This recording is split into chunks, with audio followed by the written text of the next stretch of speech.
streams up. Once they get here, they can start talking. We'll see how it goes. Sweet. Hopefully it's better today. Alright. You can't say This under power today. is so much better. Faster?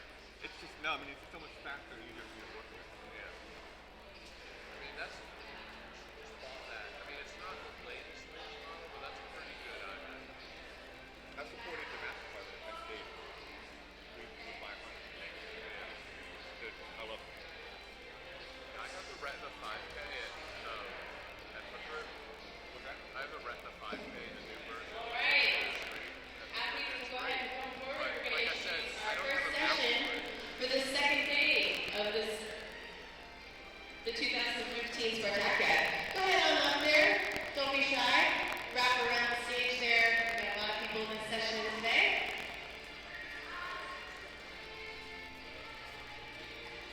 Look at these amazing young men. Incredible. Can't wait. All right. I think we just about have everybody. Awesome. Okay. So we are officially going to introduce this session. When I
me a water. I'll put it in back.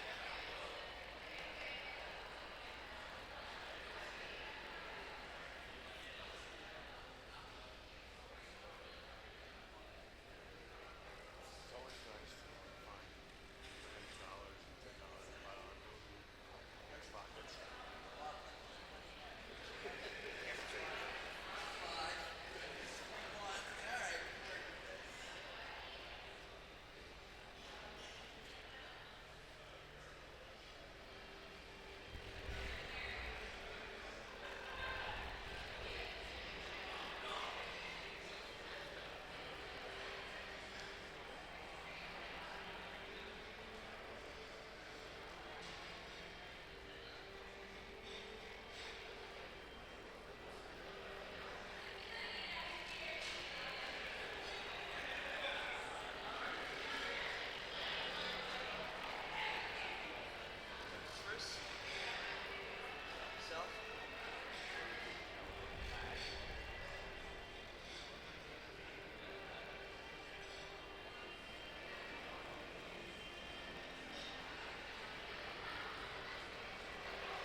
sound coming through the headphones today.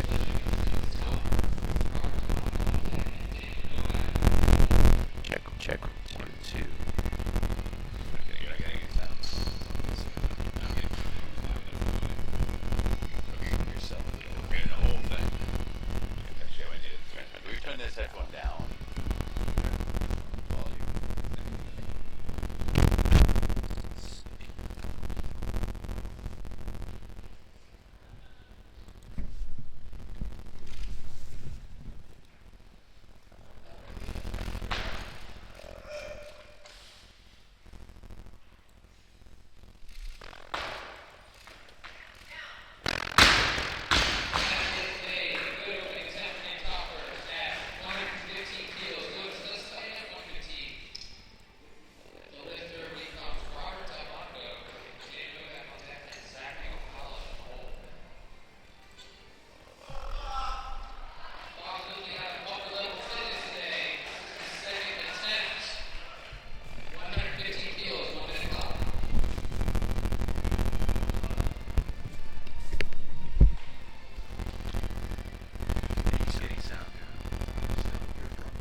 Dr. Westbrook? Dr. Botha.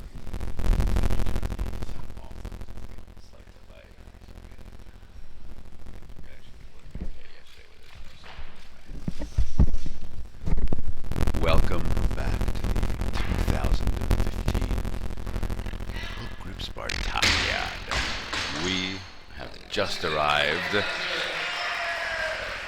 midway through the session to watch the first men's session. This is the clean and jerk portion of the opening session of the day. We're the two doctors. This is Dr. Westbrook to my right, all the way from Bangor, Maine. From Beloit, Wisconsin to my left is Dr. David Botha, and we have seen some fascinating weightlifting within the last 24 hours. We have last night, Norik Vardanyan closed out the day, closed out the session, making a 168 snatch on coming back after missing, 164, coming back after missing 164 at his second attempt. And then Proved us both wrong in our estimates. yeah, we thought he wouldn't do too much more than 160, and you said 162. So very good to see that. And then he did what, 195? 195, I believe, was his opening attempt. That was successful, and he switched from the power jerk, which we've seen recently, to now the split jerk. Yeah. So, made 195, jumped 9 kilos to 204, and missed it twice, cleaned it twice. Yeah, cleaned it twice, unfortunately. Sure, twice. You just saw Daniel Novak actually miss the weights and drop it behind him. Yeah. That is considered a disqualification. That is. Although I think he knew before then. Yes, he did. It's a bit of a press out. Yeah, his arms were getting a little gumbo. So Daniel Novak's going to follow himself at least. So he gets 2 minutes on the clock. And yeah. So 2 minutes on the clock, and it looks like he is going to be a lifter. We do have a number of lifters in the session. It looks like it's total 15 lifters. ranging from 69 kilogram in body weight class to all the way up to a super Heavyweight who just barely in the super heavyweights. He weighed in at 106.61. That's right. So presumably he is usually at 105, or who knows if he actually usually competes. Maybe there's an early meet and decided, you know what, I'm not going to bother cutting weight. I'm just going to show up, weigh in what I weigh in. So far, in terms of the highlights of this session, it's looking like the 69 kilo lifter, Robert Delmonico, is sort of having the best lifting day of the bunch. He was 3 for 3 in the snatch, going 90, 93, 96. Those are very nice jumps. And then 110, 115 in the clean and jerk. Yeah, he's asking for 120 on his third. Yeah, he's got a 211 total. Yeah, and I think that's got to be close to qualifying for nationals. I think 220 maybe. Okay, so maybe close. So presumably he's close to the American Open total, certainly. Maybe he's even surpassed it. It could be. So another 69s to the 77s jump pretty significant. Yeah. So here is Daniel Novak, and he bombed in the snatch, unfortunately. So he's not having the best day. Let's see if he can make this and drop it in the front. dropped it in front. He did. You got that part right. But he did not stabilize. But unfortunately,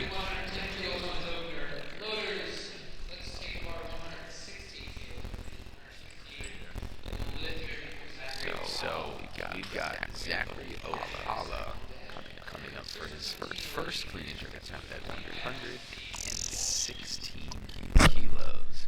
And Zach, let's see if I can find him here on the start list. He's lifting at 77, a light 77 lifter. 74.4. He would qualify into the old weight class, the 75. 75s. That is correct. That was a great weight class. It was indeed. Right now he's 77, 116 in the clean and jerk. Very strong clean. Stands up no problem. And that's generally how you want Looks it. like a good lift to me. Yeah, that's how you want an opening attempt to look. Nice, strong, confident lift. We're making some significant advancements here at the hookgrip Spartakiad. Not only do we have visual, watching abilities for our viewers, but audible to be able to listen to Dr. Baka and myself. Now we even have a scoreboard in front of us, so we can get you. We have some sense of what's actually happening. Yes. Pretty amazing stuff. Although yesterday we were talking to ourselves for probably 2 to 3 hours without anyone else here. Minimum. So hopefully someone. Which we do often, but this time we're doing it with mics on. Yeah, that's right. So it just sort of feels goofy. Natty and Ben Saj for a second attempt at 116 kilos, sporting Spider-Man underwear. And look at his shoes. Deonta's shoes. Those are the Chinese shoes. Unfortunately, I'm wondering how he got those shoes. I was just going to ask you now, according to a very, very secretive meeting that was had at a location that we cannot Undisclosed location. there is rumor that hookgrip is going to get their hands on a number of the shoes that we just saw the last lifter wearing. That's straight out of China, and I do believe some of the Chinese lifting team wear. Allegedly, Liao Hui designed them. Really? Yeah, so Liao Hui, they did some interview with him, and he talked about how basically he was the person behind designing them. Really? I Yeah. mean, basically anything that he designed, I'll buy. So if He I did. was a weightlifting shoe, it's good because it's actually something I can use. Liao Hui doing it, as a heavy 69, what was it, 170, and then took 2 cracks at 211 in a clean and jerk. I would say one crack at 211. The second one. Yeah, the second one was, that's more like if I were to take a crack at it. Exactly. Christopher Contino for his second attempt, 116 kilos. Another lifter with the incessant fitness singlet, so I wonder. We've seen that a lot. Yeah. And not necessarily consistent colors with it. No, yeah, there were camo ones yesterday, I believe.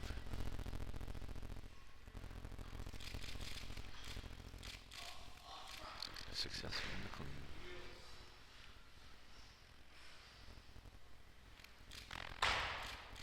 Good jerk. Pretty nice jerk, yeah. He's happy. Should be good, yeah. Jerk Happy with that. that lift. Still, I believe we have, give or take, probably another 20 lifts left in this section. Oh, yeah. So we've got a lot of lifting. A lot of lifting today in general, Romain. Yeah, and I think there's one session less today than there was yesterday. So I believe you are correct. I believe there was 6 or 7 sessions yesterday. it felt like 67.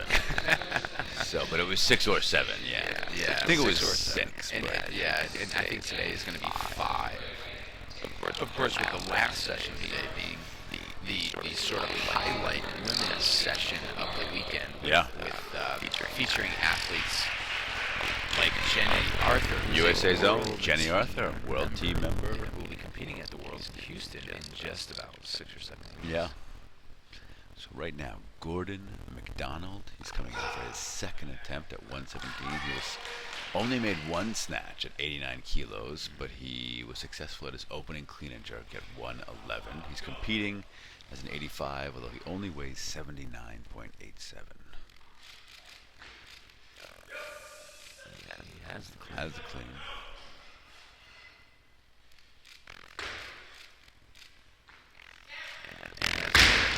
think so. Let's hear what the judges say. 3 white lights. Well done.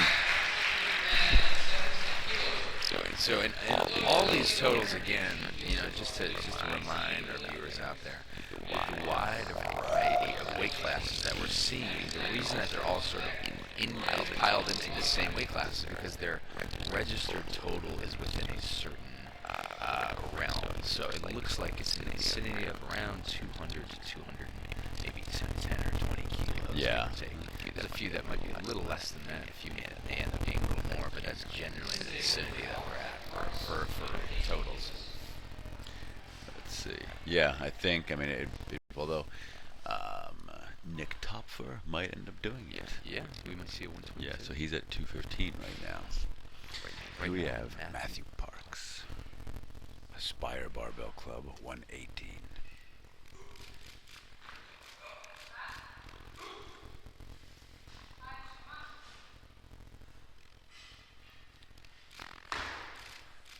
Looks pretty good. Down signal and 3 white lights. Judges think it's a good lift as well. So that looked pretty good. That was a solid second attempt. And he is having a decent day. He made 2 snatches. And he's now made 2 clean and jerks. Yeah, So. that's not bad at all. And again, he technically lifting as a super heavyweight, but barely above 105 kilos. Yeah, so 106.61. Basically spit before he weighed in. Yeah. Weighed in as 105. If you guys want to get involved in the conversation, we can be reached via Twitter. Bafa Westbrook at the 2 Doctors is where you can reach us on Twitter or Facebook, 2 Doctors. We have podcasts now that are now available on iTunes. We have a website, the2doctors, the number 2.net. .net. And also Dr. David Bafa has a number of great posts on our blogs, not only about weightlifting, but about Michael Graber and some other fascinating things. Michael Graber is as fascinating as they come. Here is Hudson Handel. His first attempt, 120 kilos. Made 2 snatches, ended up with 93 in the snatch. A little bit off in the clean, but he stood up with it. Let's see. Oh. We're seeing a lot of cursing on the platform. Profanities are... We're seeing it's a Sunday morning. This is a family show hour, and well, to be honest, we had trouble parking as a result of all the churchgoers nearby. So you think maybe Sunday mornings you'd hold off from the profanities. apparently not. But I feel like more than usual we're seeing people. I agree. And especially I think because we're in this sort of like auditorium like building that has these high ceilings that are church like and really amplify the sound. Oh yeah, you can hear every F-bomb, especially during the lift, because generally people are very silent, respectful, yeah. very quiet. If you wanna be heard, say something during a lift. Absolutely, that's the time. That's your stage. So unfortunately, Hudson unsuccessful at that. Now, if he wanted, he could move up a kilo, buy himself a little bit of time. But yeah, it does look like there's another lifter at 121, so it would buy him at yep, least a minute. and somebody else is inserted at 122. But I mean, really, my thinking is make the lift. Make the lift. Yeah, that's exactly. I mean, I think 2 minutes is enough. Should it be more? Maybe, but we know he's capable of this. Yeah. You're talking about a world record. I think he might need a little bit more. Yeah, fudge the clock or something. Under the old system, of course, as we mentioned in previous webcasts, you used to have 3 minutes in between. Wow. If you followed yourself. Now you get 2, and if you're not following yourself, you have 1 minute on the clock. Some of those meets are still going on today. And it was a 3-lift era, which is, yeah. Here is Hudson Handel, second attempt at 120. More jerking, less cursing this time. Let's see. Better clean. Yeah, much better clean. And it needs to hold it. It needs to steady. Got it. All right. So, Not the most stable of jerks that we've seen, but gets it overhead. And he has a total. He has a total, which is critical. He made 2 snatches. He made 93 on his second attempt and missed 95. So now he has 93 and 120 for a 213 total.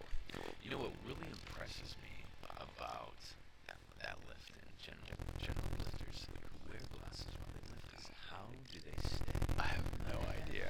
Kane Wilkes does that. I know. And with Kane Wilkes, we know that they are loose enough to occasionally slide down his nose because before every lift, he pushes them back up the bridge of his nose. And then he goes and snatches 400 plus pounds and clean and jerks 500 plus. I don't know how he does this. Kane, if you're listening, which I doubt you are, let us know. Right now we have Robert Delmonico who's trying to go for that perfect 6 for 6 day with his 120 kilos. Yeah, he's really been on all day so far. He's got those nice blue suede Asics. Clean looked a little heavy. Oh, but look at that. I think he's... Let's see. And the judges say 3 white lights. 6 for 6 day. It's Robert all the Delmonico. shoes. It's all in the shoes. Gotta be the shoes. So he ends up with a 216 total. That's It's a nice total. It's a 69. Yeah, definitely. I mean, I believe when I was coming up in the sport, I want to say like 212 or so might have gotten you qualified for nationals. At that point, absolutely. I think it's come up a little bit, but really not that much. I mean, it's sort of the 77 and 85s that we're seeing over the last 2 years just explode the number of Yeah. lifters who qualify at the national events. I mean, we had in the 60s in terms of lifters for each of the 77. Oh yeah, there were D sessions, I think, right? Yeah. And it's, in my opinion, it's a little too much. Right now, Natty Bendasage lifting unattached. This is his 3rd attempt in the clean and jerk. He made 112 in his opener. Oh. Yeah, it's just too heavy. I don't know. Maybe we need to tell our Yeah, we. that we need to make a little design change. A little design change of the show. Did not work Did not work for Natty Bendasage. I do wonder how he got them.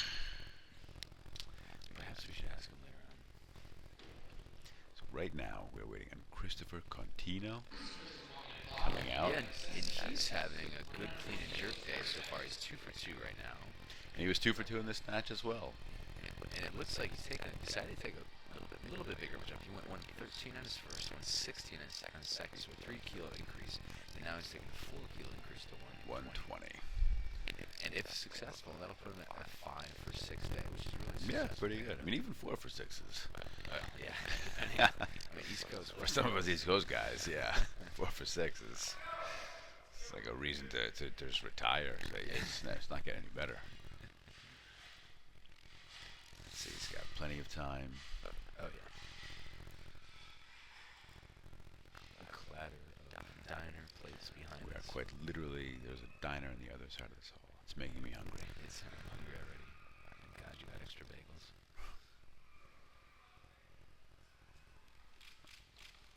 Oh, way on the toes. Yeah.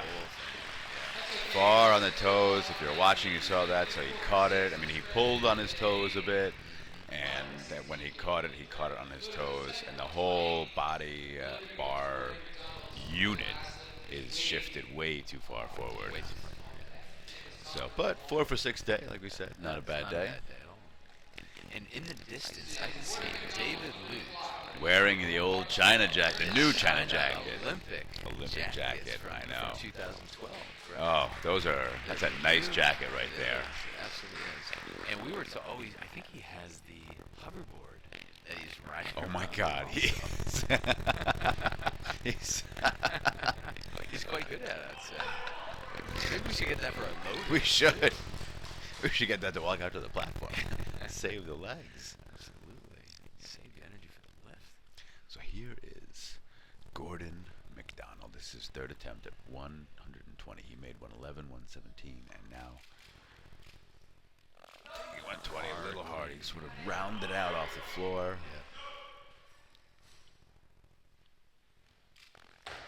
Oh, too much, unfortunately. But still 3 for 6 with 2 clean Yeah. jerks. So not too bad. He's over 200 kilos in his total. He's at 206.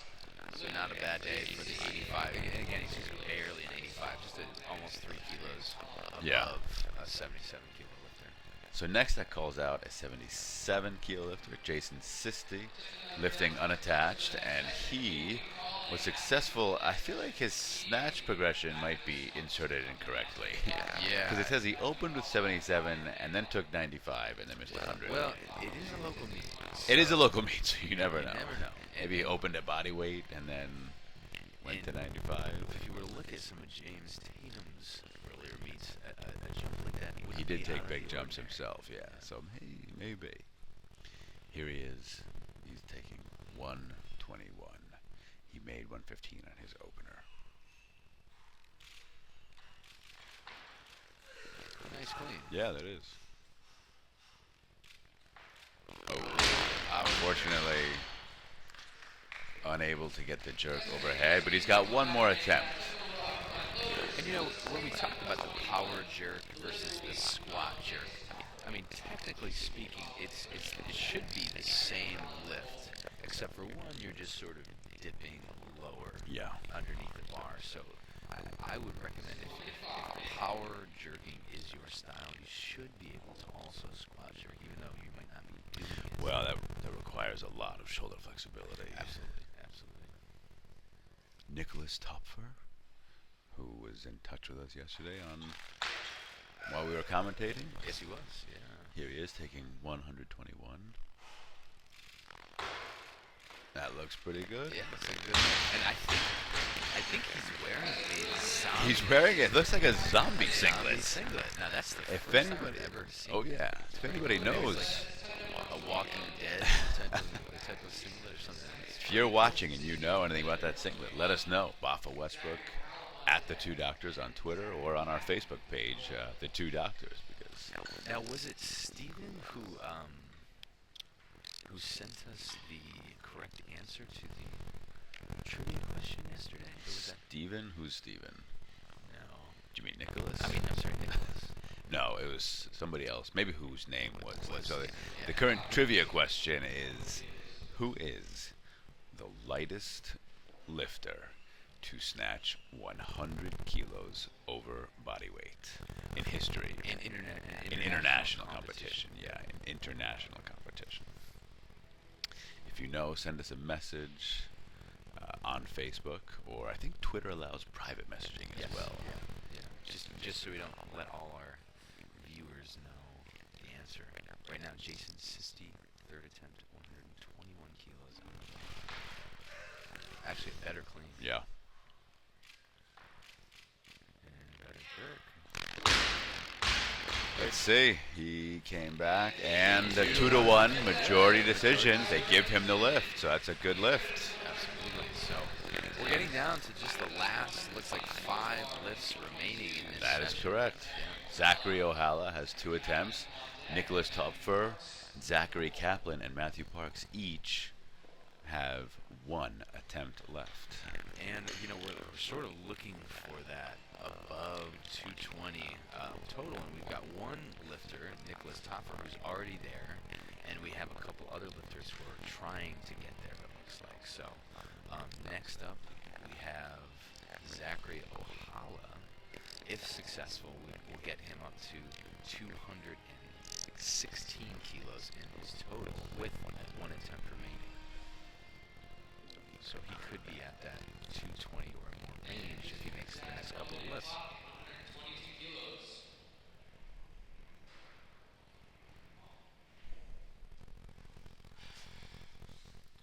Zachary Ohala coming out, weighed in 74.4, 122.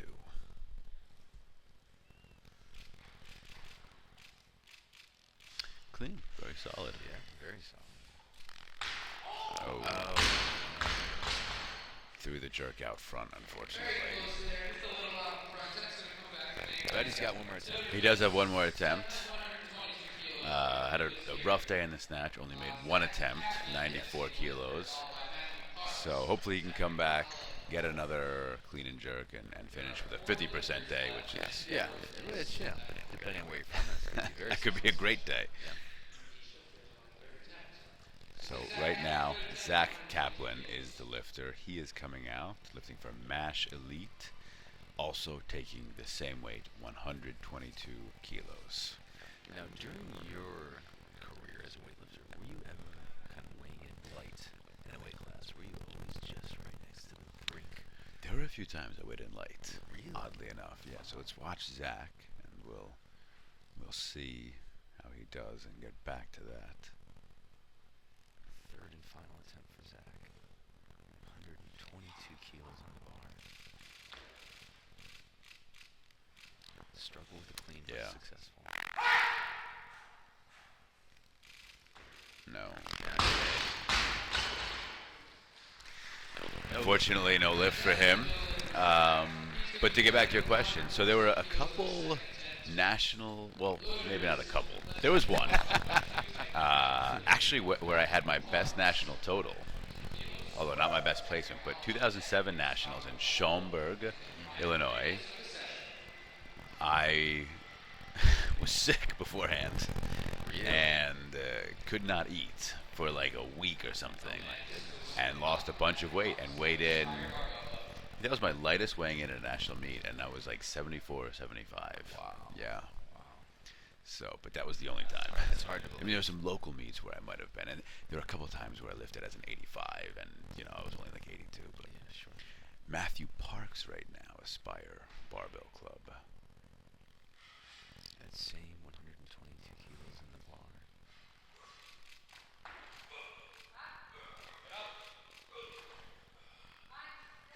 Clean is successful. Oh, Good jerk, jerk, very easy, yeah. Nice. That should be a good lift. 2 to 1, all right. 2-1-4. Yeah, and it's good because that weight had been a sticking point for the last few Yeah. lifters. So to have somebody go out there and make it Comes back is and gets it. a nice motivation for our next lifter coming up, who's Zachary O'Hala. Now, Dr. Westbrook, I know you've weighed in pretty light on a few occasions. I have, yeah. As well as pretty heavy. Yes, You've been I've all done over the both board, versions. yeah. Yeah, it sort of matters with the lifestyle, sort of getting, the few weeks prior to. But I will say, the one meet that I've done the most in the clean and jerk in comparison to my body weight was a meet that I weighed in significantly lighter. Yeah, no, I think my heaviest official clean was at my lightest body weight. Isn't that funny? Yeah. And one of my heavier clean and jerks, yeah, was also at that light body weight. Very nice clean. Yeah. Let's see, the last jerk was a little out front. That one, Same thing. unfortunately, also a little out front. So he ends up 2 for 6 day, but he is credited with his 94 kilo snatch and 116 for a 210 total. Yeah, I weighed in at 74 kilos, or under 74 kilos at one meet. Under 74. Yeah, I was like 73 point something. That was the meet that you coached me at. So that was right? the Arnold. I clean and jerk 148. Wow, That was the double body 73. weight. Yeah. You're almost closer to a 69. I know. It was a sad time for me. Well, listeners, we can safely assure you that Dr. Westbrook is back up to a healthier fighting weight these days. Absolutely. Especially after that last 2 nights of going to the diner Yeah. at an hour when most people are sleeping, which would be quite reasonable. Right. It was pancakes Friday night, or well, I should say Saturday morning, and then it was French toast Sunday morning. Sunday morning, Yeah, exactly. So Nicholas Topfer, this is the final lift of the session. Nicholas That is coming one out. Scary single. People's eyes are glowing, and he's also got some skull tattoos. I mean, this is quite the getup. Let's see if he can put it together for this clean and jerk.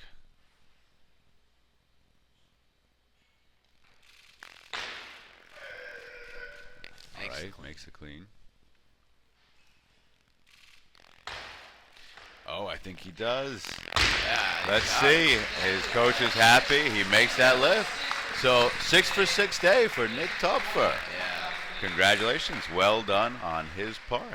And that concludes. I love when the conclusion of a session ends Oh, it's the best. Everybody, it's a nice way to wrap things up. So that concludes the first men's session, and there is going to be probably about a 10-minute break or 5 or 10 minute break, and then we will be back for more lifting where we start with the first women's session. This has been the two doctors, Dr. Jonas Westbrook to my right. And to my left, Dr. David Boffin. Thank you to all our viewers and listeners out there. Stay tuned for much more lifting to come. Stage.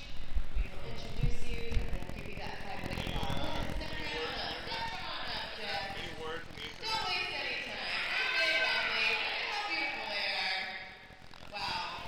Hot. Better from me? Spotting. Yeah. We'll see. Yeah. When you guys are ready to go back on, All right. Shut up and talk more about your names. When I call your name, step forward, please. Say hello to everybody. If I say it poorly, please come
hookgrip Spartakiad.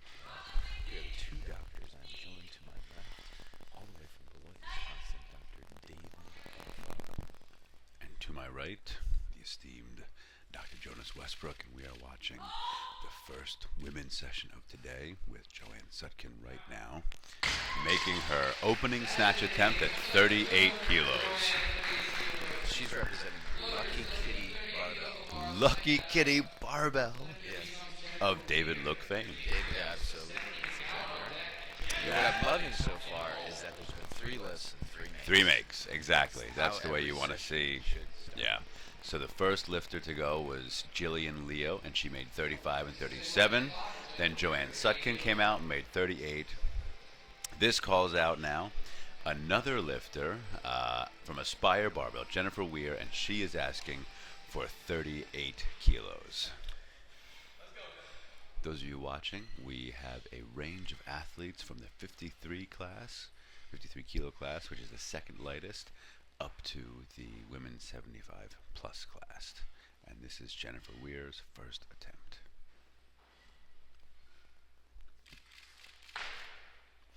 And a very easy power set, yeah. Very nice. So that's a 3 white lights. Yeah, so we have three lifters in the super heavyweight women's section, and then we have all the way down to the 53 kilogram women's weight class. So we have 2 lifters in that, and then a range of lifters throughout the other weight classes. So, so far we're seeing some good lifts, and really, especially for a local meet, this is the way you should start earlier lifters, beginner lifters. Yeah. With a lot of makes, building the confidence Exactly. momentum on the platform. And I shouldn't say that just alone for beginner lifters. That really should be for everybody. Yeah, I mean, judging from some of the attempts here, looks like we are dealing with newer lifters. These are generally lighter weights, still pretty significant weights for anybody to move, certainly. But yeah, not quite national level weights here. And for some of them, might be masters lifters as well. I believe Joanne Sutkin is a masters lifter. The others, I'm looking at the list, and I don't know that I know many names on this list. Samantha Hawk maybe looks somewhat familiar, but I might be wrong. Right now, we're waiting on Stephanie McGowan. Clock is running. And we're hoping that Nope, now it's changing because the clock was running down. viewers and listeners out there can actually hear us. So if you don't mind just sending us maybe a little message on Twitter or Facebook, or Bafa Westbrook at the 2 Doctors on Twitter and the 2 Doctors on Facebook. Let us know that you can hear us. Can you hear us? And is there any, issues with the feed, with microphones, things like that? Let us know. Right now, Jillian Leo for her 3rd and final attempt at 39 kilos.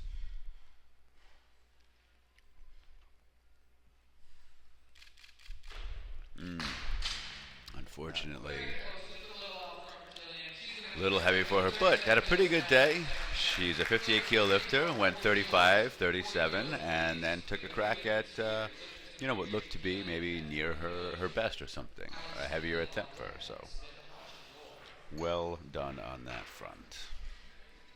That brings out another lifter, and this will be the first attempt for Rachel Kylan.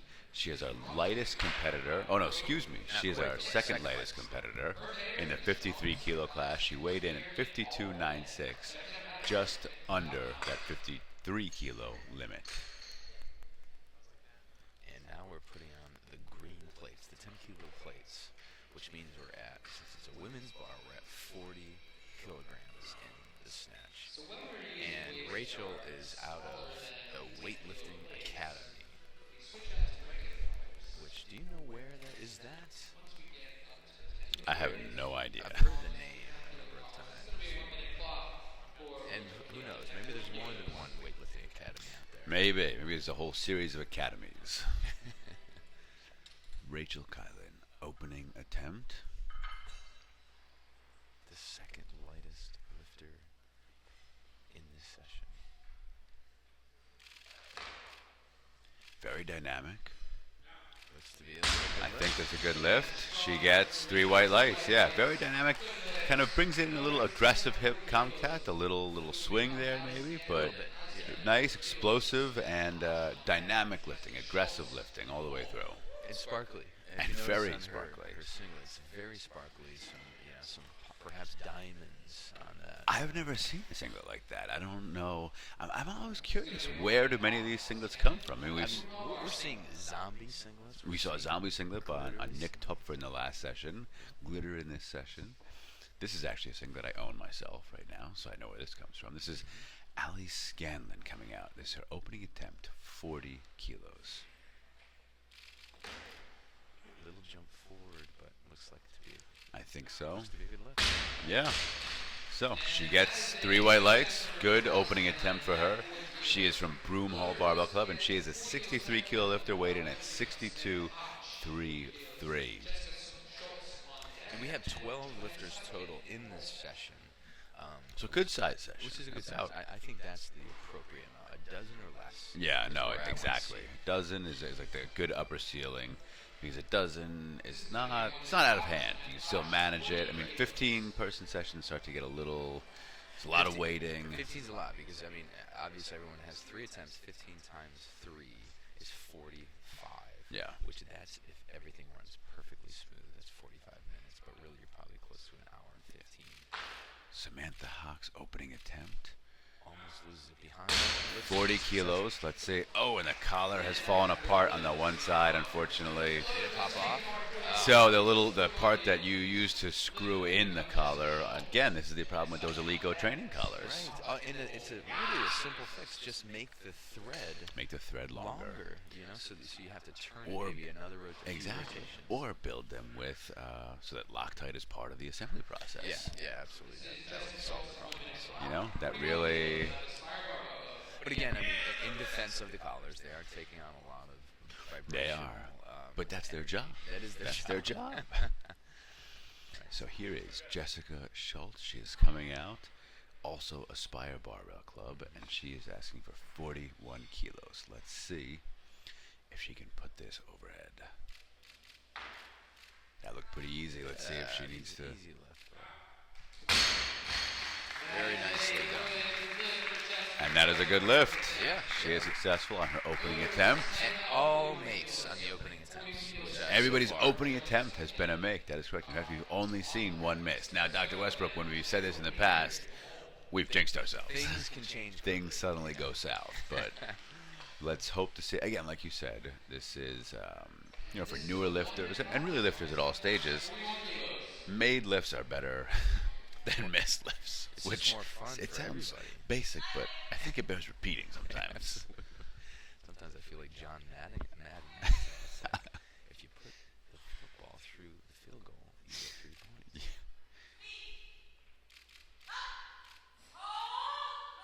Wow. Yeah, Boy, saved that. Caught it a bit on her toes. And manages to save it. What a save. Yeah, that's quite a dramatic save. So, Joanne Sutkin of Lucky Kitty Barbell. Lucky Kitty. And I 2 believe for she's 2. a master lifter. Yeah.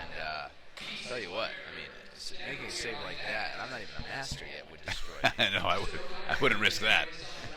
But well done. Very well done for her. And she's also at 58, weighed in 56.78, so pretty well, comfortably within the 58 kilo class. And again, she's a representative of Lucky Kitty. Lucky Barbell, Kitty Barbell, which I believe that name was just recently changed to Lucky Kitty Barbell. Okay. Yeah. Thanks to David Luke. Is he still riding his little motorized? Oh, not at the moment. He's walking. So here we have Sarah Soto.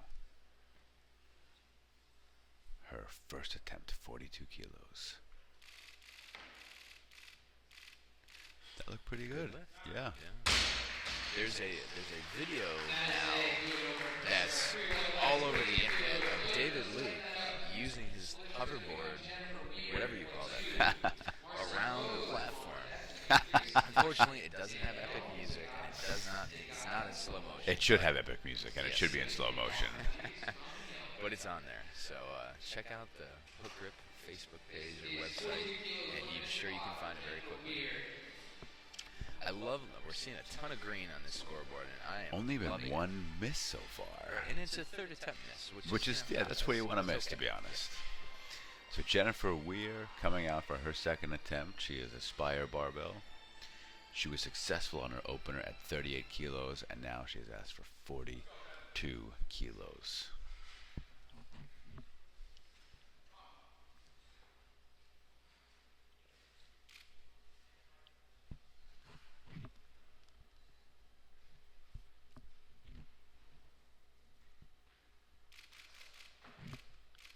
Very easy. So she's done power snatches both times. Had no problem getting it up overhead. And now she's at, 2 for 2. And I just got word from Nash around the hookgrip that the video of David Luke was recorded in 4K just so he could zoom in very closely that day to see the intricate details of movements as he's rotating around the platform. And who would not want to zoom in? Oh, that's fantastic. Can we share that somehow on our page? I still haven't figured out how to do that, but I'm sure there's a way to make that happen. If you can, I could share that on our page. Right now we're waiting on Danielle Tegeta. This would be her first attempt. What page is that on? That is on Nat RM's Facebook page. Okay. So we have Danielle Tegeta, I think that's how you say that, Tegeta, coming out for her first attempt at 43 kilos, lifting in the 69 kilogram weight class. A very, very light 69, weighing only at 65.9 kilos today.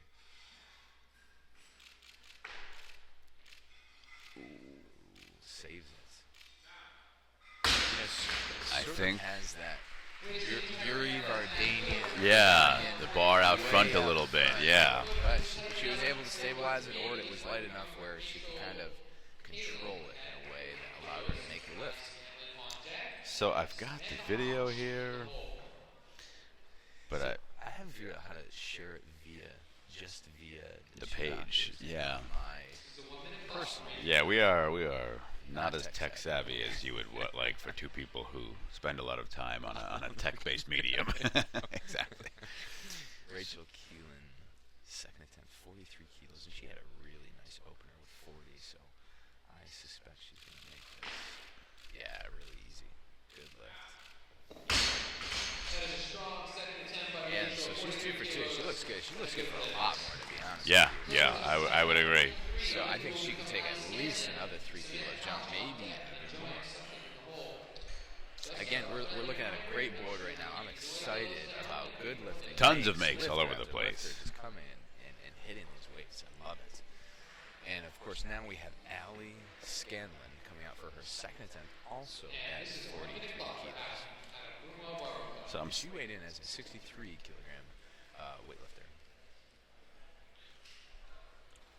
And wearing a singlet that Dr. Baffa here says he also has. I'm actually not wild about it. Yeah. Yeah, I mean, not that the appearance, the cut I wasn't crazy about.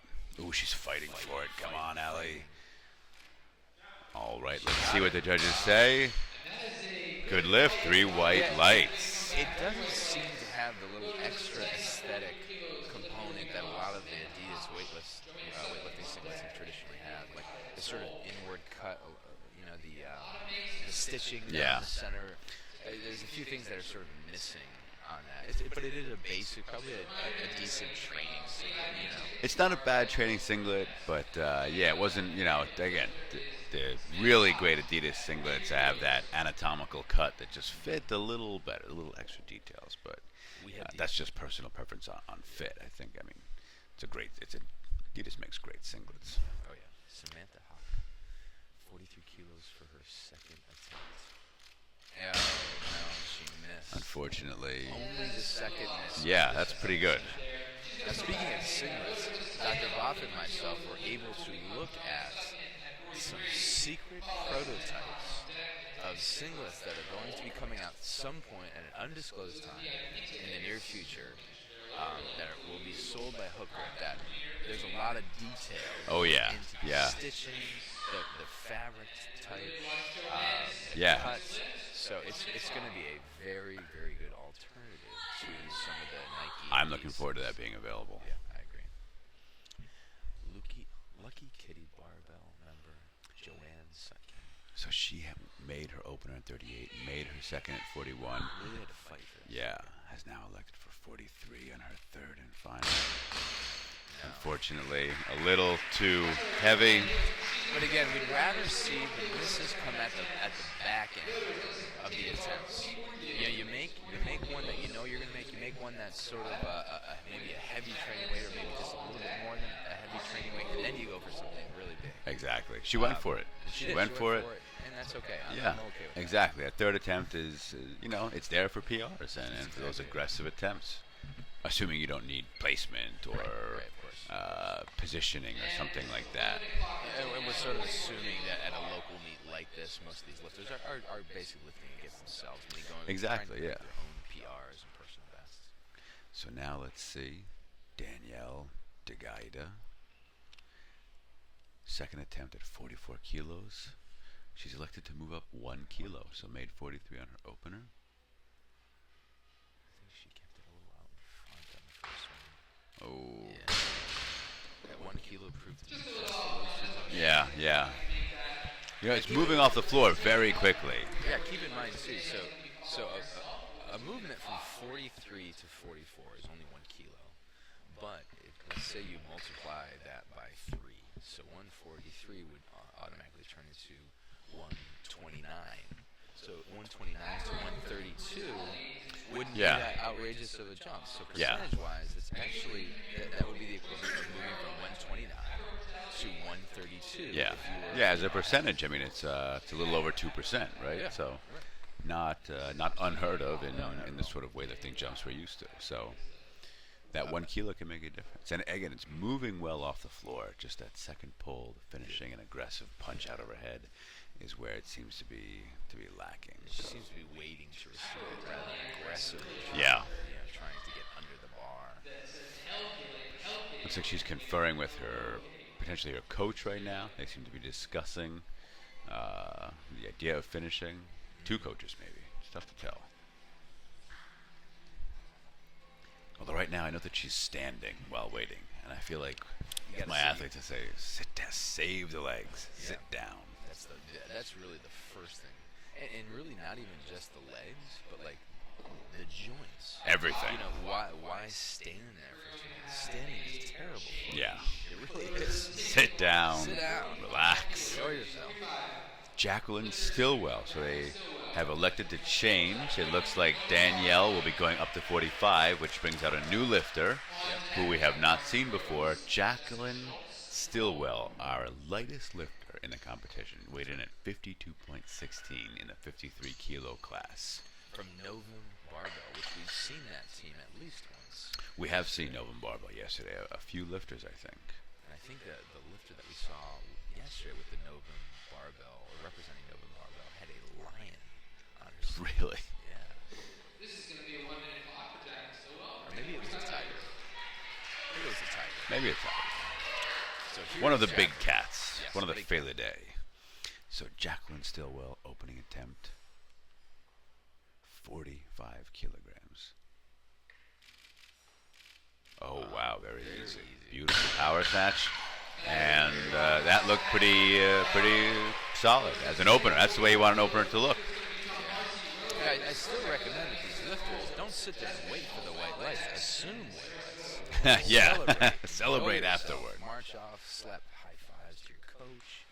Give blow some kisses to the crowd. Anything you got to do, celebrate to sell that lift. So she's got that, and that's a 45 kilo power snatch. She's getting in that body weight vicinity. Yeah. Marcy Rose attempting 45 as well. She's a 63 kilo lifter. Wow. Makes the lift. Let's see. We were Good talking- lift, 3 white lights, yeah. We were talking earlier a little bit about how difficult it must be to keep glasses on. But that last lifter had a necklace, and not just like a neck choke choker type of necklace, but this is like one that's actually hanging there. Real necklace. I don't know. Is that allowed in I didn't competition? think so. Yeah. It's a dangerous thing. I know. I mean, that You the could clean landing on the chest and things. Not only that, but as she extended, you saw the thing come up Yeah. and sort of hit her on the lip. I mean, it could cut a lip wide open. Yeah. Yeah. And Get out that my could be your that could be your excuse to run out and do your dentistry arts on She the could chip platform. a tooth, Dr. Boffa. I mean, Yeah, maybe we should call the TC and let them know that we need to stop, Yeah, and that has to be stop the removed. clock. So here is Jessica Schultz. Her second attempt, she was successful at her opener with 41, has taken a pretty big jump as a percentage to 45. It's almost 10%. Yeah.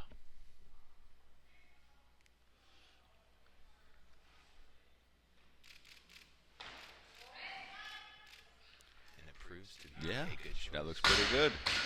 All right, so she gets that lift. Jessica Schultz, second attempt, good lift. We're still seeing a lot of made lifts. Yeah. So now Sarah Soto is the lifter. And there's still one lifter that we haven't seen, Stephanie McGowan, who is out of National League Performance, who's got 48 kilos listed as her opening attempt. So we still got a little ways before we're going to see her. Yeah. Right now, Sarah Soto, her first attempt was good at 42. Coming out, second attempt, 45 kilos. Sarasota, is that a place in Florida? Soto? Sarasota. Sarasota is in Florida, yeah. Oh, big press out, unfortunately. That's going to be a no lift. So, 3 red lights, unfortunately. She's obviously strong enough for it. Oh, yeah. Just needs to, turn it back on, finish that pull aggressively, punch the weight out over her head. That was trying to, we call placing the barbell, trying to sort of put it right in the spot where you think you need to. Right. So next up we have Allie Scanlon from Broomall Barbell Club. Now she made her opener at 40, her second attempt at 43, and now has gone to 45 kilos. The second attempt was a little tougher than the first, so let's hope that this 2 kilo jump is a smart one. Oh, Not quite. unfortunately, a little too heavy for her. She's credited with her second attempt at 43 kilos. Still a good day, 2 for 3 in the snatch, and went for a heavy weight on her third attempt. Unfortunately, a little too heavy, but went for it all the same. I mean, even from her first to second attempt, 40 kilos to 43 kilos, percentage-wise, that is huge. 3 kilos. 6% or so, a little more than give or 6%. take, yeah. So, but next up we have Samantha Hawk coming out for her third snatch attempt at 45 kilos. She made 40, missed 43, is elected to jump 2 kilos to go for. So now let's see if that was the right move. Oh, and it was not.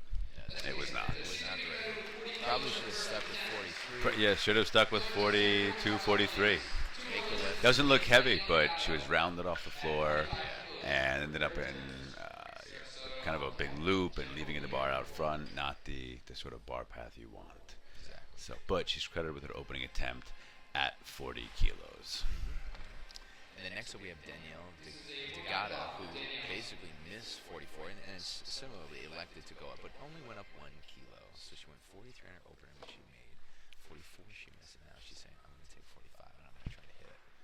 And again, she's the lifter who sort of leaves things a little in front. Yeah. Let's see if she's got enough strength and stability to make the lift.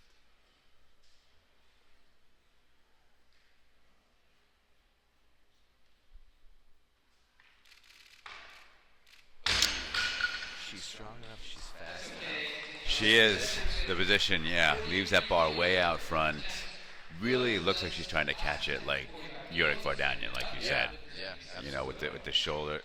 And, I don't know anything about her training, but what it looks like is the way they teach lifting in CrossFit. Yeah. The elbows pointing toward the ground. Right. And like external shoulder rotation as opposed to some internal shoulder rotation, and the elbows more facing, the outside of the elbow facing more back, essentially the inside of the elbow facing forward as opposed to up. So, I mean, she's very clearly strong, so it might just be a matter of that. Simple fix. Yeah. Sarasota here for third attempt. 45 kilos. That looked a little That was a better. better lift, I think. Yeah. Let's see what the judges say. 3 white lights. Good lift. Yeah, when we talk about that internal and external rotation of the shoulders, I mean, there are lifters who can be successful with both. Yes. And when I say that, I mean even at the international level. But really, especially with her, you could see the bar. Like when you looked at her hips, where her shoulder was, and then where the bar was, that was not in any line. No. The hips, shoulders, and bar need to be lined up regardless of whether internally rotating or externally. Exactly. Rotating. Bar's got to be over that base of support, over everything that's holding that weight, and it was way. I mean, the hips were behind, and the shoulders were in front, and the bar was even more out front. And so in that case, what is the bar being supported on? Nothing. Nothing. Yeah, it's just floating there. So now we have Jessica Ware, Aspire Barbell. It's her third attempt. She made 38, made 42, and now has gone up quite a bit to 46. Yeah, so both 4 kilo jumps. Yeah. Again, if you recall, power snatches. Very strong. Yeah.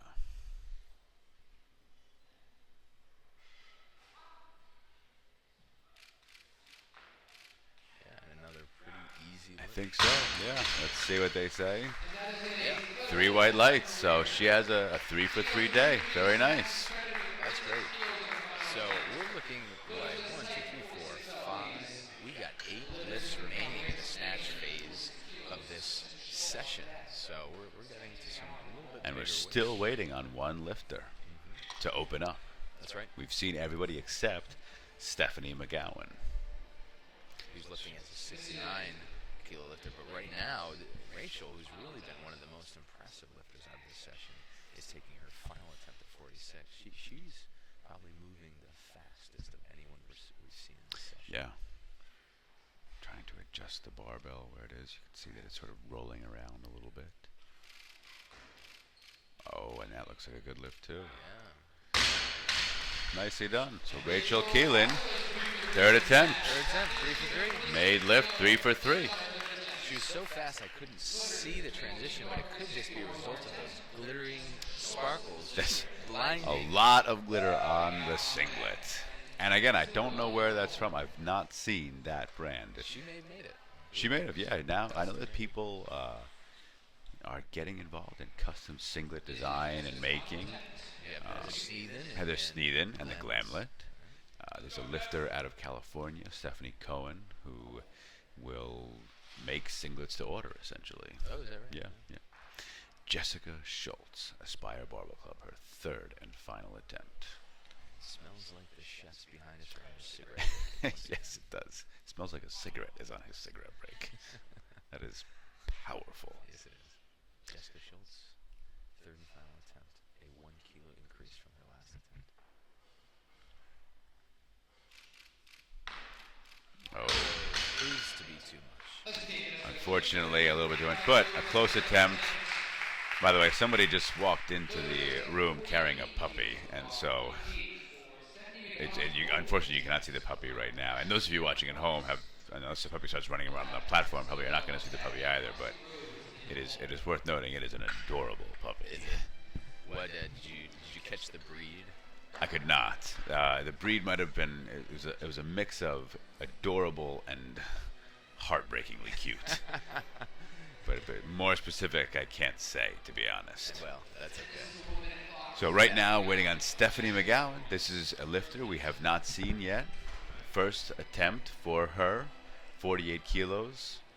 Recall that if you're listening along, we're the two doctors, and we'd love to hear from you. If you want to get involved in the conversation, you can find us on Twitter, Bothell Westbrook, at the two doctors, or Facebook, which is just the two doctors. Now, Dr. Bob, we I are. understand that you are a dog lover and have a wonderful dog. I am. We have two dogs, both beagles. Both beagles. Yep, both beagles. Lupo and Rogue. Rogue. Great names. So right now, Jackie Stillwell coming out. She made her first attempt at 45 and has jumped up 3 kilos. She looked great on her She did. Also. Ooh, needs to hold. Ooh, yeah. Very strong, but Yeah, swung that weight overhead. Yeah. And we saw a little bit of the swinger in the Yeah. first attempt, but that was just a little bit more exaggerated, but not enough to miss the weight. No, and it's it's more weight, so it's going to throw you off more. And she's really getting close to body weight now. So think of the way her body and the barbell's mass are interacting. I mean, it's just a different system once you get near body weight and then over body weight.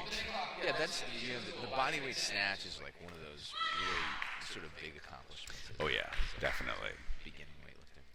So here is Marcy Rose out of East Coast Gold, her second attempt at 48 kilos. Up and over, unfortunately. Fast. Yeah, no, but, very fast.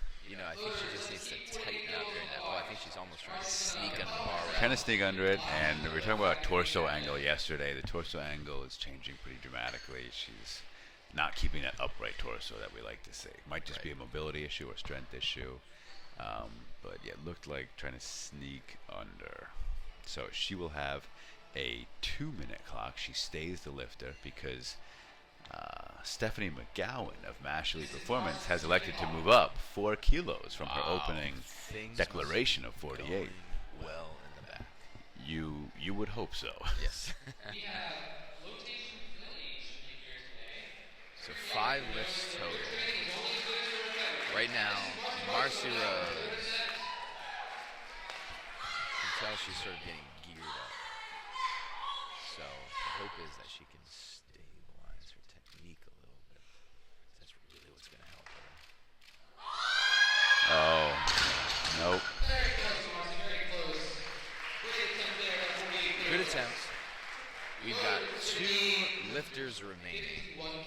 We have Jacqueline Stillwell, who's really fastly approaching a bodyweight snatch. It's a little bit under. She weighed in at 52.16 kilos, and she's asking for 51. So that is very nearly. Yeah, just a little over a kilo under her own body weight.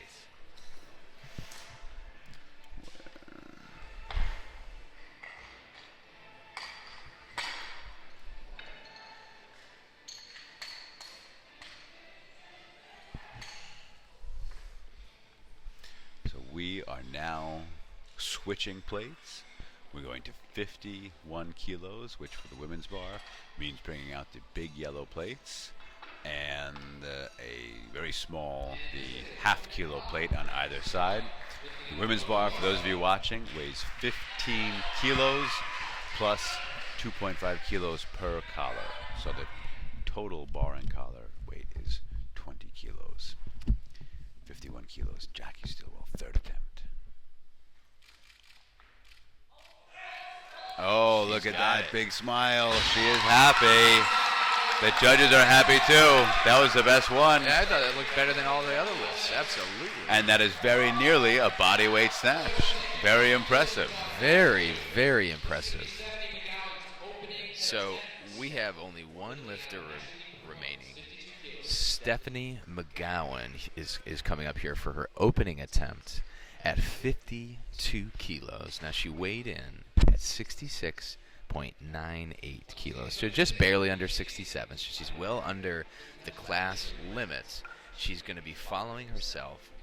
Just 1, 2, 3. Hopefully we see 3 makes here, because right now, looking at the scoreboard, it's a pretty green board for the most part. Everyone's made their openers. Of course, we haven't seen Stephanie yet, but it's looking like it's a pretty good session. So let's hope that Stephanie here can finish it up strong.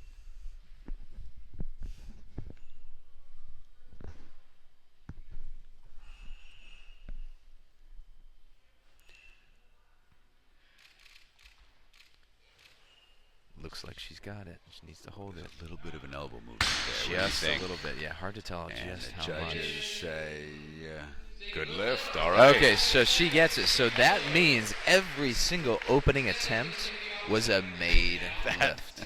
Dr. Westbrook, do you think we'll see that for the rest of the day? If I were a betting man, I'd say I would no. say no. So Every now, single opening attempt was good. I mean, when I just whole. Look at that. I mean, it's beautiful. That is nice. Every opening attempt a make. It's rare that you see that. I think the make percentage for the women's classes is generally a little higher than Is for it? the Yeah. men's classes. Yeah. But to see every opening attempt to make is pretty rare regardless of class. Absolutely. So Stephanie McGowan now is in the somewhat admirable position or advantageous position or enviable position of following herself. They can control all the variables here. And with the snatch, you don't need quite as much time to recover, so it's nice to have that freedom. Yeah. She's elected to go to 56. We'll see if that is actually the attempt. What's interesting that I've noticed, especially at these local meets, is you'll find a lot of the women in between attempts. They don't want to sit down. They don't sit. No, they sort of pace a little bit. Or I yell at my stand, or lifter, so you got to sit down. You have to sit rest down. the joints, rest the legs. Rest the joints, rest the CNS. Just take that time. You've got those 2 minutes. Take the time to Take it. recover. Take it. You got it. It looks mean, like she's going to be sticking with that 56. Yeah, I think so too. And especially right now when you've got control of the meet. You've got 100% control of the clock, control of the weights. So might as well take your time, relax a little bit, have fun with it. Yeah. This is your six really to 8 minutes to shine because all the changes you can make. Exactly. So she has just under a minute left, and looks like she's coming out right now. Stephanie McGowan. She weighed in as a very light 69, 66.98. That's right. And now she's taking a 4-kilo jump. 56 kilos.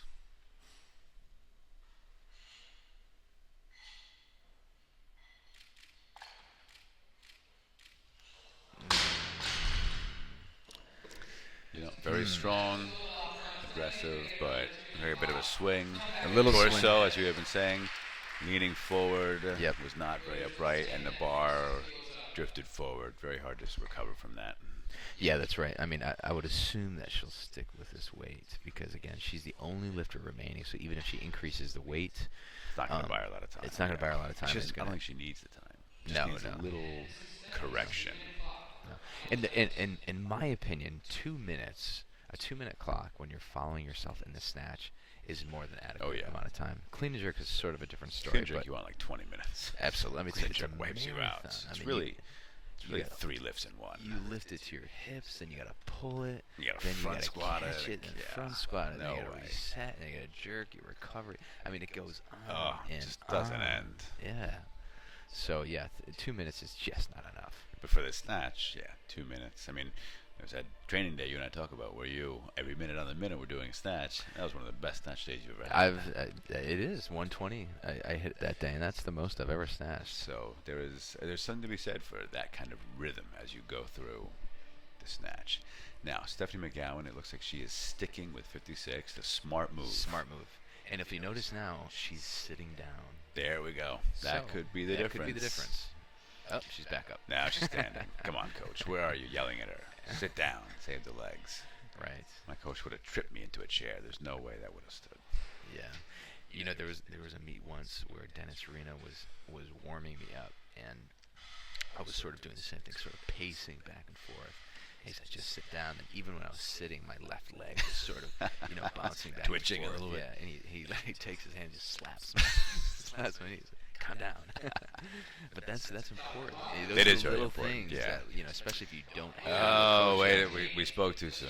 There's a change. 58 kilos. So not even just A 2 kilo jump. So Dr. Westbrook, I hope I'm proven wrong. I hope so too, but I do not approve this message. I don't think this is going to happen. I mean, No. the last one, she's strong enough. I know that. For a It's fact. not the problem. It's just the pull was not straight in the last one. It looped around, and she didn't catch it straight and upright. So right. it's now maybe they know that, and they know that she's capable of this. And with the technical change, she's totally capable of this. But Right. the way the last one went, it did not look like a lifter comfortable enough at these weights. Right. Because again, even that 2 kilo jump is a pretty big percentage. So It is. So let's see. Stephanie McGowan, 58 kilos. wrong. Oh, Yeah. So and that looked worse than the last one. It was. That's it was. unfortunate. And So again, it didn't.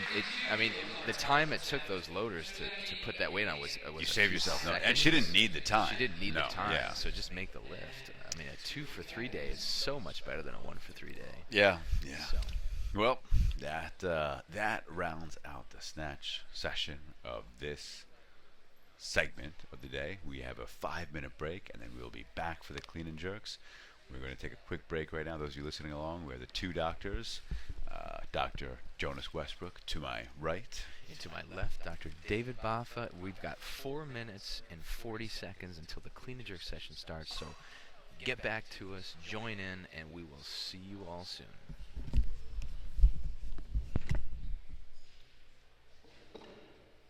Hey guys, I'm going to make a quick announcement about our raffle that we have going on.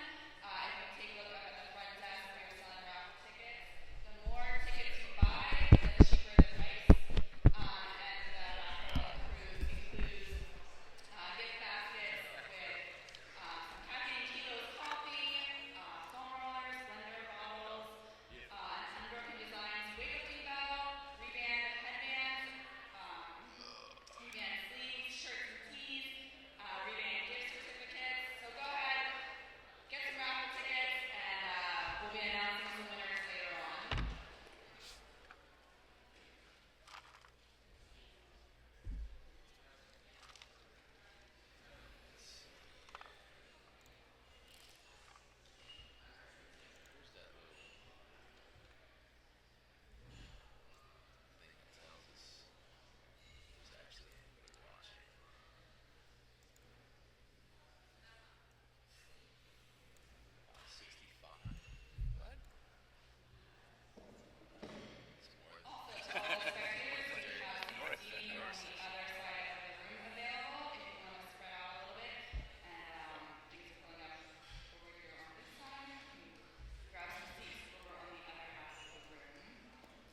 Just to let everybody in the house know, we have hot federal donuts here for sale. It is $2 per donut, $2 for a coffee, and $3 for a donut and a coffee.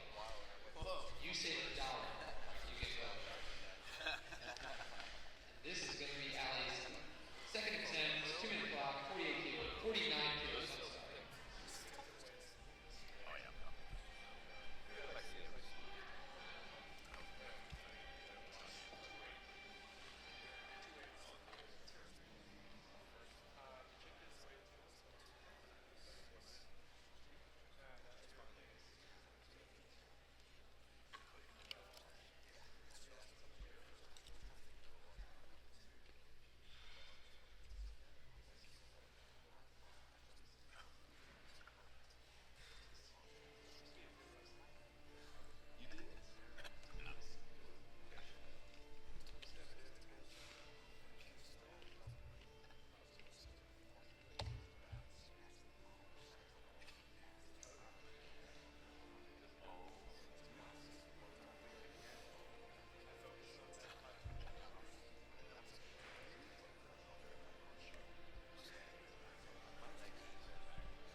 Hello and welcome back to the first women's session, second overall session of the day at the 2015 Hook Grip Spartakiad. And we are just a few lifts in to the clean and jerk portion. We had a special guest over at the webcasting table who we had not seen in many years, Aaron Adams, national champion, 62 kilo lifter, back in the early 2000s, very good lifter.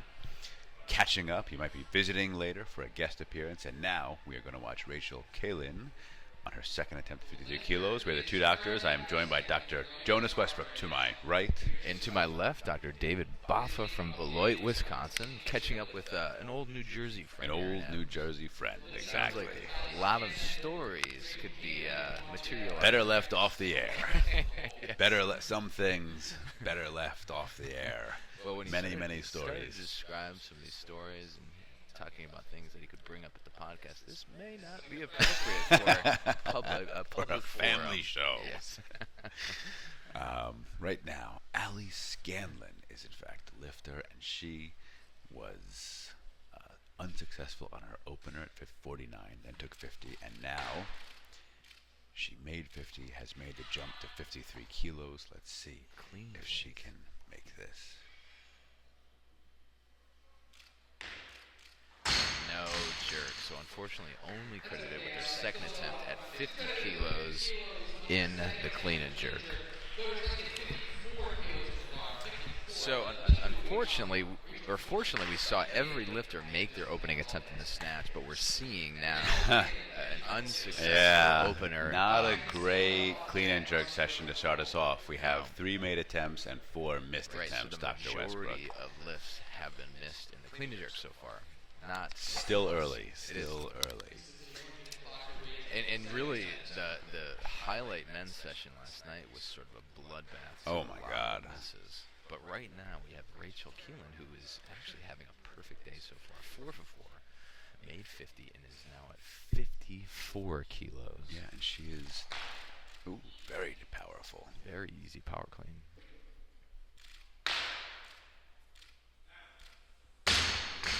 And that looks like a good lift. Yeah, so 5 for 5, and that's a clean and jerk above body weight. Absolutely. She weighed in at 52.96, so that's over a kilo over her body weight.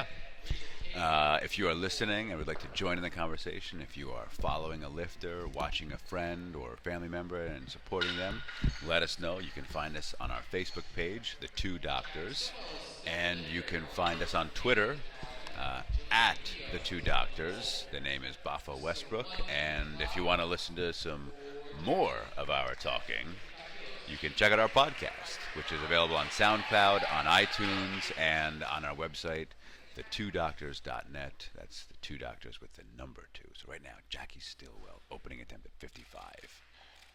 Power Easy cleans power it. Beautiful power clean. Very straight pull. Yeah, looks really nice. It was sort of shifted forward during the dip.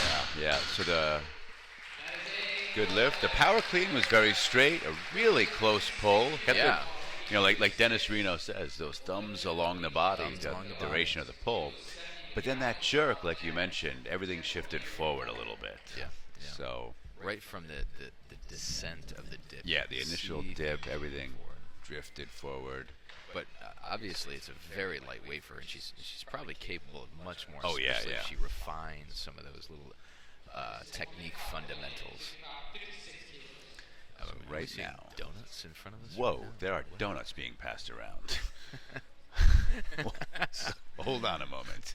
Perhaps we could We're being split a proffered a donut. donut right now, and it'd be rude of us to say no. So we'll take that. We'll split this one. donut. Thank you.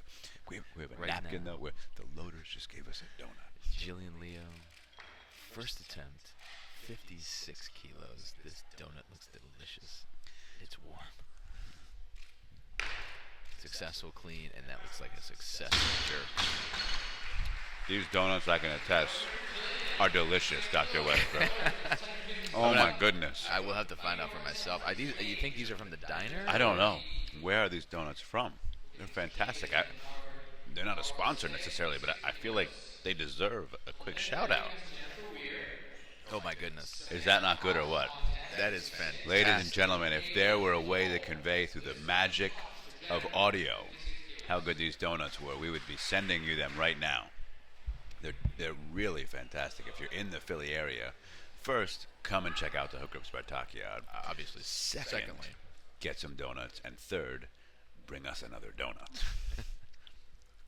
Right now, fantastic. Jennifer Weir, first attempt. She was successful with all 3 of her snatches, ending up with 46 kilos. Now she's going for 56 on her opening clean and jerk. And she power snatched all of her lifts, so it'll be interesting to see if she power cleans. Very powerful. Yep. And she does. Another very easy power clean.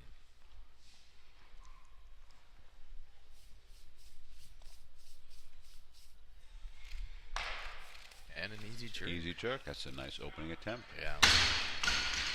Just really taking good attempts, and you know, you always sort of have to evaluate what are your goals of the meet. And obviously, she's not trying to do something outrageous in terms of weights. These look like weights she's capable of, probably weights she's done in training. But that's where your weight should be for your first and second attempts.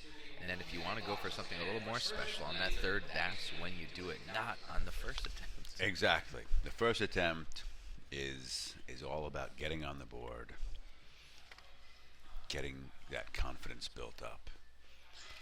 Samantha Hawk, another power clean. Yeah, a lot of power clean. So we have to assume a lot of newer lifters in this session. That jerk looks pretty good. Yeah. Looks solid to me. Yeah. Now the flavor combination of the donut we just consumed, It was delicious. and then a sip of coffee. There's Something nothing magical. Something magical chemically is happening in my mouth right now. Oh my goodness. I feel wonderful. I'm wondering where these donuts are. There's like 5 people walking around with donuts and trays. There must be like a small donut company next door that is just... Oh, that's fantastic. Maybe it is the diner. So those of you listening, there is the building we're in, which is a beautiful building. You should check pictures out online. Huge. It must have been a warehouse or factory. And part of it is this big audience hall, and the other part is actually a diner we can hear some of the noise from. Here is Rachel Kylan's third attempt. So she's doing the full lift there, so squats all the way down. Technically, she's been pretty good in this class. Oh. A little forward. Oh. That's the First miss mistake that for we've her. seen out Yeah. of her. You know, that's a very good day, though. 5 for 6. 5 for 6, and she went for what looked like a fairly heavy clean and jerk Yeah, for her. it means you're working at your limit. You're working, in that, the best of what you're capable. And if you look at the total that she had, because she snatched 46 on her third attempt, she clean and jerked 54 on her second attempt. She had a total of 100. Yeah. So you have to think that 100 kilo total was part of the goal. So maybe Yeah. she was a little satisfied already going into that last Didn't lift. quite have it, because it didn't look heavy. It did No, it not didn't. look heavy for her. Just a little out front of that jerk. Didn't quite drive up and then under the bar. Now, if any of you guys have any comments, if you're rooting on any of these lifters that we're watching, let us know on Twitter, Baffa Westbrook at The Two Doctors, on Facebook, The Two Doctors. Right now we have Marcy Rose, first attempt, 57. Makes the clean. Being coached on by Zelix Rivera. Ooh, And it looks to be a good lift I to think me. so. 3 white lights. 3 white lights. So Zelix Rivera, her coach, the current American record holder in the snatch. Now we still have a dictionary in front of us, and the word that's coming in is esthetician. Esthetician, yes. Yeah, which is a person who, what was it, aspires to beauty, or? I believe it's disappeared now. So this is one of the many computers in front of us. It's on a screensaver that is showing like a rotation of words, and we've seen many of these words Same word like over and hundreds over. of times at this point, and where there's a big piece of tape that says "Do not touch" because this is a server. And we have not touched it. Not once. Danielle Degata. This is 57 kilos on the bar for her opening attempt.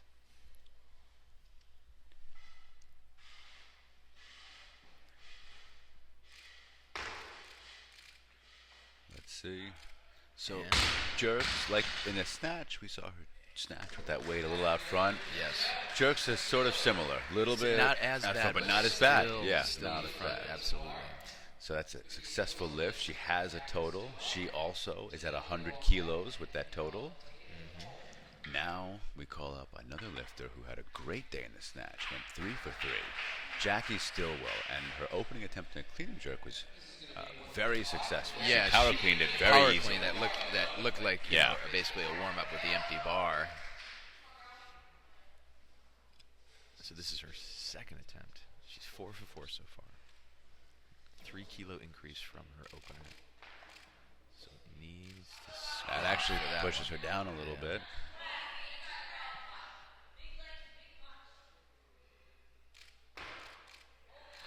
That looks pretty good, though. Yeah, actually not too bad. Now the trouble with sort of 3 white lights.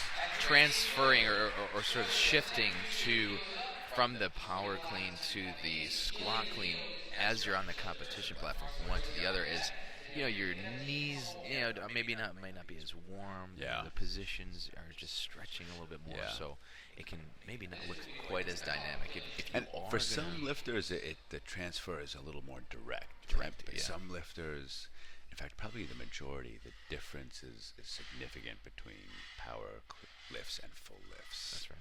Here's Jillian Leo, her second attempt, 58 kilos. Good clean. Yeah.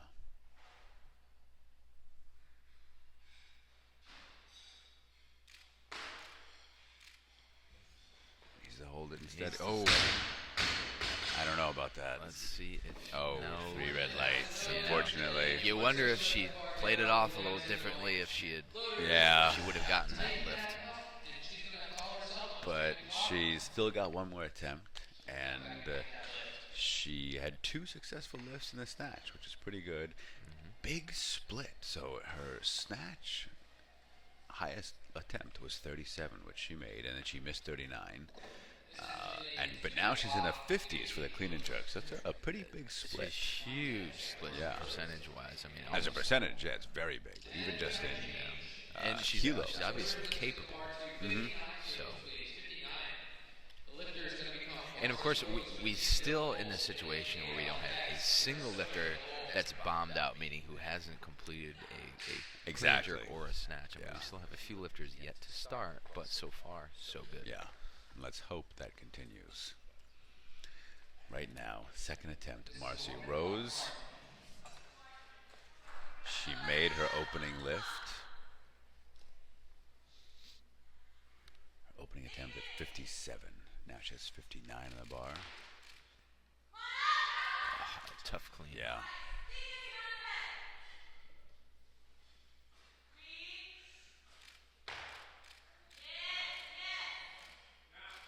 I think so. Looks like a good Okay, lift. Let's 2 see for the 2 in judges the say. clean. 2-1 majority decision. They say it's a good lift. One judge apparently saw a little bit of an elbow touch. Looked like It was close. Yeah, it was close. So technically, you know, those of you following along, the elbows cannot touch the knees during the clean, and so by doing that, you can disqualify the lift. And looks, that was very close. She was folded pretty deep into that squat. Yes, she did. So here's Danielle Degata coming back for her second attempt. 2 kilo increase from her opener at 57 kilos. And now she's going for 59. Let's see if she can do this. And I believe she power cleaned also. Does that sound right? I don't recall. Wearing the hook grip knee sleeves. Ooh, full clean Nice. there. Clean looks pretty good. Yeah. Very straight pull.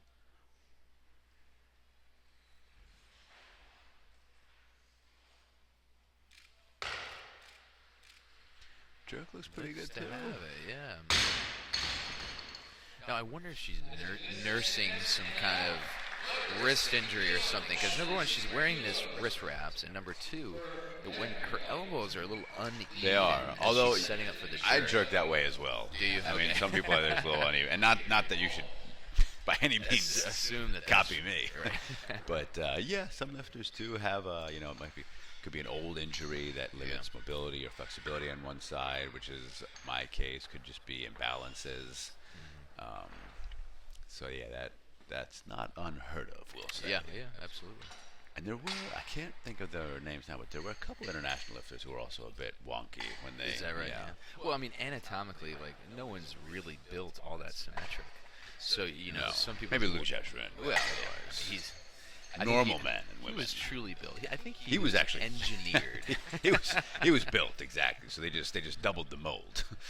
Now, do you know that there's a place somewhere? I believe it's in Korea somewhere where you can have your animals cloned. I was unaware of that. Yes. So if you have a dog that you love that may be towards the end of his or her life, you can send some DNA over Oh there my for God. $100,000 and have your dog cloned. Wow. Yeah. I did not realize that was a thing. And of course, my mind jumps to, should we clone Lou Cheshire? So if the U.S. wants a gold medal in the Olympics, maybe $100,000. $100,000. There's a study in Australia that a gold medal costs, I think it was a little over $1 million when you factored in training and things. Really? Wow. So here is Sarah Sodar. Lou Cheshire and clone would be a bargain. Absolutely. First attempt, 60 kilos. The blue plates.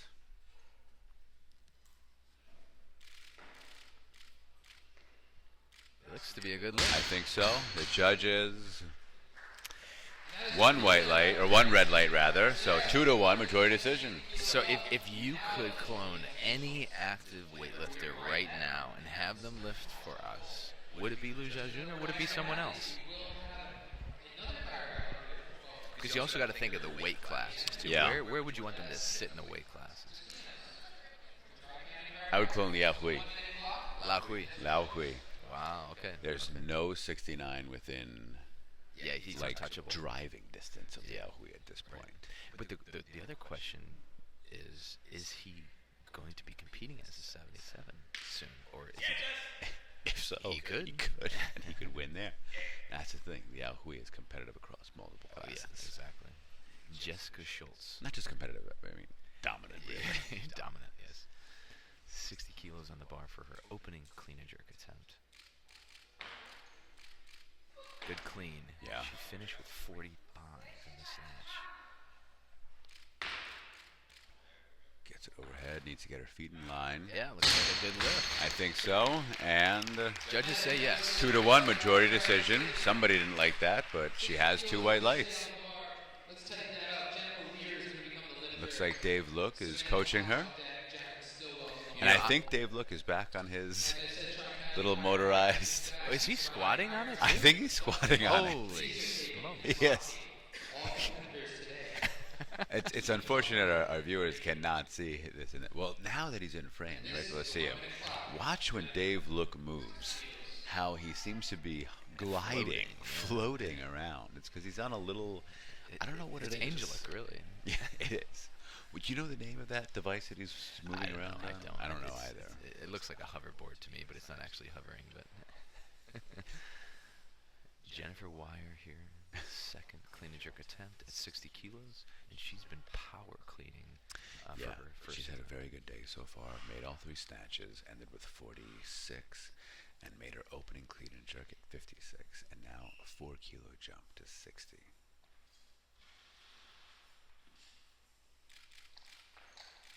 Another power Another clean. solid power Yeah. clean.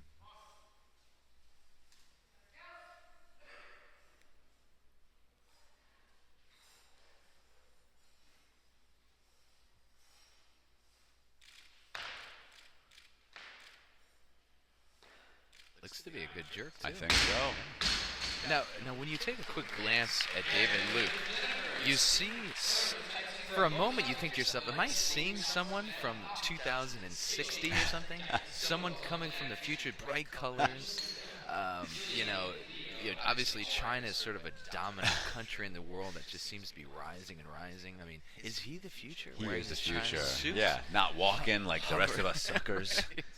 Right. Zipping around, hovering just slightly above the common run of men. He seems to know something that we do not. Samantha Hawk, second attempt. Power clean, very strong.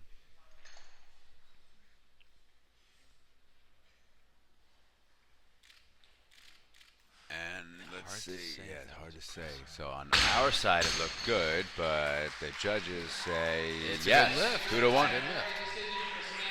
So she is wearing. We mentioned this. She's wearing. I think they are the pink Reebok lifting shoes. And we were talking yesterday with the gentleman who runs, I believe, Afro Brutality.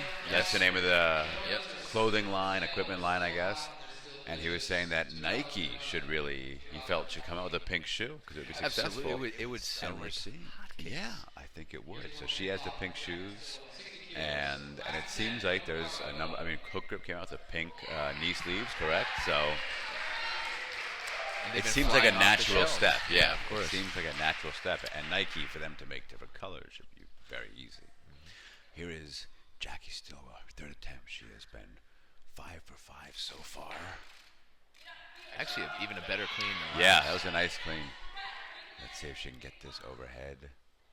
Straight dip, and she'll get it. Oh, I think she's got it. She's very happy. Yes. Very 3 white lights. Jackie Stillwell, that's a Perfect 6 for 6.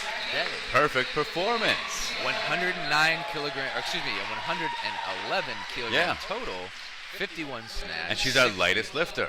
Yeah, it's the lightest lifter in the entire field right now. So that's impressive. She's lifting right now. That has the best total of all lifters. Again, we haven't seen a few yet, or one yet, but really is doing quite impressive. Yeah, very nice. And again, weighing only 52.16. Right. So Jacqueline just clean and jerk the equivalent of her own byweight plus another 8 kilos or so. Yeah. So right now, Jillian Leo at 60 kilos. This is quite a bit above her best snatch at 37. And it looks pretty good. Yeah, Very good strong, clean. clean.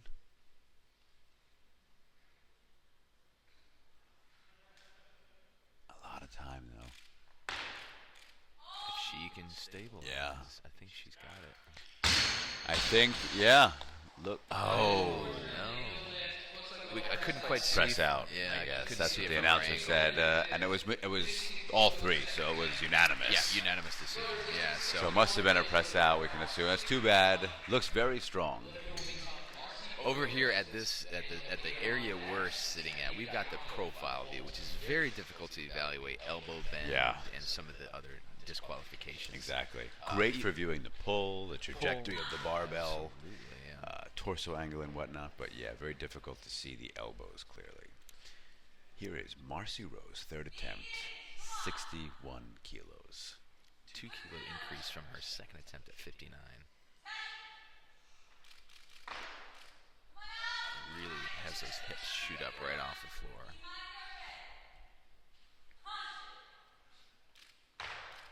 Wow. Look at that. I think You know, that's a good when lift. When she dipped that, I thought There's no way. No So, way. you know, I got to say, what she did in the jerk, I think is actually a great demonstration of what you should do in the jerk, which is a short dip, a short drive, and then she really pushed herself under it. Way under, absolutely. I mean, And you know, allowed her ideally you have a little legs- more drive. Yeah. But allowed she- her legs to absorb Exactly. and drop under. I mean, that was, you know, she technically not as proficient as top lifters, of course. That's understandable. But that was the essence of what a top lifter is doing in the jerk. Right. Quick dip, drive, and then pushing. There was some announcement that she just did something with that lift. I mean, she's a master's lifter. She's a master's so lifter, maybe, so maybe it's some record of some sort. I mean, it looked like a heavy lift for her. maybe. Although I think for a national master's record, you need. Need to be at a national. You need national refs. I believe. Yes. So Danielle DeGuy, her third attempt, 61 kilos. She was successful with her previous 2 cleans and jerks. Nice clean, very straight Yeah, pull. it looks very nice.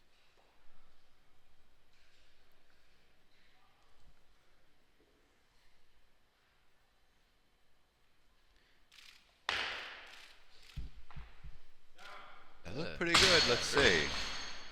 So 3 white lights.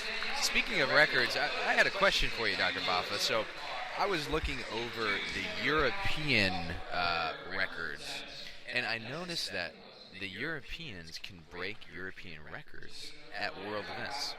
So when you look at the European records, there's records that were broken at, say, the Olympics or, say, at world events.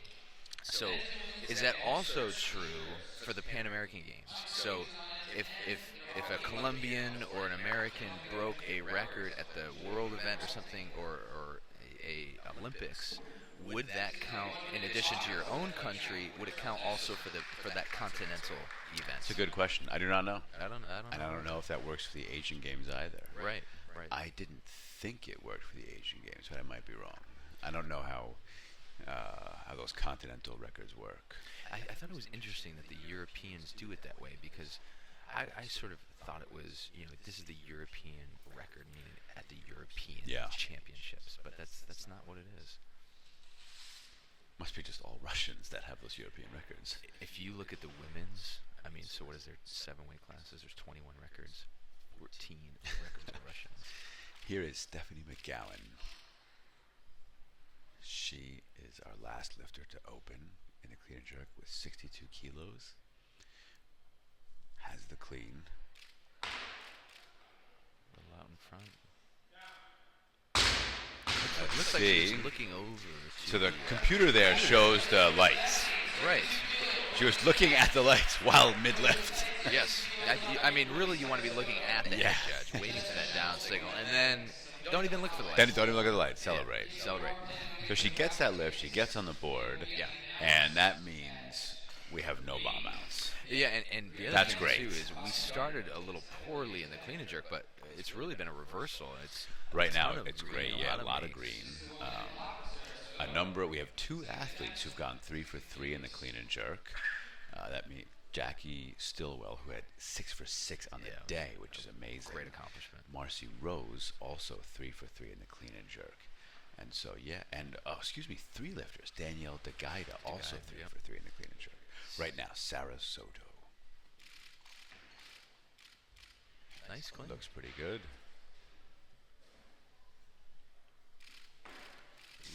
A little forward and pressed out a bit. I think it's going to be no lift, and 2-1 majority decision.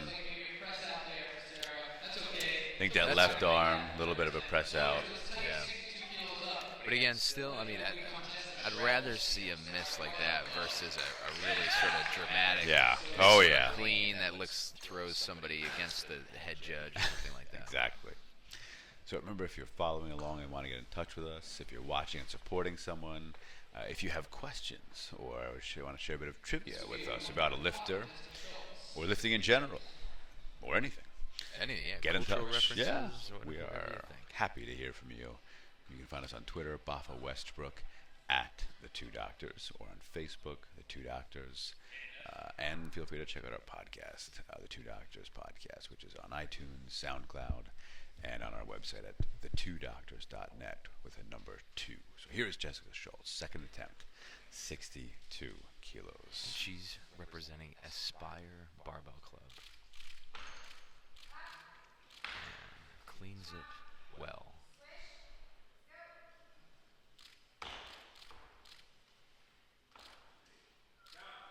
And let's see what the judge say. No lift. Unfortunately, if David Luke was coaching me on that hoverboard, I couldn't take him I seriously. couldn't take it seriously. I could not. I'd be laughing all the way up to the competition platform. I don't know if is he in the frame of the video? You can barely. It's tough because he's in shadow. So just sort of look for someone floating around. yeah, exactly. Image. That's not the spirit of Philadelphia wafting through. That's David Look. But yeah, unfortunately, in the background, he's in shadow, and I don't know that you can see. Because otherwise, he's rather conspicuous right now in a red China jacket and a red hat, and hovering. Samantha Hawk right now, third and final attempt at 62 kilos in the clean and jerk. She's 2 for 2 so far, and that looks to be good. Let's see. Judges say yes. 3 white lights.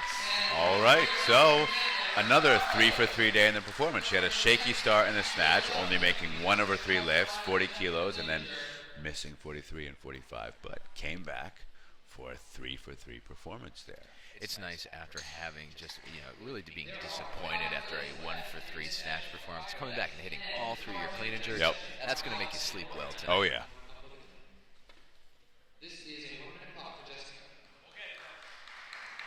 Jessica Schultz will be our next lifter at the same 62 kilos that she missed due to I think it was a unanimous decision. Yeah, they said no lift. Due to So a press out. she's come back, and let's see if she can. She stayed at this weight.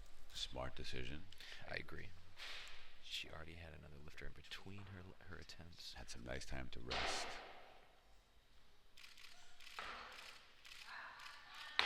Heavy clean, but successful. Oh, No lift. unfortunately, not enough there. But she's credited with her opener at 60 kilos, and she did make 2 snatches. So she has a total 105 kilos on the board. It made 50% of her lifts. Yeah. That's not terrible. Not a bad day. Not great.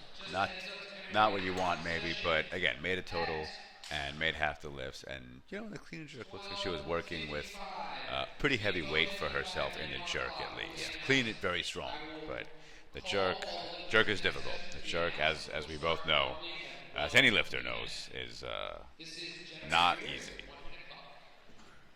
So Jennifer Weir coming out for her third and final attempt. Again, she is 5 for 5 so far. She's going for that perfect day if she can make this. 63 kilos on the bar. There's only 4 lifts remaining in this session as David Luke hovers looking on. Representing Aspire Barbell Club.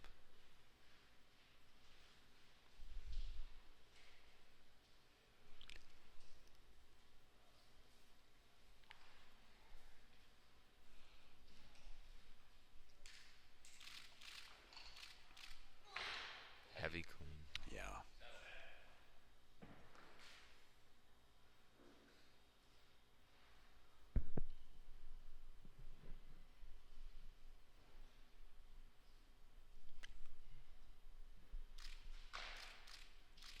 Looks to be a good jerk. Let's see what the judges say. And that is 3 white lights. That's a perfect day for That Jennifer is Weir. great. And she finishes with 100. 6 for 6. Another person. 6 for 6. We've got 2 lifters in this session. Go 6 for 6. No bomb outs. 2 6 for 6. 1, 2, 3, 4, 5 people so far going 3 for 3 in the clean and jerk. We had 1, 2, 3 people go 3 for 3 in the snatch. I mean, this is great. I do think, like we said, that these are some newer lifters, and I hope so because that means a lot of them are getting great platform experiences making lifts. And here is David Look. He's wafted over on this little hoverboard thing. He's walking now. Now he's walking. Dave, like us normal, regular. What are you, a people. farmer? What are you walking? Get back on that hoverboard. Go back to 2020. Sarah Soto, third attempt, 63 kilos. She missed 62, and now she's elected to go up 1 kilo. That was a nice clean. Kept the torso nice, and the angle was consistent the whole way through. Very upright. Let's see. There's a tiny bit of a press there. Well, let's see what they say. Judges, Good 2 to 1. All right. All right, so now we're left with only 2 lifts remaining, and the lifter will be Stephanie McGowan, so the same lifter who was the final lifter in the snatch. In looking so far at all the numbers, we only have 10 missed clean and jerks on the whole session, and That's very good so far. and you're a talking lot about of total, makes. a dozen lifters and only 10 misses. And again, we still have 2 lifts left, but that's a pretty good session, especially Oh yeah. considering that most of those misses happened at the very early Yeah. end of the competition. So Stephanie McGowan right now chalking up. Feels like it's been a little while since we've seen her after her opener. She's taken a 4 kilo increase from 62 to 64 between her first and second attempts.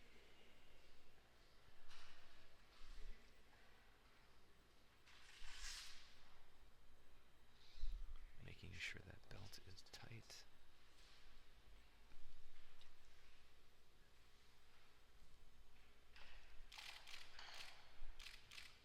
Okay. Successful with the clean. Not bad. Knocked it out a little bit, but stands up with it. Oh. unfortunately unsuccessful in a jerk. Not what we want. Not very close with that jerk either. Everything was a little far away from the body. Pushed it away, drove it away. Let's see if she can come back and make it. So Stephanie only made one snatch, then missed 56, elected to go up, and then missed 58. Now she has made her opening clean and jerk at 62, just missed 66. Let's see what she and her coach will do, if they will elect to stay here or take the increase. I think, as Again, we're in the same exact situation as we were in the snatch. Yeah. And similarly, I would say make the weights. Do not move up. Do not try to buy it, because you're only buying yourself, a very few seconds. I'm going to take a picture of David Look's hoverboard right now, Absolutely. because that thing is We want to show our viewers and listeners the future. the future is Dave Look on a hoverboard. So it looks as if she's going to stay here at Okay. 66, but again, we were sort of We thought that was the case with her snatch, and proved then she moved up. otherwise. Yeah. So again, this is the last lift of this session, and then we'll have another men's session shortly after. I think they're only maybe doing a 10-minute break. They keep jumping between 5 and 10-minute breaks. I think it sort of matters how close to on schedule that they are. So hopefully you guys are enjoying this. Right now we have 62 viewers, which is our record. 64 viewers. Look at that. So we My are old weight class back in the day. 64. 64 is, that's right, for a very brief period. Stephanie McGowan, third clean and jerk attempt, missed 66 in her second, and is elected to stay here. Smart move. Smart move.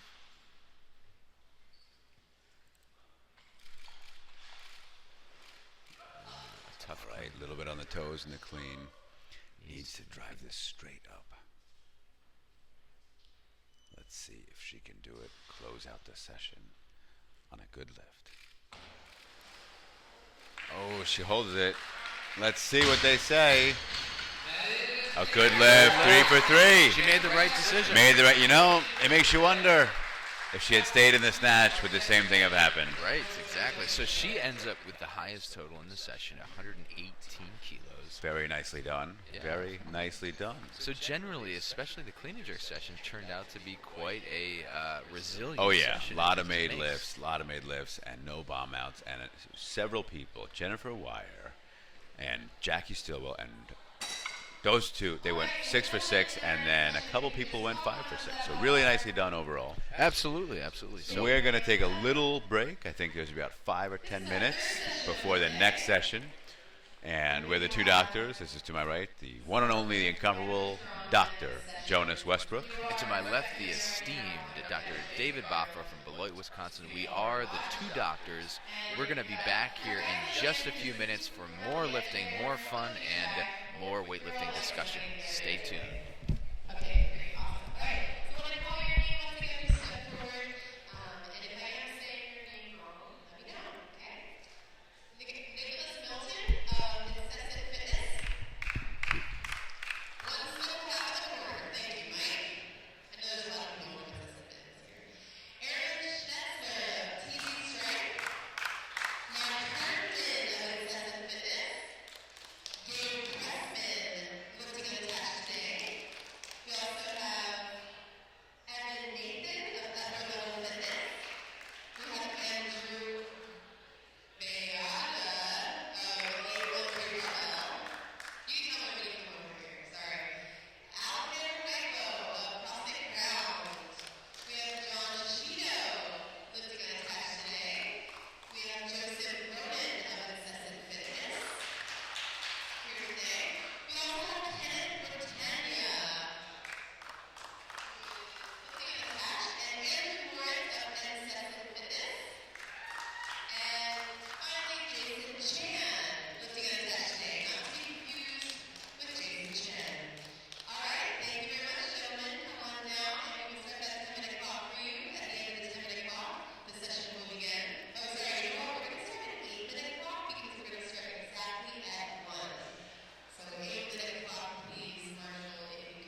is lunchtime already, isn't it?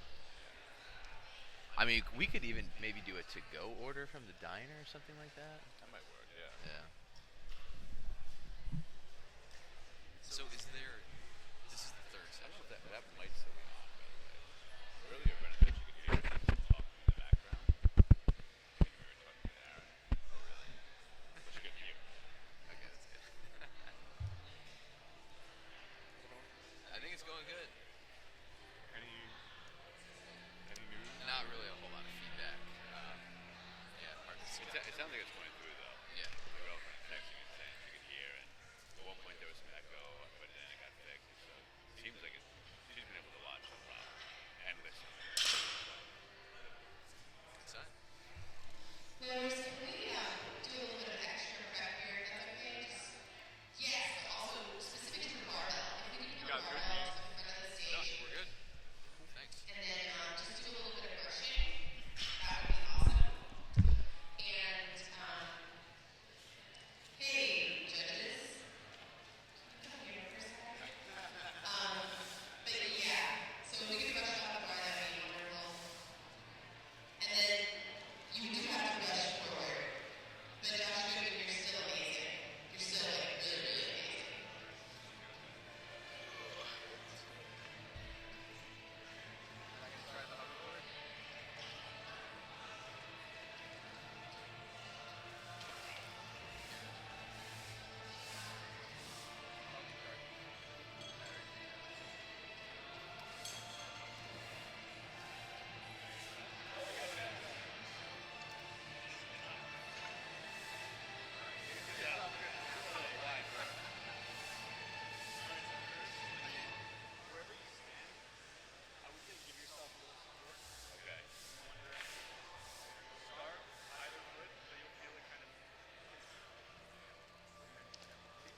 Welcome back to the 2015 hookgrip Spartakiad, and we are about to watch the start of the men's session, afternoon session, the second men's session of the day, third session overall.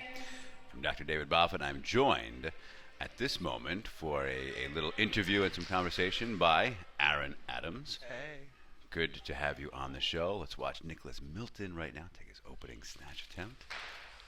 Strong and fast. Yeah, very strong, very fast.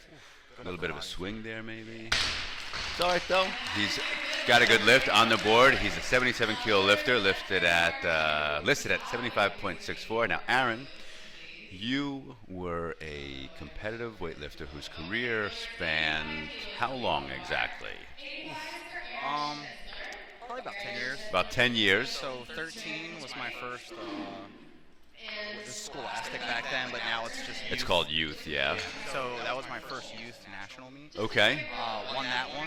Okay. And was on Pan Am teams ever since then. Nice. Very, very nice.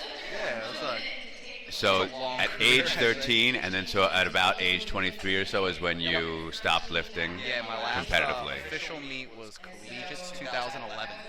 Collegiates 2011, which are now called universities. Yeah, university now. They've changed some of the naming, I think, just to bring us in line with, I guess, like IWF naming conventions. So internationally, it's actually the way universities is set up is that you go to a sports university to learn weightlifting.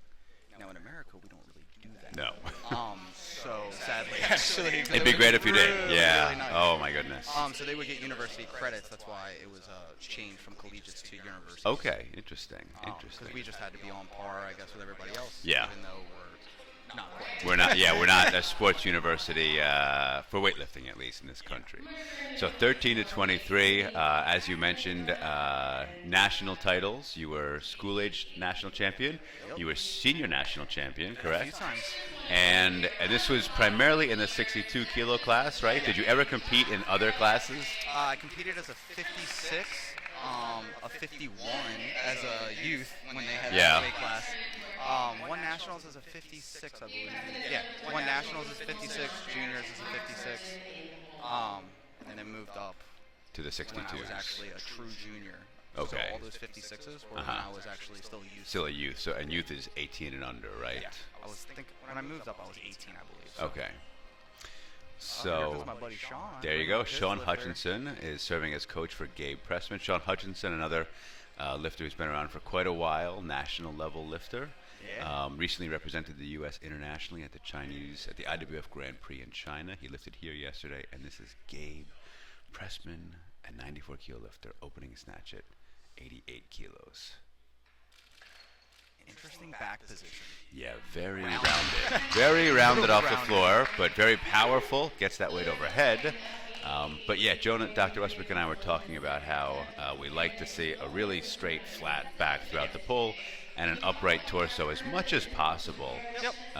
in the Depending catch. on torso length sometimes. It does depend on torso length, yes. It depends, exact torso length, limb length, exactly. That's one of my favorite things about weightlifting is that there is no perfect technique for anyone. Yeah. Like everyone's so different that you can't ever have a true go-to. It's just like baseball. Although in baseball you get away with a little bit more, just because if you throw 90 miles an hour, no one cares how you throw 90 Yeah, miles an hour. exactly. If you can throw 90. But you can have the same argument. Like we saw with Norik last night when you guys were talking, he has a super straight bar path that if he's off by a little bit, he's done. That's it. Now, most people would say, like, okay, let's veer away from that because we want more room for error. And I would tend to agree, but, you know, when you're taught by by arguably the greatest weightlifter of all time, you do what His, you're told. his father, Yorick Vardanyan. Yeah, exactly. It was funny because I haven't talked to him even or seen him since 2009. And we were talking yesterday, and I said, you know, it's funny. Your start position has never changed from the time he was 13 in 2001 until now. Yeah, very, very similar. I think he starts with his hips a little lower now. A little fair. bit lower. I can see that argument. I think when he went to Armenia, and he's raised them maybe a bit since then, but in Armenia, because, yeah, he used to start like his father with his hips very, very high. But, yeah, but still has that same, turns the arms in and out. I mean, yeah, I can, yep. All right, we got Mark Herndon. Another incessant fitness guy. Yeah, so Powerful. very good. Do you know Incessant Fitness? Do you know about the club? Because know- we've seen a number of those singlets. Yeah, I've seen the singlets. I know Ernie, 69 guy, I can't remember his last name, saved my life. Ernie Mbe, is that it? Yeah, it wasn't Mbe. Okay, 'cause that Ernie another Mbe, guy. I remember You can seeing. see him in the hat if you have good quality on Okay. your YouTube channel, but he's been coaching most of those people. I'm not sure if that's just his gym and he happens to be here or what. One thing I will say is that all of them are very fast and very strong overhead. Okay. Which is nice to see. Seems like they have good, solid coaching. Not sure about how long they've been doing it or what kind of training they've been getting, but all of them look fast, strong off the ground, and a lot of strong That's upper good. body. So, by the way, I just want to say that Adam Wittenberger says, "What's up, Aaron?" What's up? We have listeners following along, checking in. If you want to check in, we have a Facebook page, The Two Doctors. We're also on Twitter, Bafa Westbrook at The Two Doctors. I'm sure Aaron is happy to take questions about his lifting career. So, your last meet you said was 2011 collegiates, meaning that your first was probably around 2001. Yep, my first competition was the East Coast Gold Classic in 2001. Okay. In Morristown, New Jersey. Very nice. I think my first was an East Coast Gold Classic as well in '96. Hey, back in the day, though, that was all you had. Oh yeah. Here is Nicholas Milton, also incessant fitness. Second See what I'm attempt. saying? Look at the pull. It's Yeah. a good, solid pull. It is. Good overhead position. And I think he swung that less than on his first one. So it looks like he made a little correction. Sometimes those lighter weights, it's a little easier to have an aggressive swing. And I saw an interesting analysis of CJ Cummings' bar path recently.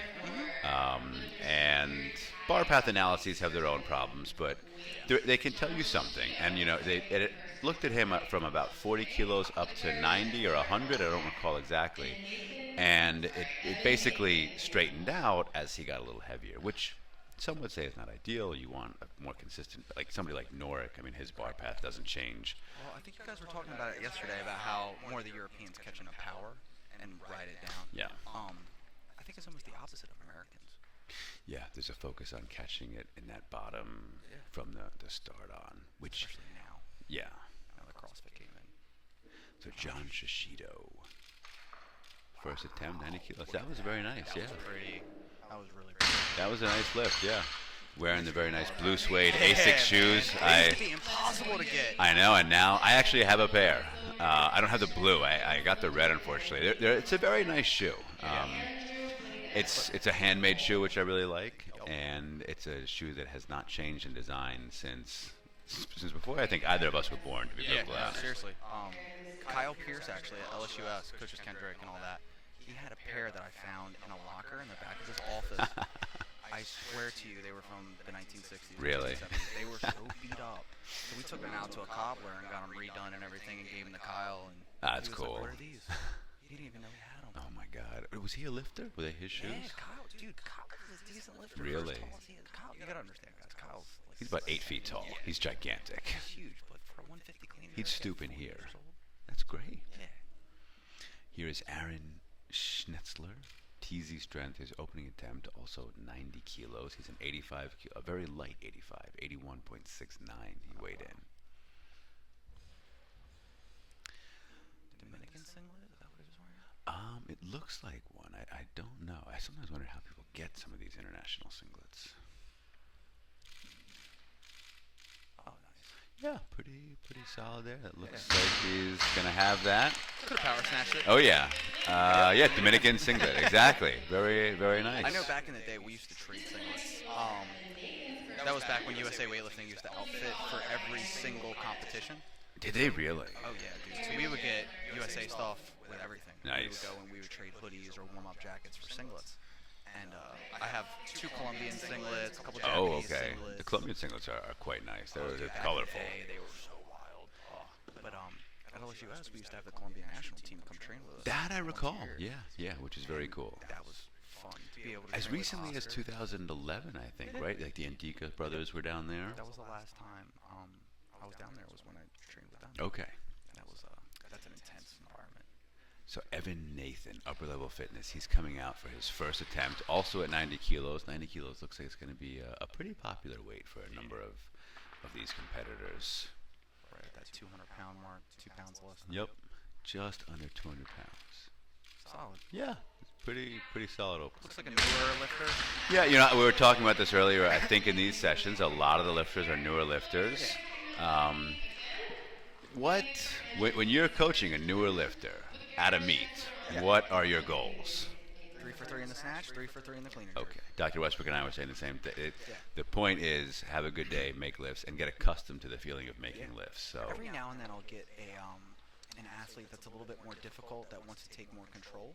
So a lot of times on like the third, hold on, let's watch this. He looks intense right now. I really want to do this. very tall. Speaking of tall lifters, Yeah. Andrew Blyda, this is his first attempt, 813 barbell, 90 kilo snatch. Whoa, that was fast. That was very quick, very powerful. Snaps it out overhead. Nice turnover. Yeah, that was sweet. So yeah, what I was saying is, excuse me. Sometimes I get athletes that are a little bit more difficult as far as like they want this, they think that they know better. So I'll sign them up for a small meet, usually like less than 100 people. And I said, okay, if you think you know what you're doing, go ahead. And then very quickly after that competition, they stop. You realize, They realize they need a coach. Well, I think athletes don't realize just how difficult it is to warm yourself up for a meet. It really, there's a lot going on in the back room. There's a lot going on out front. You have to pay attention.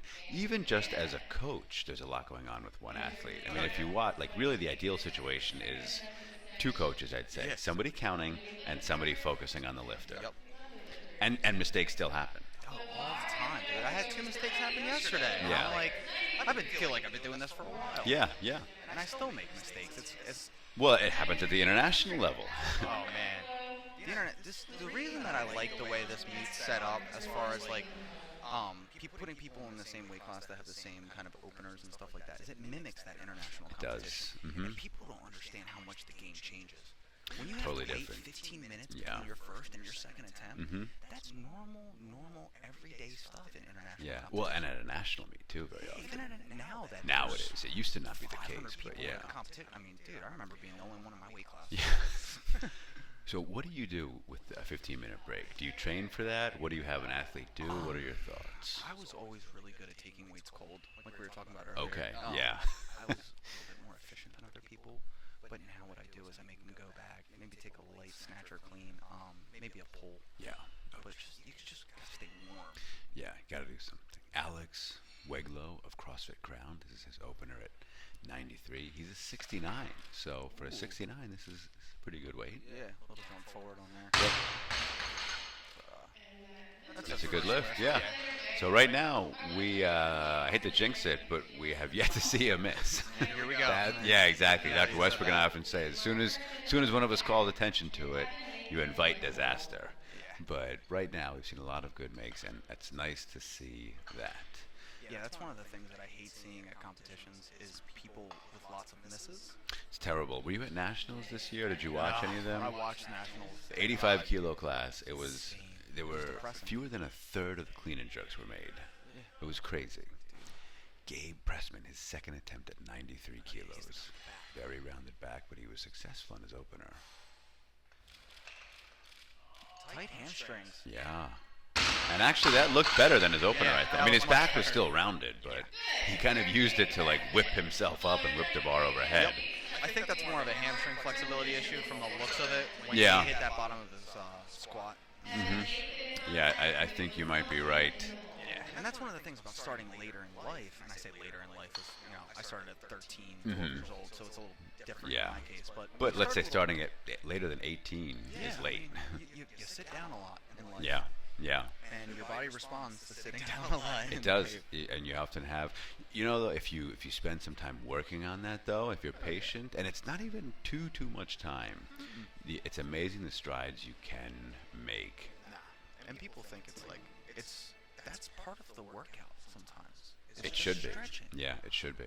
People don't get it. It's breathing and stretching are the two things that I push a lot. Yeah. Like, yo, take a deep breath, chill. It's just weightlifting. Breathing is critical, especially in the Olympic lifts. If you are not focused on breath control, that can often mean the difference between a make and a miss. Yeah. Mark Herndon, his second attempt, also at 93 kilos. Let's see. Nice 4 kilo jump. Yep. 69. solid against. Yeah, too. pretty good. Fast Like it. guys. Very Fast fast. guys Yeah, in the we're second. seeing some nice lifting here. For these 69s, these are pretty good weights. I mean, when you and I were in the sport more seriously, 90 plus kilo snatches for 69s. That's national level essentially. That's decent. I mean, Yeah. You got to think that these guys here, this is really great because it mimics that national competition. Yeah, It's got exactly. the lights, it's got the crowd. I mean, it's got money involved. Yep. So you start to feel that. And these guys are going to be qualifying within the next 6-9 months for Yeah, American exactly. Open, Nationals. So they will have some of that Oh, experience. this is a great experience. And we, like we were saying, I know we keep saying back in the day, but seriously though, we didn't get this. You No. went from a garage competition type thing to Yeah. nationals, where Yeah. it's just everyone's there. And very often you went from being the best guy at the local meet to suddenly being a little bit down. Yeah. Evan Nathan, his second attempt, also 93. Oh. Long over that bar. Yeah. Long over Yeah. that bar. So unfortunately, there is a missed lift, 93. I think he's strong enough to make that. Just needs a little correction, a little more straight in a pull, a little more aggressive. I think he just needs more reps, honestly. Yeah. It's Yeah. it's one of the things sometimes you just need to snatch clean jerk more. Yeah, exactly. Especially when you're starting out. It's tough to get a feel. And I still say it all the time. I said, once you get a style into place and you start feeling the way a lift is supposed to be, now you can get out of your head and start feeling the lift as opposed to thinking the lift. It takes a long time, though. I'm still trying to work on it. Especially, yeah, no, really. I mean, especially if you do start, like you said, a little later. I mean, when you're 13, your CNS is a little more plastic. It's a little more pliable, and also you're probably a little more pliable in the hands of a coach who's going to say, "I don't care what you think. You're doing this over and over." Yeah, I exactly. used to have my first ever coach, Mark Ruskowski, used to teach the old style of pull where you used all arms. Well, that's what I did. For Yeah. 3 years until I got to Dave Miller actually, who said, Okay.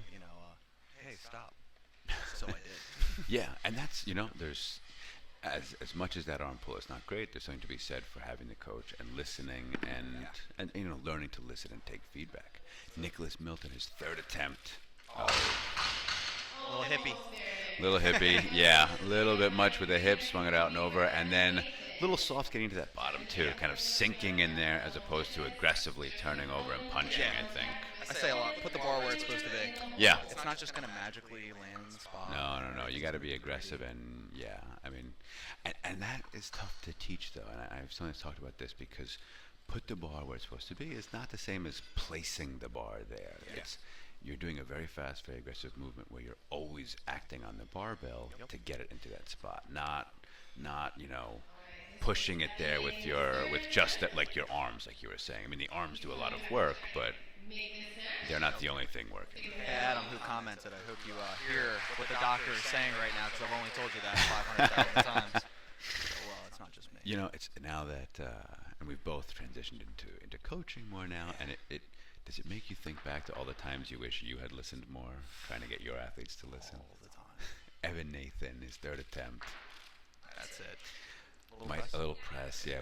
Our angle is tough, and Nope.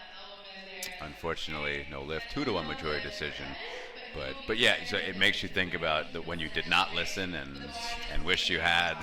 The person I probably didn't listen to the most was Victor Galejo, Oh my goodness. which is not the person to not listen to. So Victor Gallego, those of you who don't know, he was a Cuban lifter, lifted for the national team in Cuba, Yep. correct? He went to a university sports school. Went to a university learn sports school. how to coach weightlifting.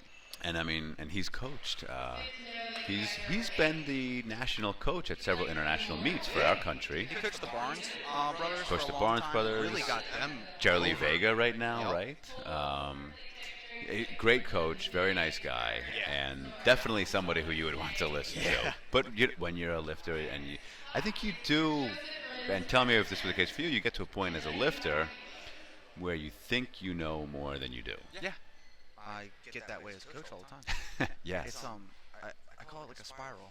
The more you know, the less you actually know. Yeah.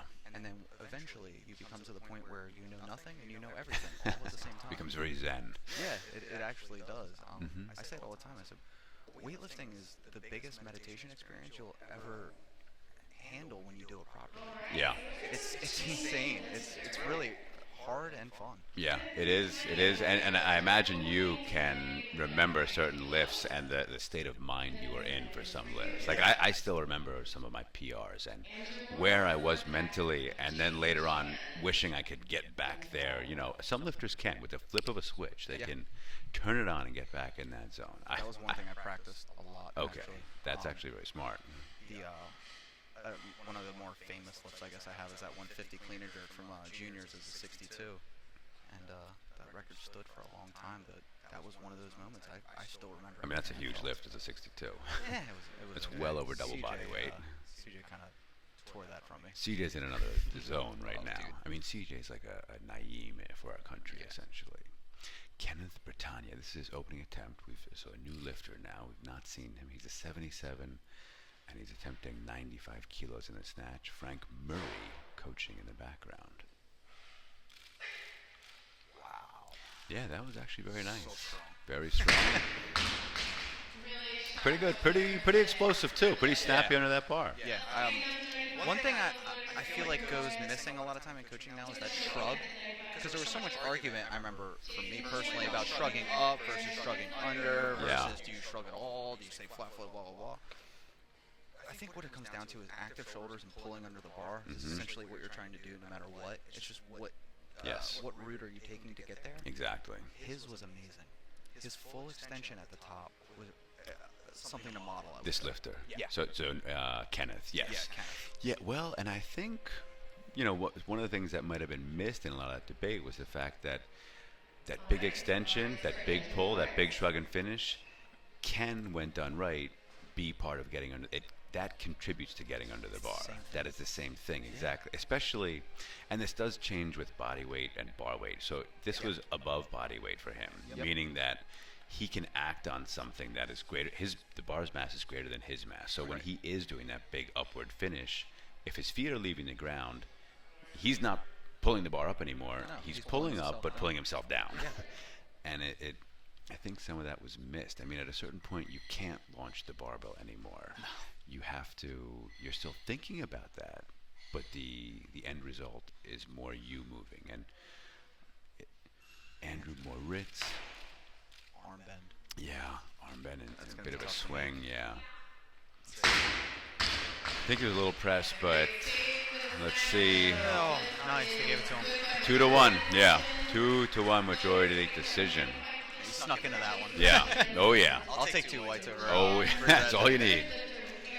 But yeah, I think that was when it was missed, is the idea that you need that big, full, complete extension, and that contributes to you getting under the bar aggressively. Essentially, what I think happened was people, once CrossFit happened, people wanted to separate themselves from each other, and that's the same thing with this catapult method versus the triple extension versus we're not even going to mention that other Superman thing. Jason Chan. Just changed options Yep. there. No, yeah, and some of it, I think, I mean, like you said, there's not one perfect technique for everybody. I wish there was. It'd be nice if there was. It'd make our jobs easier. Ooh. So there we saw a bit of a big swing, I would say. Brought the hips in, That's why into I the think bar went around. it's But funny. there are lifters for whom that works. Yeah. But I would not teach that. Right, exactly. It's so like for example with that one, some people say like, oh, he jumped forward. Well, did he jump forward or did he swing it so much that the bar pulled him forward? Yeah. So Because it's above body weight, Right. and so you're interacting with something whose mass is greater than your own. Right, and then the physics change. Yeah. And like when you take advanced level physics, you get it. Like Yeah. I remember in college, I took a couple advanced level physics classes, and one of the questions for our final was Kendrick Ferris, clean and jerks, 200 kilos. How much what was it? How much watts did he actually use Interesting. of energy? It's a lot. Oh my God, it's through the roof. I think in terms of power output, weightlifting is the highest of the strength sports. He could I think by the math, he could power a RV for like 5 minutes or Jeez. something like that. Just in wattage. It's insane. Aaron Schnetzler, second attempt, 95 kilos. Nice first name. Hey, Aaron. Cutting it down, closing the clock. Yeah. 10 seconds left. Yeah, he was fine. Yeah. Power snatch. snatch. Yeah. But gets it. Hey. Doesn't, on the platform, It counts, good dude. lift is a good yeah. lift. Exactly. So those of you listening along, this is Dr. Baffa sitting here with Aaron Adams, a multiple national champion across several national levels. School age, which is the old name for youth, junior and senior, and currently coaching. So, Mr. Adams, what do you, we've mentioned, so there's no perfect technique for everybody, but when you're teaching lifters, there are things that you presumably look for or that you do start to teach with. What are the basics you like to see in an opening lifter? What do you emphasize when you start teaching the lifts or coaching? Foot placement. I'm sorry? Foot placement. Foot placement. And what do you look Getting- for in foot I just placement? look for them getting their feet under the hips. I notice a lot of people start with Feet their under the hips. Yeah, feet wide. I don't know where this came from. Like in the, it's a lot of it. I'm sorry. I keep saying like in the CrossFit community, and I don't mean that insultingly. Mm-hmm. What it's done is it's given us a much larger pool to Mhm. see a lot of different things that we didn't typically see. No, exactly. 10 years ago. So I look for, keeping your feet underneath the hips, making sure your starting position's good, pulling slow off the ground. Yeah. It drives me nuts when people yank the bar. I'm like, what's the rush? You know how long a really fast snatch takes? Less than a second. Yeah. You know how long a really fast, or how long a really slow snatch takes? Less than a second. You're not making that much of a difference. Jason Chan, his second attempt, 96 kilos. Went up a kilo. It's So 95. bought himself a little bit of time. That's it. Better. Much better, yeah. Swing, but Yeah, swung it less, and as a result, jumped less. yep. So foot position, feet under the hips, Yep. Slow it off the slow off the ground. Staying over top of the bar. I tell this story all the time. So one of my really good friends, his name's Francis Grenier. He's a Canadian lifter. Okay. He's 69. He actually, him and CJ were supposed to go head to head at this meet, but they both had issues that came Yeah, up that they couldn't make it. unfortunately, CJ pulled out. We were very looking forward to that. I was looking forward to the other, to your friend as well. Yeah, Francis is a beast, but I went up to train with him in Canada, and this old Polish coach, I can't remember his name to save my life, but he coached up there for a long time. He used to say, "Stay parallel to the floor, you want to stay over the bar." And I loved it. I took that away. To a certain extent, you want to stay over the bar. I mean, you don't want your ass to shoot up. Yeah, no, exactly. But as some of the, I've seen now, like Alexei Tarakti will say, cover the bar with the shoulders, which I think is a nice term, isn't it? I'm stealing that. As did I. Mark Hendon, his third attempt, he's been 2 for 3. Ooh, good save. Yeah, Chasing it. good save, Chasing chasing it. it, but gets it, and so it ends with a 96 kilo snatch. He's a light 69. Yeah. He only weighs 66.25. Yep. I wonder how old he is. I wish we had very birth old. years. No, he looks quite young, so I wish we did have birth years here. We don't know. If you're listening along, you happen to know, please feel free to let us know. Get in touch on Twitter, Baffa Westbrook, at The Two Doctors, or on our Facebook page, The Two Doctors. So getting back, Alexei Tarakti, I don't know if you've watched any of his videos on YouTube, his instructional stuff. He actually has pretty good content. I mean, he's Ukrainian.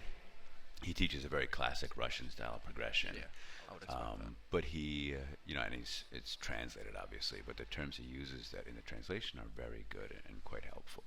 John Shishido, his second attempt, 97. That's what we call cutting the pool. Yeah, I was going to say he needs a little. He wanted to get under that weight, but as we were mentioning a few minutes ago, you got to think up. You got to move up to really get under that weight and Something get the to bar comment high. on with that, he's coaching himself. Yeah. Again, I don't know how lifters do this. He has my utmost respect now. I can't coach myself. Oh my God, no! I just can't. No. I more or less I train without a coach right now. I mean, I have other lifters I train with, but I'm the most experienced lifter there, just by virtue of there were no other lifters there when I arrived, and so I have one who has been lifting for a few years now, and she can give some feedback and things, but I don't have any of my coaches with me. It's very difficult, especially on a tough day. Yeah. Yep. Andrew Blaeda, second snatch 97, opened with 90, so a 7-kilo jump. It's a big jump, yeah. He smoked that last one. Yeah. Let's see if he does the same thing. That's what we're talking That's about nice. pulling Yeah. up the bar. Yep. That's That's great. That was a very nice lift. And it shows not only is there not necessarily one technique for everybody, but there's not one body type that you need to be successful. So people look at him and think, too tall, long-limbed, short torso. Yep. He's making it work. Yeah. Making it work. Sean Hutchinson and I were talking about that with Norik last night. We're sitting around drinking beers after, and I'm like, talking about Norik. I haven't seen him in a while, and Sean turns to me and goes, he just does not look like a weightlifter. And he doesn't. He's No. like kind of soft. Oh, yeah. The guy, though, is so strong. Tremendously strong, very fast, very precise. Yep. Do you remember Tanir Sajir out of Turkey? Yeah. He Long looked, arm, short torso. Yeah, long Big arm, swing. short torso, big swing, and did not look like a lifter. Looked like an accountant or something. Like really smooth all over, Yeah, really tall and lanky. but very, very powerful and very strong and fast. So fast. Andrew Moritz right now, 98 kilos. I'm sorry, please come off the platform. Okay, no, not him. Alexander Weglow. Let's see. It's actually Alexander Weglow right now. Sometimes the changes come in from the back and from Yeah. in the front, and it gets really, really confusing for the people running the table. By the way, we have on the Twitter account me trying to use the. Have you seen the thing that Dave Look rides around on? I just used it today for the first time. Do you want to see my first time on it? Yeah. Oh wow, you're really bad at that. It took a few minutes to, but once I Did you get it eventually? got it I was gonna eventually, say, yeah. You're an athlete. Come on. That first time was not so successful. Yeah, It my was first very time at a lot difficult. of things has not been so successful. So luckily it got better. Yeah.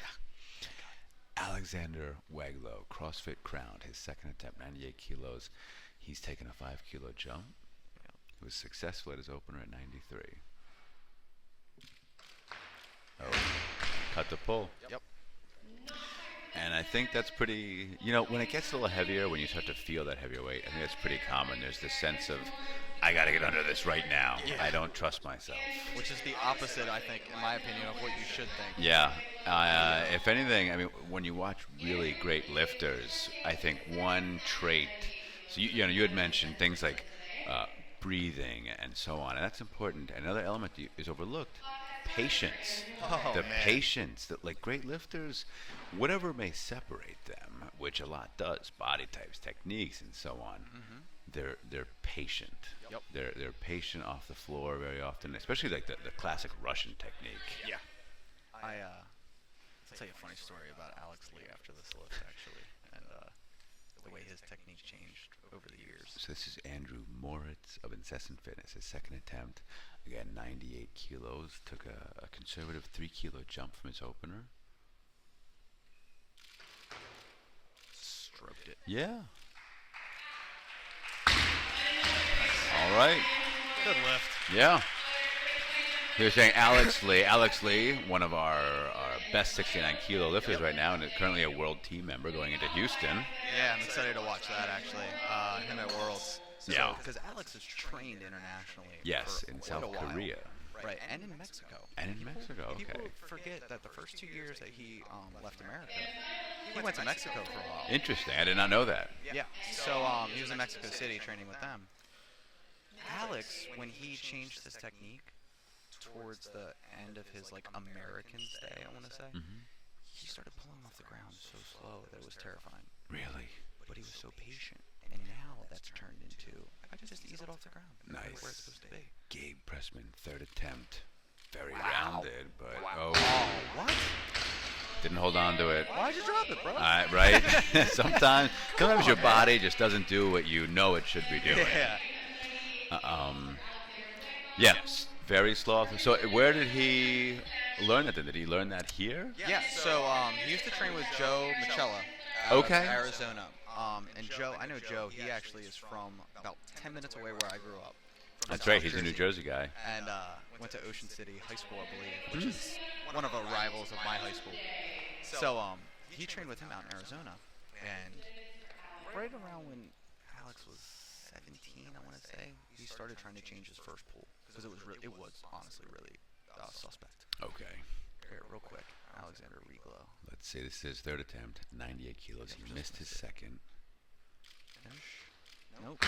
It's actually a little better attempt. He was more patient and actually a little slower in that first I pull. wish I could slow that down and show everyone how his knees just never open. Yeah, you need that big extension. Because sometimes you get the hip open, the hips open, the hips open. Yeah. Sometimes. His knees definitely weren't open on that one. But, so anyway. Joe Michela. Started changing his technique when he was about 17 because his first pull off the ground was always forward. He'd always lose cleans forward. So he started making him pull off the ground so slow it looked like he was doing a 5-second count. Wow. Off the ground, even in competition, mind you. In 2010, he went to the collegiates, beat Derek Johnson at 69. Wow. And killed him. Killed him. Wow. And Derek did not bomb out at that meet, which is typically the way to beat Derek. Yes. That's one of my favorite stories. Is, how to get Derek to bomb out. Actually, it's happened while I competed against them many times, but people don't understand. Little head game. There's a defense in weightlifting. Oh, People don't get yeah. it. I've actually seen it used against him by Peter Moose's coach, Peter Roselli. Kenneth Britannia, second attempt. So now we're at the 100 kilo mark with the snatch. Big milestone. Yeah. Yeah, for any 2 lifter. Years, 2 years to snatch 100 kilos. Really? Yeah.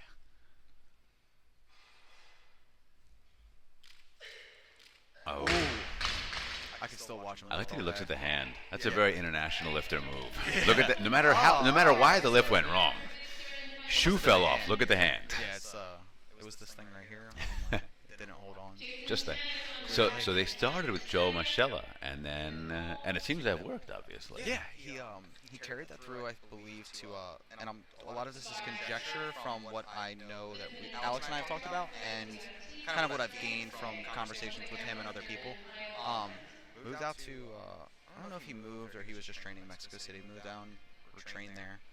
Really started ironing that out. Then when he went to Korea, like, he put his nose down and got to work. Yeah, I mean, now Jonas and I were actually talking about this on one of our podcasts. His technique is about the best of an American lifter I can think of right now. Certainly in the clean and jerk. In the snatch, I also really like Colin Burns. Colin's one of my favorite people to watch snatch. Yeah. Man. It's so pretty. Aaron Schnetzler, third attempt, 100 kilos. He's been successful, 90 and 95. Let's see. And he power snatched to 95. Yeah. Like a boss. Yeah, very easily. Ooh. Oh, unfortunately, that is the dividing line. I want to say that was forward off the floor. A little toe Yeah. heavy. So right now, we are still looking at 100 kilos. Let me put this question to you then, Mr. Adams. Best American... best is difficult because we really were going with the technique that we like the most or that we consider the most classic. Now, are there technicians in this country who you think, yeah, that's what I like to watch, my favorite to watch, what I consider the best? Oh, man. Can't believe I'm going to say Jared Fleming. I can't believe you're going to say Jared Fleming either, to be love honest. watching him lift. I don't really like his technique all that much. But you I love watching him lift. Fair enough, fair enough. Jared, I love you, and I hate you all at the same time. I've known Jared since he was 12. I mean, so did you. That's I right. beat him when he was 12. Yeah, It was the last time. Jason Chan, third attempt. Oh. That was actually the best one, I think. I think I give him a press out, though. That's Oh, did you see? From where I was, I couldn't see it. all right, cool. Yeah, All right. three-way lights. It looked like he had a little stick. A little bit, yeah. Okay. From where I was, the plate was blocking everything, so... So I love watching Jared lift. It's exciting. I think he's really good for the sport for Yeah. a lot of different reasons. Mhm. Because he pushes envelopes, and that's one of the things that I also hated about John North and loved about John North. Oh, God. I appreciate when people push envelopes. I can. Right. With Now- him. Exactly. Now, Yeah. at first it was great. Yes. And then it went off the deep end. Hmm. So Oh, yeah, when he was coming up and he did his antics on stage, calling it like, yeah, he ruffled feathers without being a caricature of himself. Exactly. And then he became... a character. You know, when the persona surpasses the lifting. Mm-hmm. And when you take 4 attempts, you lose all respect. my opinion. Kenneth Britannia, third attempt, 100 kilos. He had a very nice opener, just missed his second at 100. Let's see if he comes back and can make this. Frank Murray watching, coaching in the back. Nice. I think he's got that, yeah. He's really got one. Nicely in the done. books. 3 white lights. Yep. So Jared Fleming, all right. Anybody else? All right, Is there someone who So my you favorite watch technical, for? Yes. my favorite technical lifter is gonna have to be Darren Barnes. Okay, that's actually somebody who always appears in my list. It's tough to always choose, but yeah, Darren Barnes. Darren, He's the lighter of the two, right, the Darren 56 is the kilo 62. lifter. Yeah. So I can't like him. No, I'm just kidding. I love Daryl. Actually came and did a camp for me a couple years ago. Okay, We did, very cool. Champions of Weightlifting Technique. Cool. He came down and he was great. And then the other one is kind of a lesser known guy because he's not truly American, but he lives in the United States. His name's Sichiro Takai, and he lives down at LSUS. Okay. Yeah. I don't know that I've seen him lift. So he lifted at the American Open a couple years ago and he bombed out. Mm.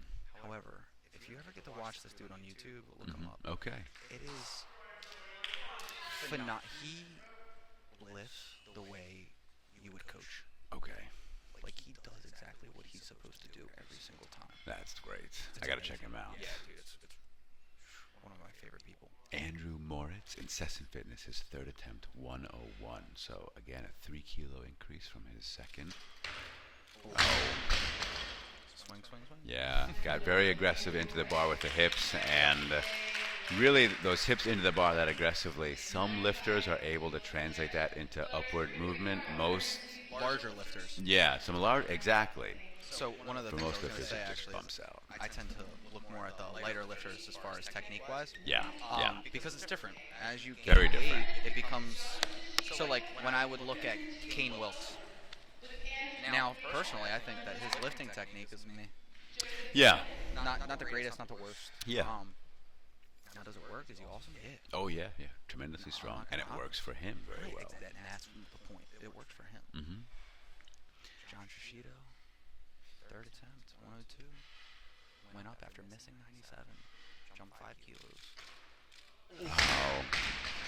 Coaching himself? Yeah. Never would have let him take that as his coach. No. Especially the way he missed 97 before that. Yeah, and it's a shame because he's a 69 kilo lifter, and he's doing pretty good weights.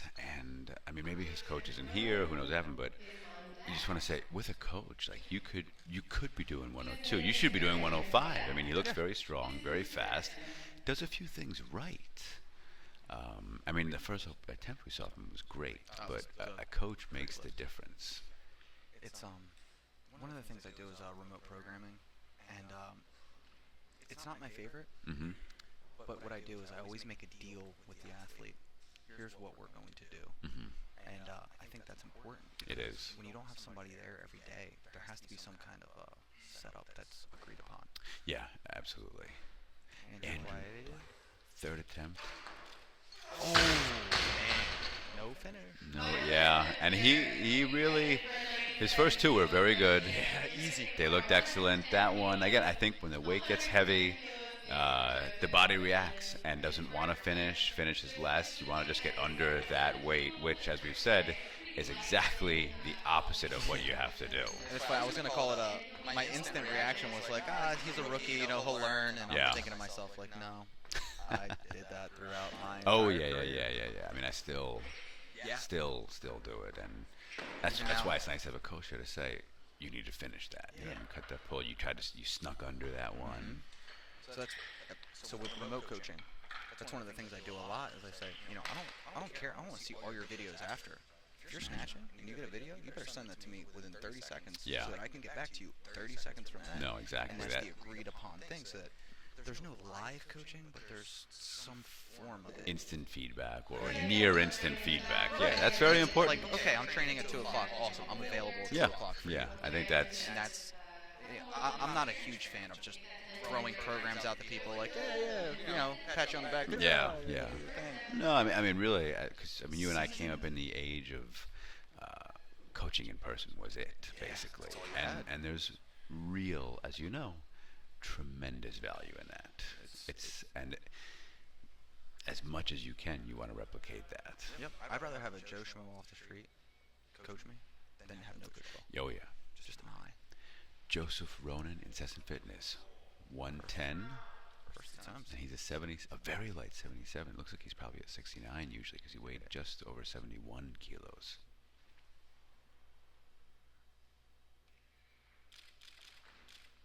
Split-ish.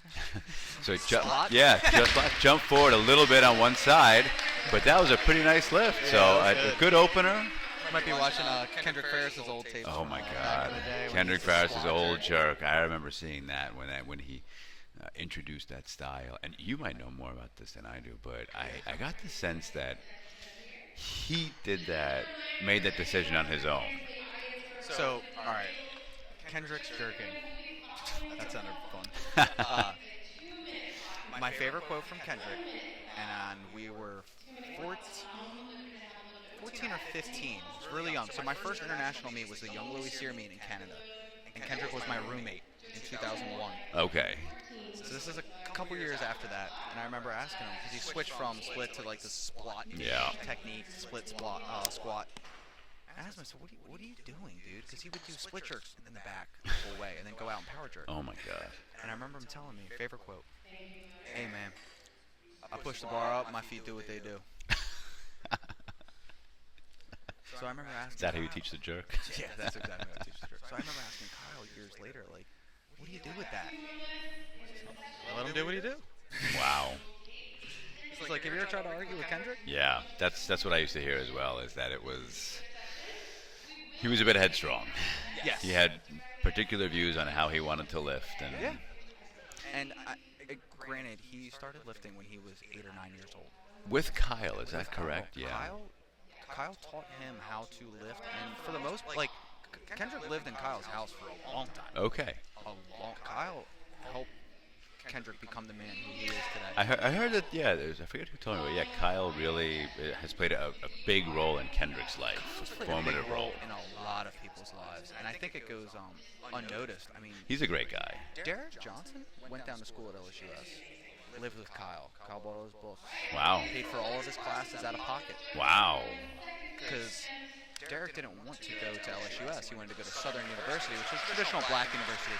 And he liked that school. And Kyle footed the bill for everything. Wow. With no payback. But that's a whole other story. Joseph Ronan, second attempt, 114. Following himself. Yeah. See what his feet did this time. I'm interested to see.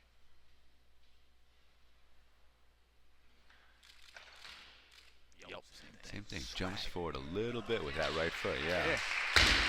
Good lift though. Very nice. And again, if he is a 69, which I'm assuming normally he's a 69. He weighed 71.62, excuse me. And so we're assuming he's a 69 normally. Here lifting heavy as a 77. Yeah. That's I mean those are national level weights certainly. No, that's legit. That is legit. You're talking top 10. Mhm. Oh yeah. Which Yeah. is nice to talk about now. It is. I mean, there was a time when the class wasn't deep enough for top 10. I didn't know Everybody that was top 10. Yeah, I didn't know of any 56 lifters besides me for the longest time. Oh my god, 56s. Yeah, there was a period of 56s where if you showed up, Yeah, you were the could winner. get a medal. Thank God I didn't experience those. I had all legit wins for the most part. They, And now, yeah, like you said, 400. I mean, I think this year's nationals were around 430 people or so. so cool. So cool just to see people when I go to a gym. I remember I was, I'm a weightlifter, blah blah blah. Oh, what's your best bench? Yeah, Now exactly. people look at me and they go, "Oh, I've seen you on the internet. You're Aaron Adams, that guy?" Yeah. I'm like, yeah. Yeah.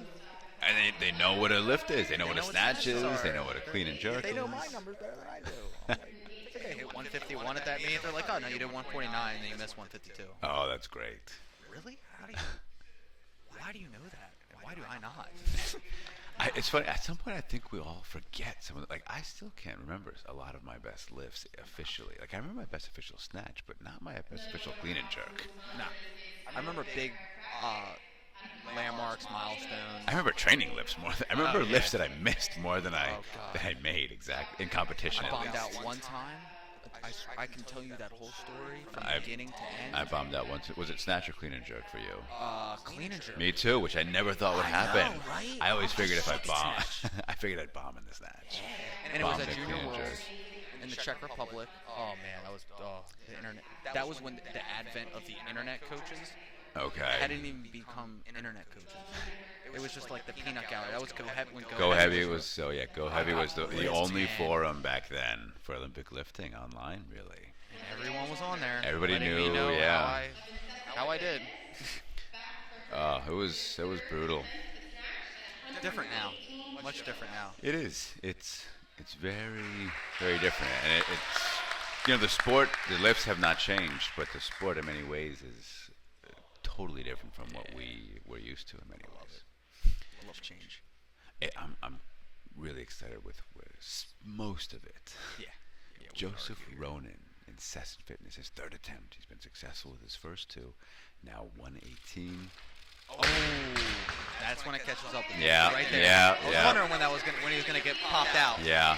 But Pretty good attempt, though. I mean, it looked a little heavy, to be honest. And otherwise, though, he ends up with a 114 snatch. So pretty well done. That concludes our snatch portion of this men's session. Pretty good session. I mean, looking at the board, what do you think of all those lifts? I mean, not bad. I'm actually really impressed with the I'm gonna air quote 77 and 69s. Yeah. Really impressed with Joseph. Alex Weglow, I think he has a lot more in him. John Shishido, I don't think really showed us what he actually has in the tank. Mark Herndon going 3 for 3 in the snatch is going to put him in amazing position for the 69. Yeah. Even overall, probably, because over the course of the weekend, everyone's kind of been floating, but 96 100 kilo snatch kind of puts you over the top. I think so. Yeah. And he's opening at 120 in this clean and jerk, one of the more heavy openers. We'll see what he does with that, but I'm looking for Mark Herndon to come out and actually take down the 69 class. Not to say that Alexander Weglow can't come back. Yeah. A little bit less of a clean and jerk for Alex, but it only takes one. It only takes one, and I mean, in the end, it's not where you start; it's where you finish. That's it. You know, So- you know what wins medals? Clean and jerks. Never seen anybody win a medal on This is very true. You gotta do the clean and jerk That's it, man. if you want to win a medal. Well, we are going to take about a little under a 10-minute break, and this has been Dr. Baffa and Aaron Adams as a special guest commentator on the two doctors. And we'll see. Maybe we'll have you back in the second half. Let's get Dr. Westbrook over here to Dr. Westbrook. Can you come up? We'll switch the feed off, and we're going to sign off now. And we'll see you in about 10 minutes. Aaron Adams, it has been an absolute pleasure. Thank you for joining. Maybe we'll get you back in the clean and jerk. Yeah, I want to. It's fun. All right, see you guys later. Once again, this is all these things in one little basket. You'll win a men's or women's free day. You want to stay on, and if you want to get on. I mean, it's up to you. Also, win free day. I'll talk with you. You want to get on? You'll also see Arabian arenas. And finally, you'll also see a weightlifting book, one of our amazing sponsors. I did it with Tom Schroeder. And Brooke is design. That was interesting because he's new to me. He knows all those muscle driver guys. Could care less. Lots of beautiful stuff they made by Brooke Design. You have an opinion. And all this and more. Once again, including those rapid price caps, which you could Interesting. win Like, for he's just a great guy. $1. One ticket is $1. Before you buy, I have that you get it. steak. And if you are taking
Testing, testing.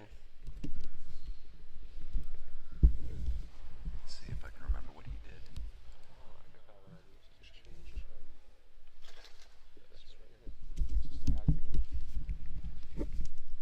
Boo, boo, boo. Testing out. Testing out. Here we go. Hey. Well, if you guys can hear us, this is Aaron Adams and Nat Aram taking over for the doctors. Can anyone hear me?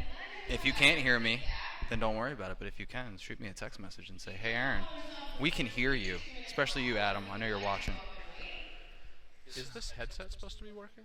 Nah, that's the biggest issue. I can't hear what anybody else is saying because it's not coming through my ears. Yeah, no, I can hear you talking, but only barely.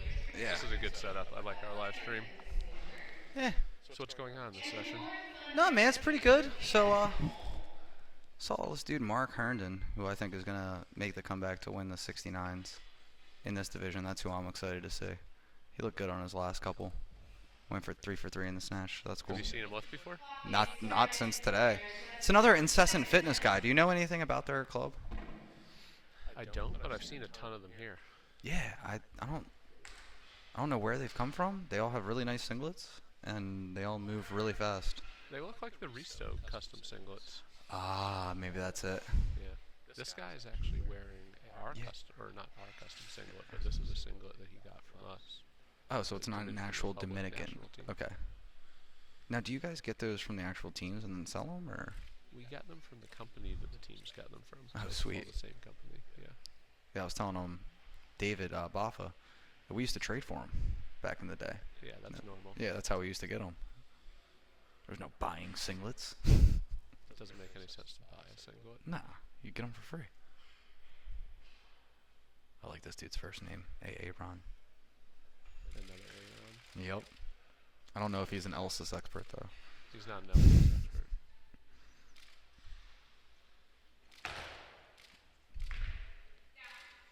Yeah, he's wearing hook grip socks too, and I think hook grip Yeah, he's hook gripped out, man. That's the key. He's got a lot of hook grip on. That's why he made that lift. Yep. You know, so he's lifting for TZ Strength. Do you know TZ Strength? I don't know TZ Strength. TZ Strength is Jacob Sipkin. Oh, no way. You know who he is? Yeah. He used to be in like Monterey. Yeah. He coached Ariel Stevens. Yep. Or I guess like still kind of coaches, but she like went out to MDUSA Yeah. to kind of get a more professional level training environment. And he moved down. He's like in like the LA San Diego area now, somewhere in Southern California. Oh, wow. So I wonder if this is one of his remote programming athletes, considering he's the one making changes on his own attempts, which we're talking about is rare and probably not advised upon. It's not advised upon. Oh, so this guy Aaron doesn't have anyone here making his own changes? Right, he just made his own I didn't even see that. change for his next lift. I'm sure that he is a remote client. Otherwise, it would not make any sense for him to Be coaching lift himself. them. Yeah. By the way, do you know what TZ stands for? Tzatziki? Nope. That wouldn't make a whole lot of sense. I mean, I don't know. you do get strength from tzatziki, but I do at least. That white creamy stuff. TZ stands for Trapzilla. I'm not kidding. That's what it stands for.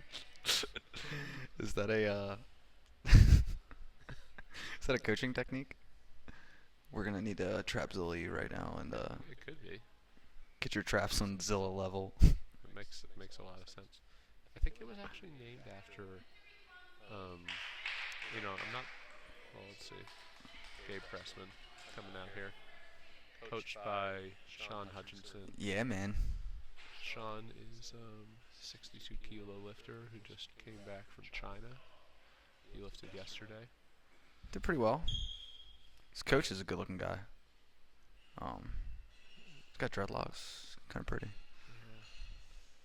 So we were talking about Gabe's rounded back, actually, and how we think it's more of a hamstring issue of hamstring tightness. I have no idea. Yeah. I mean, you know what?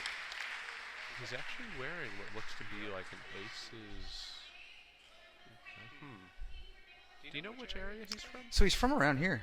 Okay, because I was going to say, because I think I know what school that's from. I think that's from Lower Merion High School. Wow. And Lower Merion High School is in the suburbs, and it's the high school that I would have gone to if I'd gone to a public high school. My parents decided to send me to a private school. Which for is some very reason. typical in Philadelphia. Even though that is a great Mhm. public school, and I still to this day am not entirely sure why my parents didn't send me there. But another interesting fact about that high school is that's the high school that that Kobe Bryant went to. No way. Straight to the NBA from Lower Merion High School. Oh, that's right. He did. Yeah. That's a Philly guy, man.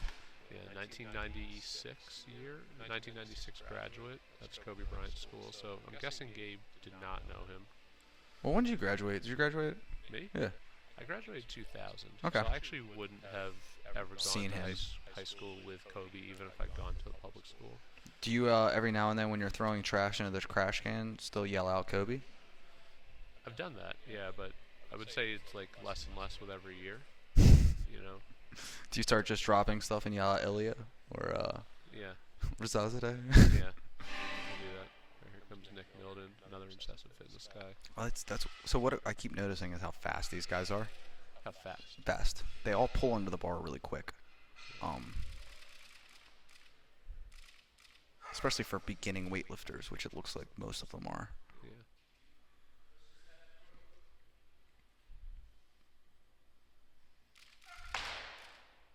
Mm. I think he Tightrope. got that. He just didn't. Yeah. I think he tight-roped it with his feet, getting his back foot and front foot in line. Yeah. It's Looks like he didn't have his balance for the recovery. yeah, that's what happens. For beginning weightlifters, that's really typical to keep their feet straight. I'm sure you went through this. Getting those feet wider and wider as you become more seasoned, it becomes a lot easier, more second nature, as opposed to just get your feet out, do a split. Because most of the time it's more like a lunge, like a walking lunge. Who will become our lifter. He is from Incessant Fitness. This is his third and final attempt at the clean and jerk at 115 kilos. All right, so made 110, missed 15, taking 15 again. You know, I think he'll make this. It looked like he had it in him, Yeah. and it didn't look like he. Nicholas Milton. It didn't look like he was, you know, kind of incapable of handling that weight. Yeah, he wasn't struggling because the weight was heavy. He was struggling because he's probably still learning how to lift. Yeah, I mean, you can tell he's a 75 clean and jerking 115. He's not at, you know, kind of the numbers where people tend to stall Yeah. yet. Nah. A lot of people can progress through this number pretty Quickly. routinely with, you know, a couple years of lifting. and Yeah. Pretty decent coaching. It's not too difficult to progress through it with a dedicated athlete. Yeah, especially him because he already moves well. Yeah. It's not like it doesn't seem like they had to teach him anything different from what he already knew. He's probably a former athlete of some kind, which is great as a coach. It's nice when you get those people that track athletes, usually like the faster speed, less than 400, or wrestlers. Wrestlers are my favorite people to coach Yeah. because they're not scared of the bar because they're more scared of other human beings, and they know how to move. I mostly agree with you. My biggest issue with wrestlers is actually their overhead mobility is usually Yep. pretty horrific. It Yep. takes a while to work on that. Yeah, we were talking about that with so we were talking about Alex Lee in the last session. Just talking Is he a about wrestler? so he did wrestle for a little bit, but what I was saying was his overhead position now. What was it? David Boffa was saying that how he thinks it's one of the best techniques in the country. I wouldn't disagree, wouldn't agree. Don't really think neither here nor there. But one thing I will notice is that I don't think his overhead position is what it should be. He looks really tight in his shoulders to me. But that's more of a personal thing. All right, cut that down, or cut that close to the wire. Gotta stick this jerk. See if he gets his feet out.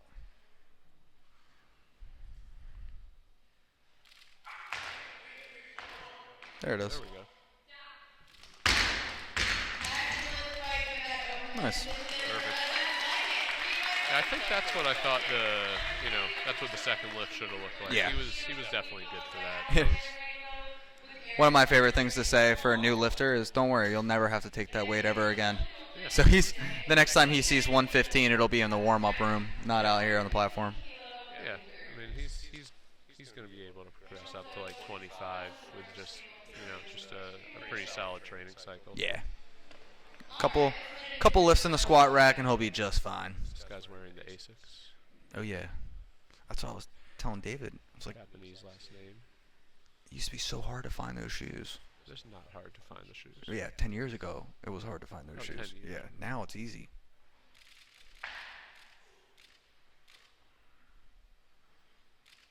Good clean. Solid jerk. Look at that foot position. Love that. Yeah. Easy peasy. Yep. A little bit unconventional to bring the back foot in first, but Ilya did it with 242. Yeah. And he made a world record with it, so it's not. I Sure. don't think it's ever something that I would have someone coach that way. Right.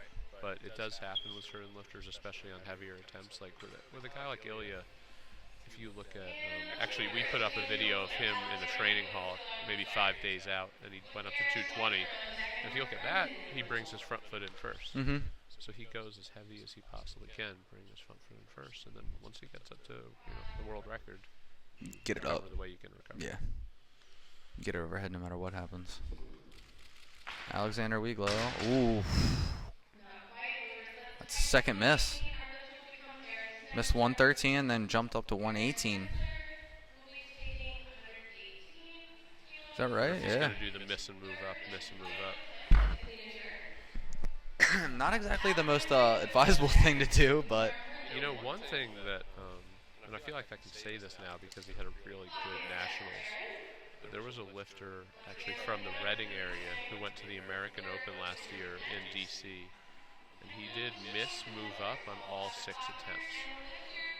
And he took some big jumps. He had at least 5 kilo jump in there. What? And he missed all 6 of his attempts, and I think he cleaned all 3 of his clean and jerks and just didn't jerk any of them, but he moved up every time, sometimes by a good amount. And it's actually the only time I've ever seen that or heard of that happen. So, back in the day, Team New Jersey was, I can't remember if it was Team New Jersey, because, again, I was 13, 12 years old.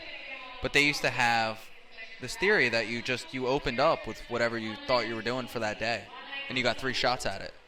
Interesting. Lou Mandracina was and good friends with David Baffa, as we were talking about earlier, used to do it all the time. It would drive me nuts. He would snatch 105, miss it. Go to 110, miss it. Go to 115, make it. Really? I'm like, how the miss, move up, miss, move up, make. Yep. Or That's pretty elite. they would Here open up comes with the, 115 and just give it 3 shots. Here comes the Trapzilla. There it Strength is. Guy. Mike Torito does that quite a bit still. He's a solid lifter. Yeah. Where's he been? I don't know. I know he works a lot. He's a teacher, I believe. So school year's a little bit tougher for him, I think.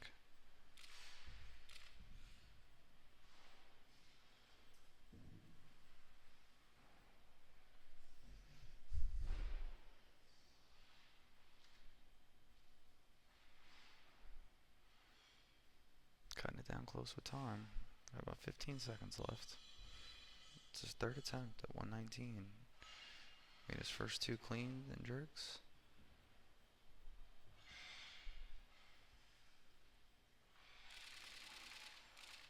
Ooh, nice save.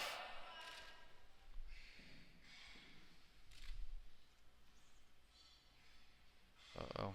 Long time. Ooh, sticks it. Good explosion. Yeah. Committed to that one. Yeah. Nope, 2 lights. There we go.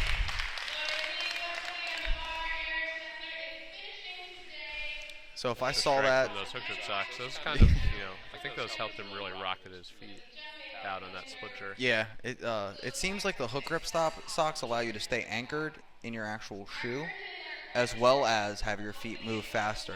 Do you guys use any special material to utilize the speed in the socks? Yeah. I have a question. I just want to make sure whoever is out there listening, just make sure, just let us know if you can actually hear us. I'm looking at the decibels decibels reading here on like the little stream software, and they're pretty low. So I'm not sure if we're actually if we're coming through or not. But if someone could like tweet at hookgrip or something like that, that would be helpful. Let me know. Here comes Mark Herndon, opening attempt, 120 kilos. The snatch, 96, went 3 for 3 in the snatch. Let's see what happens. So this is the guy I was telling you about that I really want to see. This kid.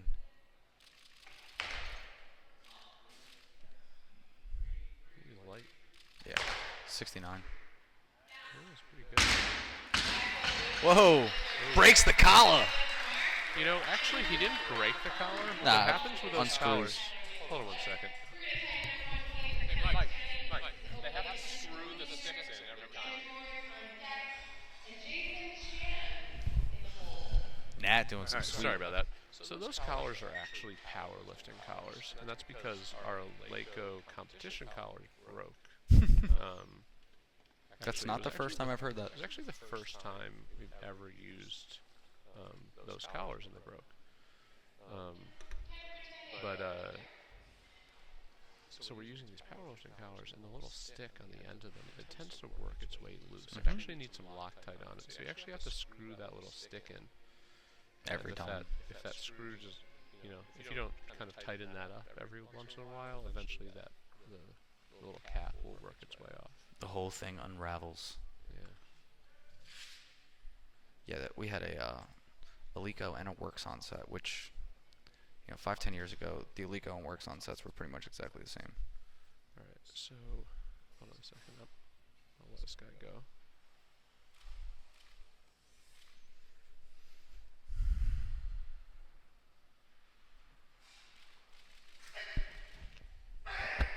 Wow. Somebody's got some strong legs.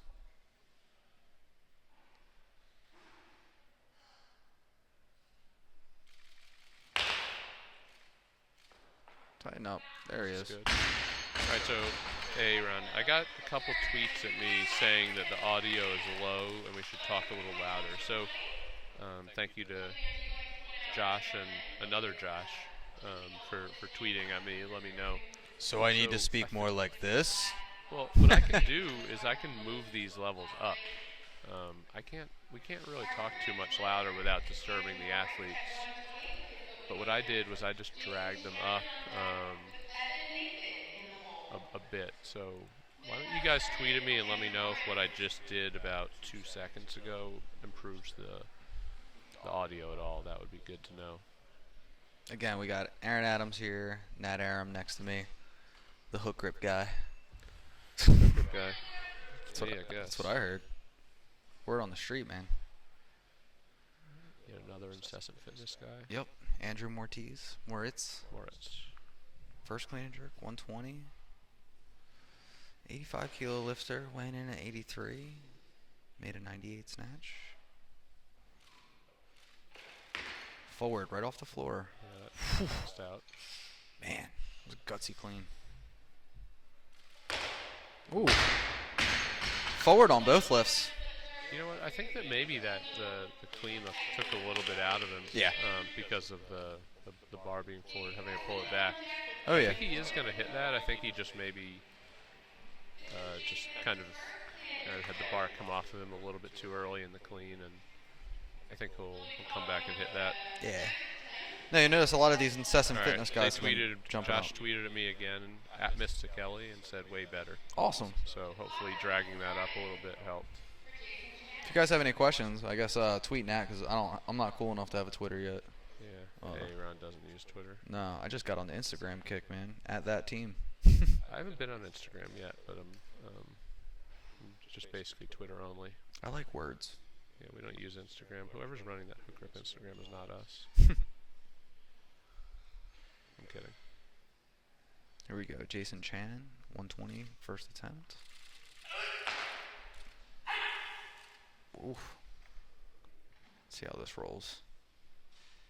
Give it a good ride there, Jason. Ooh. Really stiff back leg. Real stiff back leg.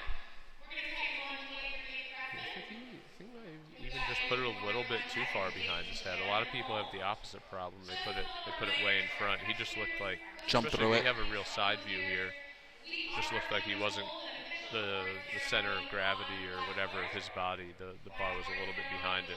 Yeah.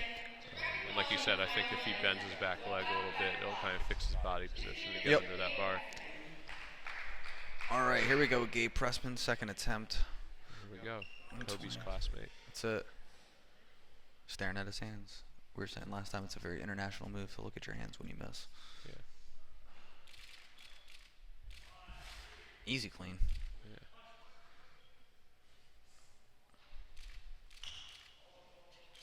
Okay. So Gabe should put some more weight on the bar, I think. Yeah. And yeah. Looks like he's a strong guy. And that looks like a wrestling singlet. It does. So I'm pretty sure he's a wrestler. Just seeing the way he walks and having been a wrestler for a long time, I would say that that's probably accurate. Yeah, I can't see the cauliflower ear, but you know we're also pretty far away, so it's tough to see. Could have wore his that. headgear, man. Could have been a good guy and wear his headgear. Could have been wearing headgear. Like a smart man. I was not. All right, so it looks like Incessant Fitness is coached by Ernie. I can't remember his last name to save my life. Prempe? Yeah. So we got Andrew up here. Second attempt on his clean and jerk. Missed the last one. Play in the back.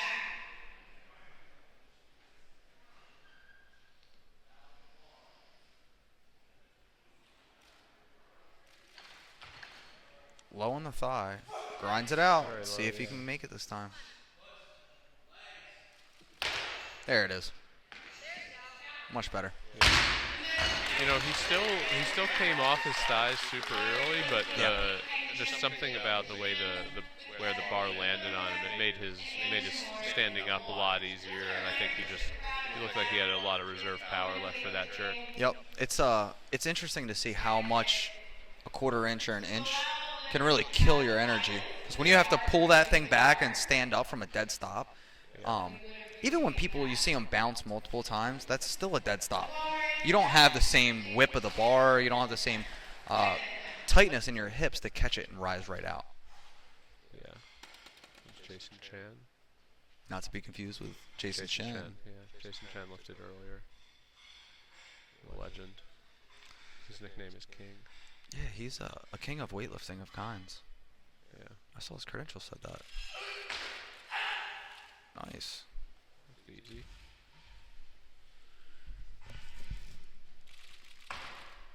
Stroked it. Nice job. Had a couple guys miss 20 and come back and smoke it. Yep. You can tell those were maybe just a little bit of nerves, you know. It could just be that they're, you know, standing on a platform with a bunch of light on them and they're just not used to it. That's what I was telling David. This is much different because most local meets are very local. They're at the gym. They're 100 people. Maybe. Yeah, maybe 100 people. Few spectators. And this is much more of a national, professional type deal. I mean, how many local meets have a live stream? I know of one now. I would say that, you know, that sometimes there's a live stream, but it's pretty rarely, you know, commentated. And, you know, we intended to make our live stream better. It's just one thing that we just didn't manage to quite pull together the way we wanted. Some equipment we ordered didn't show up. Yeah. Evan Nathan. Nice job, Nathan. 121 for his opener. And looks like he's going to stick it. A little back. Oh, yeah, good save. It's all right, Nate. You just let that bar drop. That's pretty good. Yeah. Young guy, looks like.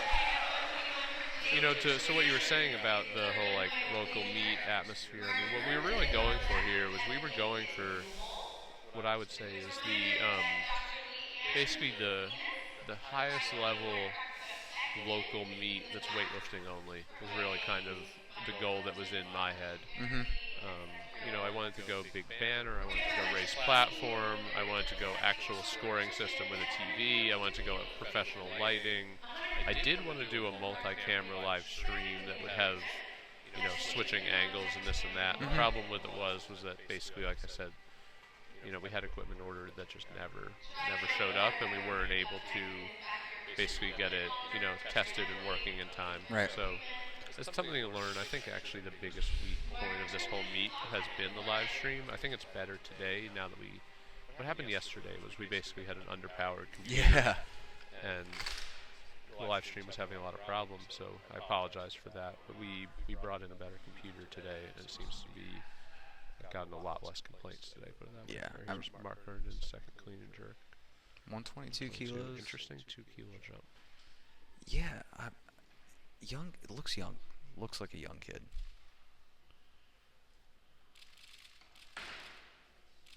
Love it. Oh, lost that air. Next bar. Uh-oh. Maybe a little right leg injury? So yeah, we were just going for a meet that you could kind of feel more like you're at a national meet. You know, we did things like having accreditation. We did things like having like a true competition scale. Yep. A true You know, VIP you're not section. weighing in like a little random bathroom scale. Yep. And we have a VIP section with drinks and snacks. We have, we had a bunch of presenters give talks. We have a warm-up room which has like 8 matching Amazing. platforms that are all bearing bars. It's not a random collection of bars from gyms in the local area. And something like this is expensive to put on, but I think it's important for weightlifting to have Grow the this sport. option. You Yep. know? Almost like a semi-regional. Yeah. Here we go, Andrew, with another guy doing a 2 kilo jump. I wonder if I'm missing something here. I don't know. It's an interesting move to jump him 2 kilos. Yeah. Maybe the coach saw something that we didn't, or knows something that we don't. Maybe it has to do with AO or something. Could be. Qualifying totals or good jerk. Yeah. That's pretty good. So like I was saying, was that this was not a cheap meet to put on. It's not some sort of really profitable enterprise. I mean, I think between the space and the prizes we're giving out and just the cost of hosting the meet compared with the registration, which by the way was expensive, but I think now people see why it was Yeah. expensive. You get what you pay for. Yeah, you get what you pay for. I mean, if you want to lift on the floor level platform, lay on a bathroom scale, lift on non-IWF equipment on a taped off piece of rubber in the corner of a CrossFit gym. I mean, that's a $30 meet. And that's why it's a $30 meet. Exactly. So here we go. Whereas this is very well ran. He needs this, by the way. He did miss a move out and this move out. Okay.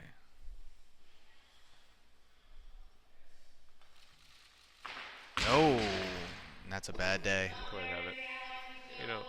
Oh, 1 for 6. 1 for 6.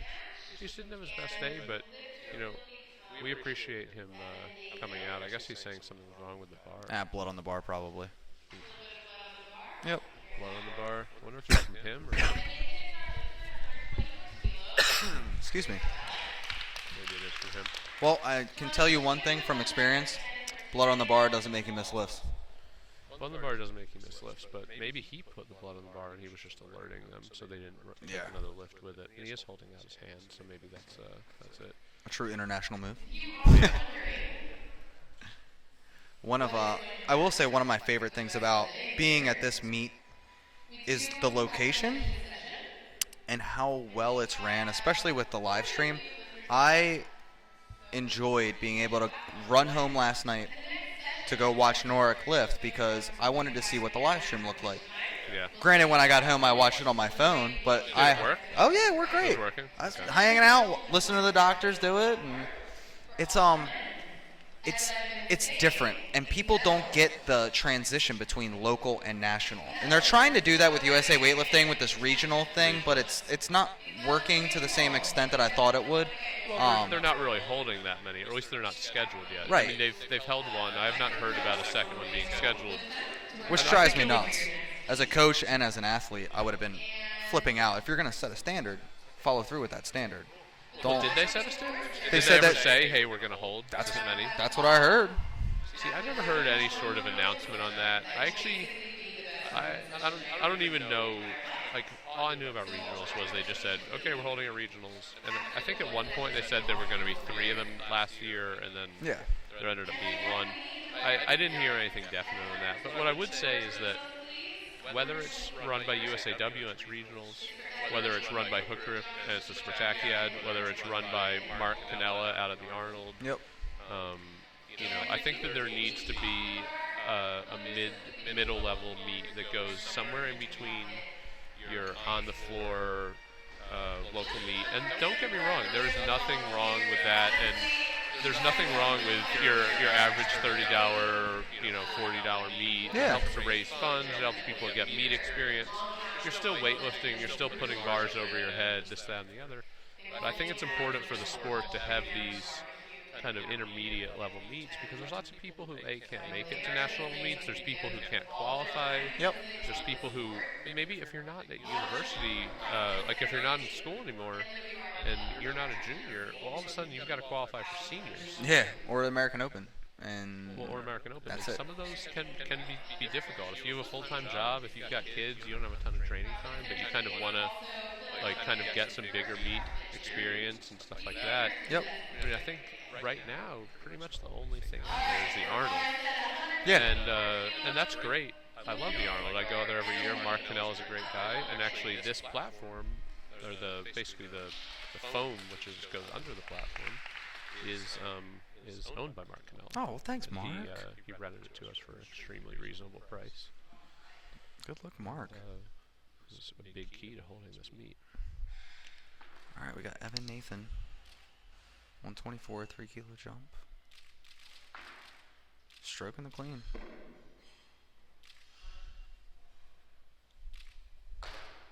Oh, yeah. Solid. Pretty good. Nice job. So how did you come up with the name Spartakiad? So Spartakiad was basically a sport festival that was run by the USSR. I'm not sure of the exact dates of when it started and when it stopped, but it was run for a while during the Soviet Union time. There actually are still meets in Russia that they run that are called Spartakiad and stuff like that, but it's not really what it was. Was it weightlifting? It was multi-sport. Okay. It was kind of a little bit of a competitor to the Olympics. Never serious, but I think that was the original idea, was to kind of have like a Soviet kind of Olympics, or like national games. Like China runs like the national games, which is a big multi-sport thing, and they run every 4 years. So it was basically meant to be like a game sort of event. So I just thought it was a cool name.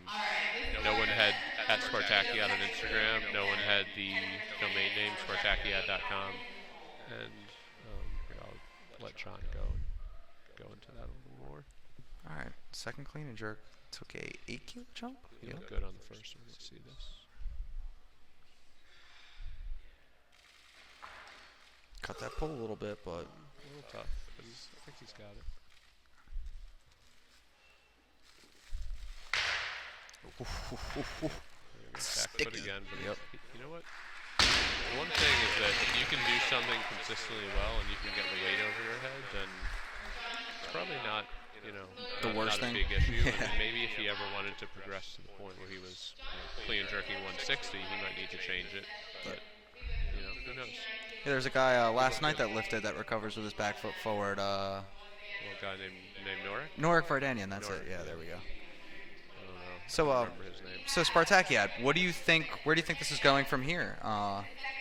Is there going to be another one? I mean, I think the goal is to actually host a few of these around the country every year. Really? By a few, I mean between 2 and 3. Most likely at the beginning, it's for the first year or two, it's going to be 2.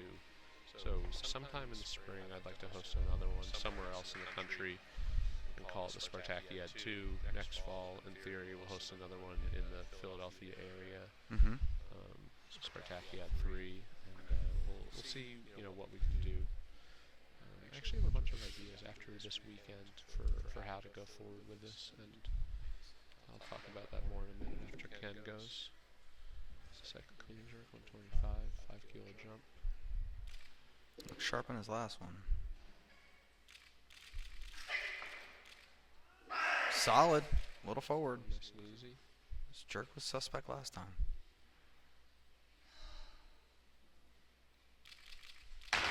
Not that time. Perfect. That's how you do it. Really nice jerk. Yeah. So basically, I wanted to wait until I saw how this weekend went, and I don't mean like the people show up because we knew we had people signed up. Right. But I just meant like things like the scoring system, the setup, the breakdown, exactly how many volunteers are really needed for this, Which was how well the scale works, Yeah. this, that, and the other.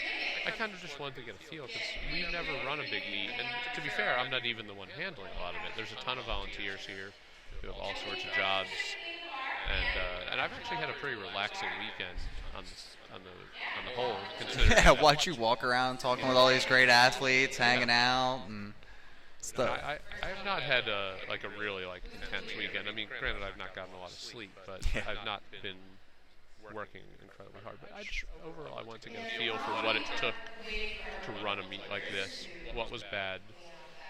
What we've got to fix? What we can improve that we didn't think of? This, that, and the other. And so anyway, that's really the reason why we haven't kind of announced our further plans or made further plans for the Spartakiad. But we'll definitely be moving forward with some plans in the next couple of weeks. I think before Worlds, I'd like to kind of start to work out our future plans for the spring and see what we can get on the schedule. It's possible we won't be able to because the spring is so busy with things like Olympic trials, Yeah. Especially this spring. Europeans. Yeah, it's because it's an Olympic year. There's going to be a lot of people that are going to have much bigger priorities on their plate. And we'll see what we can do. All right, let's see Gabe the rest with Kobe Bryant.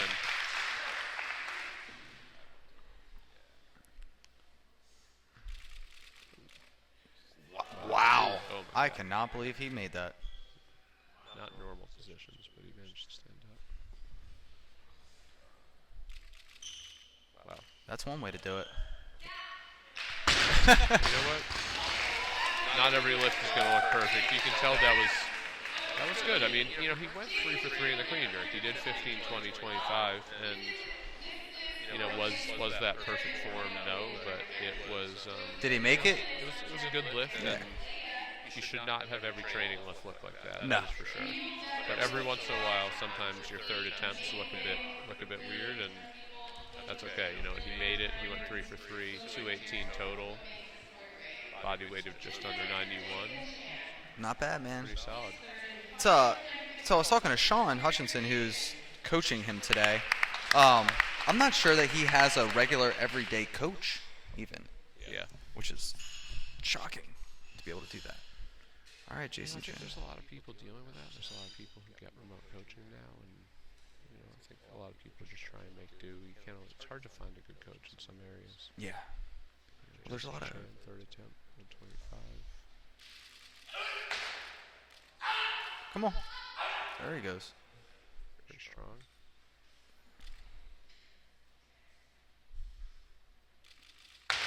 Ah. Oh man, that was close. That's really close. Oh, sucks when you leave it out front like that. Yeah. So what's your opinion about remote coaching? Because I know when I first started lifting, that was unheard of. You were coached by who was around you, and now the advent of the internet basically becoming super popular, and now all of the internet weightlifting coaches and forums and the ability to learn the skill of weightlifting as a coach, it's become much different now. So Right. what's your standing opinion, I guess, now about remote coaching? Well, I think there's a lot of positives, a lot of negatives. I'll let Andy go. Andy's wearing a hookgrip belt. Yes. I didn't even know he had one. Oof. This is very tall. Yeah. Very fast. Oh, left it out front. You know what? You can tell he's got a lot of power there in the jerk. Yeah, he's got. The bar flew up, but he just. I think that's showing his noviceness, and I think as he lifts more and more and more, he'll become more comfortable. Like I saw, he didn't really fully extend on the clean, left the jerk out front. But those are rookie mistakes that happen. Now, a rookie mistake is something if you're within 3 years, 4 years of lifting, I consider you still a rookie. Yeah. Seasoned lifters, I would say, is 6 years, 7 years, Yeah. where you understand the concepts going into it. A better feel for the barbell. Yep. By the way, in case anyone is not familiar with Aaron and thinks he's just a random guy sitting here talking crap about someone's someone's jerk form or something like that. Aaron, actually, you still hold the junior American record in the clean and jerk, right? Nah, CJ took it from me, man.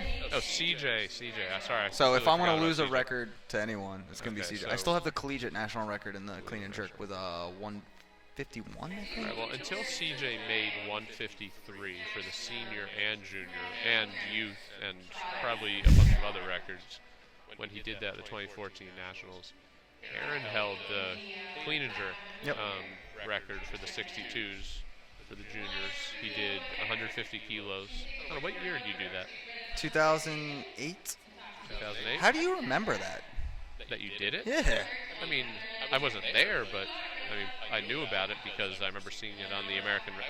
I look at that American Records little PDF all the time whenever it gets updated on the USAW website. So I just saw that, because I know a lot of the American senior and junior records. Maybe not Off as the well top. as I know the world, Yeah. but I would say I know 80% of them Man, off the top of my head. it's an honor, Nat. Thanks for knowing that.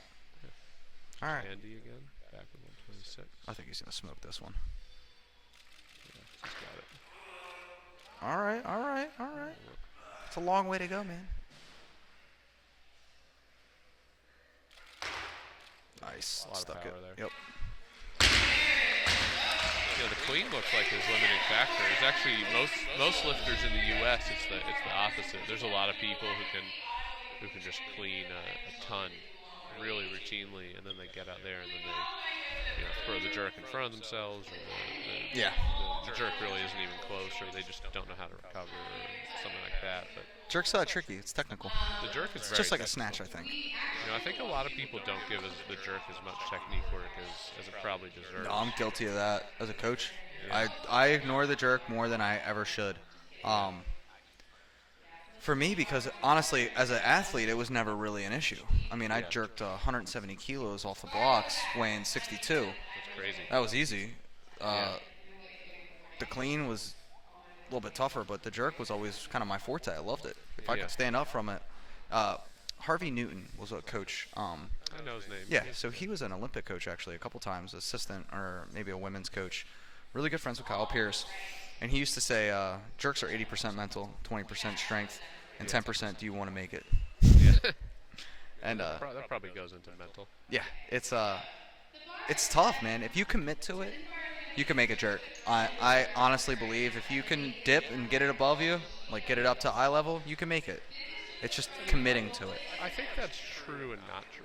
I Yeah. think that I agree with that. I think that if something is, I think there's a couple situations. One is if the clean is like a serious grind, you just have nothing left in your legs. Yeah. You might not be able to get the sort of drive that you need to jerk that weight, no matter how much you want to. Yeah, it's fair. Now, let's say the clean is easy. I would say that most of the time you're right. It's about committing to it. Mm-hmm. But I would say that there are cases where people just do not have the mobility and the shoulder and, kind of just like upper body stabilizing muscles to put the bar in the right place and hold it. Yep. And they can get the bar high enough, but they just can't jerk it. Okay, so this is interesting. Joseph Vernon just touches elbows, if you guys can see that. This is his first attempt at 128. That's usually a key to the judges to say, my elbows do not lock out all the way. I will hold them in a bent position, and that means that it's now okay for him to do so. Right. It's going to be tough for us to see it from this side angle, but we won't see it, I guess, at all, because clean pulled a little bit back, but... Any Twitter tweets for us? Not sure you got anything? I actually don't get a lot of... most of my notifications turned off. That's just to probably avoid- smart. Just to avoid most notifications, so I have to check services to see. Oh wait, I just checked. Ryan Bassa, who Hey, Ryan. I used to train with. He used to live in Philadelphia. Yeah. Since moved out to LA area. I'm not sure exactly Oh, where. Punk, he's a West Coaster now? Do you know where in LA? Ah, No. All right. Pretty sure it's LA area. I think for a job. He's a pharmacist. okay. Selling drugs. He said, great live stream. Talk more about shoes. Okay, so shoe game. The shoe game. So, I don't shoes? like. So can I say what I don't like about shoes? go for it. So the Adidas with this torsion control and the Nikes, Yeah. they're so stiff in the base of the foot, in the sole. and I can't stand it. You know, Basta just messaged me and said, "Yo, yep, LA." All right, cool. So he is in LA. So Anyone he's in- wants to go track him down. Yeah. Ryan Bassa is a former. Well, I mean, once you're a champion, always a champion. But he's a former champion, university national champion. Yep. That's right. No, I believe he was the only one in his class. He was a 56. Okay. So he made it total and he became champion. I love it. And you know what? That's all it takes. I'm pretty sure you got a gold medal for that. He got a gold medal. He actually, this was the one in Johnson City or Oh, whatever, Tennessee. yeah. And they also gave out swords, like wooden swords. Oh, yeah. Eastern Tennessee. Yeah, ETSU, yep. Yeah. I wasn't there. I was at Europeans in Albania. That's fair, too. So I couldn't go because I pretty much, you know, Was I in love the... the University Nationals, but Europeans, I mean, It's trumped. Just that. All right. Clean jerk 215 there. Yeah. This is, Joseph Ronan. let's see, this is 92 kilos less than that. Did I do my math right? Wait, no. Right, 13. No. 87 kilos less. Then the world record. No, than Abdi. Oh, okay. Still good though. Yeah. He's in a lower class too, to be fair.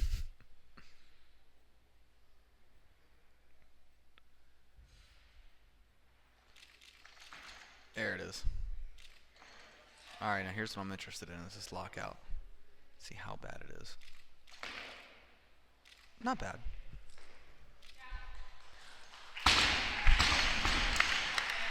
Herbert is sending pictures. Sorry. Bassa also says, "What's up, AA Ron?" Hey, Ryan. Miss my little guy. I know you. I mean, I'm sure you have seen that skit from Key and Peele, but when you first saw that skit, had anyone been calling you AA Ron, or did you see it and then people started calling you AA Ron? I had never heard even AA Ron until Really? that skit. And But did you see the skit first? I did. Or did someone call you that? Someone You're like, called "What are you me talking AA about?" Ron, and I was like, oh, cool. And then they're like, you don't get it, and I was like, nah, I don't really watch TV that much. So then you went and watched the skit. So then I went and watched the whole episode, and then I actually finished the season of Key and Peele because I really liked it. Pretty good. Do you so with the other names in there, like Oshag Hennessy. Yeah, or let's see, Denise, I think. D-Nice? D-Nice. Yeah. I actually. Blake becomes Balake. So Jason Chen was named Joe Wyson. Joyson. Right, because Okay. you pronounce the Y actually. That's how you're supposed to do it. Does he? He doesn't have a Y in his name. It does now. Oh, did he add one? Okay. Yeah, now it's JAYSON. I just changed the whole thing. Those guys have some brilliant skits. One of my favorite ones is, I think they had two on this, but the college football names, where all the guys read off their names. Have you seen those? Yeah, they're great. Those are pretty good. And it's funny because they trickle in actual college and NFL players in there. Dude, They do. There's actual You real. mean names? No, real people. Wait, you mean real people in that? I thought it was only Key and Peele in that, like, No. just dressed up differently. No. I never noticed There's that. real NFL and collegiate football players with crazy names that are on. Are you talking about they use the names or the person that makes The guest appearance on physical the show? person The makes it. physical Yeah. person. Okay, I never noticed that. Oh yeah. I thought it was the same two guys going back and forth. No. That shows how much I paid attention to that. Here we go. Evan Nathan, 130, third attempt. Okay, you'll go 3 for 3. Only made one snatch. Interestingly. Yeah, 6 kilo jump here.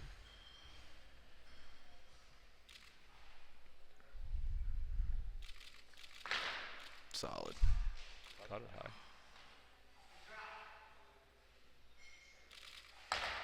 Ooh, ooh, ooh. See, they're gonna give him a press out. Yeah. I couldn't tell from the side. I saw signs. He's looking. Yeah.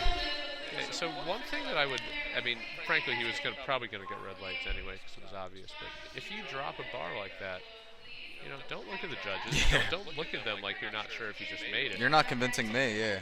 Pump your fist and walk off, or do something, or just walk off. Like you don't have to you don't have to, you know, Make a big thing. scream and yell and do kind of go over the top, but just don't look unsure of yourself. Fencing. You never want to give the judge a reason to give Yep. you a red light Because then they start thinking, yeah, what did I miss? Why? Yeah, what did I not Fencing see, is you know? my favorite thing. If you watch Yeah. fencing, What's that? fencing. Fencing? No, I have no 'Kay. idea. I don't even understand the rules. Are they As trying soon to like as- stab each other? Yeah. So as soon as they pretend to stab someone, they both of them instantly fist pump. Here goes Japanese national team member John Shishido.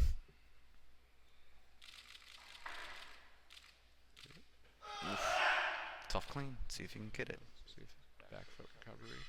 Those Asics shoes, pretty blue. Nice. Oh, yeah. He's Got it. Wow. Nice job. Nice job. You can tell that guy he's a pretty efficient lifter for his strength level. He's moving fast under the bar. He's got a lot of very deliberate movement. Yeah, one thing I'd be interested to know is how old he is How old he is. Yeah. and what his best strength lifts are. I always like seeing that. One of the things that we had at American Open was everybody gave kind of a list of their PRs and stuff like that and what their strength moves were, their favorite lifts, fun facts. But it was really cool to compare what their PR front squat was compared to their clean and jerk. So you see some guys that got a 200 kilo front squat, and here they are clean and jerking 170, and it's like, what? Well, here comes Andy with his hook grip belt. 130. Get up. Nope. It's a long way to go. Early on, the first time he came out, I said I didn't even realize he had a hook grip belt, and I misspoke. He had actually talked to me about that, and I just remember this. He actually modified his hook grip belt. Our belt comes with 3 screws that go into the leather by the buckle, and you can actually unscrew them, and you can remove the little flap that goes like under the buckle. Yeah. Because he doesn't like the little flap. Yeah, The little flap kind of is meant to help prevent your shirt and stuff like that, singlet from getting caught. He told me he took it out and likes it way more. So anyone who has a belt like that or whatever can Modify away. Can modify away. But he did tell me that and said he likes it a lot. So you guys think you'll get into shoes anytime soon? We Speaking are of getting shoes. the Anta shoes. Yeah. Oh, Anta shoes. the Japanese shoes. Or, sorry, Chinese shoes. Excuse me. They'll be here in under a month, I think. Are we- We'll probably. Are we hook grip labeling them, or? They do have a small hook grip logo on them, but for the most part, they're the exact same thing that the Chinese are wearing. Colors as well. Same colors. Ken Britannia here with 132. Only one lift after him in this session. So far, he's only missed one lift, his second attempt in the snatch at 100. Oh, forward. Gosh, this is interesting. The one guy left, opened at 128, missed it, made 128, and now he's got 142 written down. Yeah. I'm wondering if he's going to come down. Well, That's kind of interesting. they just called it, so no. They did call it, but he could still come down. He's got a little time. Just until they load it.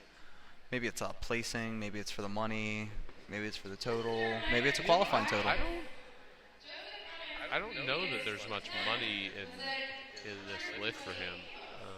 I know he's not going to make anything from the Sinclair, and yeah, Ah, I'm not sure So, the Coach- announcer just said this is a treat for all of us. I'm not sure what this means. and that's Ernie is his coach, who's a character in and of itself. Yeah, I've never met Ernie. So Ernie is a interesting guy. I had a tough day yesterday, bombed out. And I had a joke with him yesterday. I said, I've only seen you lift 3 times, and I think I've seen you make 3 lifts. He tends to open up very heavy, in my opinion, for where his consistency level's at. And it seems like all the people he's coached today have taken interesting jumps, opened up at interesting weights. So this, while it's surprising, doesn't necessarily surprise me based on what I've seen from Ernie today.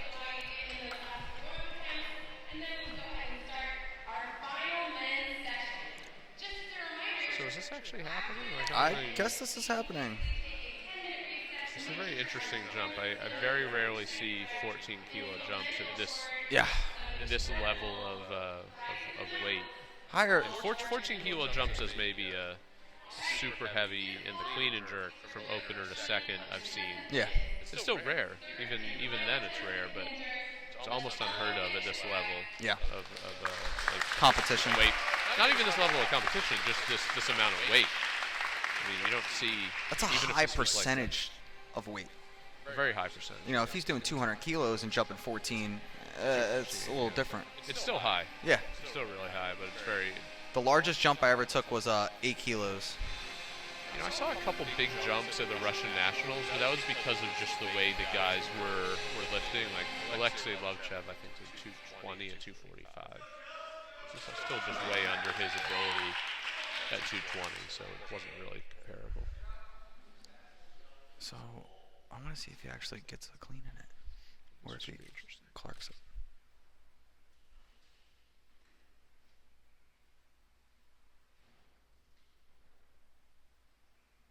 Yeah, I figured that was happening.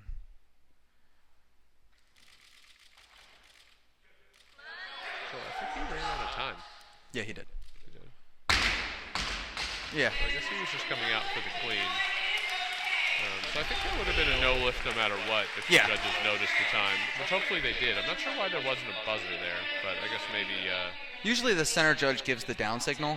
It's also up to the jury a lot of times to watch the clock for them because they're focused on the lift. There should be a buzzer, too. There definitely should be. Maybe that's something that we need to look into for our next meet, is to make sure we have a buzzer hooked up properly. And these are the good things about having these meets is that you get to learn a lot for the next time. Yeah. So, all right, this is Aaron Adams and Nat Aram. It's the end of this session. We're going to come back next session and watch Jared Enderton hopefully hit some huge weights. Don't forget the doctors are going to be on here. So get at the two doctors on Twitter, Instagram, Facebook. I don't know. Email Dave Baffa, call him. If you get on the either Two Doctors or hookgrip Twitter page, you can see a video of David Baffa wiping out on my self-balancing scooter. And that thing is hilarious. It is a great video. It's one of the best 5-second videos you'll ever see. Yeah. All right. They're bringing out the male session right now. We are going to take a quick break. So this will be back in a few minutes. Later, guys.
Everybody's going back to Well, except for a few bigger guys. Then you've got Jared Enderton. So at least there's something.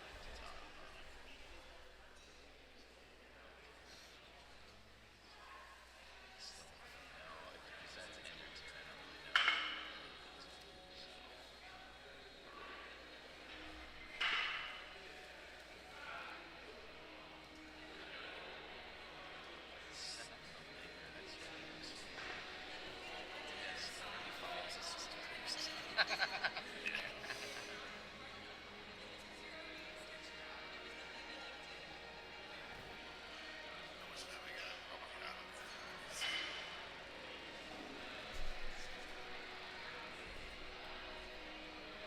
Esthetician, person who's knowledgeable about nature.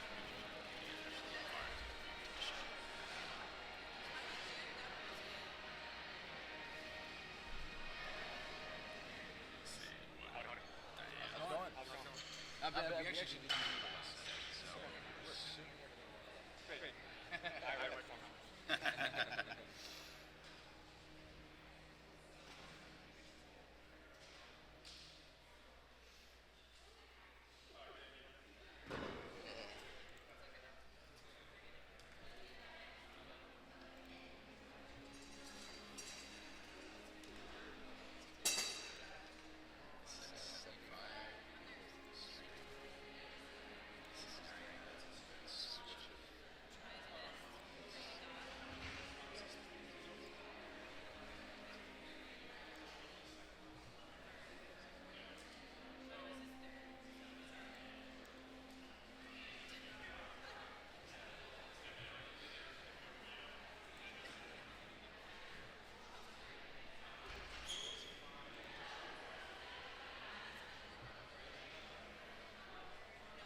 Some sunlight.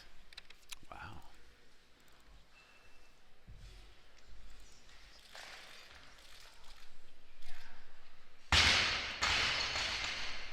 Welcome back to the 2015 hookgrip Spartakiad.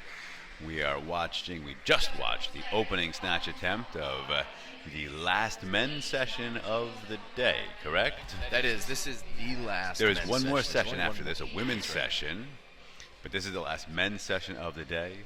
And we just saw the opening snatch at 89 kilos, or 88 kilos rather. So it's 88. Yep.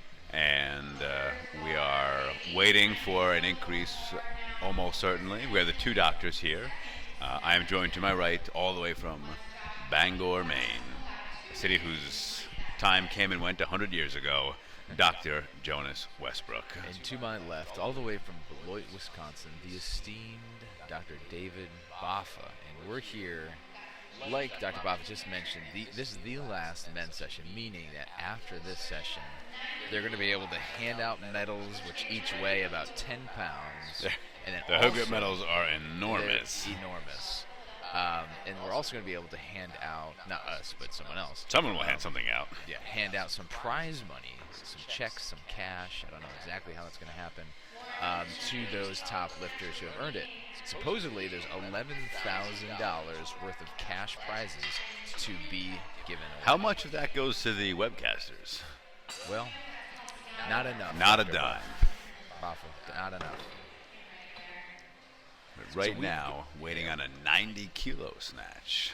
Yeah, we've got a wide array both of weights and of weight classes. We have a lifter who's lifting in the 62-kilogram weight class, opening with 98, and then all the way up to the super heavyweights, Michael Schaefer, who's opening with 100. Yeah. And then in between there, we have a 94-kilogram lifter, Jared Enderton, who is opening with 130 kilos, which is well above. Yeah. their Well, and the range of opening attempts is 88 to 130. Because Right. because of Chris Jared Enderton. Pennington opened at 88 as a 105. So Right.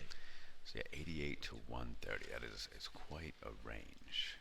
Right now, Lawrence Steele, his opening attempt, 90 kilos. He is a 105 kilo lifter.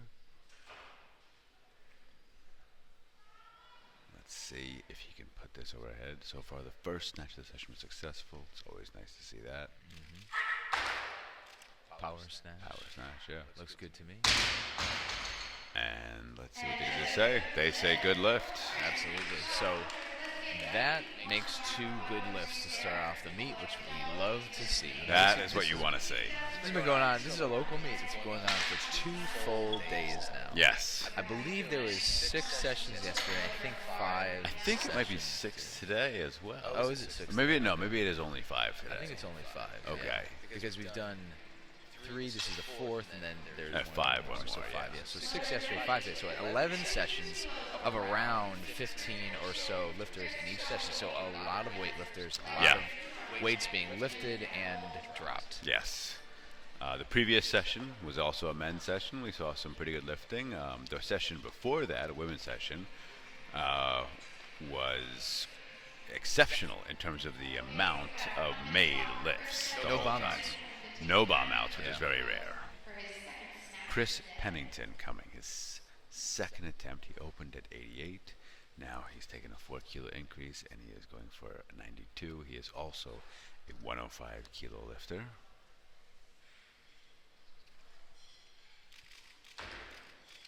And looks to be a A good power lift. snatch. Looks good.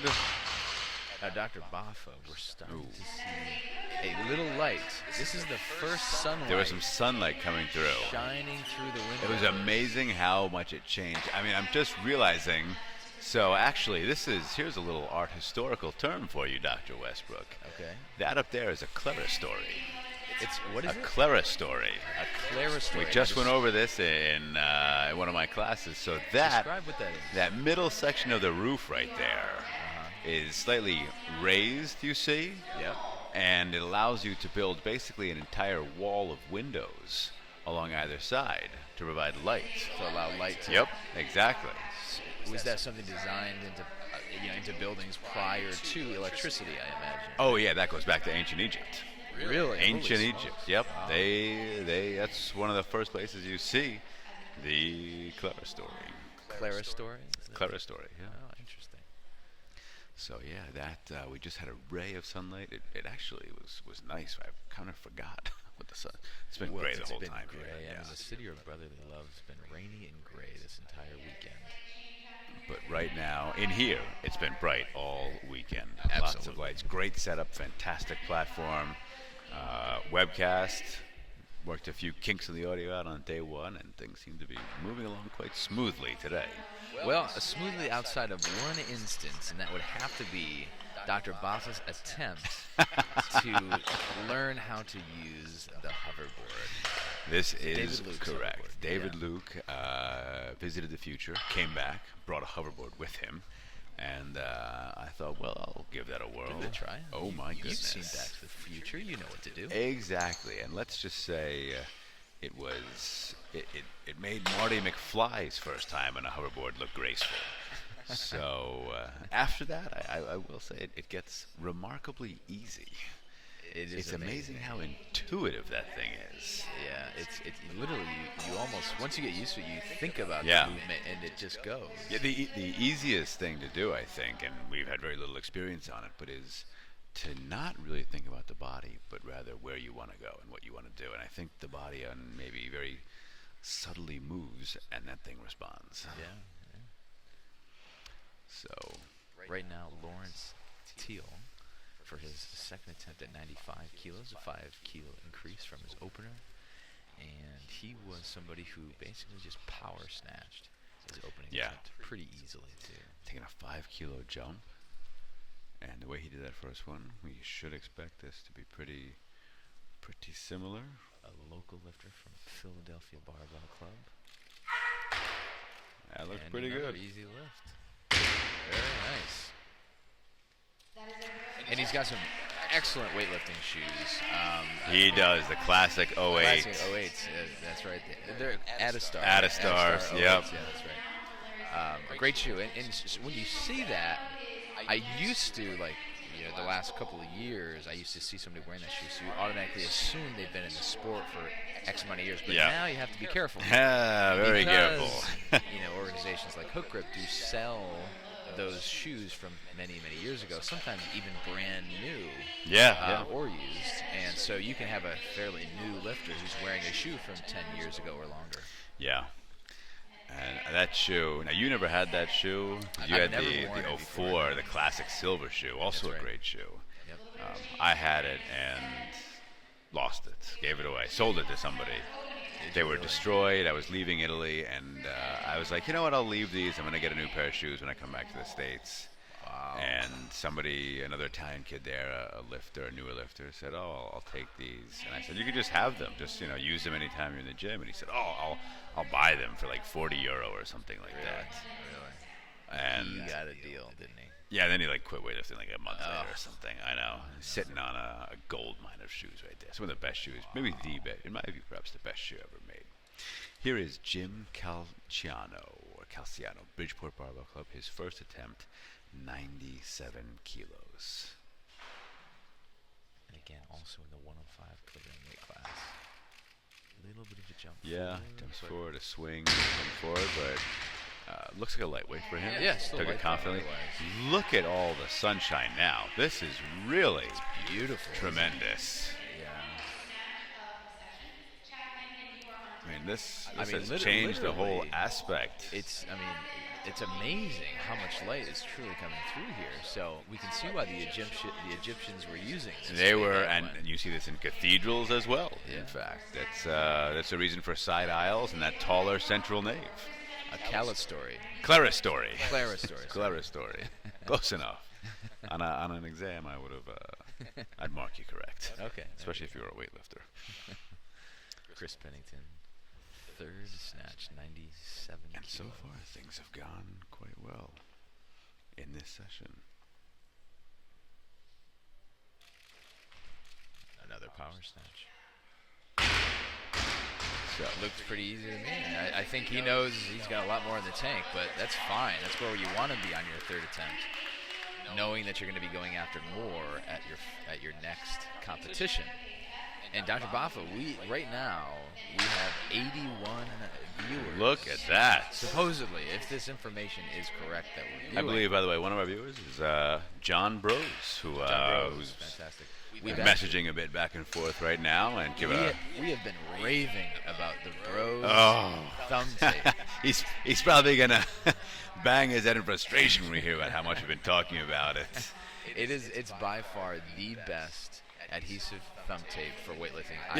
There's a lot of products these days. I mean, the market is flooded with weightlifting products, most of which are hype. That tape is the hype and more. It is tremendous. Chad Langen. Oh, that's really a great nice lift. lifter. Yeah. He's a 62 kilo lifter. He's I'm Canadian. sorry. He's Canadian. Aha. That explains things a bit. Exactly. There we That's what go. we hadn't He's heard of Canadian him international lifter. There we go. Very smooth technique. Beautiful. But that bros tape, Oh, it's fantastic. I mean, the adhesive, the weave, the grippiness. We were talking about it last night. You, me, Ned Aram. I mean, as though we were speaking of the like rare years of wine we'd preserve. Like, oh, I've got a roll and a half left. I'm saving, and yeah, I've got two that I've There was stored this 1 away. acre of grapes Exactly. in some valley in It'll never Italy. grow again. I mean, it really, that bros tape, and again, I hate to think we're playing into some sort of hype, but the reality is that tape was everything you wanted out of a tape as a lifter. Dr. Boffa, we always tell it how it is. There's no hype. Oh yeah, I mean we're not getting paid or sponsored or anything, and so Michael Schaefer here for his first attempt, 100 kilos on the bar.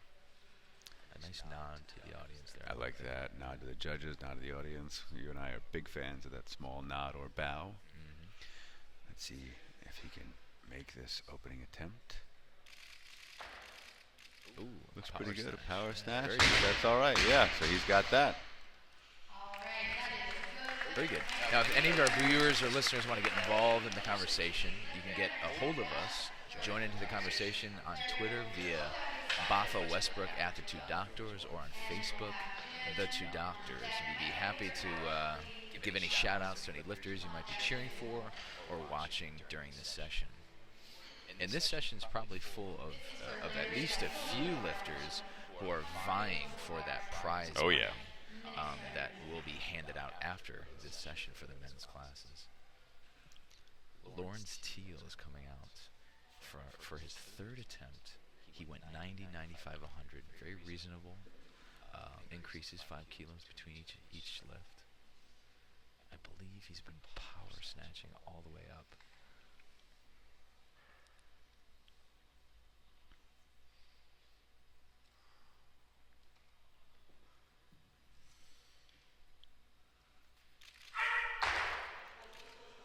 Oh, whoa, no. So that's going to be a press Yeah, out, press out unfortunately. there. Honestly, an amazing feat of strength to Very, very basically strong. get it to Yeah. the mid-head. Mid and then press it overhead. Right. So, But, you know who did that once? I mean, it wasn't quite mid-head, but Lou Mandracina at the Oh, really? 2007 Nationals. He was snatching 100. And he Same weight? put it overhead. Yeah, same weight. It came down a little bit, and he just pushed it Pressed right it up. back up. And he was weighing Wow. 69 kilos back then. That's an impressive feat. Yeah, he's quite strong. Jim Calciano, or Calciano, if we're pronouncing it as the Italians do. Bridgeport Barber Club, his second attempt at 102 kilos right now. He was 5 kilos. successful on his first at 98, so a 4 kilo increase. 97. Where's, oh, excuse me, yes, 97.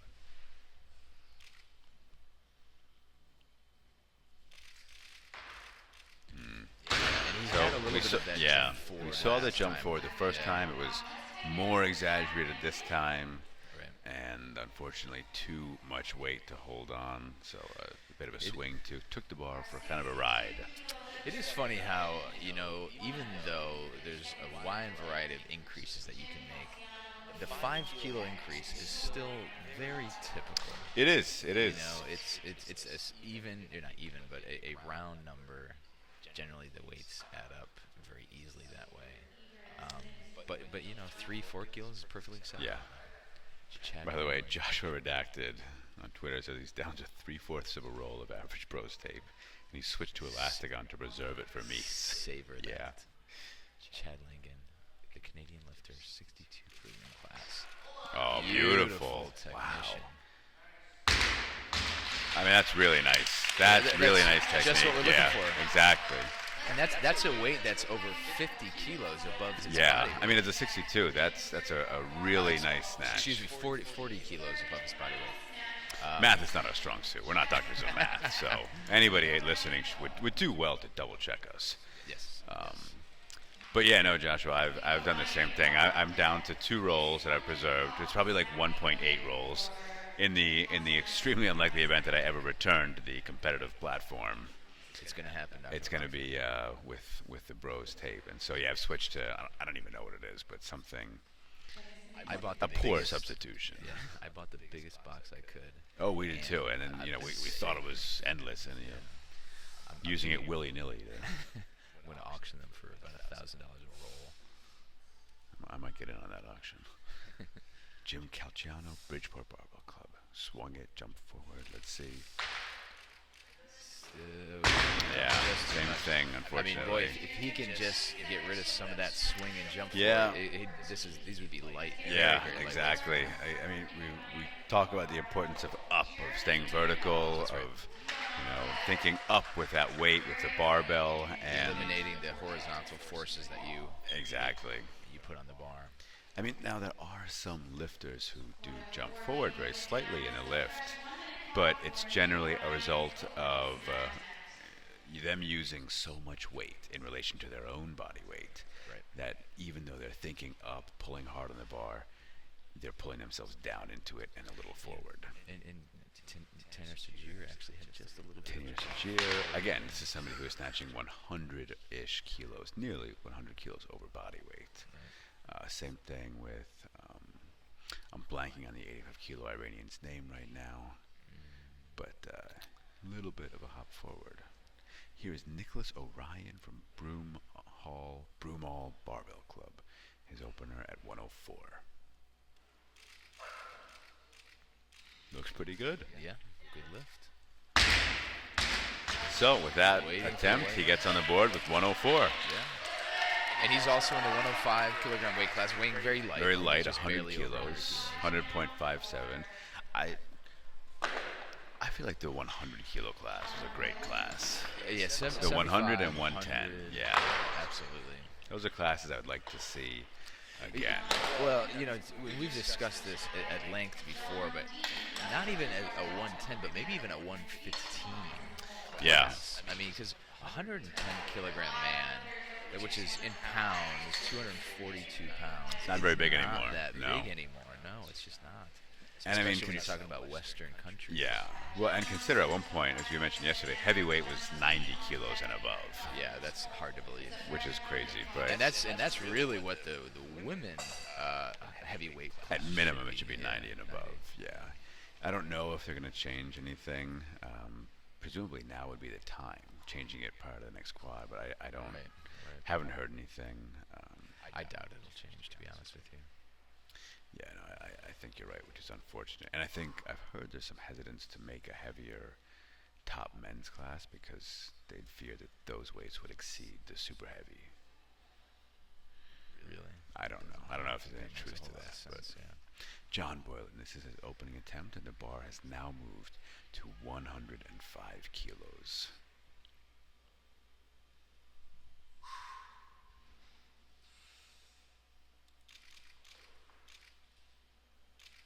And looks to be successful. I think so. I think it went out a little bit from the hips. He's a Yeah. little aggressive bumping it out, but good lift. Stabilize it overhead, and 3 white lights. Exactly what you want. And John's lifting is a 85 kilogram lifter, pretty much right at the limit. He's at 84.7 kilos, so just barely under that limit of 85 kilos. But so even he's 20 kilos above his body weight. Yeah. So we're looking at some decent snatches right now. Yeah, for any lifter, that 100 kilo mark is a dividing line, and it's a big milestone. Especially for a local meet. Exactly. Here is John Dean, his first attempt, Ronin barbell. Pretty Really good, nice. very explosive. Yeah. That was a pretty nice snatch. Yeah, I think he's got a ton more in the tank. So Yeah. I would imagine probably a 5 kilo increase or even more. And he is an 85, but actually a rather light 85, weighed in at 83.5. I'll tell you, I'm excited to see Chad Langen's last attempt. Yeah, he's going to go for a 106. I'm wondering what his bests are. Yeah, if anybody knows, I wonder out if we there, can do a let little. us know, because he looks like he's good for another 10 to. Oh, he 20 looks great. kilos. Yeah, I mean, looks like he's taking a heavy heavy workout basically. Right. So it looks like Peter Kwan Hayuk. He may be referred as because it's got some little abbreviation there. Anyways, his first snatch is coming out for 105 also, and he's lifting as an 85. So there's actually 6 lifters in this class lifting as 85. So they're sort of competing against each other right now. because there are medals for the individual weight classes that you weigh into. Here's Peter. Oh, No. unfortunately. Yeah. Now, we've seen a lot of the virus singlets lately. Have you worn one or you trained in one, anything like that, Dr. Boffa? No. Any personal reference? All I know is they're expensive.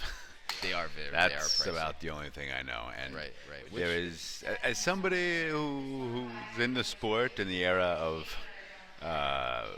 more reasonably priced singlets, let's say. $30, $40, $50. Exactly. I mean, $50 was, I will reserve this for my national And meets. meets only. Exactly. The idea of dropping $150 on a singlet, It's hard to fathom. it is. Seth So- Miller, first snatch attempt, 105 kilograms on the bar. Captain America knee sleeves. Oh, yeah, look at that. Let's see. He is lifting just overweight in the 94, so he's 85.24. So,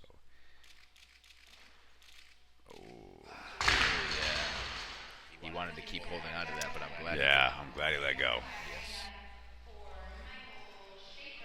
And again, if you want to get involved with the conversation, we're on Twitter, Boffa Westbrook at the Two Doctors, on Facebook, the Two Doctors, and if you're fortunate enough to like us on Twitter or Facebook, you'll also be fortunate enough to see this video of Dr. Boffa attempting to learn the hoverboard technique. Attempting and failing.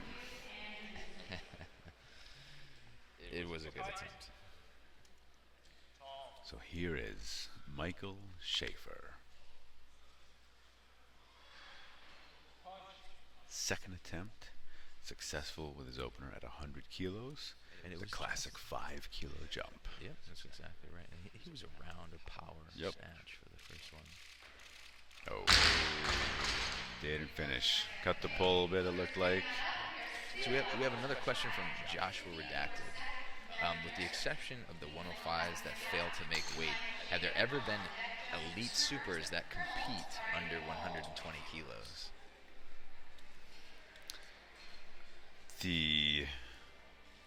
And there's one name. The only name that comes to mind right now is Shigashev. I don't know if he's ever weighed under 120 as a super, though. It's hard to say. I mean, at that World Championships in Doha, where he beat Rezazadeh. In the snatch, not the total. In the snatch, yeah. He snatched 211 there. He looked pretty lean there. I still know if think he he was was always in the 120s. Was he? Yeah. But he was a guy who would have been great for the 120 class, or even a 115 class. Right. I mean, he was very successful as a 105. Seth Millinger's second attempt in the snatch missed his opener at the same weight, lifting it barely into the 94 kilogram weight class. That Needs to looks hold better. on to it. All right.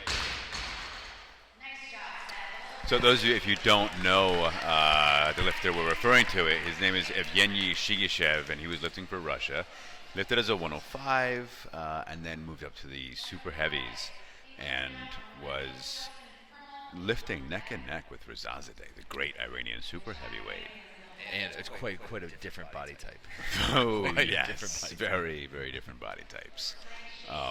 And Shigashev, on a couple occasions, outsnatched, or at least on one occasion, and also outsnatched the current big Iranian super heavy, Badad Salimi, but often lost kilos in the clean and jerk because he was just down on body weight. You know, he generally competed in the 120s, whereas they were in like the 140s, 50s, and above.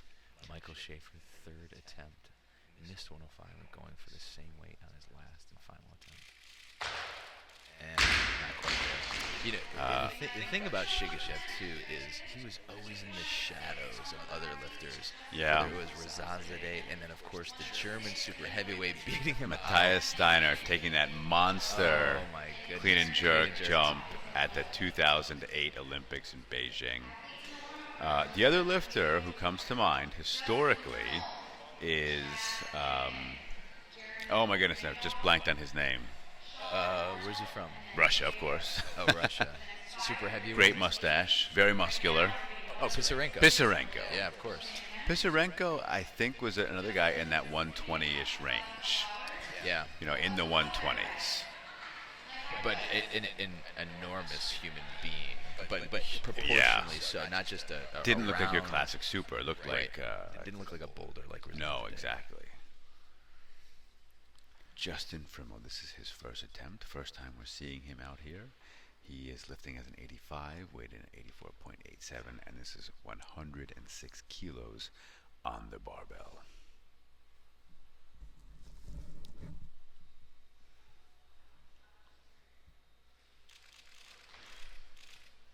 Needs to stabilize. Yeah, and little, he does. little bit of a swing, threw it overhead a little bit, but waited there, got it under control, and stood up for a very nice lift. 3 white lights. Well done. Seeing a pretty good session so far in Yeah. terms of made lifts. Great session. I'm trying to find the body weight that Shigashev lifted at that 2005 World Championships, and unfortunately, In Doha. It should be on Wikipedia. it's on Wikipedia, but Oh, they don't give the body weight. It lists his weight under the personal information as 126 kilograms, but that doesn't mean that's what he lifted at that specific meet. So here we have Chad Langen, his third attempt. Let's see. He's been successful at 98, 102, and now another 4 kilo increase. That was Too bad. He's got beautiful technique, beautiful movement around the bar. Yeah. Jumps back a little bit, which is, That's okay. Yeah. It's okay. It's not something you might teach, but a lot of great lifters do have that little hop back. Speaking of super heavyweights that could have fit, or not. Actually, this would be a 105 kilogram lifter who would have fit well into a 110 or 115 or even a 120 class. And really, both Dmitry Klokov and Akayev would have been Klokov, Akayev, and Ilan more recently. Ilan. Oh my God! That guy trains at like 180 kilos. He looks huge. But yeah, all of those guys, all those 105s would have been great for a 110 or 115, or maybe even a 120 kilo class. Jeremy Randolph, first attempt at 107, lifting as a 77 kilogram lifter. Really fast under the bar, but Fortunately, he has he has the Anta shoes. Yeah, look at that. I guess some people have gotten their hands on them. How is hookgrip not the first ones? Maybe they got it through hookgrip. You never know. Ordered or something. Yeah. We were in the secret warehouse. We were and we they were weren't in the there. warehouse, not the secret Not the warehouse. secret warehouse. Apparently, there's a secret warehouse. We were in the warehouse. Yeah, that's the warehouse where David Luke is chained to, and never allowed Exactly. to come out unless he's to take photos. As he is this weekend. Yes. So it looks like Sean Arnold will be the next lifter, and he's lifting as a light 85 kilogram lifter. 82.67 Oh, yeah, very is light. his body weight. Let's see what he can do. This is his opening attempt, 107. And we are still waiting on the opening attempts of 2 other lifters.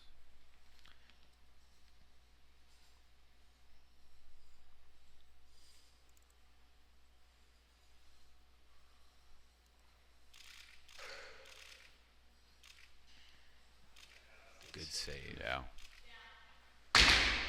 All right. Almost lost that. Yeah, behind. almost went behind, but was patient, held onto the barbell, and ended up with the weight overhead. So it looks like Jeremy Randolph, who's the 77 kilo lifter who missed 107 as opener, is going to come out and repeat with it, which I think is a Smart move. Smart move. And he moves very quickly underneath the bar, but he just needs to do it in a more stabilized manner. Exactly. So remember, if you are following along, if you are cheering for somebody, rooting somebody on, and you want to let us know or share any information about them, check us out online on Facebook. We're the Two Doctors. And on Twitter, it's Bafa Westbrook at the Two Doctors. And feel free, if you need something else to listen to during your Sunday lounging around, Sunday fun. check out the podcast on iTunes, SoundCloud, and on our website, the2doctors.net with the number 2. So now we have Jay Rhodes, Outlaw Barbell Canada. lifting 79.96 kilos. So it's a heavy 77, really. That looks pretty good, yeah. 108 kilos. All right, nicely done. Okay, so we're not going to see the last lifter in this session until everyone else is finished. Very likely. Yeah, so Jared Enderton, who is listed with 130 as an opener, and so everybody else, unless people take some crazy jumps. Huge jumps, yeah, which I have seen. So Matt Rue has in the past been known for 10-kilo jumps. Really? Yep. Consistently just boom. Well, when he was more serious as a lifter, he took more Really? traditional jumps. But then when he would just when he was still training a bit, but not as serious, he would come and often, wouldn't be uncommon to see like 130, 140, 150. Wow. Yeah. Nicholas Orion, second attempt in the snatch, 108 kilos on the bar. He made 104 on his first.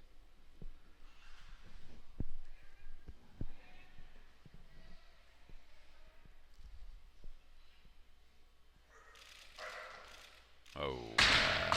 No. Up Nice and over. swing, yeah. Bit of a swing, Swing on the bar. unfortunately. But obviously he's strong enough to do it. Very strong, yeah, very strong. So we will see. Hopefully he can come back and make that weight. In the meantime, Jeremy Randolph becomes a lifter, and he actually did end up moving up, but only a kilo, which bought him some time. And then we also have Peter Kwan, who missed 105, who's decided to move all the way up to 110 on his second attempt, which is a little bit of a gutsy move.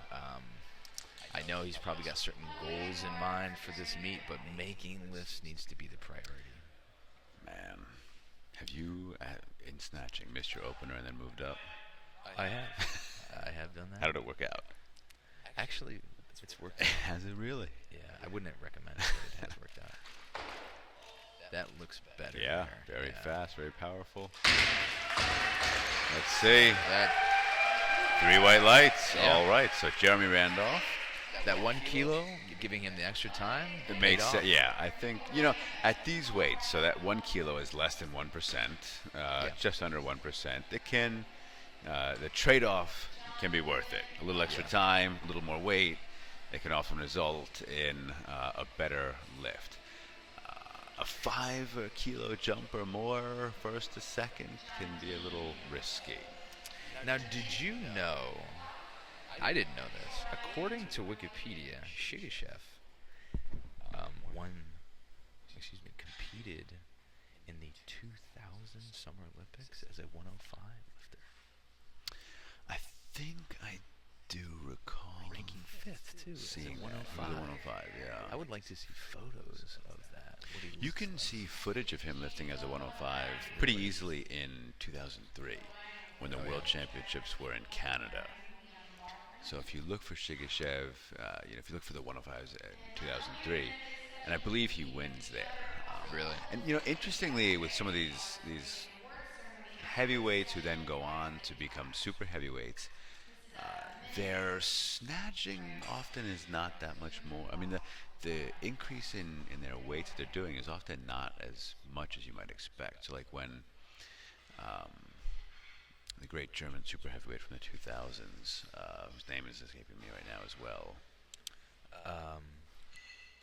Ronnie Weller. Ronnie When Weller, he yeah, of moved course. up, his snatch, I don't think it got that much better. He did put some weight on his clean and jerk, but He put a lot of weight on his body. he put a lot of weight on Ronnie Weller, yeah. Nicholas Orion barely getting it off. Oh, wow, yeah. 1 second left to complete the lift, and he does it.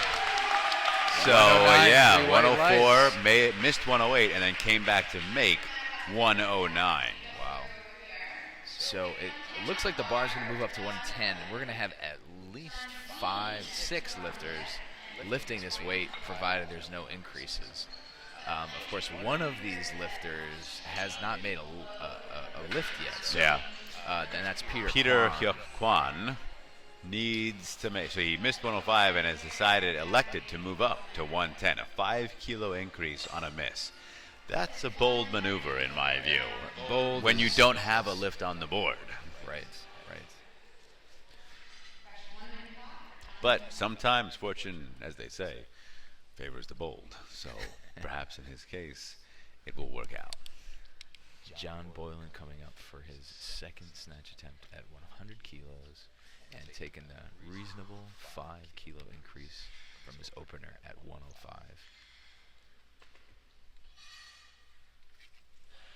And again, if you have comments, you're rooting on lifters, Bafa, Westbrook, at the Two Doctors on Twitter, the Two Doctors on Facebook. You know, 110 is another one of those weights that is, for most lifters, quite a milestone. Yeah, absolutely. Yeah, that off. Yeah, that was not the way you want to see a lift. There's a few things that really went wrong, which I didn't see even some of those things go wrong that went wrong on his first attempt. So, again, maybe it was just too big of a jump. Yeah, I mean, it was a little slow off the floor, not inherently bad, but then it came in and he kind of bumped it out as opposed to up. He ended up looking kind of at the ceiling. Yeah, right. And we that saw some of throwing the that head yesterday. back, unless you're Piros Dimas, Yeah, it's probably not going to work. not going to work. Not only that, it's probably going to hinder you and slow the barbell down in some cases. So, John Dean, Ronin barbell, his second attempt, same weight, 110. Very fast, very good. Nice Yeah. underneath the bar. Balance. That's a really nice couple of attempts. Yeah. Both of them look almost the same. Yeah, no, Quick under the his bar. first and second looked very, very similar, and that's what you want, that kind of consistency. Right. So this will bring up Peter Kwan.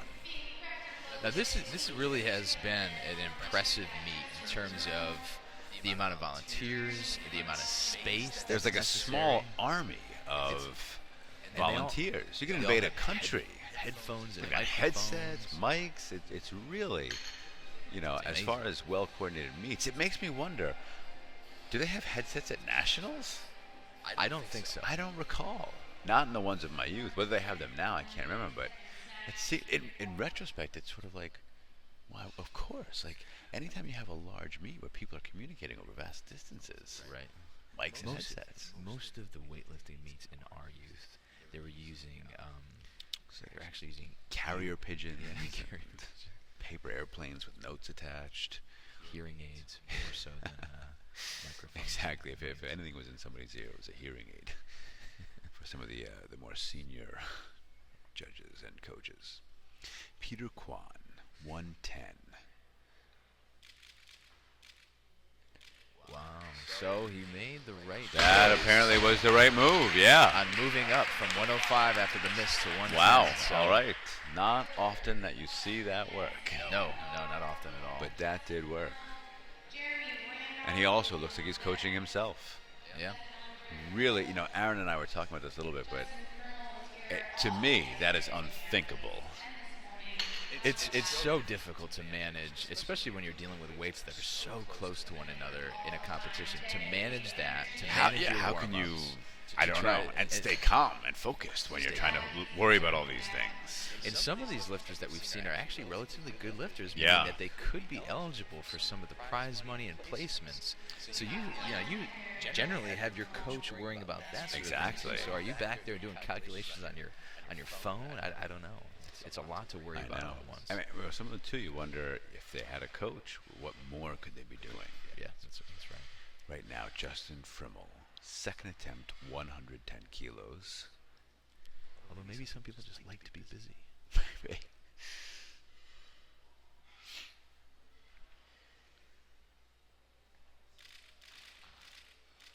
No, Unfortunately. not going to do it. Yeah, now he still has one more attempt. Yes, he does. So he can come back, and it doesn't look too heavy. No, He cut the pull a little bit, maybe. And again, all these lifters, not all these lifters, but 6 of these lifters are all in the 85s, him included. So they're really trying to get every kilo they can out of Yeah. the snatch to put their placement higher, to get their hands on one of those 10-pound hook grip medals that they can go home with. But they're They're going to have to check an extra substantial. bag in order to That get thing that. might put you overweight in the luggage department. Seth Mellinger, unattached, his third attempt. He missed his opener at 105, then made it, and now he's Yeah, coming this out. is not Seth Mellinger. This is not Seth Mellinger. Wait a minute. Seth has noticed. Well, whoever it is has noticed that it's not him. That's not me. I think Seth Mellinger is The guy. that guy right in over the there. blue singlet. Now, if it's a second attempt, it should be somebody else. Right. Because Seth would be on his third. Right. No, it looks like all the 110s are third attempts. Okay, so here he is. He's got to rip his shirt off and go after it. So I don't know where the confusion was. Maybe they It didn't was the call his lifter, or- name. He's got 9 seconds. So I don't think he knows. I think 5 they might seconds. reset the clock. Oh, he's. Oh, okay. They gave him extra time. There we go. Okay. So again, he completed 105 on his second attempt. Captain American Eastley is going for 110 on his third. And he weighed in just, a shade over 85, 85.24. A nose blow. You have to think. You could get that out with a good sneeze. Like, Right. did you weigh in naked? Did you try every last Right. Maybe it just option? wasn't important. Cut his hair. Third attempt, 110.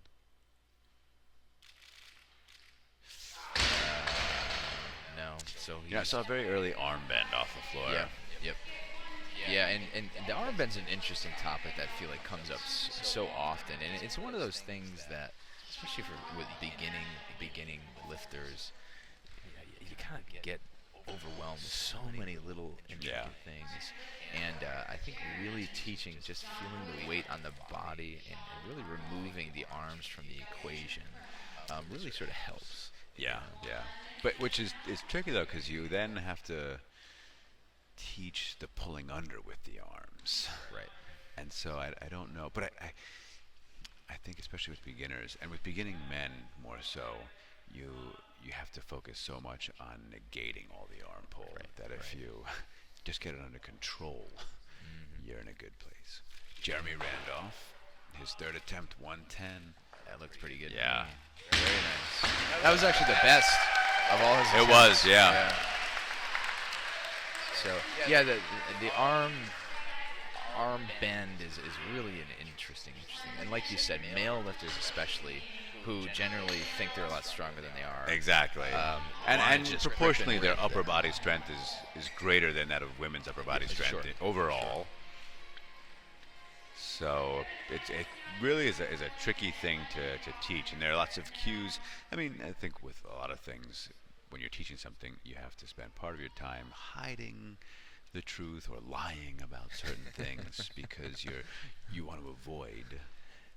In some cases, saying, "All right, yeah, you got to pull with the arms to finish and get under the barbell really aggressively." Then people's reaction is, "Well, then off the floor, I'm just going to be ripping with my arms." Right. The arm activity doesn't happen until after the hips have been engaged. and Exactly. active. So right now, John Boylan comes out his third attempt. He weighed in 84.7, just under 85 kilos. And he missed this weight on his second attempt. So now he's coming back. See if he can make it. Yeah, the Again. hips came up very quickly. Hips came up and then threw the head back. Yeah. And that, again, unless you're Pyros Dimas, the great Greek lifter, it really is not an efficient or successful way to get that bar overhead. No, and it looks like that little clip on that Alico thing just came off again. They just need to get a few more threads so they can spin that, maybe 2 more rotations to get that to lock on better. But I think it's a bit of a design flaw, exactly, on Alico's part. A rare miss for them, to be honest. So we're down to only 10 lifts remaining. Jared Enderton, of course, we're waiting on. We won't see until everyone else finishes. But right now, Sean Arnold's coming out for his second attempt, a 4-kilo jump from his opener at 107, representing MASH Elite Performance.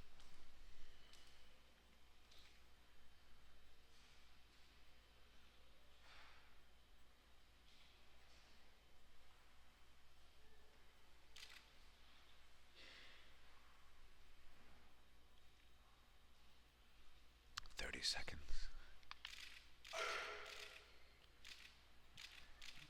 That looks good. Looks good from our angle. Let's see what the judges say. 3 white lights. That puts him in is a a good great, lift. It great does. position. Yeah. So that moves him. Of these 85 lifters that we're looking at, there have been multiple others. Exactly. But of these, that puts him ahead of the game right now, with one attempt remaining. So now Justin Frimmel becomes a lifter. He is also taking 111. He made 106 in his opener, missed 110, elected for the 1 kilo increase, which again, at these weights, that small of an increase can, if it buys you some time, get your head in the game, it can be a good move. Although very often an increase after a miss is not what you want to do. Right. But let's see if he can put it together. And outside of Jared Enderton, all the lifters remaining are all in the 85 kilogram weight class. Correct. Jared Enderton is a very light 94 at 92.26. Justin is 84.87.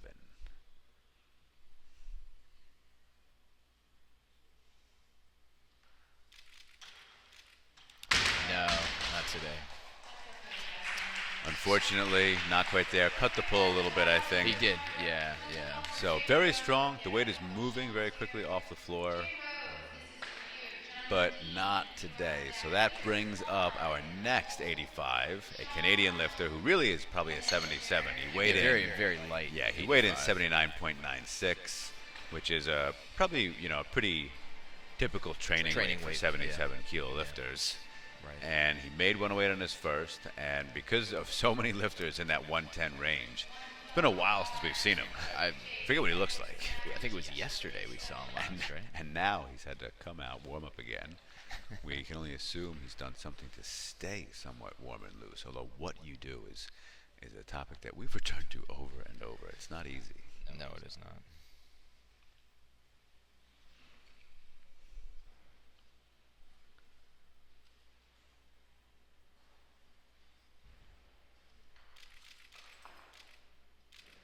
Needs to hold on. And he does. And he does. It's a good lift. That is a good lift. Yeah, so 112. He took a 4 kilo increase. Good lift.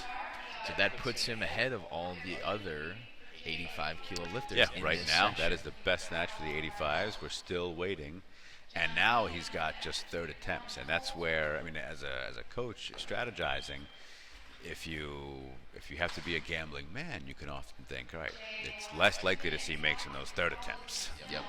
So now he can, if he wants, just wait around maybe and see what happens. So a number of people are in at 115 right now. He is technically in at 113, but that's not going to stay. And this is sort of the fun part of a weightlifting session, because nobody's going to bomb out here. They're all just vying for a higher spot within their weight class. So, and they've all made weights. Yeah. So well, this is Jared just- Enderton. Well, we're I'm waiting talking on about him. the 85 The kilogram 85s, lifters, yeah. And now it's just, let's play with some weights and let's see who Placement, can lift yeah. more. You know, this is when it really gets fun. So yeah, as we assume, Jay Rhodes is at least going to 115 and possibly more. Again, he's probably been, of these 85 kilogram lifters, the most proficient in terms of technical abilities. So hopefully he can continue that trend, and really that it was 112 that he did was extremely convincing. Oh, yeah. I would say he's good for 16 or even maybe a 117. I think so. John Dean right now will be the lifter from Ronin Barbell. 115 kilos on the bar, which is, I've always felt, a nice lifting combination of plates. The red and the blue on either side. In the same way that 165 is a great looking barbell load. Great. And if you're snatching, that's a great snatch, no matter what. And I think I said Jay Rhodes, but I was talking about John Dean, as yeah. being the most proficient of the 85 He's looked lifters. very, very good so far.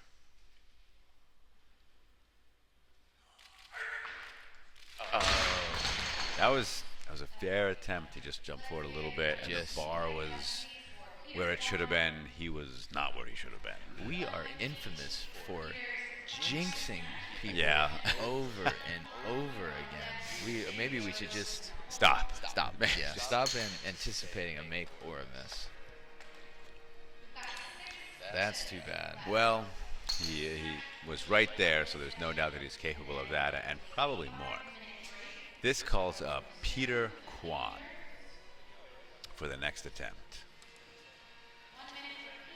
He has 1 minute on the clock. Where is This Here he 115 could be the deciding weight for these lifters at the 85 kilogram. Yeah, weight that is class. true. This is probably going to be the dividing line. I'm trying to think of what other lifters last night with those 85s. Obviously, Frankie Murray did. He bombed. Then there's, of course, Bodie. Bodie, the Canadian, who who's has a really tremendous total, Yeah. 300 plus. right. And then outside of that, I can't think of anyone who would be in this range. No, I don't think so. I think you are right. So Peter Kwan coming out, third attempt. Just about 15 seconds left.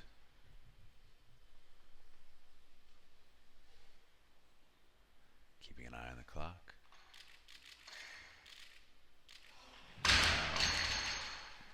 Just not quite as stable. Yeah, through the no, first pull. exactly. So he's credited with his second attempt at 110. And As it stands among these lifters right now, Jay Rhodes, that 112 that he did is Yeah. is the best snatch so far. And you know that gamble seems to be paying off on these third attempts because right now they're missing. There. So we have Sean Arnold of MASH Elite Performance coming out. This will be his attempt at this weight. And what Jay Rhodes has done is he's called for 116, which Yeah. allows all these other lifters to go first to see if they can beat him. Exactly. And then But if he wants, It could come down to 115 Exactly. again. Exactly. Yep. as long as the barbell is not loaded to that weight, he can take the lighter weight. Sean Arnold, third attempt.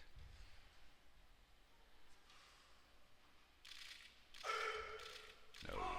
It looked pretty heavy off the It floor. looked heavy, Yeah. jumped back, ended up way on his toes, the barbell out way over his in front of his base of support.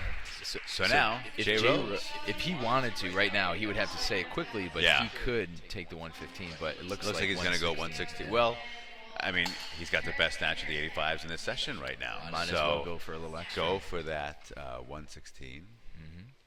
And he looked pretty good in his last attempt. Yeah, and he took reasonable jumps. 108 on his first, a 4 kilo increase to 112, another 4 increase Exactly. to 116. So Yeah. not a lot of made third attempts in this session. No, in fact, unfortunately. only 3 lifters so far have made third attempts. So let's see if Jay can do it.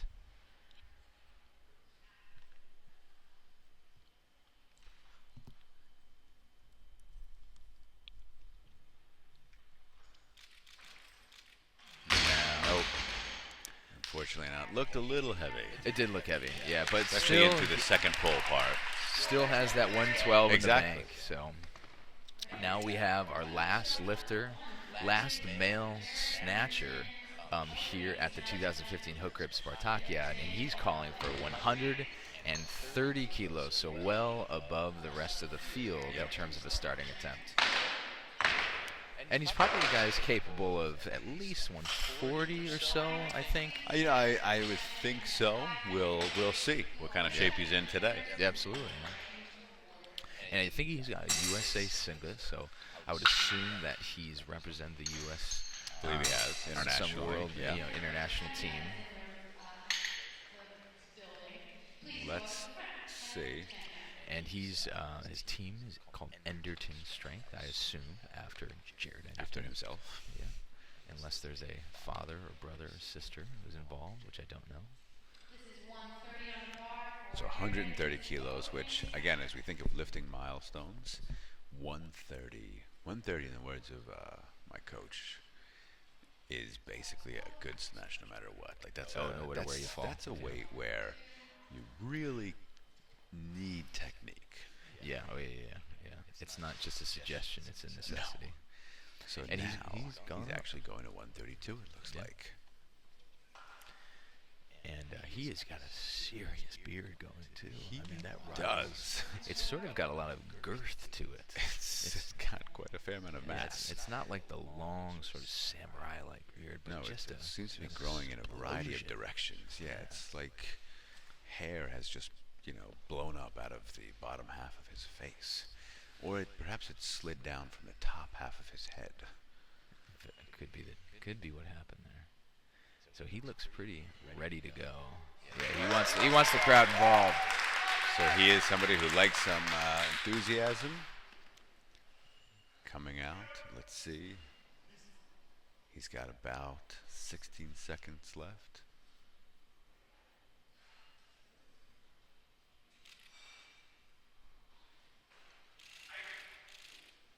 That's a very confident opener. Looks very solid. Pretty powerful there. Looks good. So that He looks does good for a look lot good more. to me. He looks good for more. I would say so. Three So white lights, that gets him on the board. And now he is in the position of he follows himself, can control the increases, the wait time, and in a snatch, that is a really nice position to be in. And Dr. Buffy, you know what this means? No bomb outs. No bomb in outs the in the snatch. snatch. Yeah, still a whole nother lift to contend. And actually, Yes. Aaron Adams and I were talking about the fact that despite the fact that we felt far less confident in our own lifting, in the snatch, our one bomb out occurred in the clean and jerk. Really? Yeah, For both of you. both of us, yeah. Wow.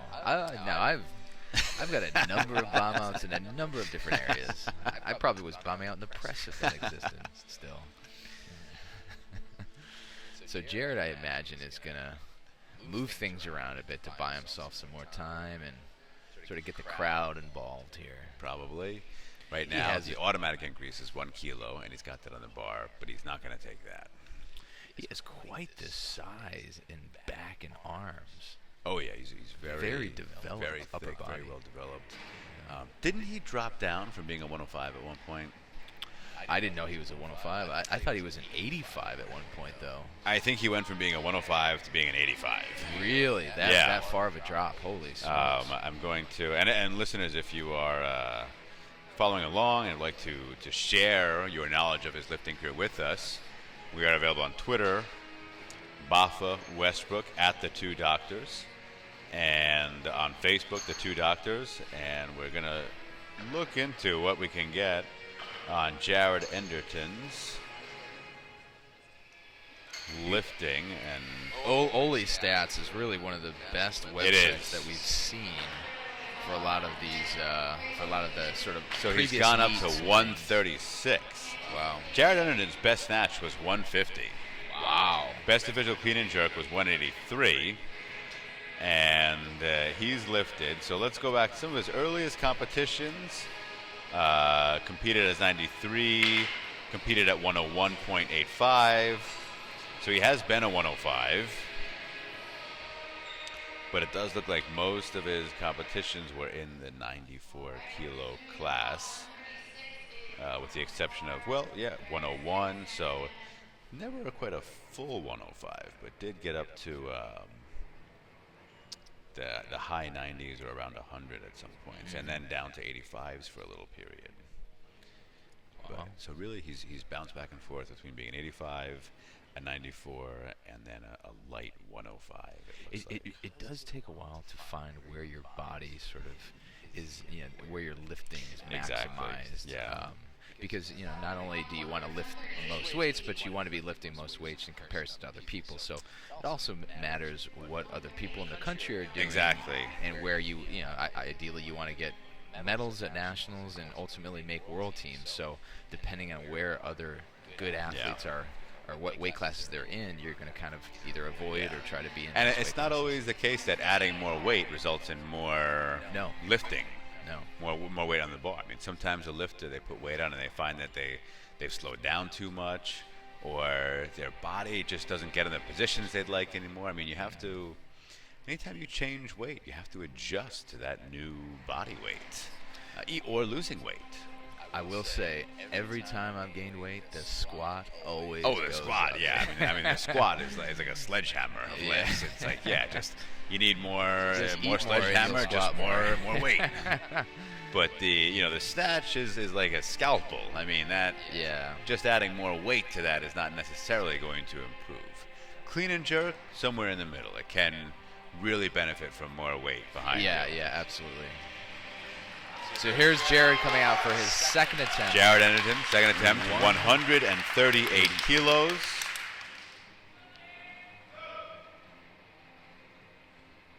Made his opener at 132 look very, very easy. And they decide to keep the hook grip music going. Yeah. That way Nat doesn't have to add it afterwards. Oh, unfortunately, no. By the way, Gary Pratt has let us know that Jared was a strong man and Oh, came really? down from 300 plus pounds at one Holy point. smokes. Wow. Also, Alan Granger let us know that Jay Rhodes holds the Ontario Masters records at 85 kilos with 115 and 141.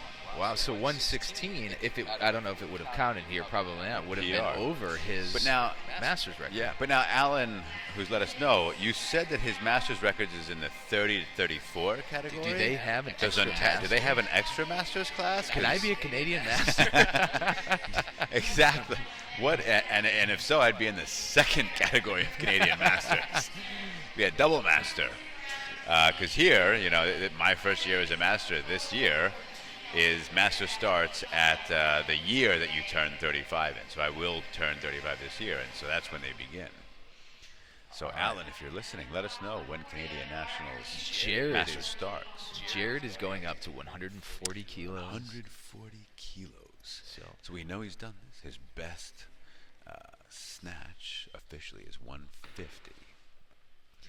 But But at a much higher body weight, I would imagine. At a heavier Is he body weight, I 105, believe. I 105 probably, or maybe a. it's probably 'cause he's somewhere in he's his. He's a little bit of a lighter 94, 92.26 Yeah. is what he weighed in at. So, he did walk over to the booth too, and if you notice, that was the only attempt that had the music playing. Yeah. The quintessential Hook grip, hook grip, epic music. music. So I don't know if that was his decision or someone else's. But Do you smell that right now, by the way? Something smells amazing. Something smells delicious. I think those donuts are being baked Are those the right donuts? Listeners, there were some donuts brought around earlier. now. Federal Donuts. Federal Donuts in That's where they're Philadelphia. from, And yeah. right now, there is an aroma that can only be described as donut-like. And heavenly. And oh my goodness, it is delicious. There are some people who probably won't make weight based on that odor alone. A pathway to a weightlifter's heart is littered with pancakes and donuts. Pancakes, donuts, bacon. So he's got less than a minute left on the clock, and it looks like he's getting ready to come out and make this lift. Wow. So Alan Granger, thank you. Let us know that Canadian Masters starts at 30. Wow. That's not a bad thing in a lot of ways. I think in swimming Masters is at like 22 or something. Something happens at age 30. Oh yeah, nothing good. Nothing good. Jared Anderton coming out. 140 kilos on the bar. Let's see This if is he can make this a attempt. lot of weight. He's very strong. He competed in strongman. He snatched 150. Oh man, I thought he was gonna press Yeah. that up. Unfortunately, not today. He's got a 132 snatch on the Yeah, board. and he's listed at opening at 160 for his opening clean and jerk. So it looks like a lot more heavy lifting to come. I think you are correct. But right now, we're going to take a 5-minute break, I believe. I think that's what we've been doing between 5 or 10 minutes, something like that, give or take. But We will, need to find a donut. We should find it. Not that we haven't had some already, but there's always more to be found. But thank you for listening. Please tune in just a few minutes for the clean and jerk portion, and we will be back here to watch and see how this all shakes down. These are the two doctors. To my right is the one and only Dr. Jonas Westbrook. And to my left, from Beloit, Wisconsin, the esteemed Dr. David Baffa. We have 4 minutes and 35 seconds to the start of the clean and jerk session, last session of the men's Olympic weightlifting championships of the world here at the hookgrip Spartakiad. Thank you for tuning in, and we'll be right back.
and gentlemen, welcome back to the clean and jerk portion of the 2015 Hook Grip Spartakiad competition. This is the last men's session.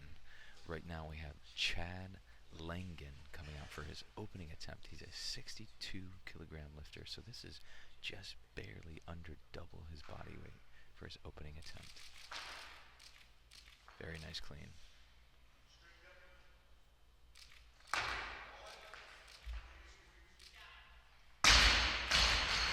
Really a nice opening attempt for Chad, who finished with 102 kilos in the snatch. So I would imagine he's going to likely increase somewhere in the vicinity of 124, 125, and at that weight, we are at or above double body weight, which is quite an accomplishment for any lifter to be able to clean and jerk that. And then another status of lifter would be being able to snatch double body weight, which is a very elite class of lifter who can actually accomplish that feat. Next up we have, out of Philadelphia Barbell Club, Lawrence Teal coming out for his opener at 120 kilos. He was successful with 95 kilos in the snatch, weighed in at 104.77 kilos. And he was a power snatcher, if I recall correctly. Just about a power clean.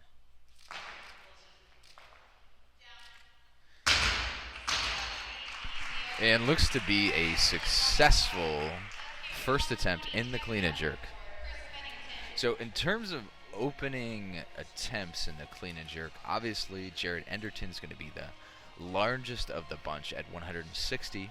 There's a couple of, or more than a couple, lifters who are asking for 135, namely John Dean, which we found out who is a Masters record holder in Canada, Justin Frimmel, and then also the 77-kilo lifter Jeremy Randolph, all asking for 135.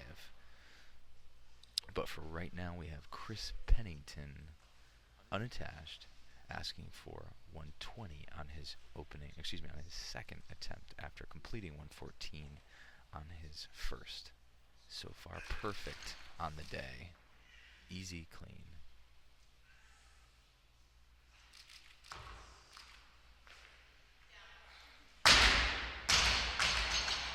And by majority decision, it's a good lift. So 5 for 5 so far for Chris. And it looks like 121 is going to be the weight on the bar. And now we have the one and only, the esteemed from Beloit, Wisconsin, Dr. David Baffa. Beloit, Wisconsin, by profession, not birth. Not by choice either. No. No. Originally from New Jersey, which we're not far from. Good to be back in the home zone.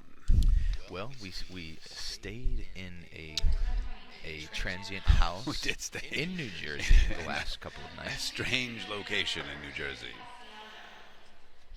The Hook Grip Hotel, you can call it. The Hook Grip This Hotel. is where Dave Look is squatting when he escapes from Nat Aram's clutches in the Hook Grip headquarters. Jim Calciano.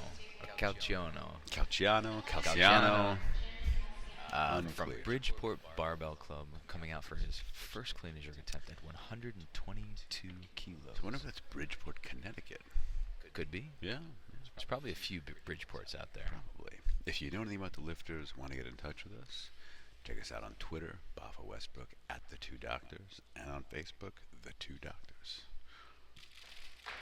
Ooh, big jump forward in that clean. It Yep. looked like. And I think you did the same thing in the snatch, if I remember Okay. correctly. Yeah.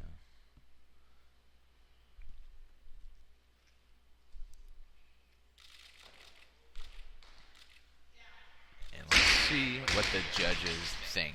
Good Three lift. white lights. 3 white lights. So it looks like he was the one that, jumped a little bit forward with his opening snatch at 97. and then missed 102 with a pretty exaggerated jump forward shortly after that. So 123 is going to be on the bar, but I can assure you that won't be the weight that's going to be lifted. I would imagine 125 will be the next weight that we'll actually see someone attempt. Until that time, we'll let the clock count down. Now, Dr. Boffa, were you successful in finding any donuts from the Federal Donut? There are some donuts, but more importantly, there's still some barbecue left, Dr. Westbrook. There is. So I may have helped myself to a piece of chicken with a generous coating of barbecue sauce. Well, that's the only way to eat barbecue. Exactly. You know, there was a volunteer up there who was being somewhat of a equivalent of a soup Nazi about making sure too much Very meat, strict. very strict, Very strict. that we weren't taking too much meat, and here we are with a lot of extra There's some left barbecue over. left, which is kind of a situation to Yeah. be in, Well, to be honest. sure Barbecue left over. 125 going on the barbell now. and again, we were talking about beautiful combinations of plates. I mean, red on red is really a beautiful It thing. is nice. It is nice because you've got now 2 big plates per side. Absolutely. Speaking of plates, last night at the Hook Grip headquarters, we had a chance to see some of my favorite plates for a number of reasons. The Usaka rounded edge plates. Yes. And those were the plates that were used in the 2004 That's correct. Olympic Games. Which I think is why they hold something of a special place in my heart. Well, of course, one of our favorite lifts of all time was done on those plates. Tenier Sajir there doing his 172.5 snatch and then a 202.5 clean and jerk. Huge weights. So now, John Boylan coming out for 125 his opening clean and jerk. John only made 1 snatch at 105 and then missed 110 twice. Let's see if he can make this to start. Oh, No, that didn't look close. rough start. No. Yeah, that jerk. Clean looked little, not heavy, but a little. Had to grind through a tiny bit. We heard him. And now he has Seth to wait. Mellinger looks like it's going to be the next lifter. And it Lucky looks- for John, he's got some time to wait right now. Yeah, there's a number of lifters who are asking for this. Just as a quick look, it looks about 6 lifters total Yeah. who are asking for this same weight. And like we had mentioned, it's an aesthetic weight. It's a nice number. It converts to pounds very easily. There's a lot of good things about 125 kilos. Yeah. So here is Seth, who also only made 1 snatch. He missed 105 as an opener, made 105 on his second, and then missed 110 on his third. And he is the gentleman who weighed in just over 85 kilos. So he's That's right. technically a 94, even though he only weighs less than a quarter of a kilo over 85.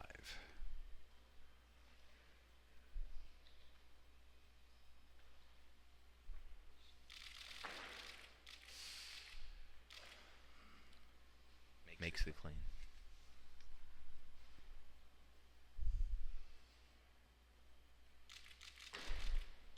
Power jerk. 3 red lights. So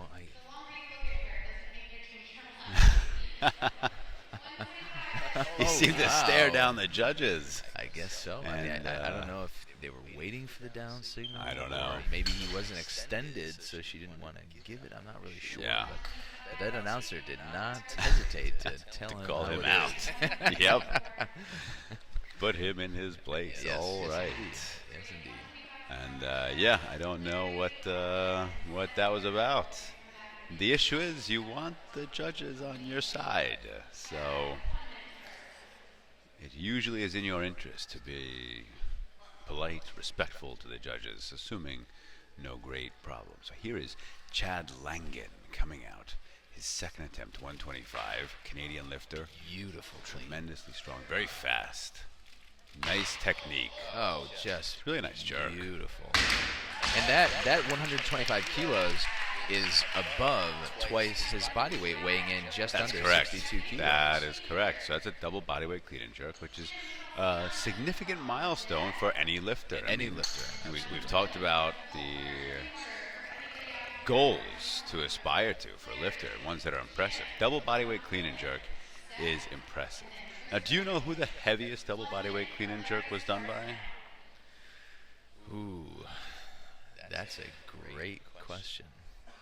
I don't have the answer, so don't think that I'm going to reveal this. You know, I have to think about that, but we should save that for our next trivia question.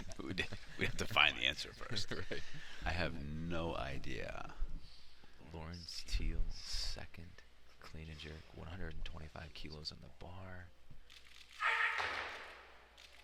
Pretty much catches it at parallel. Confident jerk, very solid. Successful. So there he is with the second good attempt, 125. A local guy, Philadelphia Barbell Yeah, Club. exactly. And he's so he made 2 snatches, 90 and 95, and just missed 100. And now he's made 2 clean and jerks, 120 and 125. Right now, we are waiting the second attempt of Jim Calciano.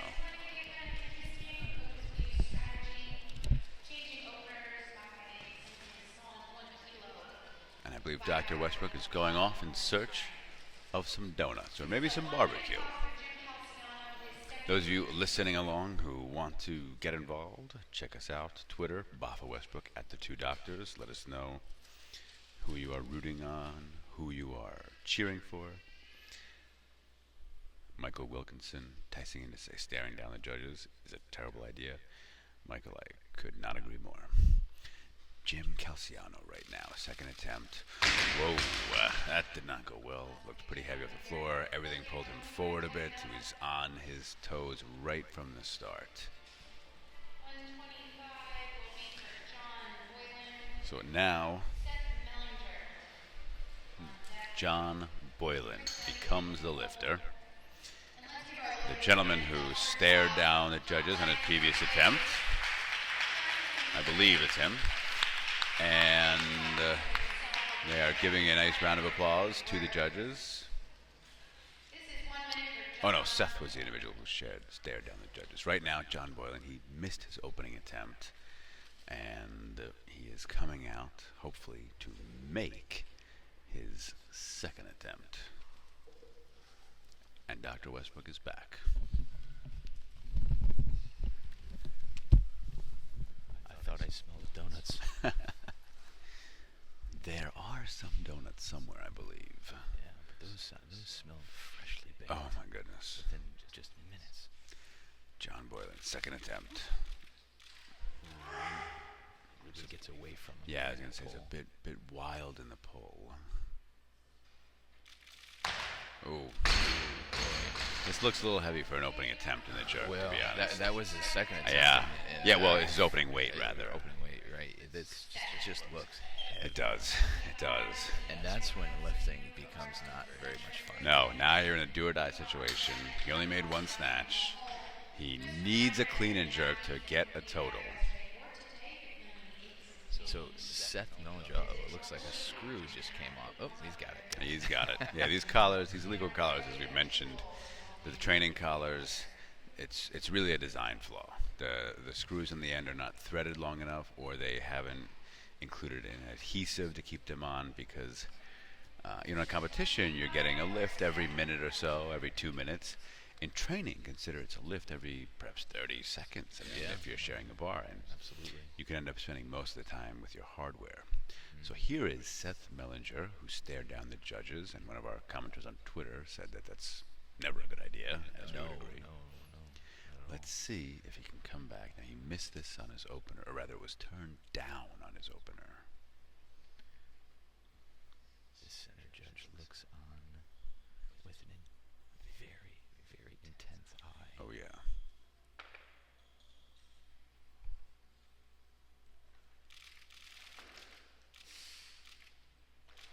Good clean. Good clean. Looked like a fair amount of arm bend right off the floor.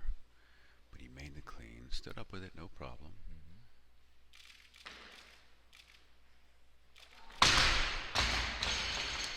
Again. Stare down. Why is he staring down the judges? What is he? I'm not sure what he's looking at them for. I'm not sure either.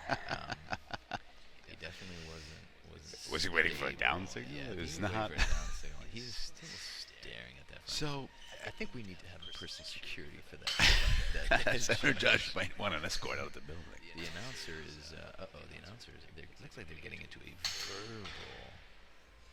verbal argument. So Oh no! What's happening back I don't know. And he seems. I wonder if he's waiting for the down signal. And the issue is, maybe he. And I don't know anything about this lifter. I don't know his background as coach, but you know, the coach needs to let a lifter know this is what you have to do. You have to have under control, and it's at the center judge's discretion to wait to give you the down signal. That's right. That's right. And you know what? Some judges wait a long time. This judge is not waiting particularly long, but he has yet to demonstrate control on the lift. Yeah.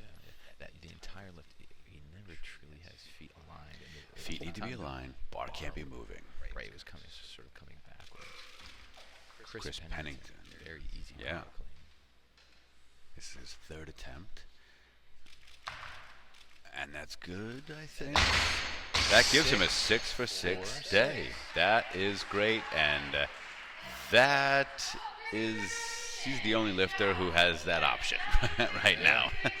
Nobody else made all 3 snatches, and so nobody else can go 6 for 6. And that's interesting to compare this to our earlier session, the women's session earlier today, where I believe 4 lifters perhaps went 6 for 6, or maybe 3 went 6 for 6. Yeah, at least 3. Several made all 3 of one or the other lift. Several in the clean and jerk too, which generally is sort of harder. because Exactly. You get more tired, weight, you're getting right? tired. Yeah. All these snatches in the back, clean and jerks Yep. in the back. I mean, might as well go run a marathon. It's been so long. So Jim Calciano from Bridgeport Barbell Club is coming out for his 3rd and final attempt at 125, which he missed on his 2nd.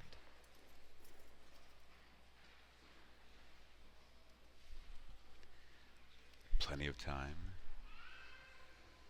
He is another one. He only made 1 snatch, but he made his opening clean and jerk. His 2nd attempt at this weight looked pretty heavy. That same jump forward, jump but enough forward. to get it racked and stand up with it.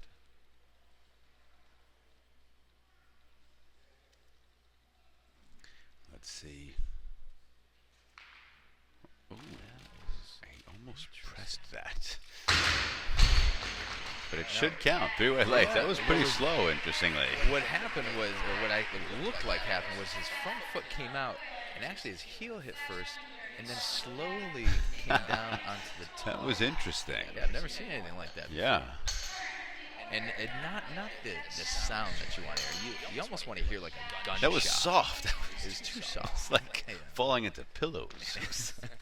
That was interesting, but very strong, and got it overhead. And per the rules, he was still ascending, and the bar was going up, so it counts. No reason Yeah, to turn yeah. down. Yeah, absolutely. Just a little slower and a little more, again, not as aggressive, as dynamic as we're used to seeing in a jerk. That's a lot of weight to do that with. Yeah. Oh yeah. John Boylan here needs this to stay in the So he's competition. missed it twice so far. It's his last attempt. So right now we're watching as in the background one of the like the meet director, you might say, is telling Seth Oh, there's some. about what he needs to Serious do, which, to be faces. honest, the coach should be telling you during training. No. And unfortunately, I just- John Boylan bombs out. It looked heavy from the start. It looked very heavy. That's unfortunate. He's credited with a 105 snatch. All right, so I'm hoping the meet director's got a bodyguard for this head judge, because watch out for 4 red plates, because they might be coming at you. Seth Mellinger is coming out for his 3rd and final attempt. Similar situation, needs this to stay in the competition. Has had it overhead, but nothing more. Yeah, no, has the not last demonstrated 2. control and has not locked out. So Michael Wilkinson is suggesting that the heaviest individual to clean and jerk double body weight might be Alexander Kurlovich, weighing in at 125. Have to look that up. Michael, thank you. That he's a good contender. That's Yeah, absolutely.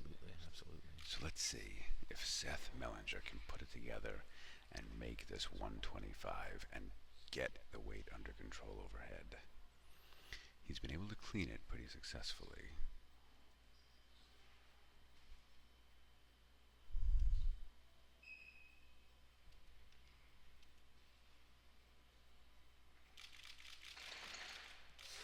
Very strong. Gets the clean. Yeah.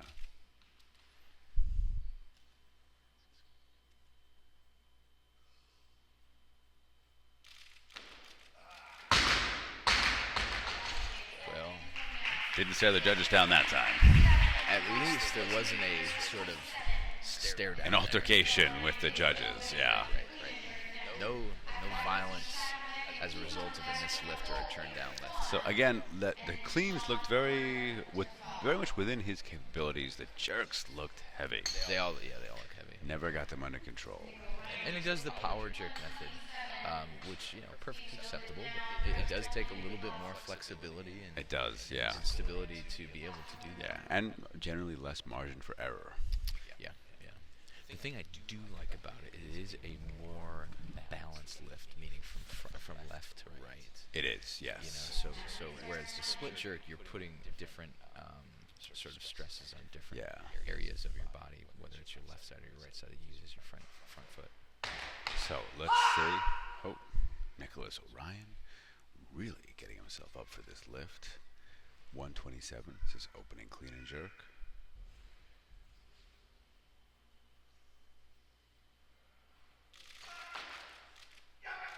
Easy clean. Yeah, very easy clean. That's the way you want an opening clean to look. Let's see if we can get it overhead.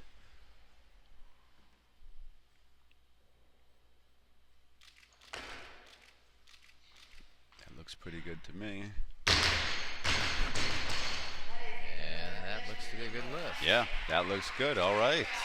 So a lot of these 85s that were really sort of close together, we still haven't seen.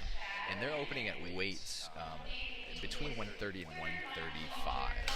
Again, they're all really close to each other, so they're going to be vying for those spots. And I don't know for certain, but I would imagine they're probably going for either silver or bronze medals, huge hook grip medals. Exactly, yeah. At the end of this competition, because to our recollection, we believe that it's only Bodie, the Canadian, who's really done significantly more than these guys. Yeah, I'd have to. I don't know that we That's have a- results yeah. anywhere on hand easily, but No. But we will know shortly after this because Someday they're we'll going to know. give out medals, and I don't know if they're doing the prize money at that time or they're going to wait till the very end to do the prize money. But the men will receive 10-pound hook grip medals after this session. meaning we're a little bit behind. Is that right? Was the We are women's a little- session supposed to start at 5? It is supposed to start at 5, yes. So- we've still got a good probably 20 or so lifts left. So yeah, Unless we're they a get little done in behind. the next 9 minutes, that's unlikely. So this is really, in my opinion, the superstar of this session. Yeah. Nicholas O'Ryan going for his. This is actually. No, this is not Nicholas this O'Ryan. This is Chad Langen. Yeah. So they haven't changed on the No. board, and I don't know if he's waiting for that. It looks like he's change. waiting for that. There There it we is. go. Okay. Patiently waited, didn't stare anyone down. Yeah, no, very nice. Canadian, very polite. We can assume. Nice clean. Very nice. Oh, Close. very close. 4 for 6 on the day. A 227 Good performance, total. yeah. For a 62-kilogram lifter, that's a good day. Very, very nice. Well done. And I don't know his age, but he looks like a younger. He does person. look young. He could be a junior, maybe Yeah. not quite a youth, but at least. a And younger. as the 62s go, I mean, that's got to be the best 62 total. Like, yeah, by oh, far. yeah, by yeah. Well, because even Sean Hutchinson didn't lift as a 62; he lifted as a 69. Exactly, he was so, lifting a little heavy. So And I can't think of any other. there's 62 we have not seen near anybody that. do anything close to that. So Yeah. he should pretty handily win the 62 kilo class. Yeah, so we're gonna have 2 gold medals go to Canadians at this. Correct. Yeah. Unless one of these 85s pulls out a monster clean and jerk that we're unaware of. Yeah, and that would be really Like monster. a 200 kilo. Like a 200 kilo clean and jerk. We're probably not going to see, but You never know. we'll keep the option open. Maybe somebody will at least call for it. Give it a Yeah. good I mean, pull. I think as time goes on, the popularity of this meet will increase because of the prize money that's involved. That's starting to attract lifters even from Canada. Prize money, the fact that it's been very well run, it's very Yeah. well put together. I mean, and it's the chance to lift on a raised stage, a kind of a national feel in many ways. Hmm. And I wonder if at some point they'll actually have to introduce qualifying totals or anything to, Or maybe invitation. or only invitations, something, or 130 or on half the bar. invitation, half qualifying totals, like some way to, because. All right, Peter Kwan stands up. Looks a Little little heavy. The jerk should be good though. Has it overhead. His feet were never quite in line, but he gets 3 white lights. Yes, he does. Feet were never quite the there. vein in his forehead, I thought was going to poke me in the eye. Yes. That is a serious That vein. is stressful. I ought to get that blood pressure tested. Is that Dan Gorelick up there in the VIP section? That is none other than Daniel Gorelick. That is correct. So he Leaning is over. I showing wonder if he up. can see us. We're waving at him. I I don't think he sees. Dan. That's okay. Dan Gorelick, another New Jersey, East Coast guy, lifter. He's a 94 He's kilograms. at 94, yeah. He's wearing a medal around his neck. He might be wearing some hook grip hardware right Really? now. I'm surprised he can stand up. Michael Schaefer here with his first attempt at 130.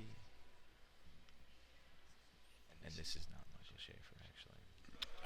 Michael Schaefer is in the blue singlet. This is someone I don't know else. who this is. But this is 130. It is 130. I don't think it's, no, it's not Lawrence Steele.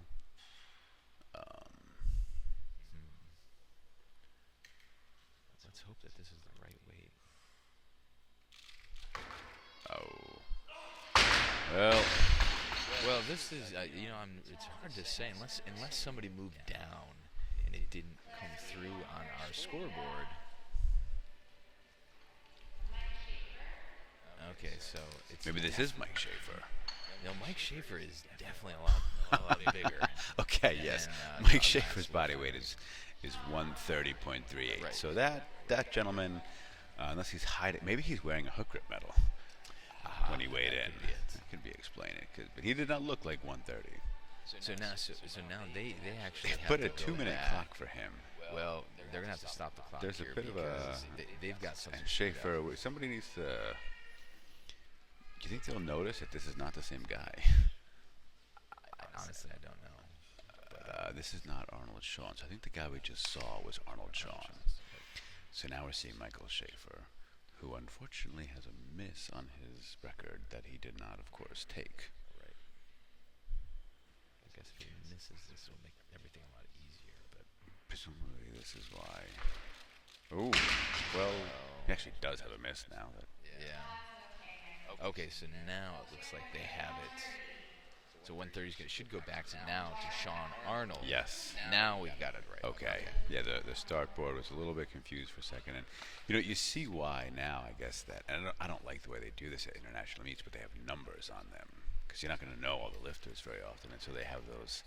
They tape numbers to them, Yeah. and so they go by the number system, which often means guys are wearing this sort of numbers that you see marathon runners wearing, which is odd.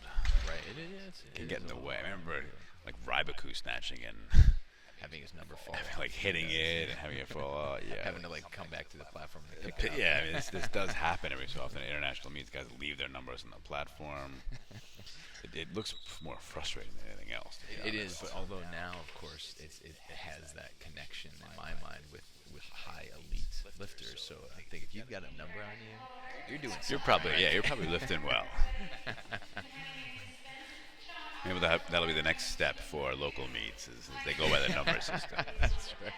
I mean, and the issue is though is, I mean, when you and I were lifting, not to go back to our days of yore too often, but before the sport really grew, in your local weightlifting area, you pretty much knew everybody. Yeah, absolutely. And so when you had a 30 or maybe a 40-person meet, you knew who was going, and everybody who was running the meet knew who was coming out, and there was never any doubt. Whereas here, you're talking about well over 100 lifters. They're from various areas of the country, and they're not yet national level, many of them. So it's not like you're going to be familiar with all of them. That's right. And the sport's much bigger, so it's very different. It's impossible really to know everybody who might show up at one of your meets. Sean Arnold here coming out for his second attempt after missing this. He made the clean phase and missed the jerk phase of the competition of the lift.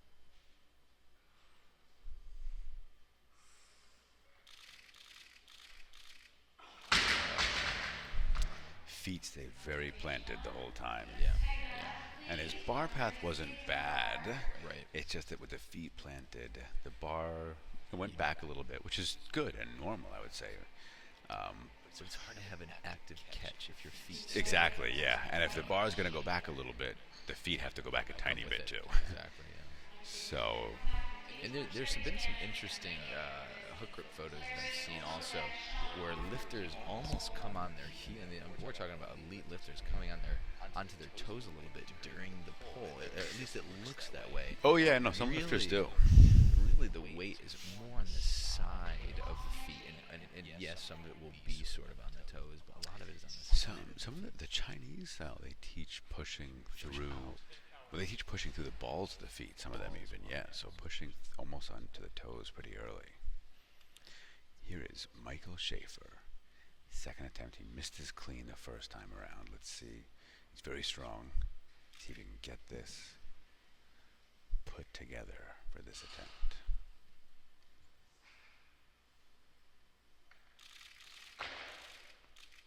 Better.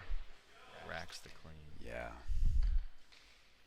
Let himself kind of fold a little bit in the stand. Didn't keep that up real torso. Needs to stabilize. I think he should have it. I think that's a good Yeah, lift. yeah, there we go. 3 white lights, so he's on the board with that. So, I mean, He's got a again, total. He's got a total. He has one lift remaining, so hopefully he can improve upon Yeah, it. he didn't, like I said, didn't have a great snatch day. He made 100 on his opener and then missed 105 twice, missed 130 on his opener, and then made 130. So he's got a total, which is good.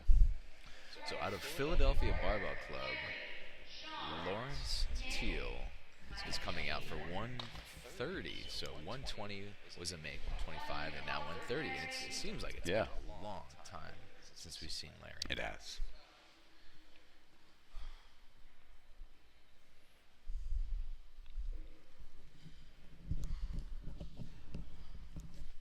Lifts with the Philadelphia Barbell Club, which is obviously where we are, the city of brotherly love.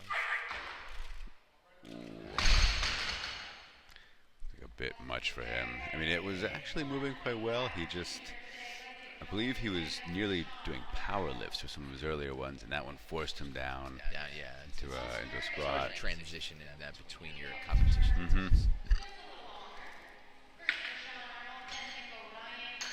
So, Sean Arnold, now the lifter, again, needs this. Yeah, and it's Yeah. looked a bit heavy. It did. I mean, It's I looked feel a bit like heavy. he might have started a bit high. Yeah, I agree. Let's see if we can pull it out. So we've got about, looks like in the vicinity of about 15 lifts left, and there's still actually 5 lifters that we have yet to see. So let's see if Arnold can make sure that he does. Let's see. We want to see this lift. He has 2 good snatches on the board. All right. Better. Needs to get it overhead.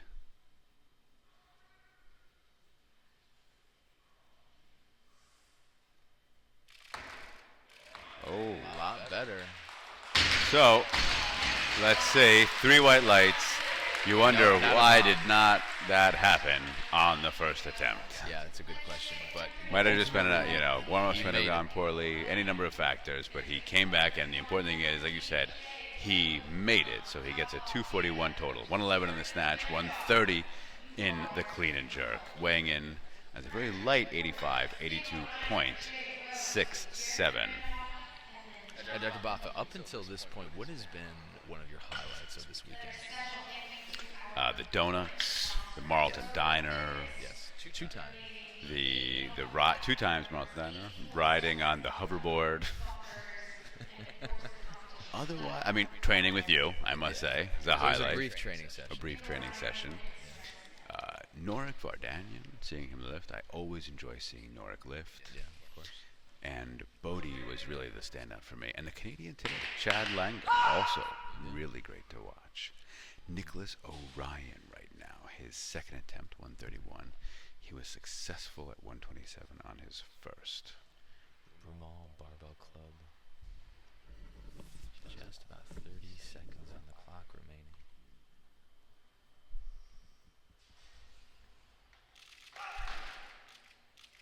Very nice clean. Yeah.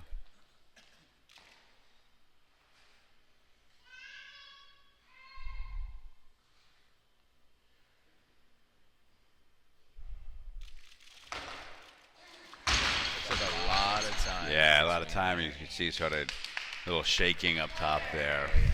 And there was a small child that was screaming. That's not helpful. Never No, helpful. it's not what you want to hear when you're about to pass out because of the bar resting across your carotid. Now, what have been some highlights for you so far? Well, really, Brody was Bodie. Bodie, I keep saying that. I'm sorry. Bodie was a highlight for me. He really just moved so well under. Beautiful technique, yeah. And of course Norik Vardanyan. Yeah. He that 164 was a really beautiful snatch. that he Yeah. did. I actually watched the replay again today of it, and even the 195 really did look light. Even Yeah, later yeah. the second time that I watched it.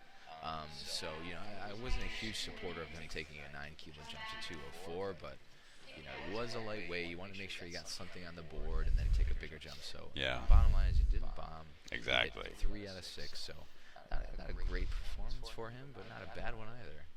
Weighed in a little heavy, so he didn't actually compete as a 94. Yeah, he weighed about 96 and change. Yeah. But yeah, those are some real highlights. You know what else? The array of shoes at the Hook Grip headquarters Oh my yesterday.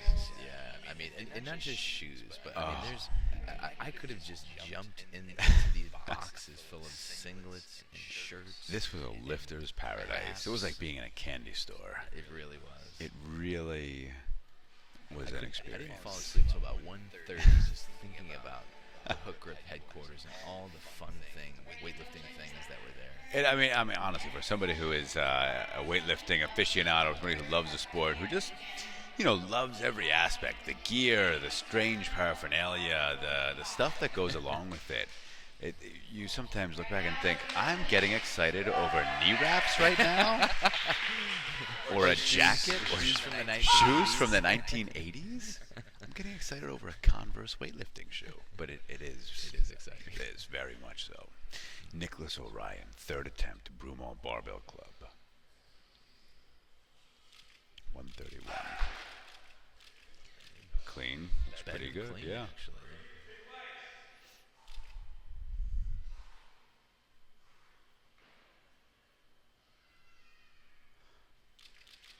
Oh, no. Just really mistimed that. Yeah. Unfortunately, kind of that soft landing again, it looked like, sort of stepping in a bit slowly as opposed to slamming into the jerk. But that Hook Grip headquarters, I mean, Oh, my the goodness. things from China, I mean, there's warm-up suits, that one of which David Luke has been wearing all day today from the 2012 London Olympics. Oh, man. Literally the shoes that were given to the Chinese team, those Nike Romaleos. Those Nike Romaleos, yeah. The Chinese team Romaleos from 08. It's the original Romaleo, which weighs about 14 pounds They per are shoe. heavy. But just seeing this, I mean, it's literally like a weightlifting museum in a way. Yeah, well, and in fact, Nat has been digitizing a number of photos from Jim Curry, Butch and Nick Curry's father. And he is in a way preserving part of the history like a museum does. I mean, I wonder and hope that, a weightlifting museum, like this is not going to be the Baseball Hall of Fame. We're not going to get like a steady stream of yearly visitors. Right. But it'd be cool to have this archived or available in such a way that you could see or access the history of this sport. Right, and especially doing it in a digital way, so you don't have a place that you have to visit. Exactly. You know. But to make some of these classic photos available would be very cool. For example, And he had one of Riegert, the standing up from the clean, yeah. famous, Russian. I think he was about a middle lightweight. Middleweight, maybe. Yeah, I don't recall. But yeah, he lifted like in the 75s, I believe. Jay Oh. Rose jumps right into the jerk and really does Unfortunately, not yeah, that was his did opening not attempt. make that lift. But yeah, that was a real highlight for me. Riegert, I mean, when you look at, this was a great photo because it's a really high definition digital print of a actual photograph. Yeah, from a slide negative. From a slide negative, exactly. So it's very high quality, and the muscle that is packed. Oh my goodness. onto Riegert, he looks like a thoroughbred. He does. I mean, it's unbelievable. And again, I know those were a little bit different days in terms of testing and. Those were good days. But still, it's just amazing to see. Amazing. So it looks like Jay Rhodes is going to follow himself with that 132 kilos. And Dave Brigger, by the way, was in the 90 kilo class. Excuse me. Oh, he was that heavy, really? Yeah, Boy, when we saw him in Paris, he looks—he's not a big. No. big guy. He's probably about our height. Yeah, if not shorter. So with gold in Montreal in the Olympics, and then gold in that was at 1976. World champion in 1971, 1973, 1974, 1975, and 1978. That's quite a record.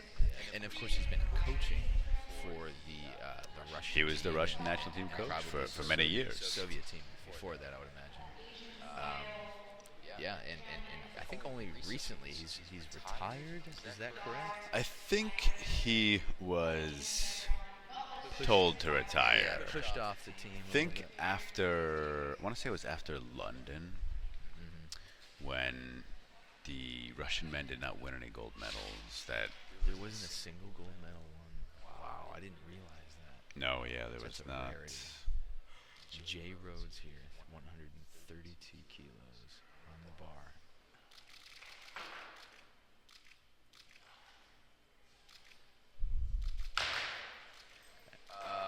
He needs to hold it. Oof. Really impressive save. Oh, no lift.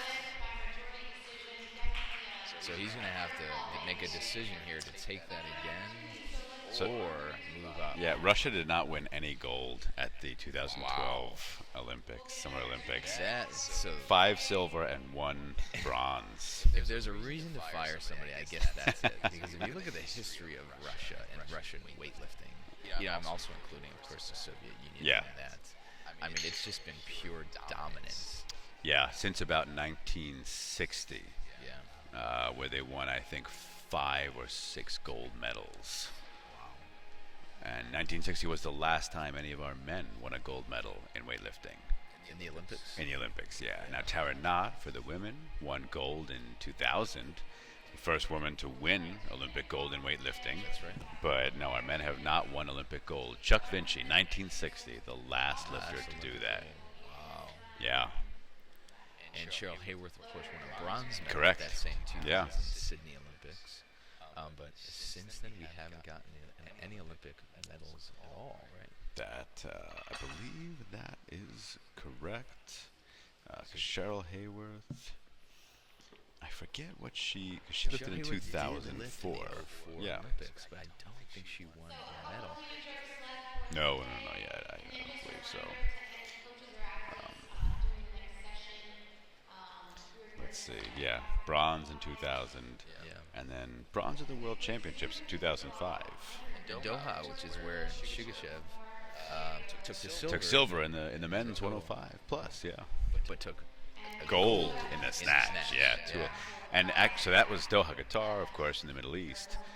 You can hear the crowd booing when he comes out for that 211. Oh, the crowd was against him. Yeah, well, yeah, they were behind Rizazadeh, the hometown guy, you might say. Yeah, I always wondered, if you look back at those Rizazadeh videos, his coach or whoever is warming him up has some comb-looking thing that he sort of puts over his head. That's right. Or Do you have any idea? I don't know what that is. I wonder if maybe it's like a prayer card or something. But no one else does it. Like from my Maybe Razazadeh is especially devout. I don't know. He shouts the names of prophets, I think, when he's coming out, which were also the names of his sons, perhaps. Okay. So right now, this is third attempt for Jay Rhodes, Outlaw Do or Barbell die. Canada. He needs this to get a total. Cleans it. Nice He clean. did move up 2 kilos. Needs to stabilize the jerk. No. Unfortunately. Whoa! That, I think if there were a jury. Well, it's a local meet. It's a local meet, exactly. I've certainly had way worse lifts passed at local meets. I've had judges be quite generous to me, so I am not upset that they were generous. I've had judges come after and come to me and say, I meant to give you a red. I'm sorry. I passed that lift, and I said, don't apologize. Yeah, I'm fine with that. Yeah. So well, next up we have John Dean out of Ronin Barbell coming out for his first attempt at 135 kilos. very Like a nice box- snatching out of him, Yeah. John Dean. Yeah. Now, we've seen a lot of misses here in the clean and jerk portion Oh, yeah. of this session, so let's hope we can turn this around as the weights get heavier. Oh, my goodness. By the way, so Liris Onin is letting me know. Last night I tweeted one of our pictures to Keanu Reeves, Keanu, official Keanu. And I found out, thanks to Liris Onin, that that's an imposter. It's not the real Keanu. It's not the I'm real- devastated. Oh my goodness, this whole time we've been fooled. I've been bamboozled. John Dean here, first attempt 135 on the bar. Really nice clean.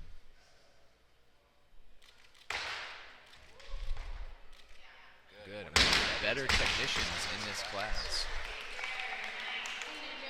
So that's nice to see a good opener, solid, and we know that he's good from there. Oh, yeah. So this is going to bring out Justin Frimell for his first attempt at 135. I can't believe it's not the real Keenan. I can't believe it either. I'm stunned. No wonder he hasn't called me back. Well, So again, if you regardless of whether it was the real Keno or not, we did have the Matrix going. we did, if you look at that image, it was a green screen with falling numbers and symbols as part of the webcast yesterday. But right now, things seem to be working quite well. No, we've had no major complaints, so I'm assuming that it's working. Justin Frimmel right now only made one snatch, 106, coming back in a clean and jerk. Let's see. A heavy clean. Yeah. 135 in the clean and jerk. Jerk looks pretty solid. There we go. Now, down signal was a little early. A little early, yeah. The head judge should be waiting until the feet are aligned Yeah. and the weight is stable prior to giving the down signal. But that's not always the case. So if you're following along and want to get in touch with us on Twitter, you can find us, Bafa Westbrook, at The Two Doctors. You can also get in touch on Facebook, The Two Doctors. And again, we've put this question out there, curious to know. And right now, one response has been Kurlovich, 125, body weight with a double body weight clean and jerk. But yeah, who's the heaviest lifter to do a double body weight clean and jerk? You know, in my mind, I'm thinking to myself, well, if Shigashev weighed more than 125 lifting, I mean, has he done a 250? That's a good question. I He don't know if might he's have. lifted He's that cleaned much. it. I know he's Yeah. cleaned it. No. I can't recall if he has. Or even maybe a Pisarenko, because he was could Oh, have been a Pisarenko. lighter. Pisarenko had the world record for a period. Yeah, so he's Right, done. so if depending on what he weighed, if he weighed that like maybe 27 Yeah, or Pisarenko would be 130 and another- did a 260, that's a very good possibility. But right now, Peter Kwan letting the clock run down. He's got 10 seconds left for this 135 kilogram clean and jerk on his second attempt. Really, poor execution there. The back was a little rounded. He pulled it before getting it into the hip. It By the way, really Shigashev just- did do 250 in 2008. 2008. He did so we need to 250. find out What's what his his body body weight? weight. In 2008. So that was at the Olympics in 2008. Yeah. So we need to find out the specifics of his body weight. So this is a more difficult question. I hate that we're using it now and not as a trivia in the future, but that's okay. That's all right. It's good We to. can reuse trivia in the future. Yeah, sure. People forget things quickly. I've already forgotten the answer to our last question. Michael Schaefer, third clean and jerk, 135, a 5-kilo increase from his second attempt after missing it on his first. Cleans have been a little in front from the start. Let's see if he can correct that here with a little bit more weight.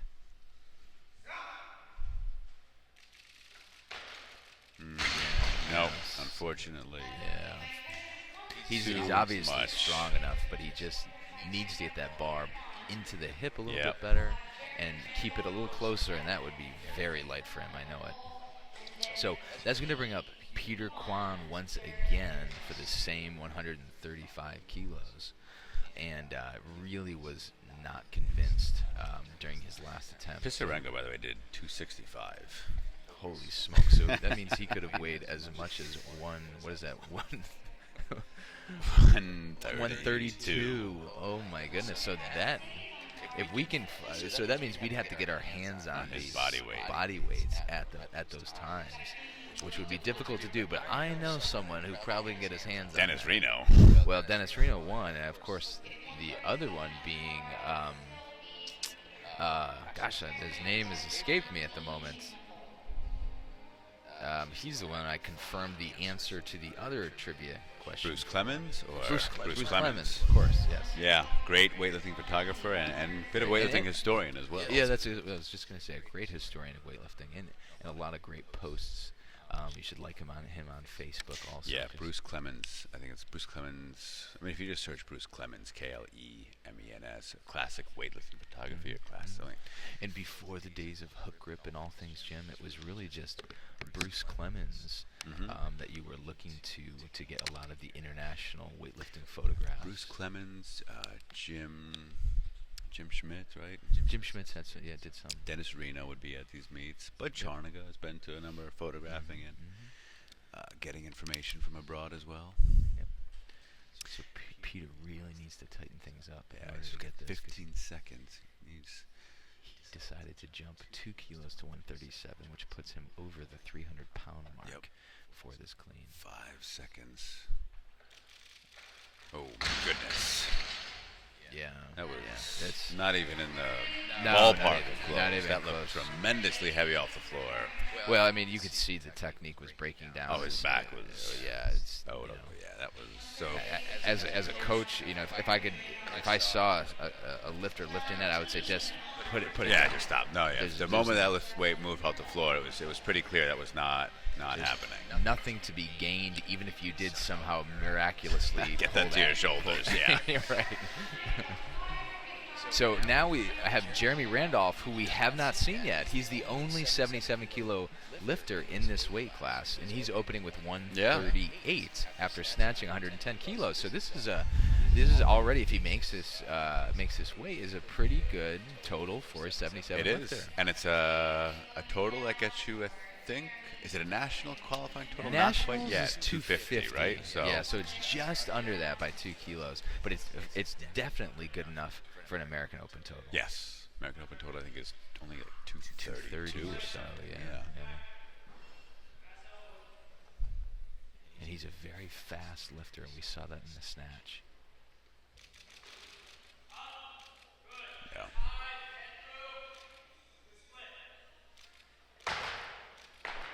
Did not get that front No, foot out. didn't move at all, but looks good. Happy Good with lift. that, yeah. So that gives him a 248 kilogram total as a 77, which again, that's good lifting. So we've got a lifter asking for 140 and another lifter asking for 141, and it looks like John Dean will be the next lifter at 140, who John Dean really technically has been one of the best in this session in addition to Chad Langen. It looks like on the other side, the collar has once again fallen apart. Yeah, those loaders have been doing a lot of screwing over The there. Alico collar, those training. Oh, now there it this goes. this side broke now. You can see. I mean, you probably can't see it on the feed. No, if you they've got haven't about seen- 6 No. pixels, so. But it's really it's a glaring. You wonder, did Alico test these collars at all, Yeah, that's a good question. or maybe some very are good worse than others? Oh my goodness! So Tim Renger has just let us know Anatoly Pisarenko hit 265, weighing 123 body weight in 1984 Friendship Games in Bulgaria. So 123, unfortunately, still is not 125. Even though the weight is truly more impressive. Yeah. Lighter and doing more, but that wasn't the question necessarily. Yeah. So, but the question, I mean, did John blanking Dean on his here. name? John. Second attempt, 140.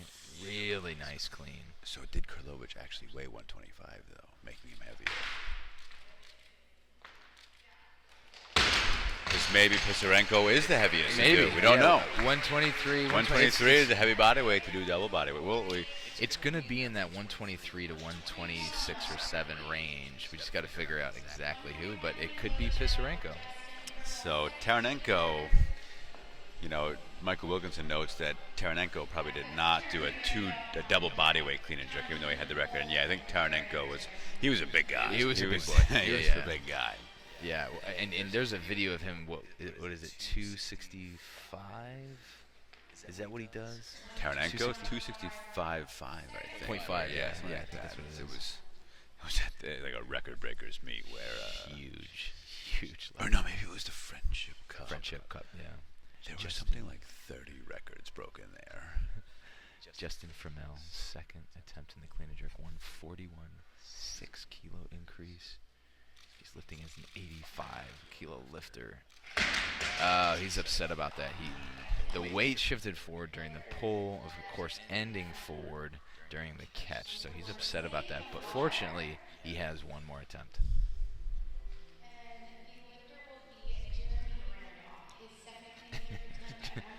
Do you know that we have Hover Scooter following us now, which is one of the companies who Really? makes That's the Hover fantastic. Scooter? I hope I appear in their ad. If so, I want some compensation. 267.5. Oh, Michael maybe it was, Maybe it was yeah, 267.5. It was a monster lift, whatever. It's a weight that likely will never be lifted. I mean, think about a 270 clean and jerk. You know that more was attempted once. Oh, idea, yes, absolutely. So, listeners, I'm curious, how many of you know what the heaviest official in international competition attempted clean and jerk was, and who did it? If you know this answer, let us know. Right now, Jeremy Randolph, second attempt, 141. Nice clean. It's a little better jerk. Got the Yeah, front out a little bit was. more. So that gives All right. him 2 white lights. 251 kilogram Yeah. total. So, a national that's qualifying above that total. Yeah. national caliber.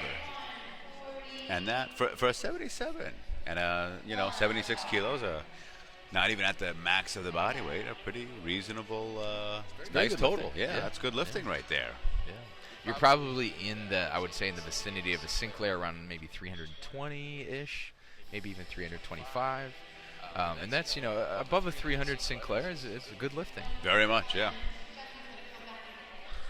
So Justin Fromell coming out here for his final attempt at 141. He missed the last attempt. Everything was just a little forward. So if he can stabilize and make sure that the weight is more on the heels, I think he's going to be able to clean this. Yeah, much better. Yeah, it's pretty nice clean. A little rounded in the torso, but not bad. Jerk looks Just pretty needs to solid. stabilize. It looks good. That is That's pretty 3 good. white Yeah, lights. 3 white lights. So That will do it for him. That lift puts him at 247 kilos, which just moved him ahead of Jay Rhodes. So I'm sure he's happy about making that lift. Now, Jeremy Randall has 142 listed. I imagine he's not going to take this. Yeah. But then we have the 85-kilo lifter, John Dean, asking for 145, which, Nice. of course, brings out 6 Yep. plates. The green plates on either side.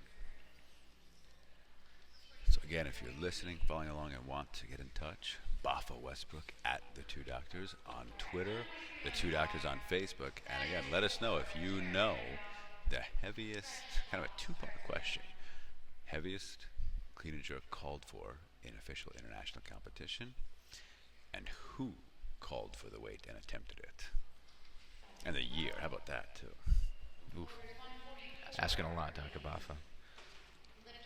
We are going up to 144. 144, Let's see wow. if he's going to stay there. He took, from this first to a second, a 3-kilo jump. This would be another 3-kilo jump, so that could be a smart increase. I mean, if he wants to Yeah. buy himself time, Well, it's 145 unclear would if do he it. would buy himself time. It likely 145 since Dean, or excuse me, But John. it's his lot number. Oh, good point. And I don't know if this is Those a are lot just number start. or not. Yeah, It's just start that's number. just by body weight. Right. Well, no, he's taking 144. Yeah, he's taking so, 144. yeah.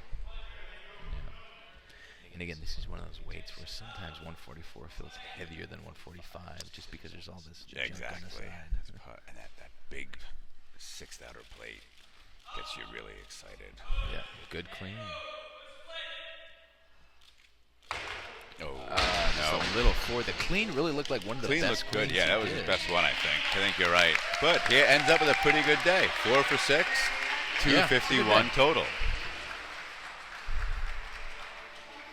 So Michael Wilkinson is stating Andre Chamerkin attempting 272.5 kilos. Michael, you are correct. You are correct. Andre Chamerkin, 2000 Sydney, in order to go ahead of Razazadeh. Not an easy thing to do, yeah. 272.5. Andre Chamerkin, you can see the video, he runs up the steps, leaps up the steps, probably shakes the very foundations of the building, and he gives a... Truly pulls it He- pretty no, he- high. He tugs on this bar, and the bar tugs back. Gravity won on that occasion. John Dean, 3rd attempt, 145. He made 135 and then 140. Let's see if he can add one more good lift.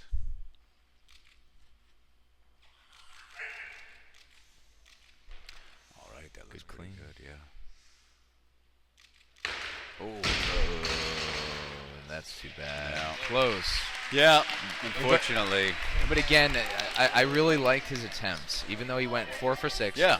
The 2 first attempts in each lift were Very were solid, really very solid, confident. automatic, not too much Yep. change. And then he went for something big for both of his last attempts. And obviously, And not out of possibility. I mean, not Right. ridiculous. The jerk, that was a little rough, but...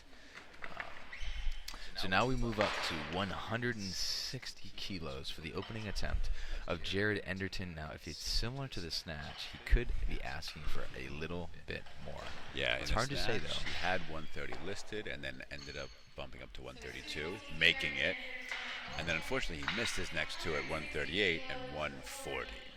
Right, and you wonder if Jared, in the snatch, had taken that 130 like he said he was going to. If he would have hit that and taken a lesser of a jump, 135, then hit that, and then maybe even if he 138. missed his third, he still would be 3 kilos ahead of where he is right now. Yeah. But it So- might not matter for him for this meet. I mean, No, the it may money not. is probably, like, he's assuming he makes his weight, and actually now he's calling for 170. 170. Okay. Wow. Yep.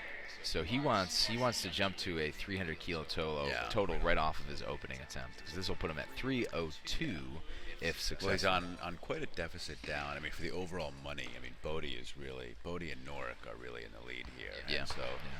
for him to start to compete with either of them, which I don't think he can do, he has to make up a lot of ground with a clean and jerk.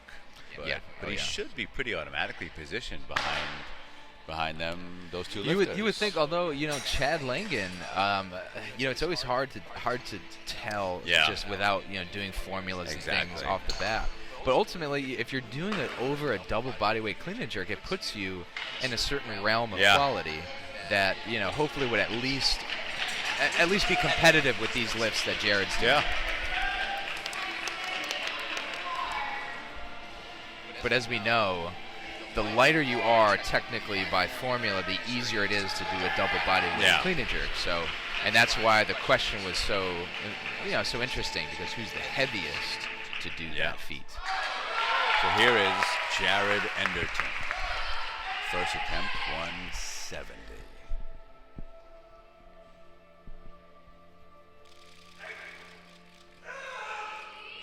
It's like a heavy clean, but successful.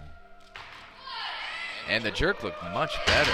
Looked very good, yeah. So what do the judges say? 3 white lights. So there he goes. Great. He's got a 302 total. 302, yeah. Very nice. Yeah, so what do you think? 175 is the next? My guess is he'll call for 175. Yeah. We will see.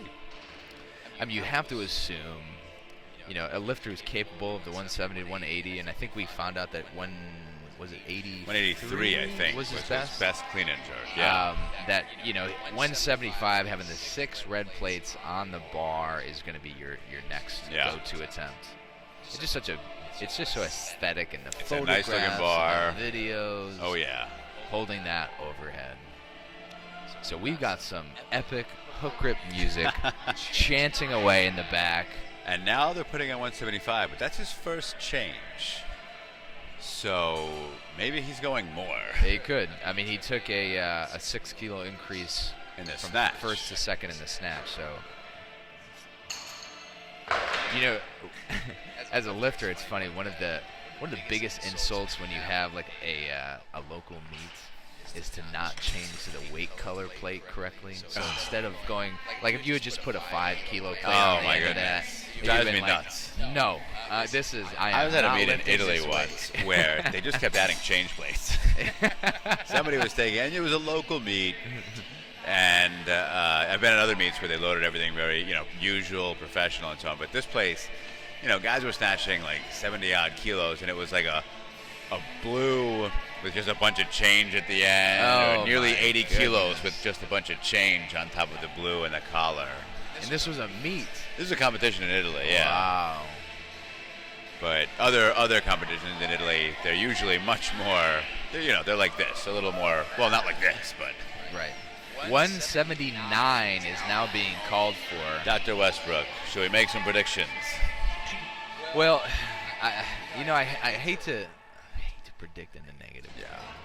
But I really would have liked to see the 75 first, and then if you want to take a big jump, then do it. Yeah. Make your glyphs first. Yeah, I really much prefer, and I'm sure most lifters do, watching made lifts. Yeah, I think everybody does. So we'll see. He's got over a minute left. And I want him to prove us Oh, wrong. I want to see this lift. Yeah, exactly. I mean, I like watching made lifts. It's a big jump, 9 kilo jump. You have to assume that he's requested some of the epic hook grip music to be played. Yeah, he seems to like the crowd, the noise. Yeah. It gets him excited. I think, isn't he a grid league competitor? He could be. I don't know. I'm not sure. I seem to recall hearing that. I could be wrong. There's a national competitor, Robert Blackwell, who lifted as an 85 at the Nationals, who I think is thinking about going up to 94s, who is a grid league competitor. He's only got 30 seconds. All right, now he's coming. Okay. All right. So let's see if he can prove the two doctors wrong. Yeah, and now his first one looked a little bit heavy when he was standing up, but maybe he's going to get up for this one. I want to see it. I certainly hope he makes this weight. He's got the clean. All right, cleaned it, and it looked pretty similar. Wow, well done. I love it. Nicely done, Jared Enderton. I love to be proven I wrong. love it too. Yeah, I didn't think Norik was going to do more than 160, and he did, and that was great. And now we're going to see more from Jared Enderton. I did not expect to see a success on a big 9 kilo jump, and that's great to see. And as we looked up on Oli's stats, officially, I think it was 183 is official best. Let's So double check that. So right yeah, now. let's double check that, because if he's going for a PR, 183 is his best. So if he goes for 184, which is a 5 kilo increase from what he just did, which I think is perfectly reasonable, because the look of those two lifts was pretty similar. Very similar, yeah. He has that little slow point standing up in the clean, but he gets through it, stands up. Right, and that was where my doubt came Exactly, from. mine as well. But it might just be some people somewhere in that clean have that slower sticking point. Right, But the jerks in both, they flew up effortlessly. Right, yeah, I mean. As effortlessly as 179 kilos can look at least, let's say. Yeah, I mean that the way he lifts, that could look the same at 120 kilos. Yeah. We don't know. So he's asking for 181, but I doubt this will be the finishing weight of the competition here. And again, this is the last lift of the men's session. So he's putting in, I think he's going to put in some headphones, listen to some music, even though we've got epic hook grip music. I mean, how much more could you need? But hey, whatever you need to get it done. Yeah. Right now we've got 133 viewers, which is fantastic for this final lift. This is the last lift in the men's session of the 2015 Hookgrip Spartakiad. We still have the women coming up. That's right. Unfortunately for Jared, the little screw came off, so that adds a little bit extra time. Screw it in, let Jared rest, listen to some tunes. Yeah. Now, do you think 182 is going to be the final lift? Or do you think it's going to be 184? That's a good question. I wonder if he has some sense of what he needs for the money, if that will determine it. Yeah, it's hard to say. It's hard to say. If I were to guess, if I were to be a betting man, I would say 184 is going to be the final official personal best. Right. Now, he did 182 weighing 93.65, and then he did 183 weighing 93.28. So he's a little bit lighter here. Yeah. So it does look like he's approaching the chalk box. So I think 182 is going to be the weight. You think so? Well, he's only got 7 seconds to change if he wants to make that change before that 30 seconds. Yep. Okay, so it looks like 182 is the weight. So perhaps his coaches are doing some calculations on what he needs to give him a better placement in the prize money. So let's see if Jared can pull this off. 182. He's got just over 10 seconds right now. Successful at 179. We want to see this lift. Oh man. Gave it a good pull. He turned it over and racked it. Unfortunately, that sticking point this time proved a little bit too much. Well, Dr. Baffa, this finishes the men's portion of the 2015 Hookgrip Spartakiad, where the two doctors, Dr. Baffa, it's been an absolute pleasure. Dr. Westbrook, the pleasure is all mine. This was fun. We hope you at home have enjoyed watching as well. Feel free to check us out online, Baffa Westbrook, at The Two Doctors on Twitter, The Two Doctors on Facebook, and check out our podcast if you want to hear more weightlifting. You can find it on iTunes, you can find it on SoundCloud, or check out our website, thetwodoctors.net. That's the two doctors with the number 2. And for now, we are going to sign off, and there'll be the presentation of medals to the men and prize money. And then we have one more session left, the women's final session, where Jenny Arthur will be lifting. World team competitor and Olympic hopeful, Jenny Arthur. So, Dr. Westbrook, it has been an absolute pleasure. Dr. Baffa, it's pleasure is mine. We will see everybody in just a little bit. 5:45, I believe, is when... No, that can't be right. Probably about 6 o'clock is when the women will start. That's right.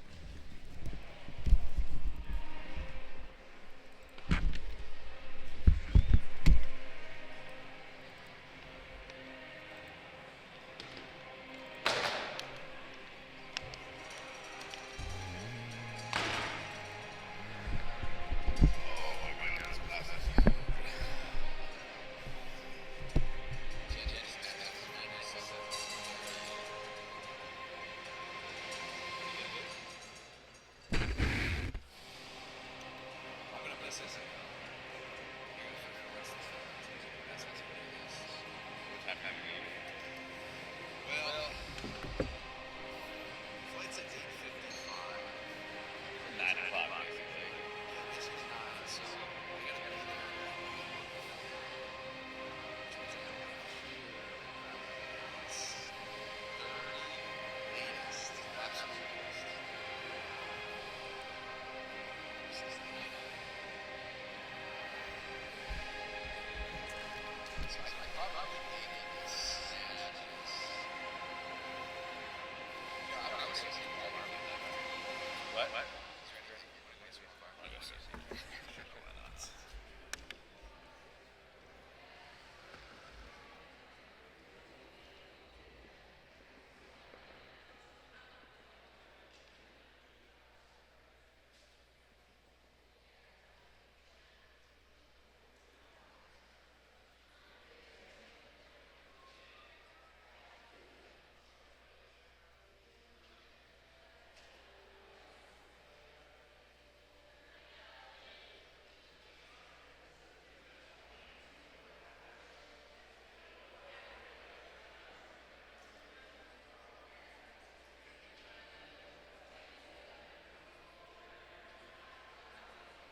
said, I thought it was excellent.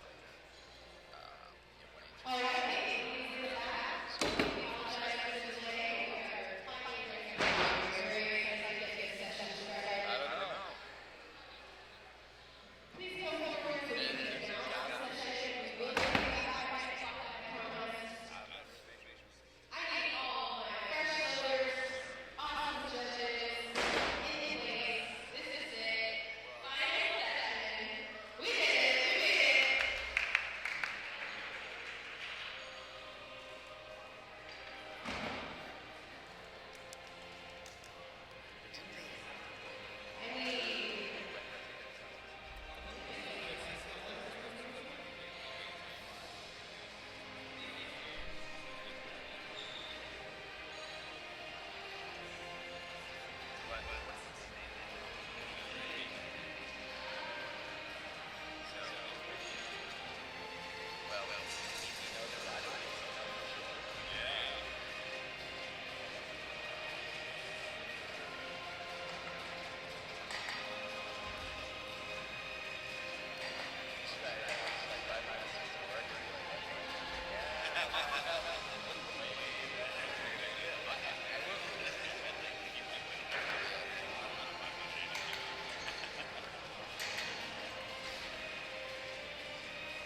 charger, which I don't know if I do. All right, just to go ahead and confirm the score right now. We have about 3 minutes out to the start of our session. Shit. No, I don't. Aaron Riley is our first listener. I think I got it. Melissa Leon on deck with Anna Wall. Aaron Riley follower. With Caroline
Riley after.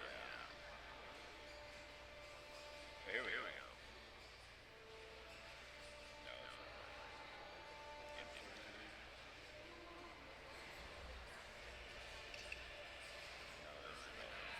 This is the most basic information.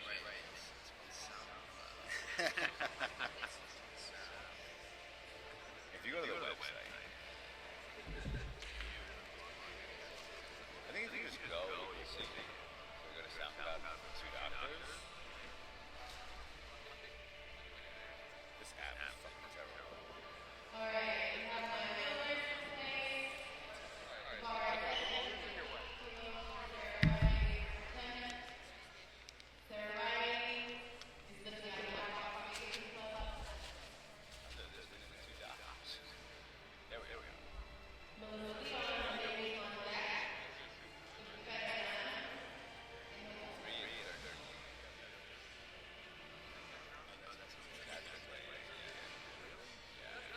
I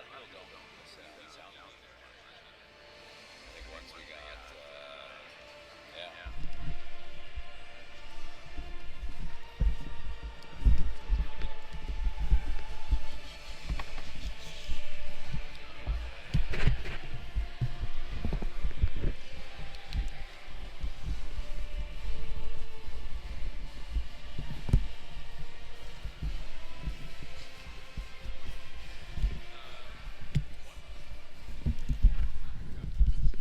All right, this bar is for Sarah Riley.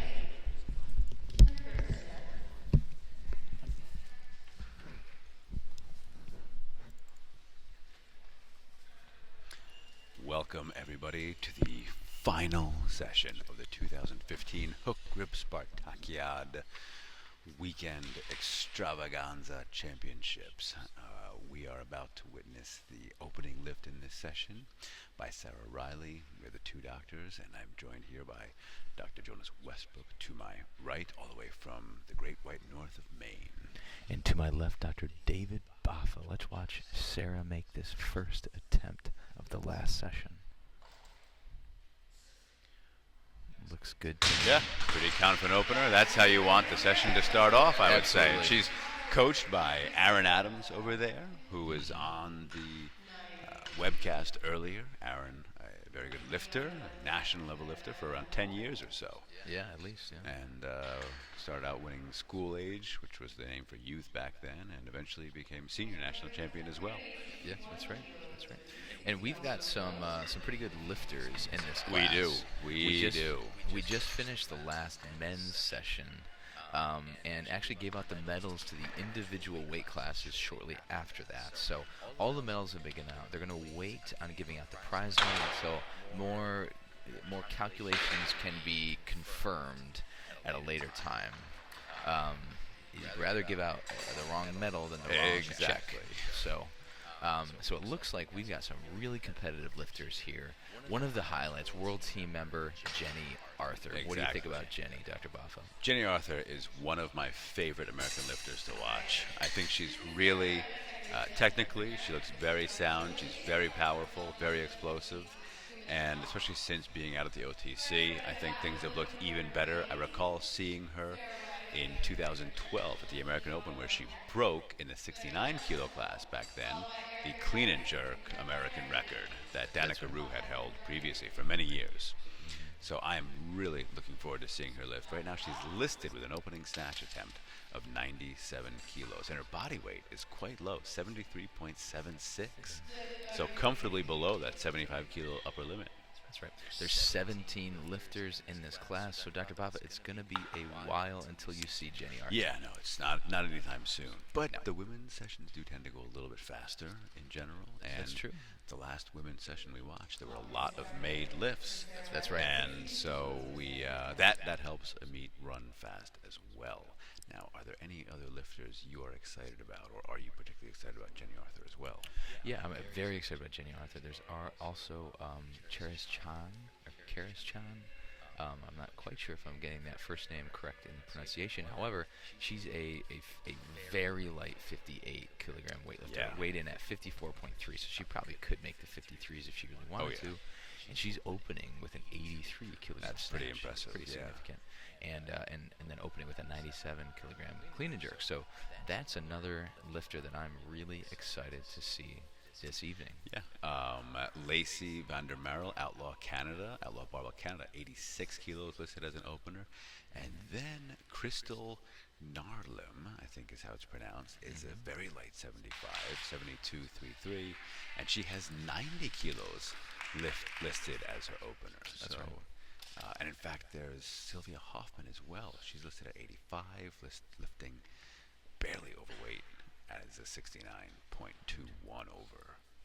So there's going to be some good lifting in this session. Absolutely, and a wide array of weights. I mean, starting at 58 and 97 is the highest starter, so a lot of weights in between there. There's Sarah for a second attempt. No. Unfortunately, up and over. She has another attempt. And she's fairly far underneath a lot of the other lifters, so even if she made that, it's likely she would have been following herself anyways. So the next lightest attempt is 70 kilos. Looks like 66. Oh, excuse me, 66. Yep, 66. You're right. Melissa Leon from Beast River Weightlifting would be the next lifter. Correct. And also Jenny Arthur has 130 posted for her clean and jerk. Wow. That's a serious lift. So it weight. looks like actually Sarah Riley has elected to move up. Move up to that 66. Yeah, so this buys her a little time. Okay. Beast River Weightlifting's Melissa Leon will then be the lifter. She is asking for 66 kilos for her opening attempt. Now, the hook grip symbol that we see so often at these meets, and not just local meets like the hook grip Spartakiad, but even national meets and banners that are hung among many gyms around the country and the world. Who is the picture modeled around? I don't recall. I was told at one point, and I don't recall. I don't know. We'll have to. Does anyone else know out there? I mean, Nat is only feet away from me, but let's see if anyone else can tell us But our the answer chains, to that I mean, question. the cords from our headsets to the desk are not quite long enough to reach him. So if you know, get in touch with us, or if you just want to share who you're watching or cheering for, Baffa Westbrook at the Two Doctors on Twitter or our Facebook page. Here is Melissa Leon, her opening attempt, 66 kilos.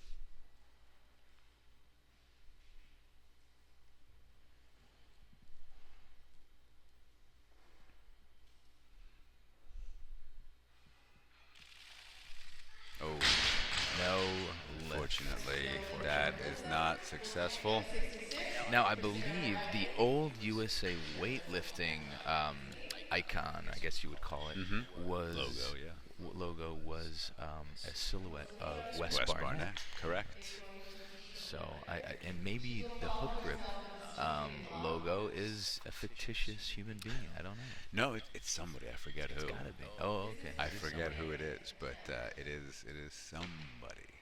What's really great about it is you can see the extension in the logo, look at that. and you see the arms are straight, fully extended. The bar is going to be traveling straight up. Yep. It's a really, really nice shot. Just about to pull themselves under the bar.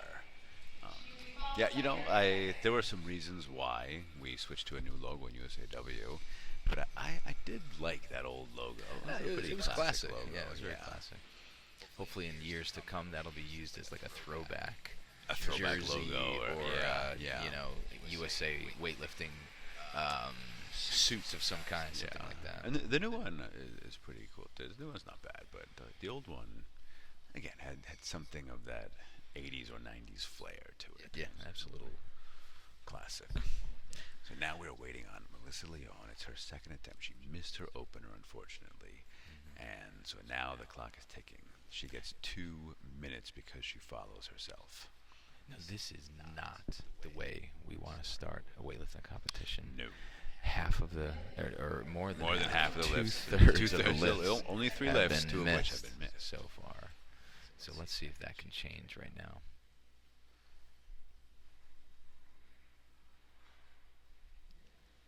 Melissa out of Beast River weightlifting.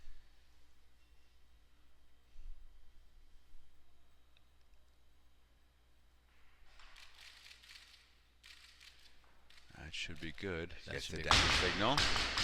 And Good lift. 2 Okay. white lights. All right, Now now we're at 50-50. 50%. Exactly. So, better. Let's see if we can keep this up. So Sarah Riley will come out for her third and final attempt. Made 58, missed 62, and is now asking for 66. Yeah.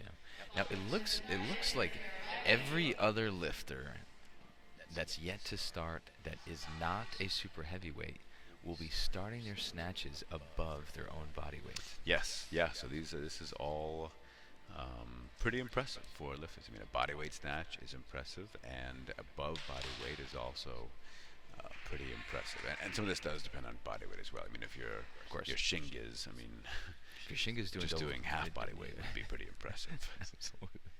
I think there was a meet that he weighed 190 and snatched about 190. I think you're right, yeah. So here is Sarah Riley, Black Box Weightlifting Club. This is your third attempt, 66 kilos. Oh, No lift. looks very light, looks within her capabilities, but unfortunately leaves it out front, cuts the pull a little bit. So 58 is what she's credited Yeah. with on her first attempt, and we're back 3 for 5. Excuse me, 2 for 5. Yeah, not a great. Not a great start No. for this session. So 70 is going to be the new weight on the bar. Get the blues off of the platform. Get the reds out. The big red plate. So now we're moving to the largest plate we currently use. Dr. Westbrook, I imagine you recall that at one point they used a 50-kilo plate. I do understand that. I mean, It was could before you- our time, of course. Oh yeah, it was before our time. But could you imagine the loaders, the effort needed to God. be put into lifting that Yeah. single plate? I mean, you need to have a qualifying total just to Just load. to load. That's very true. Maybe that's why they took it out. They couldn't get enough people who could handle them. Have you ever used those 50-kilo plates? or Never. seen them? No, I've never. I've seen one or two before, but I've never lifted on one. They had them at the barn when I would train down there. They had a set of Really? 50-kilo training plates. They're impressive. Did you try to lift one up? I think I did lift one up. I might have squatted with them once. Wow. I don't recall. 70 kilos here for Fenner Lam. Opening attempt. Another miss. Another Big, miss. big hip hitch, hit with the bar. Unfortunately, kicks it out and goes right over. Looks very That's too strong bad, and was yeah. nice and controlled off the floor, but And she's unfortunately, that sort of hip hitch. She's a light super heavyweight. She weighed in at 78.33. No, Oh, she I'm weighed sorry. in .06, Yeah, 75.06. 6 hundredths of a kilo overweight. That's pretty much a hair or two That's overweight. remarkable. So now we have Erica Dice. This is a lifter. Do you recall her from lifting days? She's a New York lifter. Was probably at the Empires. Absolutely. Oh, No. unfortunately, also some swing. Now, Erica Dice has been around for a while in this sport. She's a very Long time. seasoned lifter. That's right. National level competitor for many years as well, and I have to imagine an Empire State Games competitor as well. Yeah. I mean, I would assume so too. I mean, boy, if you lifted in New York and even around New York, it's likely that at some point. Yeah, even if you just heard of it, there's a chance that you might have lifted in those games, whether you wanted to or not. Right. So this is a bloodbath right now. We've only got two made lifts. lifts. So we're gonna go back up to Fenner Lamb for her second attempt. Again, she's .06 kilos above 75. So this is getting close to her body weight here.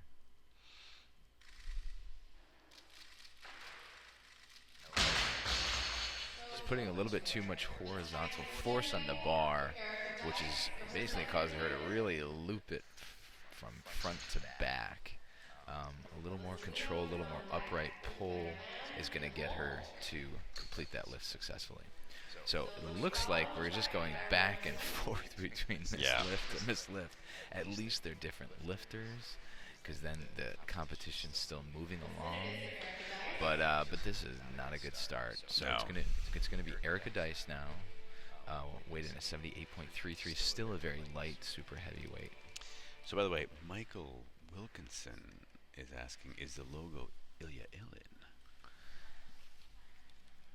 No, I don't spiked it's too enough? much I hair. think it's too much hair. Maybe they smoothed the hair out, though.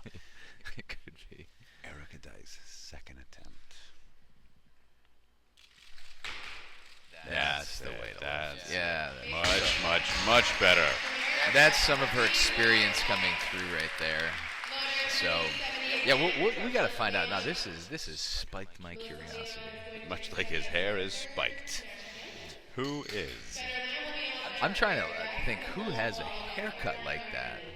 By the way, I'm going to our various Twitter followers tweet or retweet rather all things Jim's recent post of Rebecca Koha from Latvia, clean and jerking 105, because we often talk about what we like to see in a jerk, a proper split jerk. Mm-hmm. This thing is textbook. She's Really? 17 years old, jerking 105 as a 53, and it Holy is smokes. among the best jerks I've ever seen. This is 70 kilos on the bar from Alyssa Leon. She was successful with 66. Is elected to move up 4 kilos to 70. Oh, No. Do you have that lift up? I can pull it up right now. We're going to watch this because it is so... I think I can pull it up. Well, that's just a picture.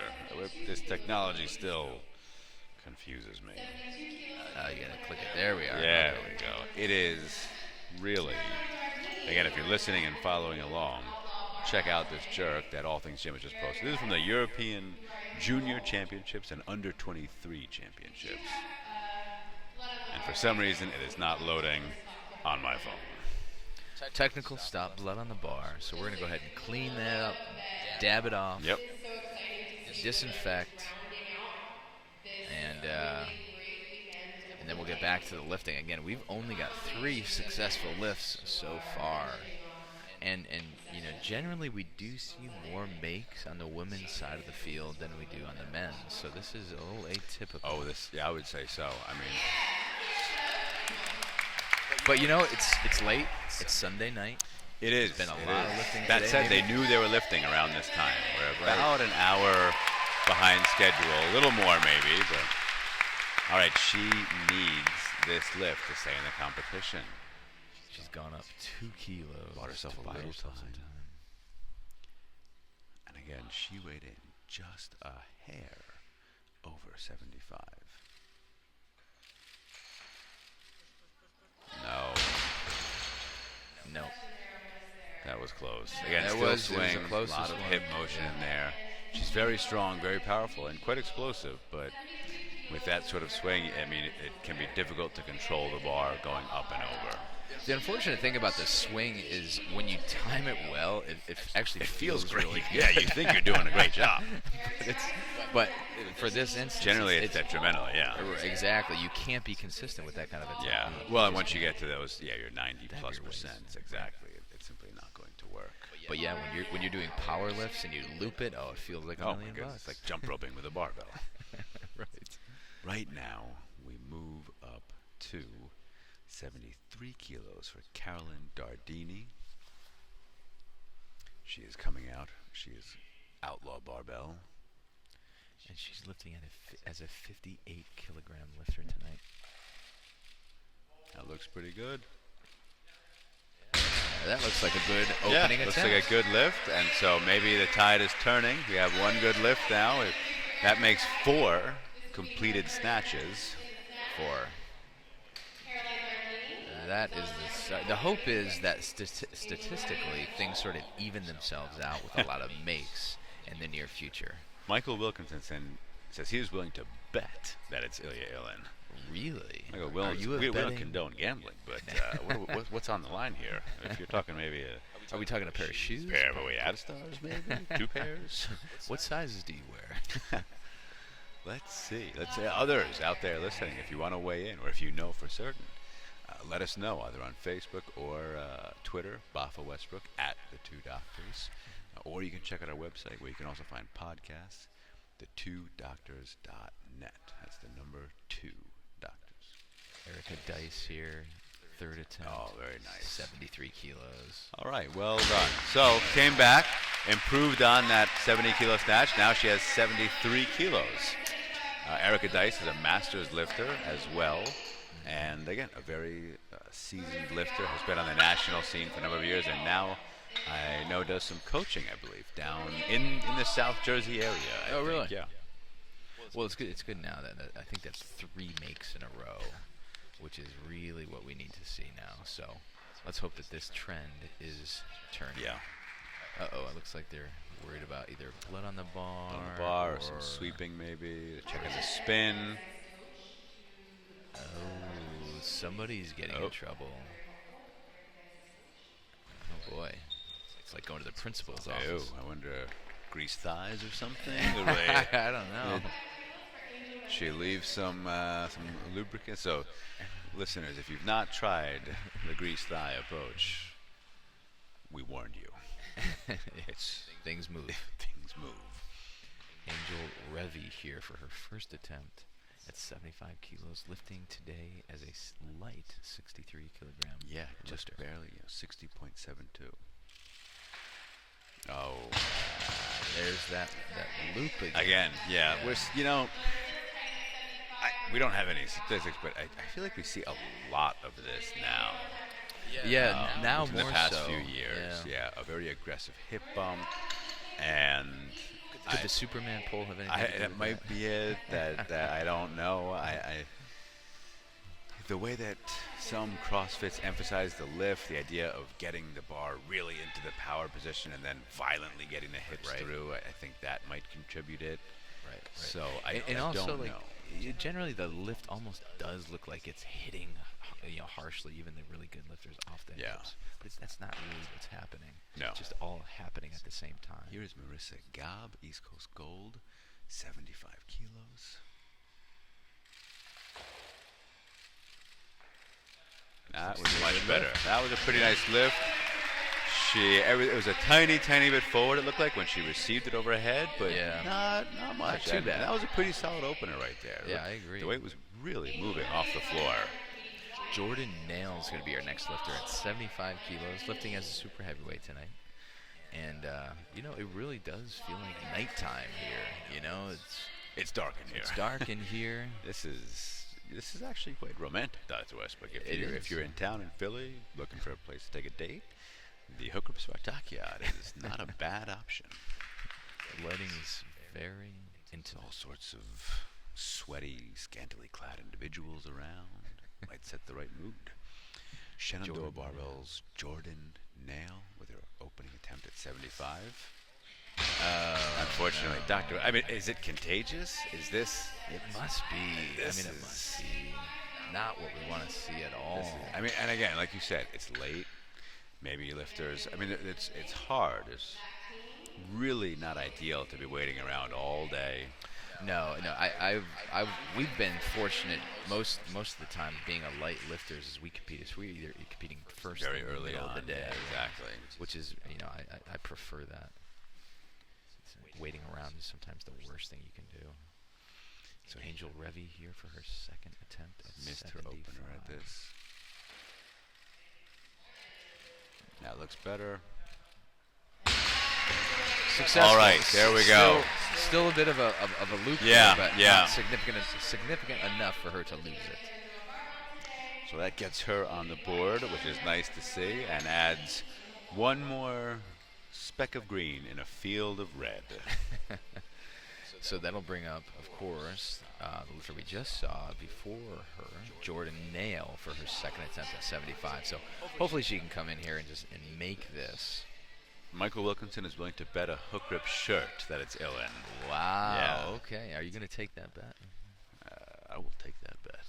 All right, Dr. Baffa. I don't know if I own a hookgrip shirt to give him, though. I have to What about a find Baffa one. shirt? Oh, chasing it forward, but there we go. Feet in line. That should be a good lift. Oh, That's no lift. 2 red lights. Tough night. Nat is just out of our asking vicinity. Outraged. Yeah. Maybe can we get David Look to comment on this? David Look, who is on the hook grip logo? What lifter? No one knows? Wow. Nat Arem says he does not tell anyone who is on the logo of the hook grip. Interesting. So Michael, unfortunately, It's a it's a wash. mystery. We cannot. So we're still gonna need to collect our shirt because we're the house, and the house always wins. But I think in a scratch, right? But Absolutely. Michael, that's a good guess. I'm looking at it. The hair, like you said, the hair is throwing me off. Wait a Millen minute. doesn't have quite as much Wait hair. a second. If Nat Arem was spiked his hair up a little bit and got into the right position, could it just be him? Could it be like Enderton Maybe it's Strength, that. sort of Dave self-promotion? Look.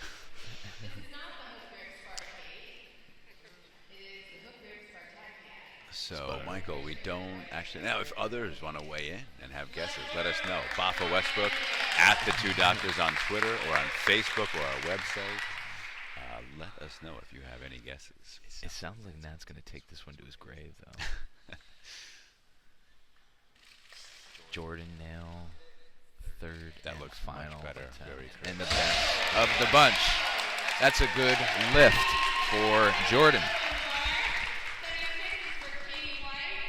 Okay, let's get some more makes here. Okay, so 76 kilos is being put on the bar for the first attempt of Katie White out of Rumbler, Team Rumbler. She weighed in at 87.36, so in the super heavyweight weight class.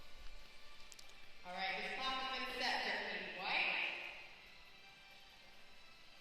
And I believe there's been a total of, this is the 11th session of Is the it weekend. really? Yeah, so really outside of the Arnold, really one of the biggest local meets in the country in terms of sessions and numbers of lifters, and especially in terms of quality of meat. So here's Katie White for opening attempt at 76 kilos.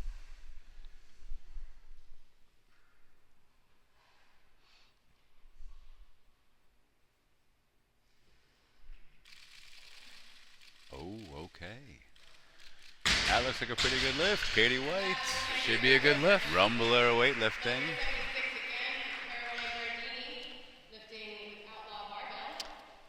Oh, we have somebody saying that Zakarevich is the hookgrip logo.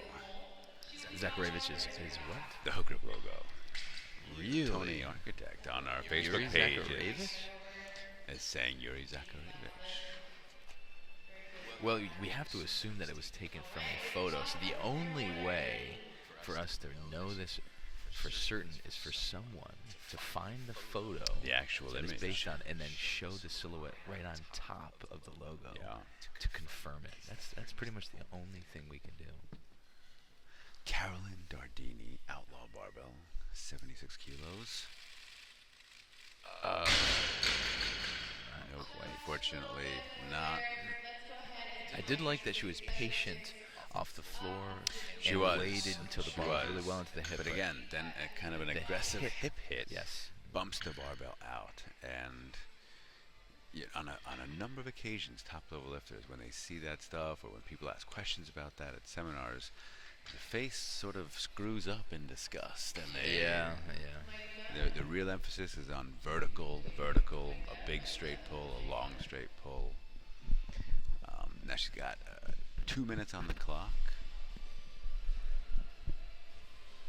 She'll be following herself, I believe. Yeah, that's right. Yeah, unless as she it goes stands up. right now, If she takes this weight, again, she's following herself, which means she'll have a 2-minute clock. Although her coach It doesn't. Okay, is there, over now it's there. registered. Yeah.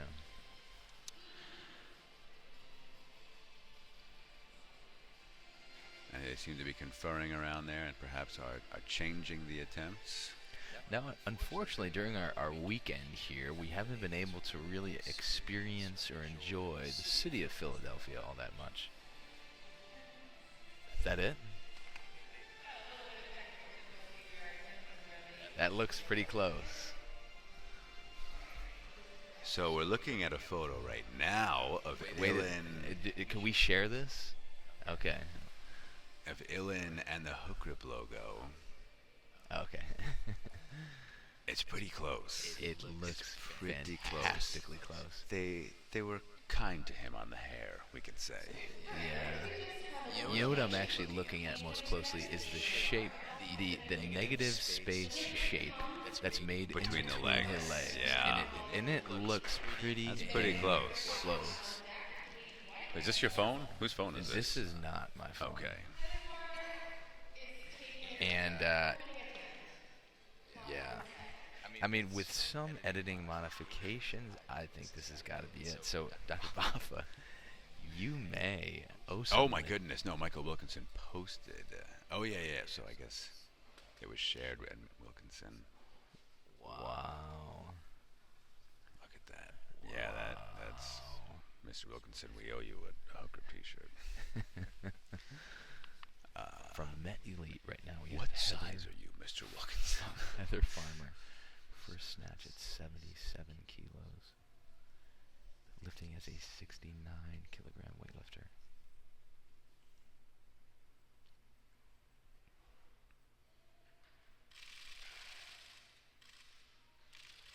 Ooh, all right. Yeah. Heather Farmer, not bad. Met Elite, my Yeah. old team. That's right. As a very, very, very light 69. She weighed in at 63.44, so really a 63-kilo lifter. Yeah, essentially. if she plucked her eyebrows Yeah, before she exactly. weighed in, she would have been at 63. 63. And that was a nice 77-kilo opener. So, yeah, looks to be Ilya Ilin, unless they're deceiving us. But that's pretty close. It's got to be it. It's got to be it.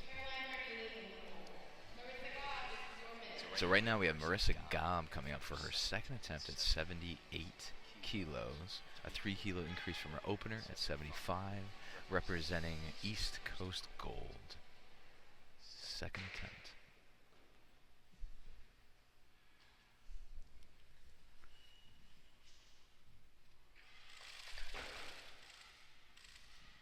Stabilizes. Yeah, not bad. All right. And that's a good lift. That looks like a Majority good lift. decision. Yeah, 2-1. Good lift. Looks like she's coached by Dan Gorlick back there, whom I He's believe coaching. is going to be, along with Mr. Mike Graber, helping to run and organize a Polovnikov seminar at Really? Morristown. The one and only Vasily With the Polovnikov. one and thank God only. I don't know if the world can handle another No, force of absolutely nature not. that is Vasily Polovnikov, I think the world would implode with another Vasily Polovnikov. or run out of food.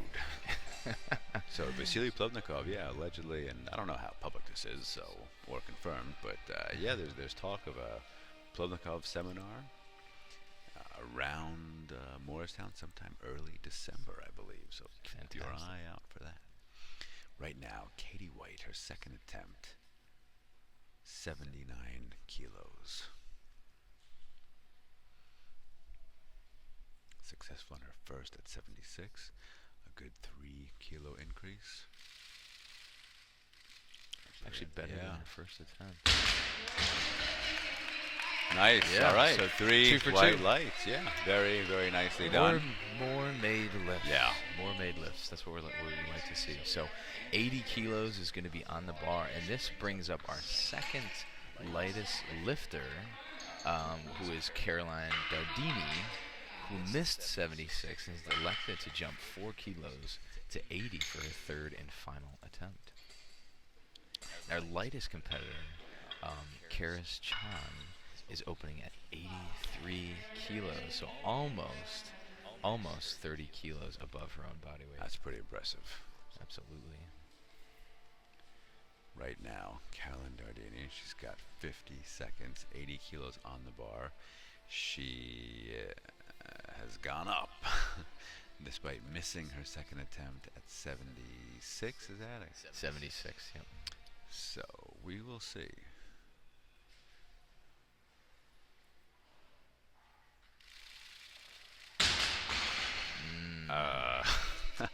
Well, interestingly enough, she didn't just go up. She took an even bigger increase than she did between her first and second attempt. when she missed the first. So it's hard to understand the rationale there.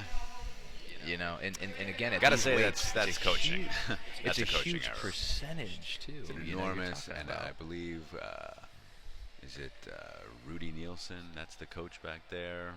I'm not sure. The outlaw coach. 3 kilo jump to a miss, and then a 4 kilo jump to high pole. Right. Somewhat we wanna see. questionable. Yeah. Heather Farmer is the next lift. She's gonna be going after her second attempt at 81 kilos, a 4 kilo increase from her opener at 77. And again, lifting as a very light 69 kilogram weightlifter. Yeah, just barely over 63. I mean, less than half a kilo over.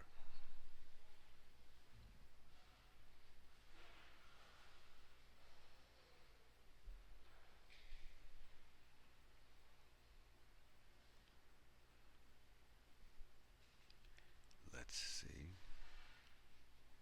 Taking your time to get set over the barbell. About Very 16 static seconds. start. Nope. She wanted it, but unfortunately that momentum cannot be turned the other direction. Again, it seemed like you got that swing, and it was going over. We're seeing it a lot in this session in particular, too. We are, Hips yeah. really slamming the bar. Hard to say why that is, but Yeah, no, and again, for some lifters, it can work. I mean, you think of somebody like Akayev, Russia's great 105 kilo lifter. Very aggressive hips into the barbell.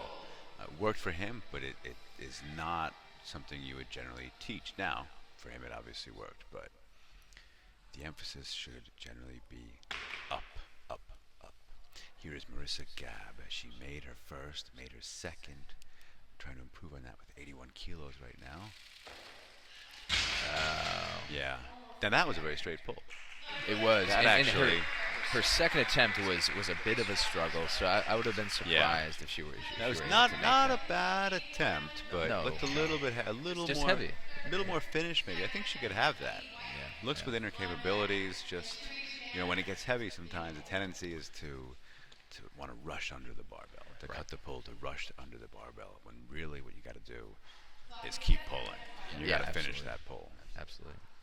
Heather Farmer coming out here for her third and final attempt at this same 81 kilos, and she really has one of those static starts. Yeah. Where she's really completely still as she and then initiates begins the lift. Which I think is actually a very smart move for a lot of lifters, especially if you can't exactly replicate the dynamic start every time.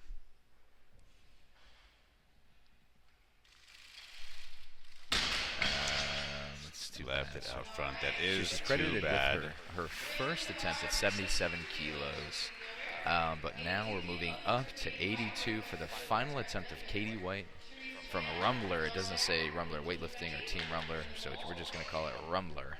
And if successful, this will give her a 3-for-3 competition in the snatch. So Tony Architect has posted a picture of the Zakharevich picture, but it can't be that one. Now, if there were a picture from a different angle of that, because again, I'm looking at the negative space between the legs, and that's significantly larger than the one. So I think the Ilya one, I'm pretty convinced. Right now, that's the closest I think that we've found. So Katie White going for her third and final attempt. So far, 2 for 2 in the snatch, with 79 being the better of the two lifts.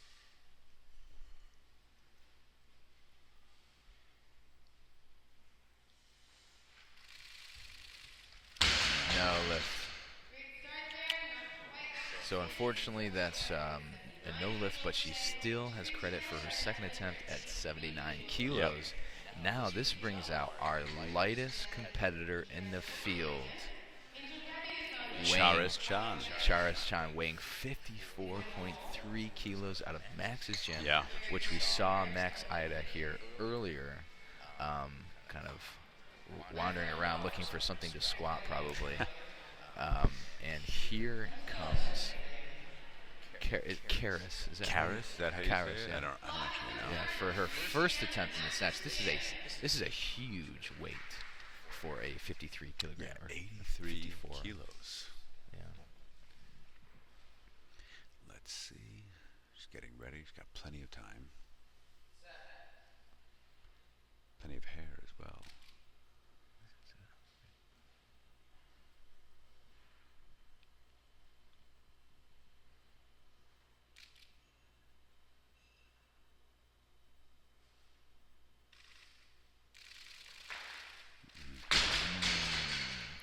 Unfortunately. Not what you want to see on the open. Now, do you think that hair become distracting? Because you really need to worry about that. You know, it's interesting because when you see international lifters, generally they tie it up in something. It's a braid or it's held back somehow to get out of the way. I mean, I was watching her and I was thinking it hits long enough in her case that it could like get caught under the bar or or somehow like impact the bar. I mean, she presumably is used to it, knows how to lift with it, course, around it, but generally, you see that hair is held back or tied up by many of the lifters on the international stage, at least. Could the hair whip help? Maybe it provides it's a little bit of like a counterweight or something. Right. Now she's got a 2-minute clock. She is at 83 kilos. The next closest weight is only a kilo more, 84 kilos. So she could buy herself time, but well, I think there the is smart move here is to wait and come back and make that attempt because she can recover from that. She's a light lifter. And there's one other lifter who is asking for 83, but it's a third attempt. That's a third attempt, so which means it's got to be Karis's second attempt before that.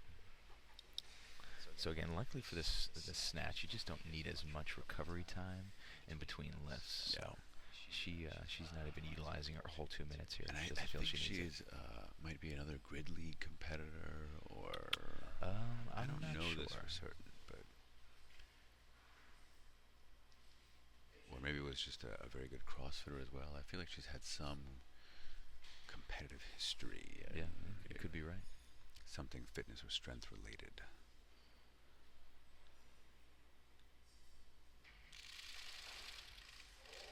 much better. It's a better lift, yeah, much better. All right, and it's moving quite well. I mean, it looks light, still a little more of a swing than I would like to see in a lift, but gets the weight overhead easily. And it was a weight that she can, it's moving off the floor, so it certainly does not seem to be a strength issue, at least as far as the legs and major muscles of the body are concerned.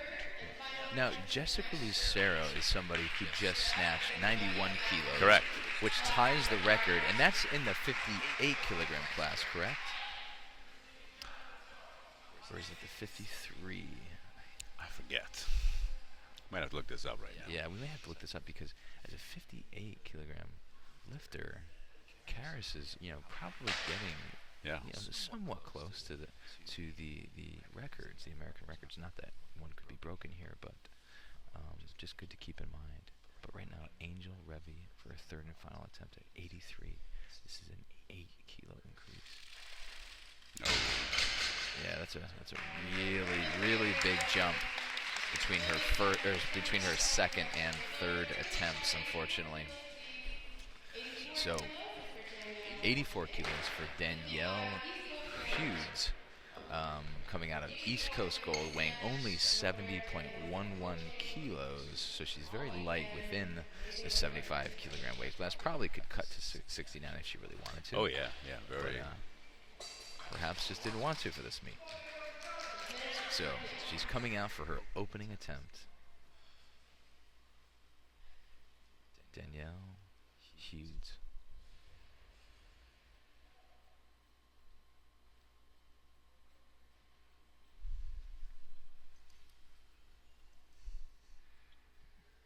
Now she has the hair in the braid note, which keeps it a little out of the way.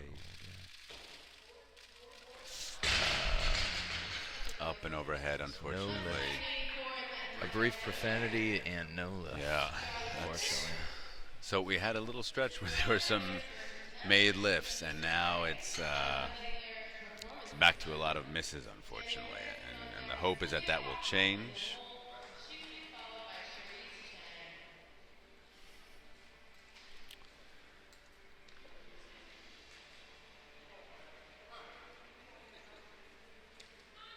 So Lucero is at 58. So that means that the record in the 58s is 91 kilos. So Maya Laylor missed her opening attempt at 84 kilos. So yeah, Trina M let us know. I guess it's pronounced Charisse, right? Charisse. Okay. And Mike Wilkinson notes that a lot of lifters he's seeing are looking down during lifting. Yeah, that's interesting. Which he seems to notice in the CrossFit community, like in the way that in a deadlift you would look down. And right. There are a few Chinese weightlifters that have a tendency to look down. They do when the weight is overhead. When it's overhead, not at the initiation of the lift. Generally, you like a nice neutral head or looking up a little bit. Yeah. Danielle coming out for her second attempt, very close on her first, with the same 84 kilos.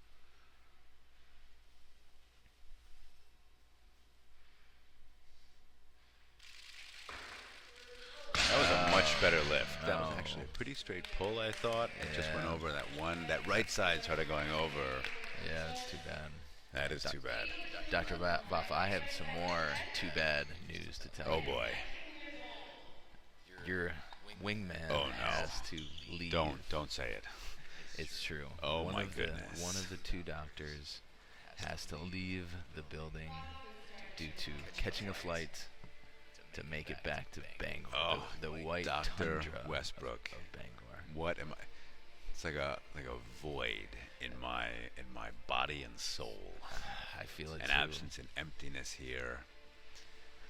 And who is going to enjoy this misfest with me until somebody turns this tide around? Right. Let's see if we can get you to end on a good note. Yes. So Maya Laylor. End on green. That's much better. Very nice lift. Very strong. Very good. Very nice straight pull and gets that weight overhead.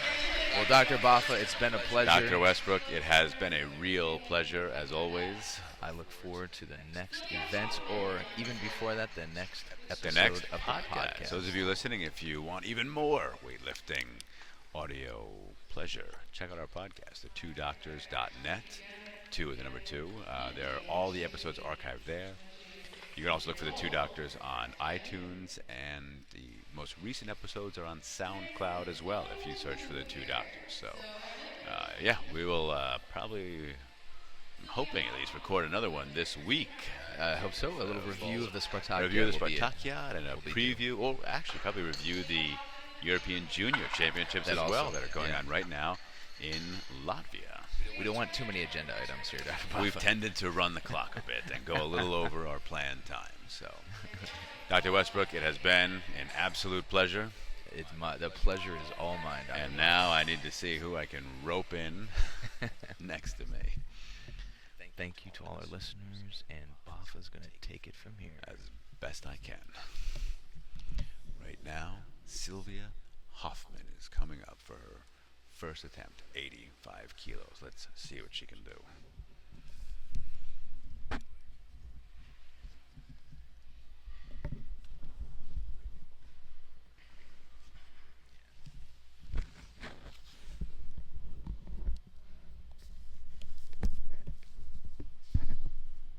Waiting over the bar. Pretty all right. Yeah. Good. Gets the weight overhead.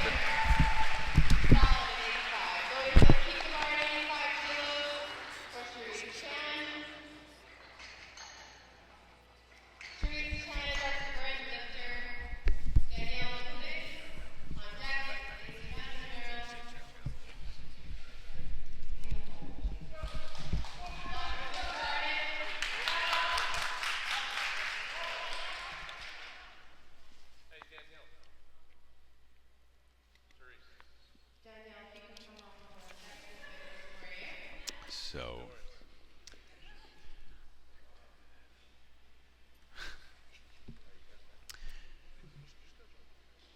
Charisse Chan is now the lifter. Oh my goodness, I'm getting a guest. So we're going from the Two Doctors right now to the Two Daves, because I am being joined by Hookgrip's indentured servant, David Look, right now.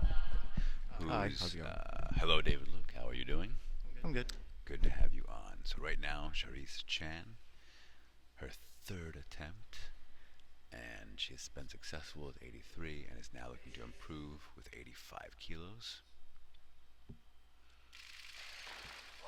Oh, wow. Yeah. That was a lot better. That was her best one, I think. Yeah, that looks like the best one to me. The first one was pretty shaky. Second one got better, and the third one was even better, which is what we like to see.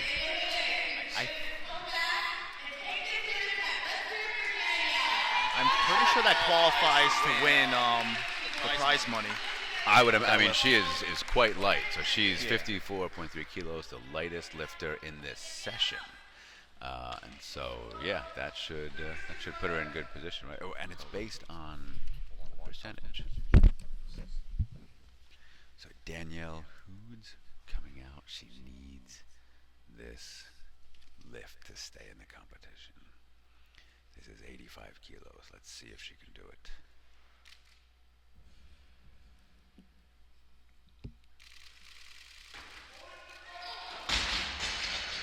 Unfortunately, unable to get that overhead. 3 missed lifts. She unfortunately bombs out, making her the second athlete in this session to bomb out so far.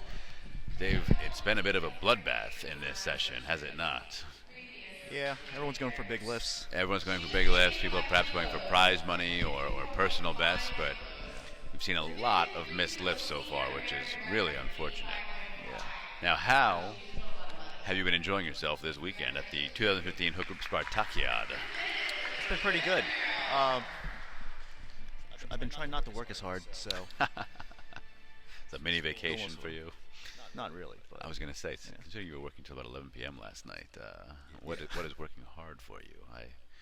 Well, just around the venue. I see. Enjoy yourself. Enjoy the freedom getting let out of the hookgrip cage. Lacey Van der Marel of Outlaw Barbell Canada coming up for her first attempt, 86 kilos. The Canadians have been looking quite good, I would say, this meet. And they continue. Very nice lift. That gets her on the board with 89 kilos, and she is presumably at 58 regularly, weighed in at 59.28, so a little over 58 kilos. I watched her snatch 88 at a local meet in Canada last month. At a local meet? What were you doing at a local meet in Canada? Nat sent me there. Oh, okay. It was a world qualifier. It was a local meet that was a world qualifier as well. Interesting. So a lot of the top Canadian women were there. Like Maya Layler, top Canadian. Lacey was there. And there was like Mariev, the 75. Okay. And Camille, I can't spell her last or I can't pronounce her last name. That's okay. We won't hold you to it. Maya Layler, one of the Canadians. That was a very nice lift. Very nice. Kept that bar very close throughout the whole pull, which you really like to see. Very nice and straight up in that pull. Now, has Canada set its world team yet? I think so. I can't remember who's on the team. Okay. Well, I don't know, because I don't know who's on the team either, but Bodie the other night looked pretty good. I would be surprised if he's not on the team. Strong. Yeah, tremendously strong, and still a junior lifter. Now we have Sylvia Hoffman from LSU Shreveport, coached by Aaron Adams. You might have been on the scene right at the start of Aaron Adams, or when you arrived in weightlifting, was probably toward the end of Aaron Adams' lifting career. Yeah. I don't know if you saw him, because he was a Vineland guy, a South Jersey lifter. Yeah, I wasn't around when he was in Morristown. Okay, he might have been down in LSU Shreveport by then. Sylvia Hoffman, her second attempt, 88 kilos.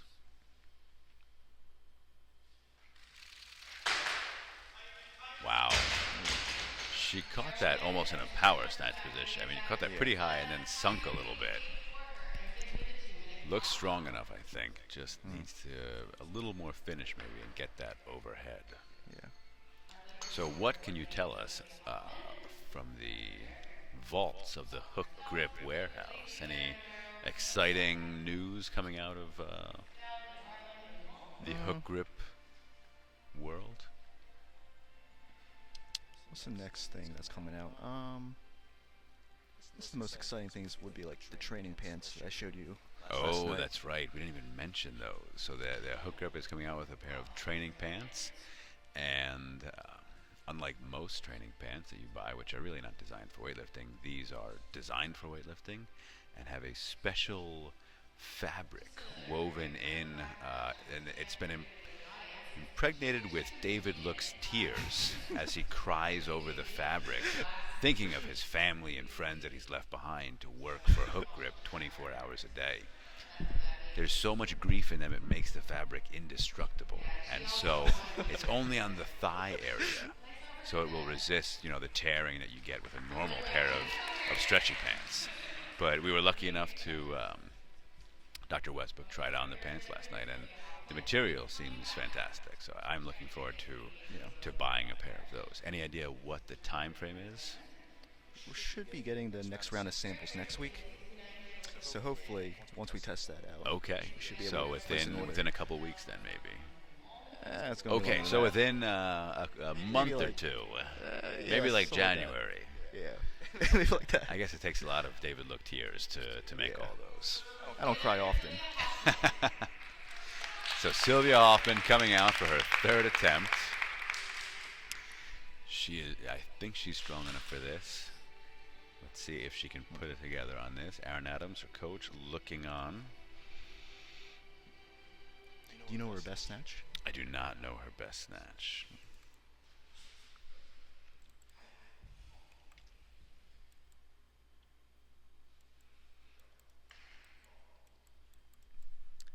Let's see, getting set.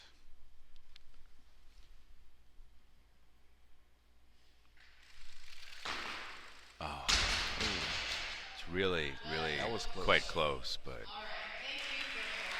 unfortunately loses it out front. That means we pull up another lifter, Lacey Vander Marel, right now.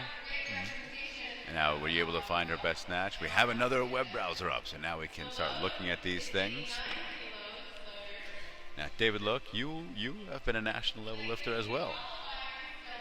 Yeah, not much anymore. Well, nobody can stay there forever. So, what was your last national competition, do you recall? American Open, I want to say 2013. American Open 2013, Mobile, Alabama. What was the one in Dallas? Dallas. Oh no, Ice excuse Storm. me, Dallas. You're right. Oh, You're right. that was Yes, Dallas. Mobile was, I think, 2011. They all run together. At a Oh certain yeah, point. that was my first meet, I think. My first national meet. Okay. Lacey Vander Marel, Outlaw Barbell Canada, her second attempt, and unfortunately leaves it out front. Looks a little, didn't quite finish. She's got another attempt though. So that was your last. What was your first national meet? You said the American Open 2011. in 2011. Alabama. 2011 was in. I don't recall actually. 2010 was in Mobile. Oh wait, No, I must 2009 have was in been- Mobile. 2010, they all run together at a certain point. Oh. If only we had some sort of resource where we could look this information up. Let's see, 2011, they all run together after a while. Lift till you die to the rescue. It's way easier than the USAW website. Dave, look, it's like, commodities trading is easier than the USAW weightlifting. I mean, Oh yeah, 2011. Mobile, Alabama, 2011. So that was your first one. How'd you do there? 85 snatch and 100. 85 and clean 100, so 185 total. Very nice. It's a 62 kilo lifter, so those are our solid lifts. And it This looks is when like I, you, when 3 I out of alternate. 6. What's that? This is when I alternated jerks. When you switch Every back meet. and forth between, Yeah. you were a splitter for a little while, then a squat jerker for a little Yeah. while, as I recall. We briefly, did we train together? I believe we did at Rutgers. Yeah, I think I was at the think it end was of my Chad. time. Chad was there as well. I think he told me to squat jerk, and then I did it, and then that's when I started squat jerking. Chad Becker. Getting my Chads mixed up. Chad Becker was a really talented snatcher back then. Lacey Vander Marel, Outlaw Barbell Canada. This is her third attempt at 89. Oh, no, it looked a little heavy there. Not quite as crisp as her second attempt at it. She's credited with her opener, 86 kilos, giving her a snatch to go into the clean and jerk. We are now waiting for our final two lifters, Kristen Narlin, Jenny Arthur. Now, Crystal is unattached. Is she one of the Canadians? Yes. She is, and she is usually a 69? Yeah, she's usually a 69. So and here, she weighed in at 72.33. I'm pretty sure she placed bronze at Junior Worlds. Okay, that's pretty. Or she at least medaled in the snatch or the clean and jerk. In fact, the announcer just said she's been at the last 5 Junior World Championships, so that's pretty impressive. Obviously, a very talented lifter. Started at age 11, per the announcer. After seeing the movie Incomparable Mademoiselle, Here she is, coming out for her opening attempt.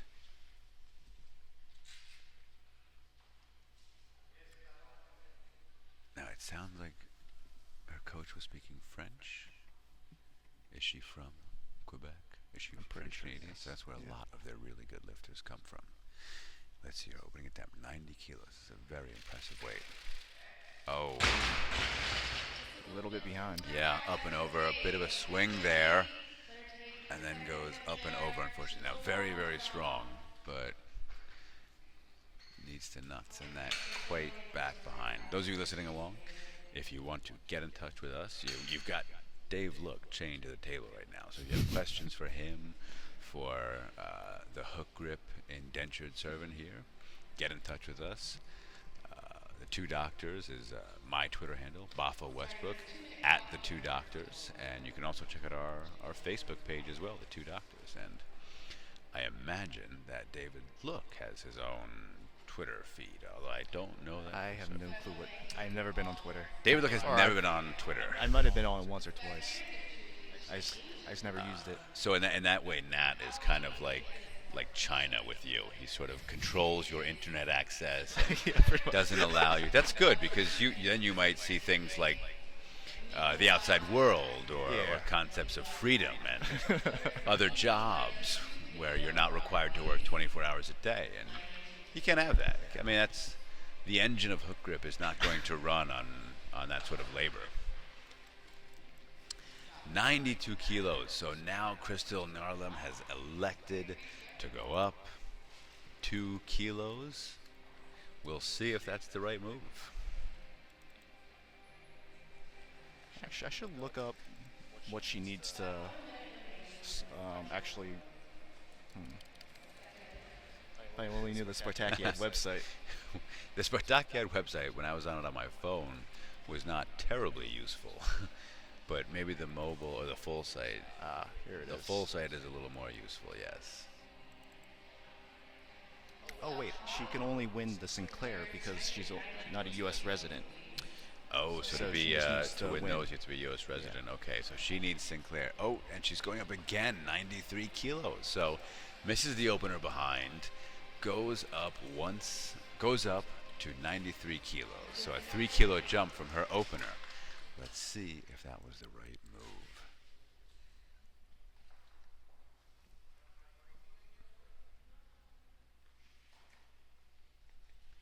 She's very strong.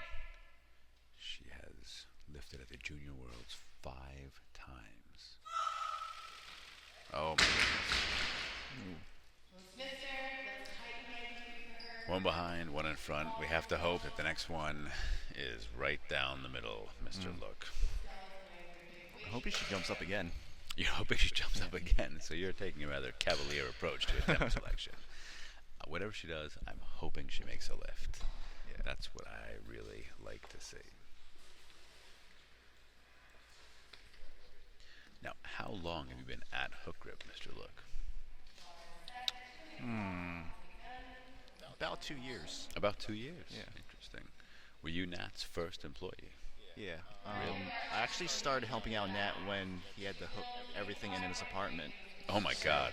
I was helping him pack all the shirts. in his apartment. Yeah. Wow. So that was back in the early days of Hook Grip, which is it's crazy to think that was only 2 years ago, really. And since then, the company and the sport, have grown exponentially, I would say. Yeah, it's blew up a lot. It's good. It is. It's good to see the sport popular, and it's good to see too Hook Grip coming out with a product line that is quality at a price that I think is quite reasonable. I mean, I know that the knee wraps, for example, the Chinese ones, the woven ones. Yeah. I don't know what the price is now. When they first came out, they were about $12 a pair, which is again for a pair very reasonable. Right now, Crystal Narlem lifting unattached from Canada, junior lifter. She is taking her third attempt at 93 kilos. She needs this lift to stay in the competition.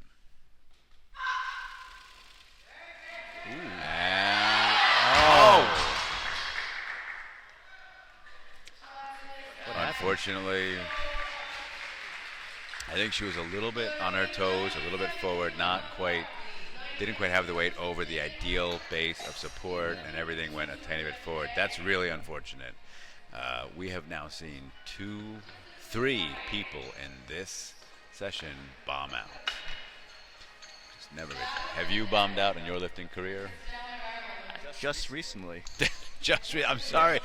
Is the memory too recent to be? Is it too painful? No. Actually, I don't really get bummed when I bomb, but so you bombed? been like- Have you bombed multiple times then?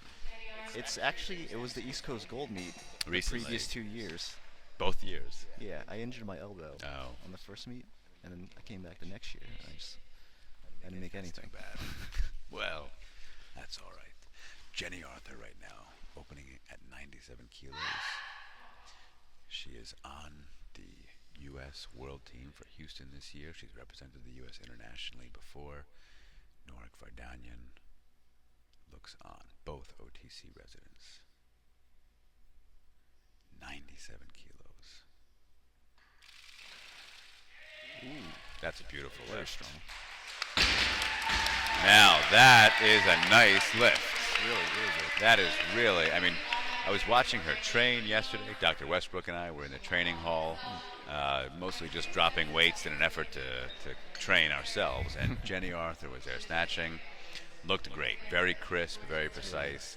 Someone who I believe was injured for a period but has now come back and looks to be in really good form, I'd say. I thought Zygmunt was around. Zygmunt was here yesterday. I don't see him right now.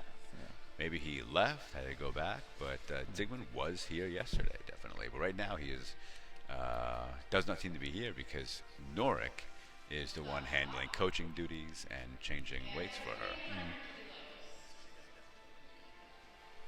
The bar is now being brought to 100 kilos. Remember, she is a 75-kilo woman. She weighed in pretty light at 73.76. She's a record holder in the 69 and 75 kilo weight classes in the clean and jerk. Trying to look through the prizes right now.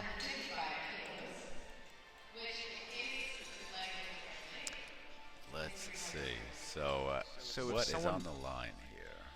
If someone meets the standard, if only one lifter meets the standard, they win $7,000. What would she need to meet the standard? 106 snatch And a 135 clean 135. and jerk. She might be a little far away from the 106 snatch. In the snatch, a little far, but in the clean and jerk, she's Definitely pretty possible. close.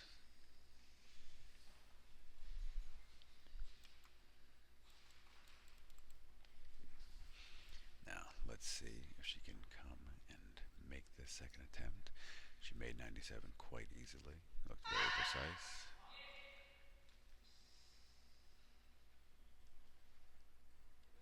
Team Georgia, although now an OTC resident.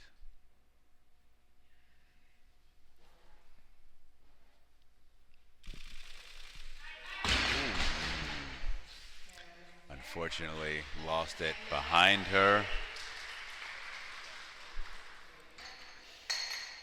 So for the 53 kilo class, the standard for the snatch is 85 kilos, which Sharice Chan made. I'm sorry? The The 53 kilo lifter? class, Sharice Chan made the 85 kilo snatch. Okay. So she's in the lead to win the 7K prize. That's impressive. That's something. So I have a question from JP Nicoletta, and I'm not sure who he's asking, but his question is, have you ever totaled in your career? I'm assuming you've totaled. Yeah. Actually, I've never bombed until last year. So it's been like 5 years of lifting that I never bombed. That's pretty impressive. I've only bombed once, actually. Unfortunately, it was at a national meet. But now, interestingly, coming from JP, JP has bombed at a number of his national events back in the day. So JP, I might turn that question and ask you: have you totaled at a national meet? Because I don't. I was not lifting when JP Nicoletta was at national meets. I was not part of that scene just yet. I think JP retired from national lifting before I got to the national stage.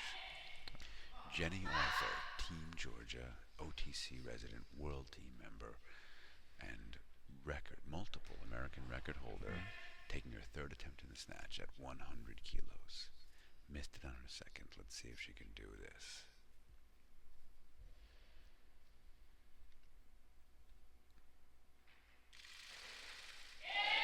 Oh, that's a great comeback. Very good. So, And in really nice. Really nice comeback. gets 3 white lights and makes a snatch. So that ends the snatch session. And if we look at the board right now, it's been a lot of reds, a lot of misses, but we ended on a made lift, a beautiful 100-kilo snatch by USA's own Jenny Arthur. With that said, we are going to take a 5-minute break and then come back for more lifting at the 2015 hookgrip Spartakiad. This is right now one half of the 2 doctors and really the 2 Daves. So we will be back in about 5 minutes.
This is also going to be a final call for any merchandise that you guys would like to buy.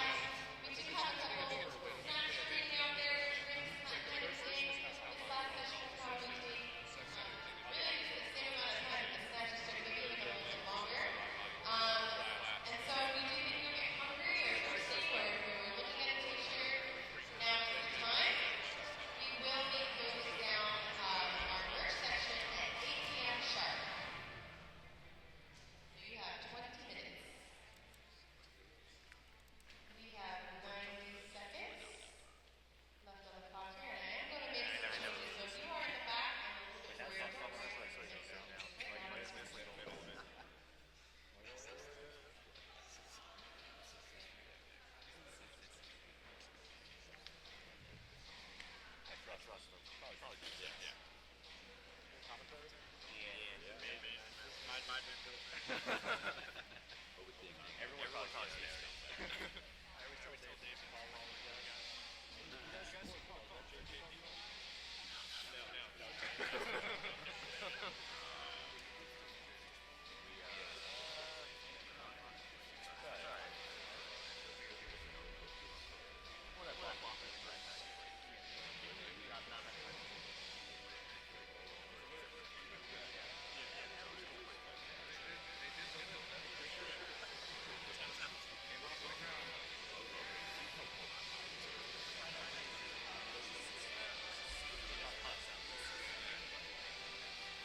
How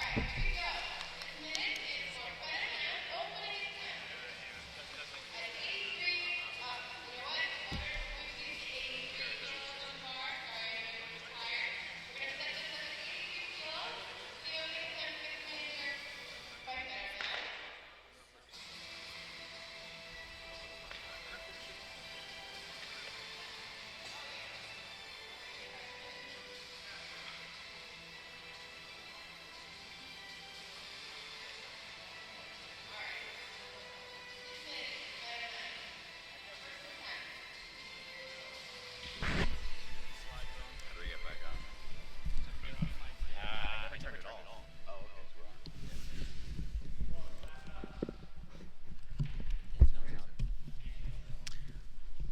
Welcome back to the 2015 hookgrip Spartakiad, the opening clean and jerk in the last session of the weekend.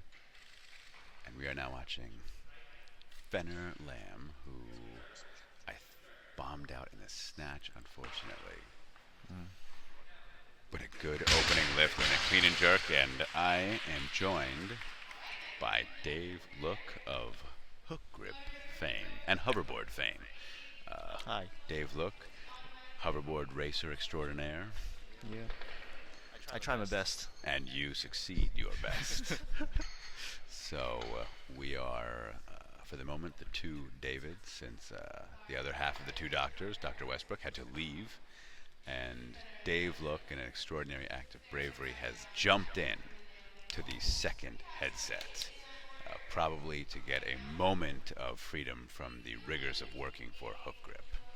So here he is. We're waiting on the increase for Fenner Lamb. And Dave Look, as you mentioned earlier, Charisse Chan hit the standard to win the big prize money of $7,000. Now, at minimum, she'll walk away with $2,500, depending on what Jenny Arthur does in the clean and jerk. Jenny Arthur did not hit the snatch standard, but she could hit the clean and jerk standard. So what happens in the clean and jerk portion will determine what Charisse goes home with and what Jenny Arthur can go home with. I'm glad someone hit the standard. I am glad someone hit the standard too. That's cool that we saw that this weekend. Let's see what some of the men's standards were, if anybody came close. So that Norik went for 204 a couple times. Unfortunately, did not hit it. Came pretty close. He cleaned it twice, but that was it. And then otherwise, that's it. Nobody that I am aware of came really close. But yeah, Nora came very close. And CJ Cummings would have been a real threat for that. For either record. Yeah, for either 135 or 176 is a 69. Right now, Sarah Riley, opening attempt, 85 kilos, and the judges say 3 white lights, good lift. So far, 2 good lifts on the board. Hopefully things go a little bit better than the snatch portion, where we had a majority of missed lifts and 3 people bombing out. If you'd like to get involved, participate in the conversation, check us out online. You can tweet to Bafa Westbrook at the Two Doctors, and find us on Facebook, the Two Doctors. And Dave Look does not have a Twitter page, to our great shame. One day. One day. I wonder if I can scooter cast at the same time. Could you ride on the scooter and webcast at the same time? I've seen you on the scooter, and if anyone can do it, it is you. Here is Jordan Nail, Shenandoah Barbell, her first attempt. All right, here we go. Hopefully I don't run into the table. Dave Look is scooter casting right now. And that's a good lift, I think, for Jordan Nail. 3 white lights. Dave Look on the scooter right now. This Pretty much like my chain or hook grip. A picture. Here is my. Let's make sure we get the scooter in the image. I'll back up. I got some room. There we go. Back up a little bit. We can tweet this to our followers. Let me see if I got that. That seems to be a successful photo. We'll have to let our followers know that one half of the two Daves right now is webcasting from a hoverboard, basically. We are waiting right now on Fenner Lamb's second attempt, 87 kilos on the barbell. I have no room to move.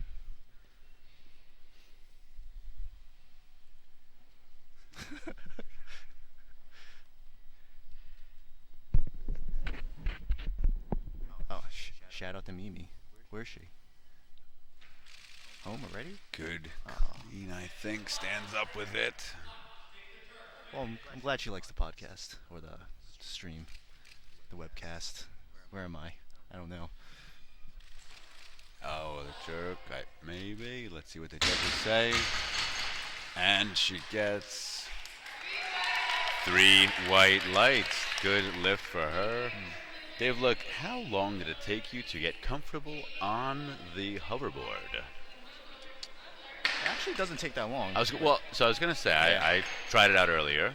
My first effort, which is available on our Twitter feed, was disastrous.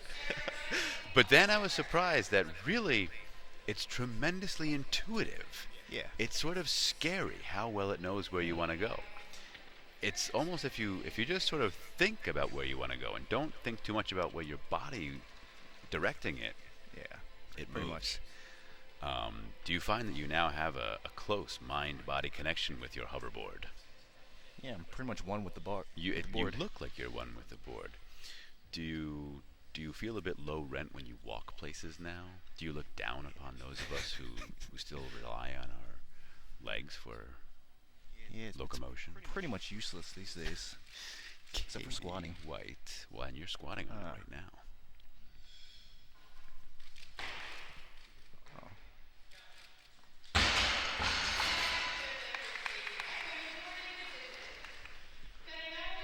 Rumbler weightlifting. Where is that located?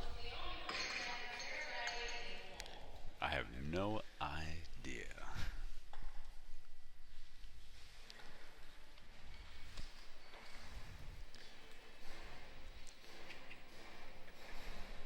I'll do my best to balance.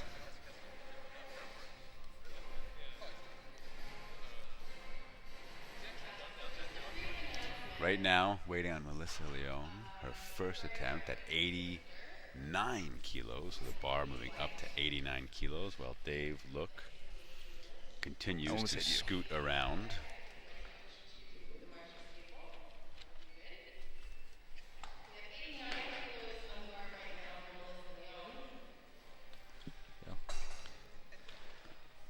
Let's see. I'm trying to get this picture loaded.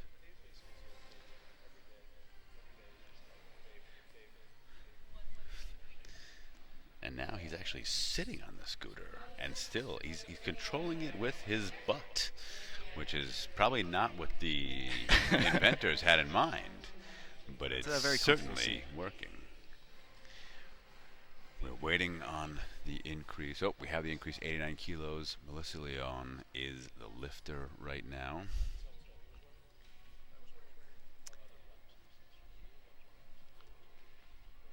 Rumbler, by the way, Rumbler is located in Concord, New Hampshire, per Tony Architect, who has let us know via our Facebook page. Thank you, Tony. From WL Forums. Okay. Let's see. Now, Melissa Leone, Beast River weightlifting, opening attempt at 89 kilos. She was successful on only one snatch, her second attempt. She snatched 66 kilos.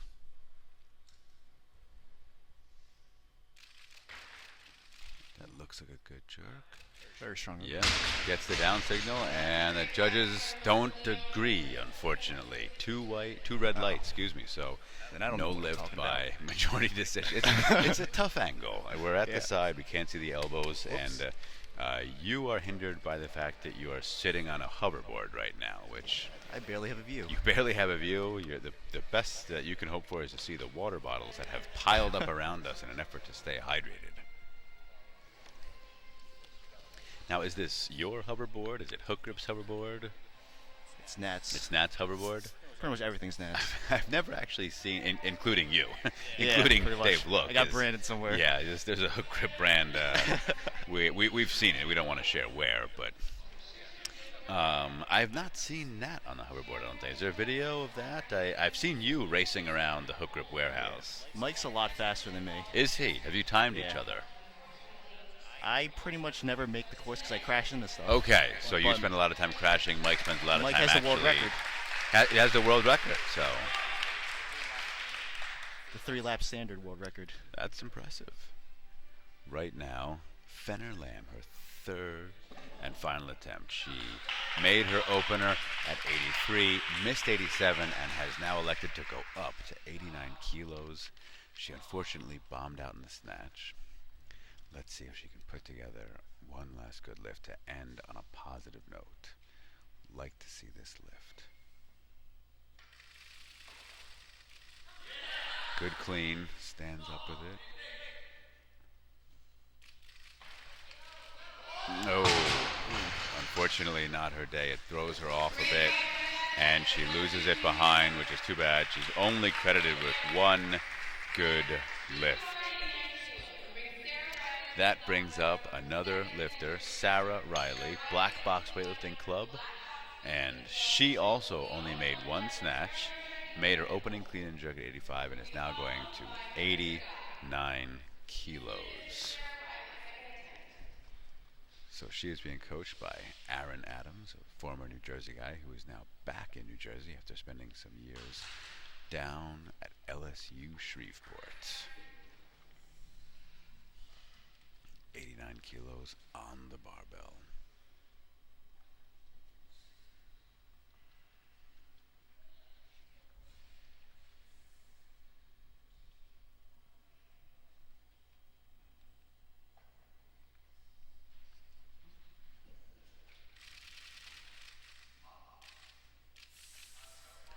Has the clean.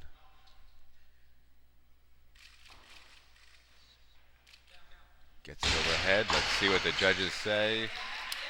Good lift, 2-1, majority decision, and that is what is important. So David, look, you said Hookgrip is bringing out the training pants in a few months.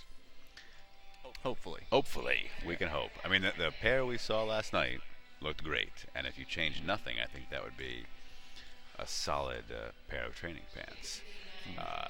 What else can we expect from Hookgrip? Hoverboards? That's In the maybe later pipeline. down. All right, Yeah. in the pipeline. You heard it here first. Hoverboards. What else? I'll design it. You'll Don't design worry. it. That sounds good. If anybody is going to be designing it, it's probably going to be you, given your late hours at the Hookgrip headquarters. The fact that you sleep there and also occasionally squat in a house of dubious provenance and ownership. Beast River Weightlifting's Melissa Leon. Her second attempt, 89 kilos.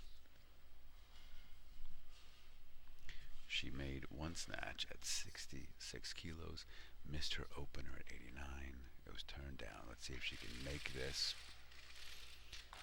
A little bit of a struggle in a clean. Let's see, she gets set.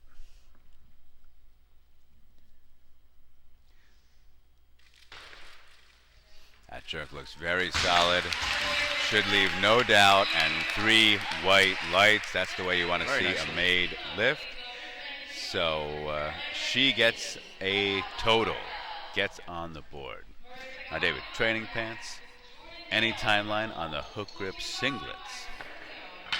That's probably farther down. A little further in the Yeah. future. We still need to test the singlets that we got. What's that? So we still need to test the singlets that Still you testing the saw. singlets that you got. Yeah. I like the process of testing and refinement that Hookgrip goes through, because Yeah, it means the that when testing process something... is very detailed. That's a very detail-oriented guy. Oh, I'm yeah, not. yeah. Well, you have no choice to be at this point, Yeah, because pretty much. you still owe him at least 6-7 good years of your life. But yeah, I do appreciate the testing because it means you end up generally with a product that is quality, that has been designed, redesigned, and then redesigned until it meets a certain standard. So now Carolyn Dardini of Outlaw Barbell, she unfortunately she only made one snatch, her opener, and here is her opener at 90 kilos in a clean and jerk.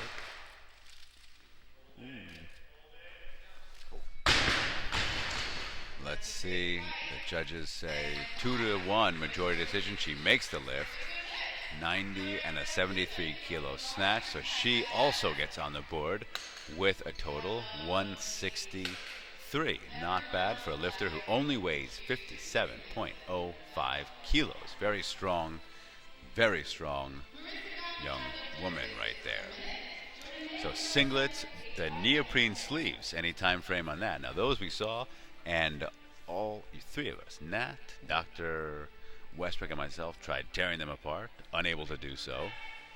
Are those closer to being released?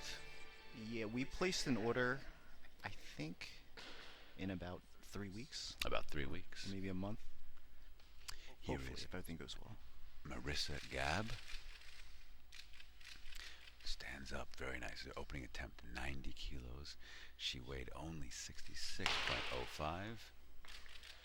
And that's a good lift. Marissa made two snatches, 75 and 78, and then missed 81. And now she's on the board with 90 kilos. Now, she's an East Coast Gold lifter. You were an East Coast Gold lifter, were you not? Yeah. Everybody has been an East Coast Gold lifter at some point. Pretty much. Does Everyone on the East Coast. If East Coast means Florida to Kentucky to like anywhere north of, New Hampshire, Maine, that area, yeah, everybody, the long East Coast, we'll say. Do you know Marissa Gabb? Is she a lifter that's been around for a while? She's relatively new. I've trained with her a couple times in Morristown. Okay. Jordan Nail coming out for her second attempt at 85 kilos. Jordan snatched 75, and she's made 85, and this would add on to that. But no, unfortunately, makes it clean, but the jerk is a bit much for her.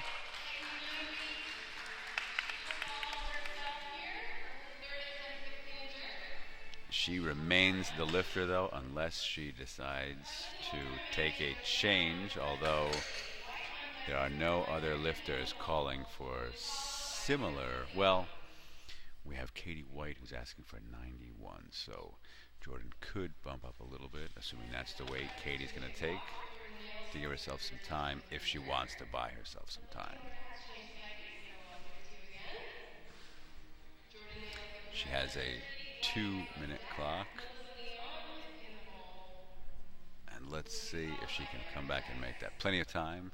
Lifters following themselves get a 2-minute clock, whereas if you are going on a normal clock, it is only 1 minute. Now, Dave, where do you guys get all this epic music, and how many copyright laws are you breaking? Can we talk about that? You have to ask that. I'm sure he just Googles all the epic music. Fair enough. Epic music, no copyright. It's quite epic.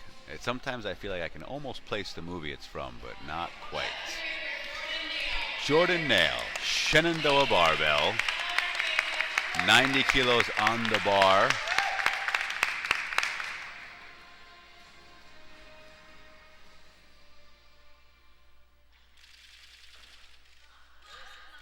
Gets on the toes in the clean, unfortunately, and unable to stand up with it. She is credited with one snatch, one clean and jerk, 75 and 85 for a 160 total.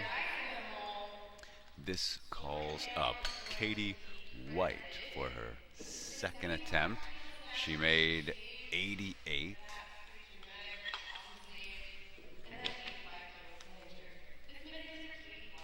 See, 91 kilos on the bar for Katie White. So a 3-kilo increase for her from her opening attempt.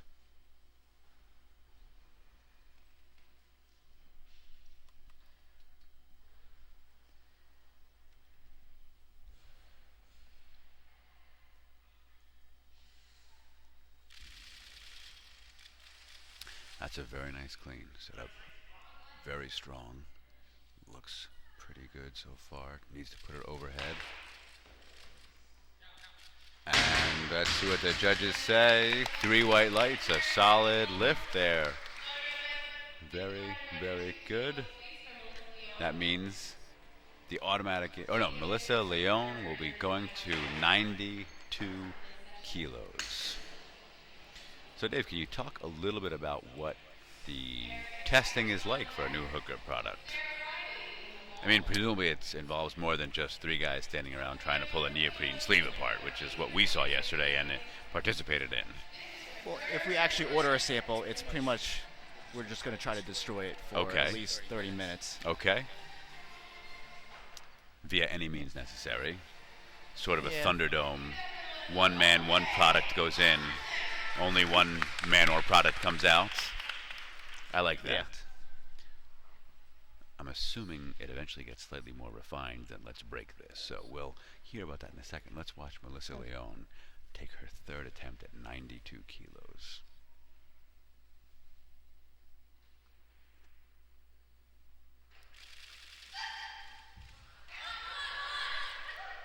A little bit of a struggle standing up, but she's got this clean.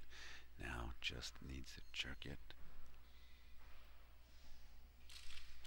Oh, unfortunately can't make the jerk. She's credited with 66 and 89 for a 155 total. So, quality control testing of a hook grip product. First 30 minutes, let's destroy this. Second 30 minutes, or phase 2. I guess, well, we make revisions and we send it back for another sample. Okay. Until we actually like it. Or we just move on to a different company. Okay, interesting. It really depends on the product. So now, when it's something that is essential to the use of lifting, to actual performance lifting, do you lift in things? Do you have other lifters try things out? Do you give samples and say, hey, try these knee sleeves out for a few weeks? Or where does that come into play, if at all? If it's something that we use, like knee sleeves, Nat would probably wear it, since he uses usually hook grip knee sleeves or the Korean knee sleeves that the Korean team uses. Erica Dice right now, 93 kilos. Very strong clean. And the jerk looks good too. And she should have 3 white lights there. Looks like it. So she has herself a total as well. So Nat gets some of the testing. Do you ever do any of the testing of products? Lifting and things? More of the singlets and training pants. The singlets, training pants. So, I'm the one who usually trains a lot. Or I used to. Very, very interesting. So It's also like random stuff like metals. Presumably there's not much. Tested it with, you just hit it with a hammer. Hitting it with a hammer. Which is not something a metal is normally going to be subjected to, but good to know that it's they can survive a hammer blow. Can you confirm? It puts a very tiny dent. Well, that could be expected. What won't a hammer dent?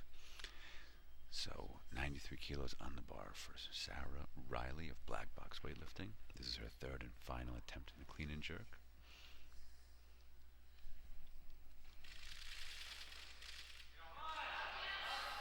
A little bit on the toes, but stands up with it. Oh, unfortunately, leaves a jerk out front. She's credited with her opening snatch at 58 and her second clean and jerk at 89 for a 147 total. So I'm really surprised I didn't crash into anything yet. I'm sorry? I'm really surprised I didn't crash into anything yet. I'm very surprised you have not crashed anything yet, especially because you've been steering it with, you're actually sitting on it horizontally now, the wrong way. Your butt is on one part, your feet are you're steering with your rear end and your feet. And people are enjoying the picture of you scooter casting, or hover casting, we might say. I like to think of it as a hoverboard. Michael Wilkinson has favorited that. And he's also let us know that Rumbler is a New Hampshire club. So Dr. Westbrook might be moving to New Hampshire. Good to know he might have a club out there. Yeah. Angel Revy coming out. Her opening attempt, 94 kilos.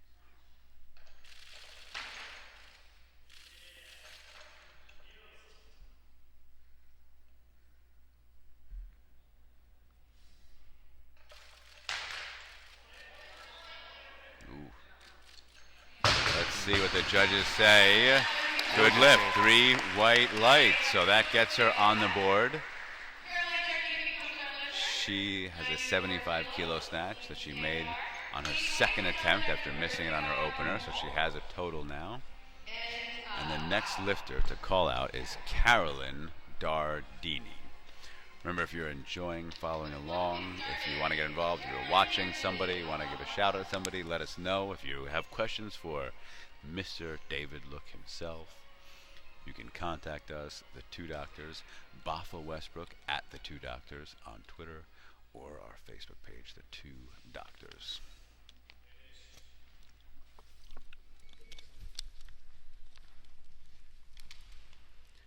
Carolyn Dardini. Oh. Unfortunately, on her toes in the catch, unable to make that clean, misses 94. The lifter then becomes Katie White. So what is the range or charge length on that scooter there?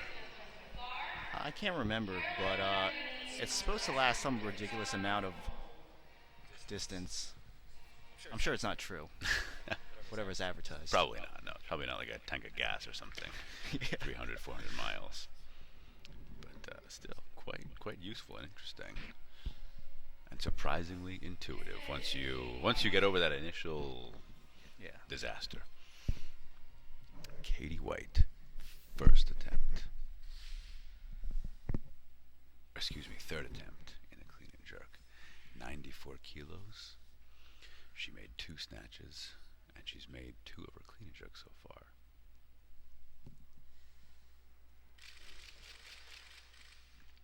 Oh, clean looks a little heavy, but she stands up and stays nice and flat-footed throughout standing up. The weight stays pretty secure.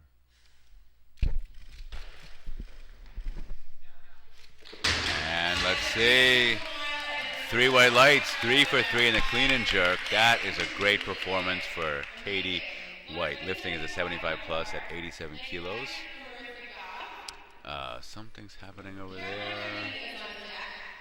So Rudy Nielsen just taped something to the wall across from the platform. A point to focus on, perhaps, for his lifter. That makes sense. Well, I've never seen that before. I have not seen somebody do that either. But in this day and age, nothing should surprise us anymore, Mr. Look. Nothing. So now, Marissa Gobb of East Coast Gold coming out to what sounds like the theme music from Requiem for a Dream. Marissa Gobb, second attempt, 95 kilos. She was successful on her opener.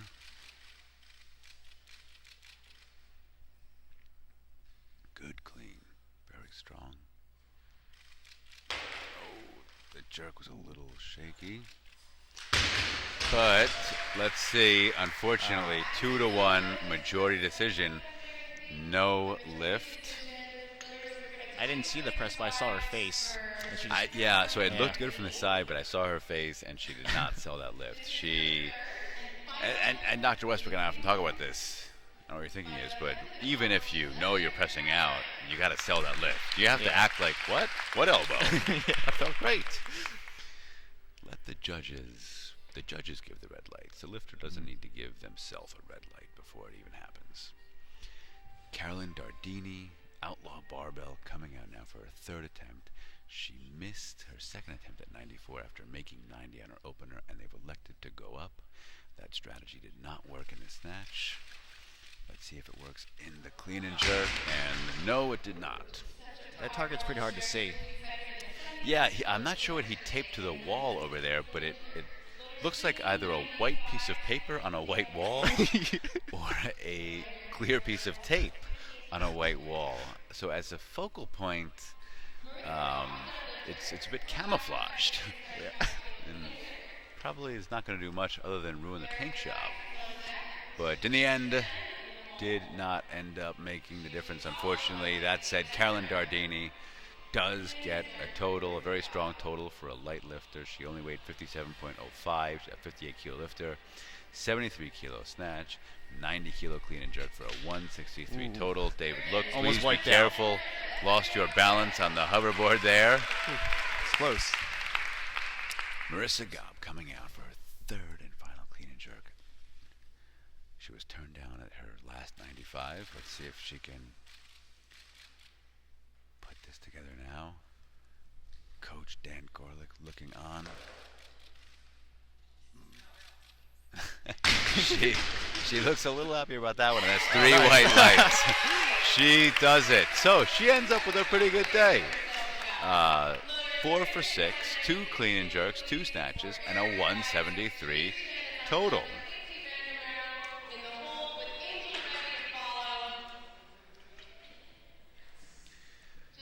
Right now, that calls up Erica Dice for her. She's lived there for a while, right? Erica Dice? Yeah. Erica Dice has been around since, I want to say the late 90s as a lifter.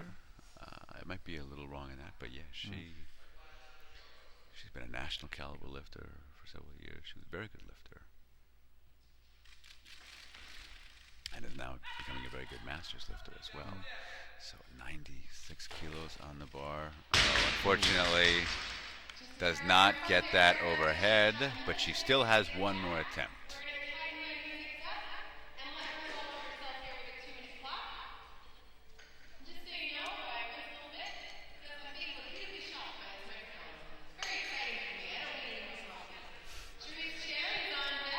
So Erica Dice remains the lifter unless she changes the weight.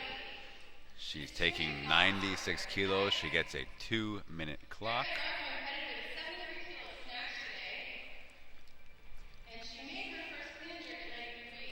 So Dave, you might have been lifting right at the beginning when you started. Erica Dice might have been at the end of her lifting. Maybe a little, there might be a little bit of a gap, but yeah, she has been around for a while. And again, was a very good lifter for a number of years as well, national caliber. And you can see her back there watching as she tries to stretch out the shoulders. Get that weight over her head. She cleaned it very strongly, had no problems there. It was just in the jerk where she ran into a little bit of a problem. Now, when you were lifting, do you generally have a problem with the clean or the jerk, or is there one jerk? Yeah, I think Definitely most the jerk. lifters really struggle with that. So who was your first coach? Was it Victor? Victor was your Galera. first coach? Victor, who has been a national coach for the U.S. At various international meets, was the coach of the Barnes brothers and coach Charlie Vega for a period. Does he still Yeah. coach her? I don't recall. I think so. I'm not sure. And was a great lifter in his own right Yeah. out of Cuba. Yeah. So right now, Erica Dice, third and final attempt, 96 kilos. Very nice clean, very strong. Needs a big drive, get this overhead and push herself under. Unfortunately, and she's not happy with that. Does not get it overhead, but credited with her opener at 93 and is there for a 166 total because she snatched 73. So that means the weight goes to 97 kilos for the opening attempt of Lacey van der Marel right now.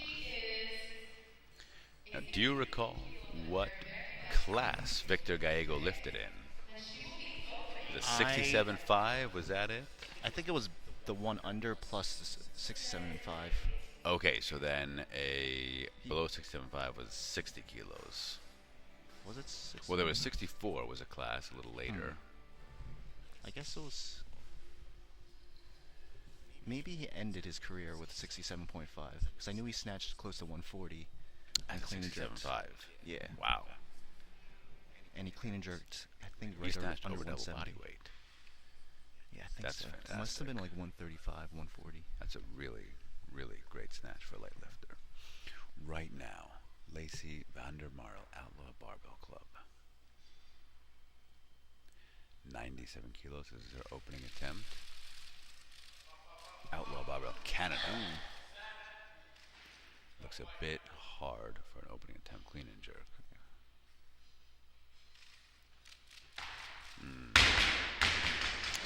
Not the way you generally want an opener to go, unfortunately, but she has a little bit of time because the next lifter is Angel Revy. So Lacey will have a moment to gather herself and hopefully come back and make that.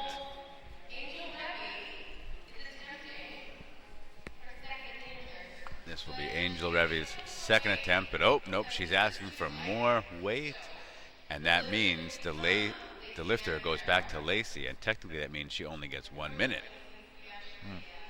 Since she was called, she does not get a 2-minute clock.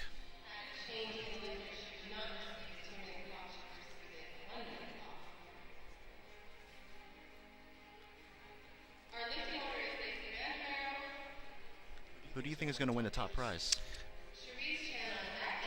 That's a good question. Who is going to win the top prize? I think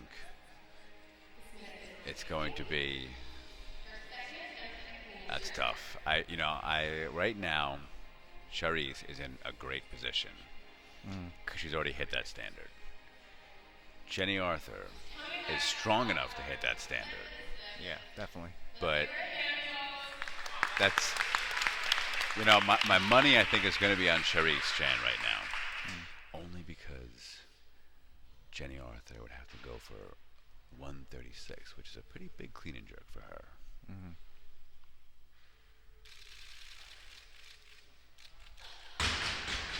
All right, that's not how you want it to go. That is not at all the way you want it to go, which is too bad. Now, let's see if we can get some information up. Now, do you know Jenny Arthur's, what is her record in the 75 kilo class? I thought it was low 130s. I thought it was about 135. So I think 135 might be a PR. So yeah, for her to have 136 Yeah. would be exactly a PR for her and a record attempt. Jenny Arthur's best clean and jerk is actually 134, it looks like. So she would need to have a 2 kilo PR officially. Now, I've seen her clean more, or at least more from the blocks, 140. She's very strong. I believe it was 140. And so again, right now, Charisse is the certain bet. She's hit the standard. Jenny Arthur is a bit.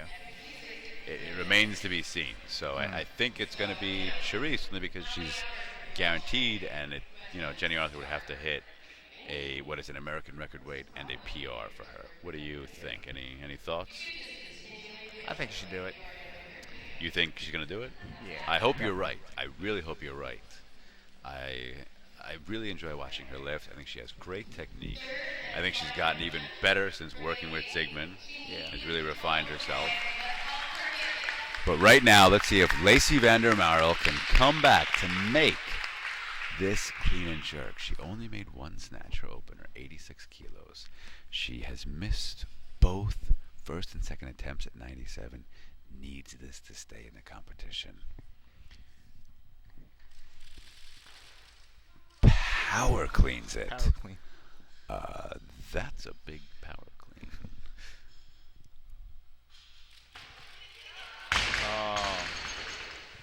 Unfortunately, that was a great a 97 kilo power clean. Yeah.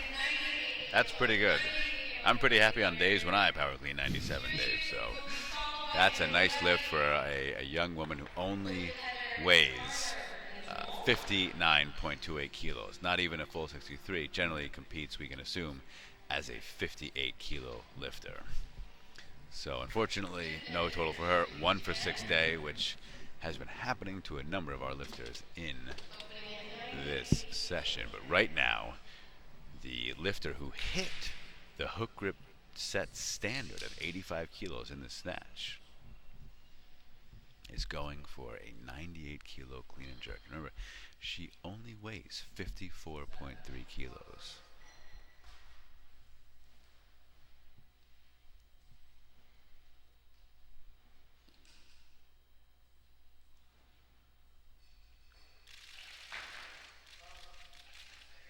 Very easy clean, very strong. Legs look tremendously strong. Oh, and the jerk, really solid. That's the way you want an opening lift look. That was a nice lift, and unsurprisingly, 3 white lights. So let's see where that puts her in the standard. That's 183 as a total, 85 plus 98. Her best clean and jerk, she just That's not right. exceeded, it looks like. I don't know that that's right. I just saw her at I don't Collegiate know. Nationals last Okay, week. universities. What did she do there? This might not be updated It yet. must have been, I think it was 101.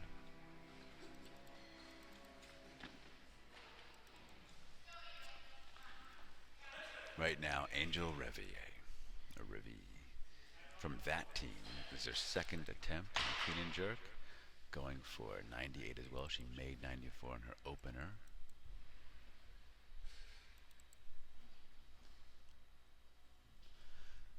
Let's see.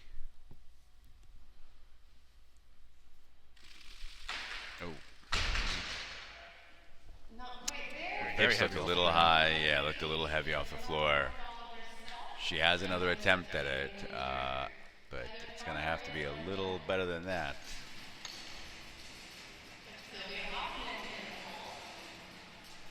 So, yeah, the results on Oli Stats might not be updated yet, but maybe Lift Till You Die. Maybe he has uploaded the, which you have right there, I think, right? It's your first time using a computer with tab browsing, Dave? It's like watching my grandmother use a computer. Just want to reach over there and say, I'll handle this. Go ahead, we can trust you. I imagine Nat doesn't let you touch the hookgrip computers too much. Yeah, I never touched The the smart move, computer. judging by what I'm watching right now. So, unfortunately, the weightlifting National Collegiate University Championships for this year are not up yet. But USA, the great shame is USA Weightlifting probably has the results on their website, and it would take about 40 minutes of code breaking to find it on that thing. So she sounds competed terrible. at Nationals. And did 90, it did 102 at Nationals, yeah. So 103 is definitely possible. Oh, yeah. But right now we are waiting on Angel Revy on her third and final attempt.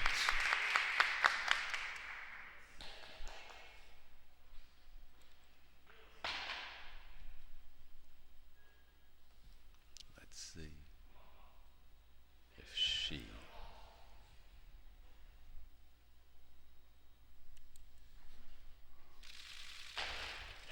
better clean. Much better. Kept the hips down, pulled it in, nice straight. Little bit of a hop back, but manages to stand up with it. Let's see if she can get it overhead.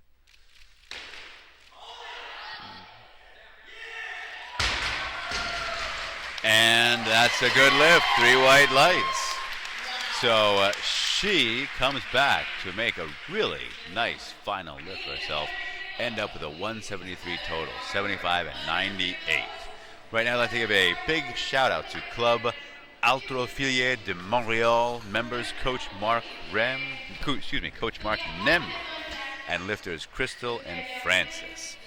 Jeff Kennedy, I guess, is a lifter from Montreal, and he is from, presumably, Club Haltérophile de Montréal, which I'm trying to put a little French on there, Dave, if you did not notice. So have you been to Montreal? No, I haven't. Beautiful city. Great city, a lot of great weightlifters, and a lot of really good food. If they ever let you out of the hookgrip warehouse, and Canada, would be a good place to escape to. I don't know if his jurisdiction extends over the border. Head north, go to Montreal. You can find refuge and safe haven there. Canada's pretty good about giving refugee status too, and I think if you talk about your work conditions, they'll gladly grant it. Right now, Met Elite's Heather Farmer, opening attempt 100 kilos.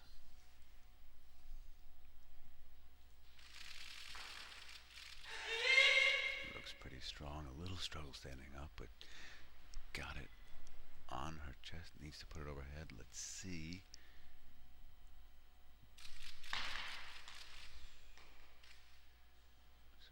Very patient, steadying that overhead. Very nice. That seems a good lift. 3 white lights, so that gives her a 177 total with her snatch. Made her opener at 77. And so now she has a total. Keeping an eye on the board here, and know what Charisse has gone to for her second attempt. Can you see that? 103, Yeah. exactly. So that is what she needs to hit. She knows she needs to hit that. And so she's going to rest and wait to take that. But right now, Sylvia Hoffman is the lifter.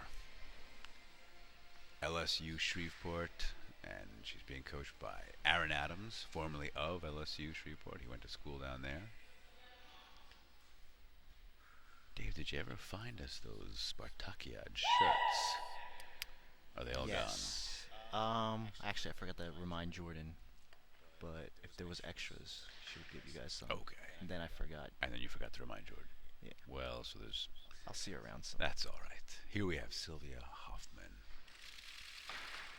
Very strong, clean. Catches it nearly in a power clean, it looks. Can she put this overhead?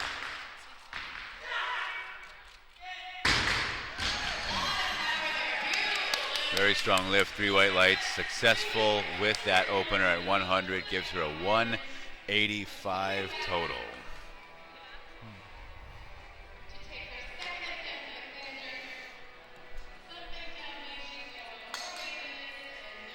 So right now, Danielle Hudes is the lifter at 102.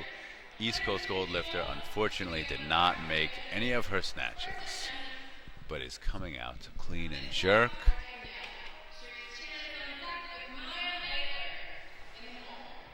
Let's see if she can put together a clean and jerk.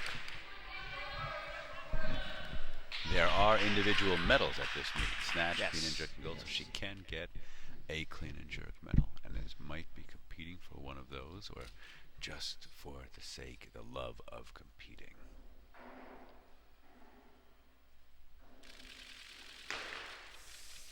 Nice, very strong, clean. Steadies herself. And the judges don't like that, unfortunately. 2 to 1. What's that? I thought she had it. I thought she had it as well. Unfortunately, that means she's fouling herself in the second attempt. Charisse Chan is waiting on the increase at 103 kilos. And there are still 3 lifters we are waiting to see. Crystal, Narlin, Maya, Layler, and of course, the one and only Jenny Arthur as well. It looks like she'll be going up, perhaps giving herself a little more time, which sometimes even just a kilo in the clean and jerk, just a little bit of rest, can mean the difference between a made and a missed lift, although it's always a risk going up. Danielle's improved a lot over the past year. I think her Has best she? are about 91, 111. From I think it was under 80 kilos Wow. before. So, and she's another East Coast Gold lifter. Have you trained with her as well? Yeah, a couple times. Okay, in Morristown? She actually works down the street from hookgrip. Really? Yeah. So does she occasionally bring food by, slip it through the bars to you, and that sort of thing? Hopefully someday. Probably nice. That's nice of her. Thanks, Danielle, for keeping Dave Look somewhat fed in the hookgrip cage.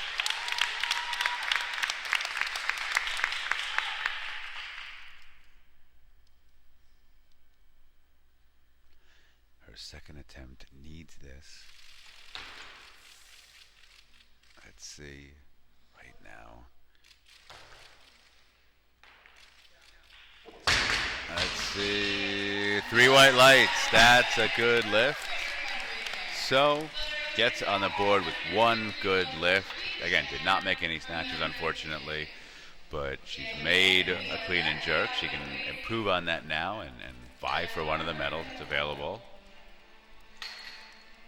But next we have Charisse Chan, who has already hit the standard for the big prize money in the snatch. Hit the 85 kilo standard, snatch standard. Is guaranteed to walk away with about $2,500 here. may walk away with up to 7,000. Dave Look falling off the hoverboard. What do you think, Dave? Can she do this? He's nodding. Her first attempt was very strong. I certainly want to see this lift. I think she's capable of it. We know she's done nearly this much. Very strong in the clean, yeah.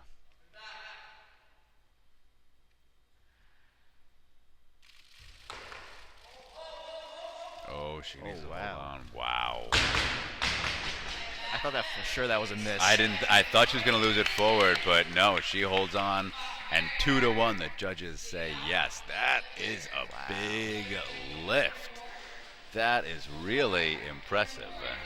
Is this a PR total? So now Jenny Arthur then has to, if she wants to win, she has to go to 136, which is 135 would give Jenny Arthur second place. But keep in mind, now Sherry still has one more lift. One more lift remaining for her. Jenny Arthur remains to be seen. I'm glad Nat is updating us because we don't know the rules. Yeah, I'm very. Nat Aram himself came over and told us that. He explained it to Dave and me, and some of the finer details were a bit lost. It made you long for the days of calculus. Right now, Heather Farmer, Met Elite, my old weightlifting team. She's coming out for her second attempt at clean and jerk, 105 kilos. I'm pretty sure she's coached by Artie. Coached by Artie Dresden. Yeah. Oh boy.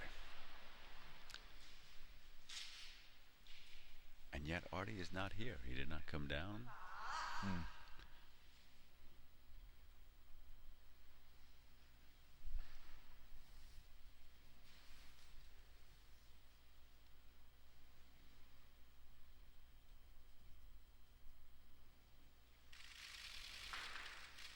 Very strong off the floor. Unfortunately, unable to stand up.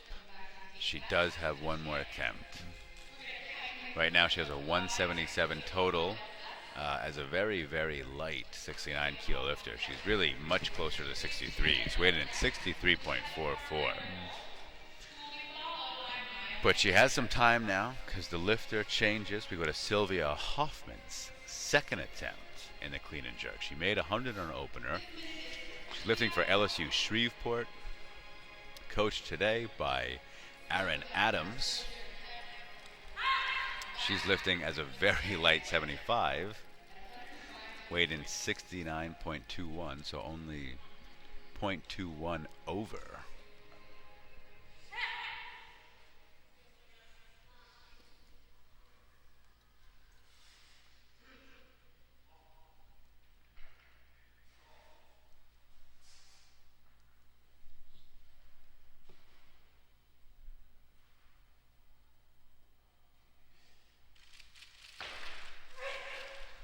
Strong. Oh, wow. Ooh, needs a steady. Gets it down, and that's a nice